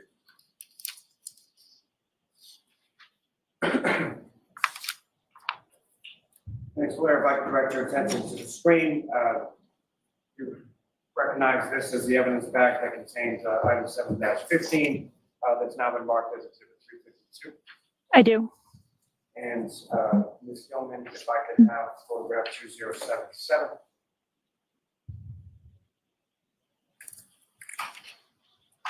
Again, Ms. Vallier, what's up on the screen are those the items that were collectively identified by the lab as item 7-15 from that evidence bag contained in the prior.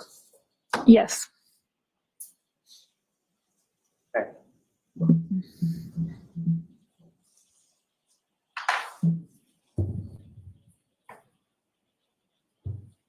Now, Ms. Vallier, as far as your analysis was concerned with regard to each of these items, and we'll get to that a little bit, I think, the next time. But with regard to the labels that you assigned to them as far as letters of the alphabet, A through whatever letter that you went, when you were conducting your sort of physical match analysis, how was that shown on a particular piece, or did you label those pieces, or how were you able to sort of quantify that? The pieces that were large enough to, I printed out labels from a label maker with the lab number, the item number, and then the piece that the letter that I assigned it, so ABC, and my initials, and those are on the pieces. And then as far as those pieces were concerned, if you were able to find some consistency between, say, piece A and piece B, and you were able to sort of fit them together, what, if anything, did you do to memorialize that sort of physical method? Within the same item, if there were two pieces that fit together, I documented that with photos, wrote it down in my notes, and then if it was within the same item, I held it together with tape and then repackaged it still together as a single piece. And as far as these consistencies or the matches that you were examining or looking for, was that solely within piece to piece, or at some point did you also look at sort of a larger piece as far as a housing unit for a tailor? For this case? Yes. Yes. And with regard to the pieces that you had sort of put together, what, if anything, were you able to do with regard to some of those pieces and the tail light housing, item 3-1?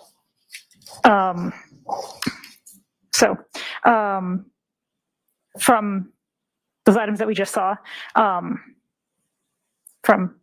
was able to piece one larger piece with many of those pieces all fit together into one piece that I then called piece 1. There were some other pieces that also fit together among those question ones that I called pieces 2, piece 3, piece 4, and piece 5. Piece 1 was a physical match with item 3-1, the taillight. Your Honor, I think that may. Okay. All right, so, Ms. Vallier, we're going to have you back on Wednesday. Very good. I'm going to ask you to wait the jurors. So we don't meet tomorrow, we'll meet Wednesday, and we'll go a full day Wednesday with an abbreviated lunch and sometime between 4 and 4:30. So please do not discuss this case with anyone. Don't do any independent research or investigation into the case. If you happen to see, hear, or read anything about the case, please disregard it. I know we took a long time today with getting exhibits in before you, but it's a very important part of the case, and it does just take some time, so we appreciate your patience. All right, we'll see you on Wednesday.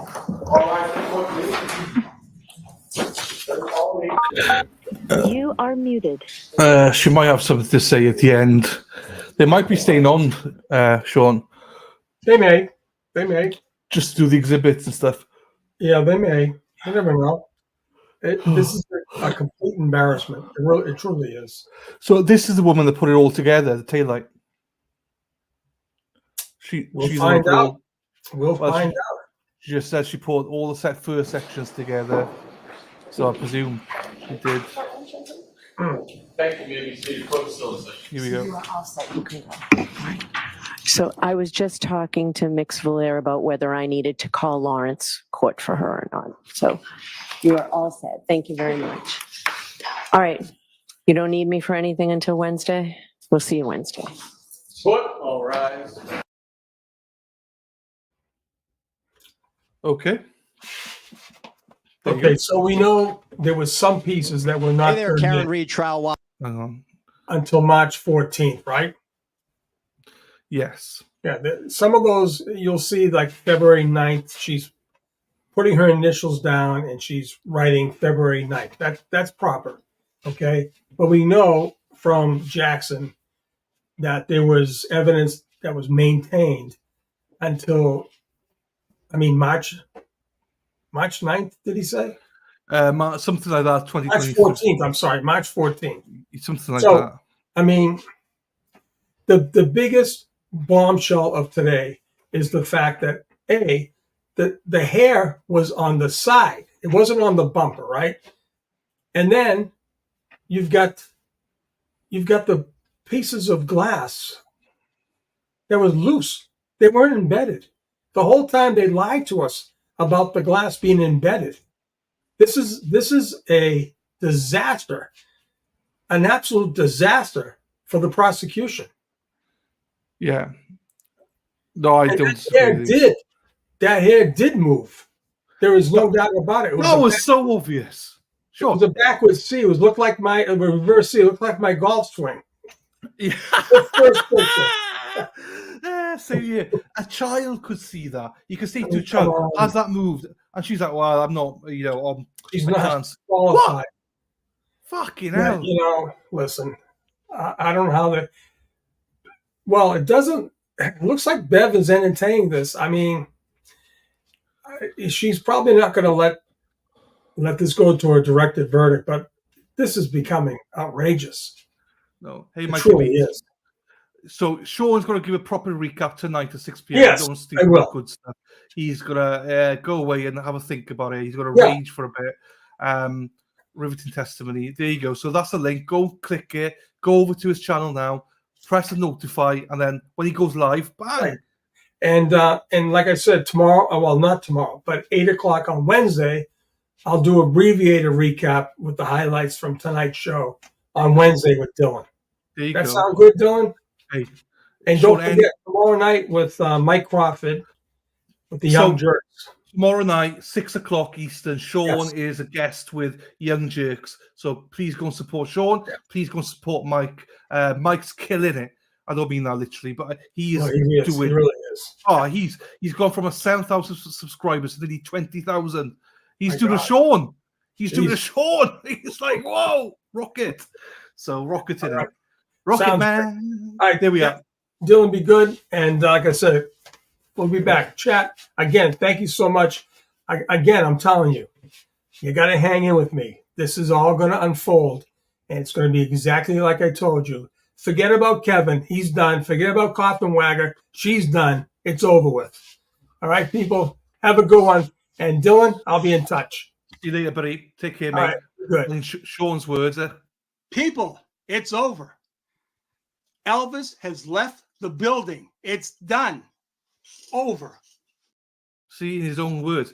Right, just a shout out whilst we're waiting for Karen to come out very quickly. So this is, you can't see it right now, but this is a schedule for the week. So today was the trial. Tomorrow I'm doing a case about, I'm not sure if you heard about it, Bethany Israel.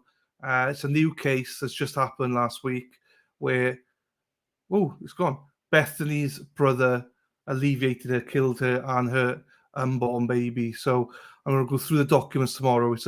It's from Minnesota, it is, but it's a sad case. So I thought I'd start looking into it, something a bit different. So we got Morning Club, as always, 8:00 tomorrow morning, or 1:00 UK time. Then about 9:00 Eastern, 1:00 2:00 it should be. Damn you, 2:00 Eastern UK time should be reviewing the case for about an hour. Wednesday and Thursday we're back as always with the trial, and Friday, guess who's back? We got Turtle Boy. Turtle Boy is coming on the channel on Friday, so if you want to come and watch that, please do so. Come and support us. Let me see if I can put this somewhere else. No, not that way. So you can see there, Turtle Boy, 8:00 Morning Club, 9:00 Eastern, 1:00 UK time. Turtle Boy is on this channel. So if you've got questions, please come and say hello. Hello, Helen Dowling. Hello, my darling. Hope you're well. Thank you, Chrissy. We're all the pieces, allegedly, Crafty Cow. Allegedly, yes. Allegedly, we don't know, but allegedly it was. I know I'm going to go into it later, so I just can't. Oh, hey, thank you, Sherry. No star, Sherry. No star to Karabakh. I can't wait around for this to finish. It's just too many days off. So there's so many cases out there that I have to cover or, look into. Yeah, Dennis! Here he is. Let's see if he speaks. Making out good? You have a good day? Nice. I'm looking at pictures. Yeah. I'm gonna put a jigsaw puzzle back together. Oh boy. Love that. Love Dennis. Thank you, Lula's mum. Yeah, just wait for Karen, then we'll go off. Oh, don't say they're going to stay in there for ages or something. The whole team like back together. Yeah, so that presumed that. Well, we presume they have. Sean's sources says they have, so we presume Purple they looks have. good on you, man. Thank you, Cherry. With a cherry on top. So yeah, as I say, it's an important case tomorrow. I've got the documents, so we'll go through it. We'll just read the. I can only imagine what Melanie has to say about this. Oh, I know. Like legit, she's seen this before. I'll mute Tom for a second. Today was a bit of a letdown, Lollipop. It seems to be doing it on purpose, Jodie. He seems to be doing it on purpose. The judge had enough today. She's like, Lally, we're done for the day. We're supposed to go into 4:30. Thank you, October Girl. Thank you, my darling. Yeah, see you tomorrow. More than welcome. Even if you want to come in for like 2 minutes to say hello, you're more than welcome, as always, to pop in whenever you want. In and out, shake it all about. Do the hokey cokey and turn around. That's what it's all about. Do you sing that song? Oh, hokey hokey. Oh, hokey hokey. Oh, hokey hokey. Something, rah, rah, rah. Anyway, there you go. Right, they're coming out. Somebody's coming out. The best true crime channel around. Oh, I'm not sure about that. There's better channels around, but we keep it real, Crafty Cow. We definitely keep it real. We learn off each other. If you were in the members only last week, you'll know. Like we were figuring stuff off, What we're doing? We're figuring stuff out on the fly. I think we did a good job in that members only. Gary put a jigsaw together. Hey, Jen's back. Guess who's back? Jen is back. Hey, Jen. How are we doing? Good. You got pom-poms out. Yes, we got pom-poms. We've been getting a lot of beeps outside the courtroom. Kind of flip my camera around here so you can see Karen come out. Oh, you're there as well with Tom? Yeah. Oh, no, No, that's fine. You've got a different angle. Oggy. Oi, oi, oi. Here comes Mr. Reed. There you go, Mr. Reed. Figured you guys might want to see. There we are. We always want to see Corn Pop. Thank you very much for that, Corn Pop. I switched from a different channel. Oh, that's awesome, Corn Pop. I'm happy to hear that. Thank you, Sea Dog. As always, Sea Dog. Love having you here. Low lads. Knees bare, arms stretched. Rah, rah, rah. I got 4 nieces. They're all teenagers now, Heather. Well, no, sorry. One's 4 years old. She hates me at the minute. So how are you finding it all, Jen? You've enjoyed your day, yeah? Oh, here we go. Mr. Reed.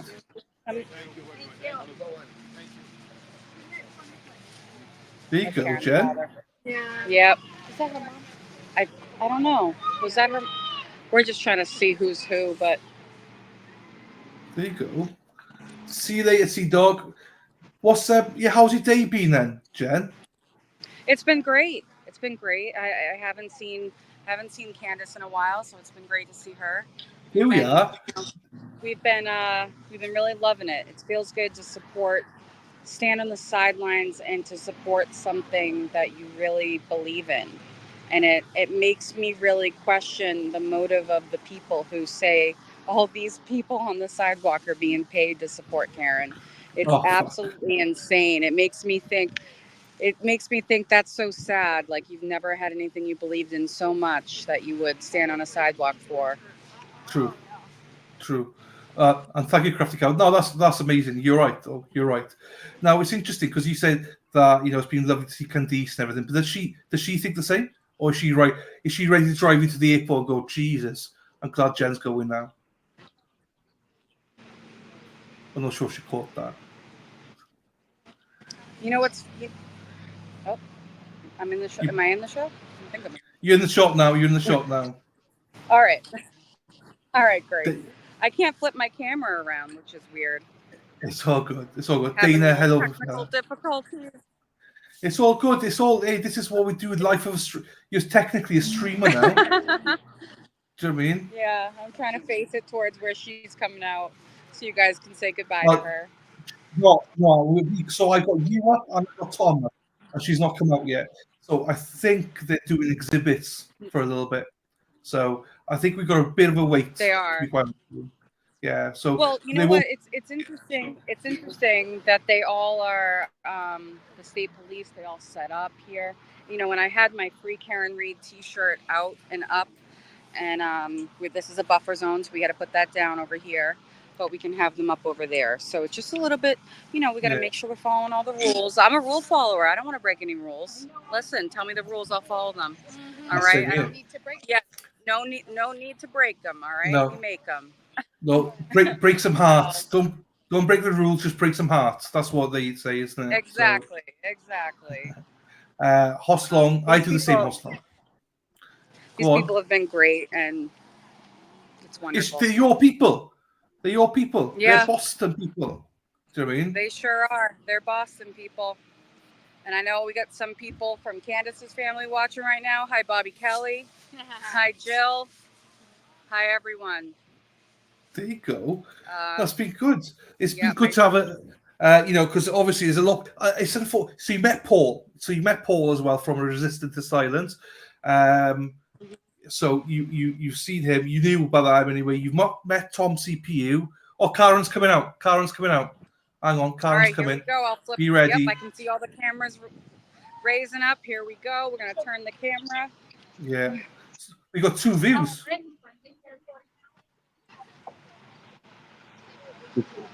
We got 2 views going. Miss Gold, thank you, my darling, Miss Gold.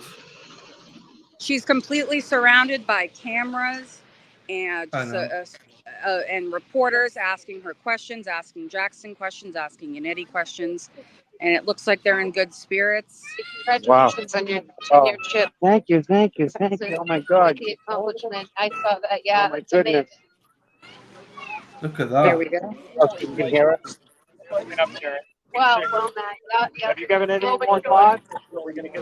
Thank you. There's Rita. Hi, Karen. How you doing? Good. How are you? Good. And that's that. That's amazing. Thank you so much for that. You've given us Absolutely. a great perspective. I hope you have a wonderful night. And no court tomorrow, or else I'd be coming here in the morning before the airport.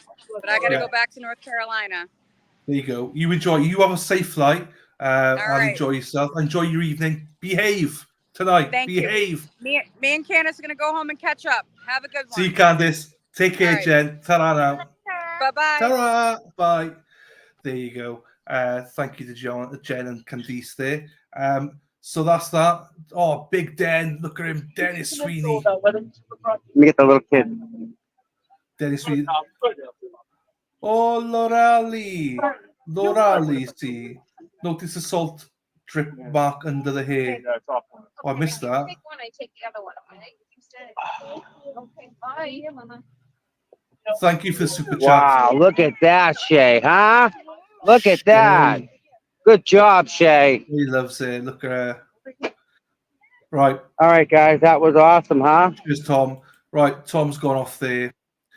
So let me just put this so everyone can see my Jesus. Where am I doing now? I'm clicking so many buttons here. I don't know where I'm going. Nope, wrong one. No, wrong one. Okay, that one. So yeah, this is a schedule, as I say. Tuesday tomorrow, Bethany Israel. Wednesday, Thursday. Wednesday's a full day, people. Thursday is a half day, and Friday's a half day, as in half day, no court, just We got Aidan coming on, so he'll be on at 9 o'clock Eastern. So if you've got questions for Aidan, make sure you're here early. Morning club every morning this week, as usual. So make sure you pop in and say hello. Right, I am going to head off. I got a headache, but I've enjoyed today up until after lunch. Then I was like, my head's fried. Where am I going now? What am I doing that for? There? No, there. Okay. No worries, Miss Wee Lassie. Right, everybody. No worries, Corn Pope. See you Wednesday, my darling. Night, lady. Thank you. No, thank you, Vixie. Karen loves Shay there. Yes, brilliant. Gary, catch you later, fella. Enjoy your evening. Right, it's here, 9:15 in the evening here, so I'm gonna prep for tomorrow. Night, Jody. I'm gonna no star. Good evening, Sherry. Big dog. See you Wednesday, big dog. Get an early night. I will try. I'm gonna do some research on this Bethany Israel case. It's a sad case, so I'm gonna try and look that up, and then be back tomorrow. So thank you, everybody, and again, see you. Thank you, Sherry. Thank you, beautifully appropriate. Love you too, my darling. Thank you, Dylan Chat. Thank you, Lisa. Right, Patricia, good night, my darling. Night to you as well. Right, Vixie, night, chat. Right, everyone, I'm going to go. I have to go, otherwise I'll be here all night. See you, Mona Lisa. See you, Lona. See you, everyone. Right, I'm putting the brand up and I'm going. Thank you, everyone. Remember to watch Sean tonight, 6 p.m., his channel, Going Through the Motions. Peace out, everyone. Love you all. Take care. Ta-ra. People, it's over. Elvis has left the building. It's done. Over.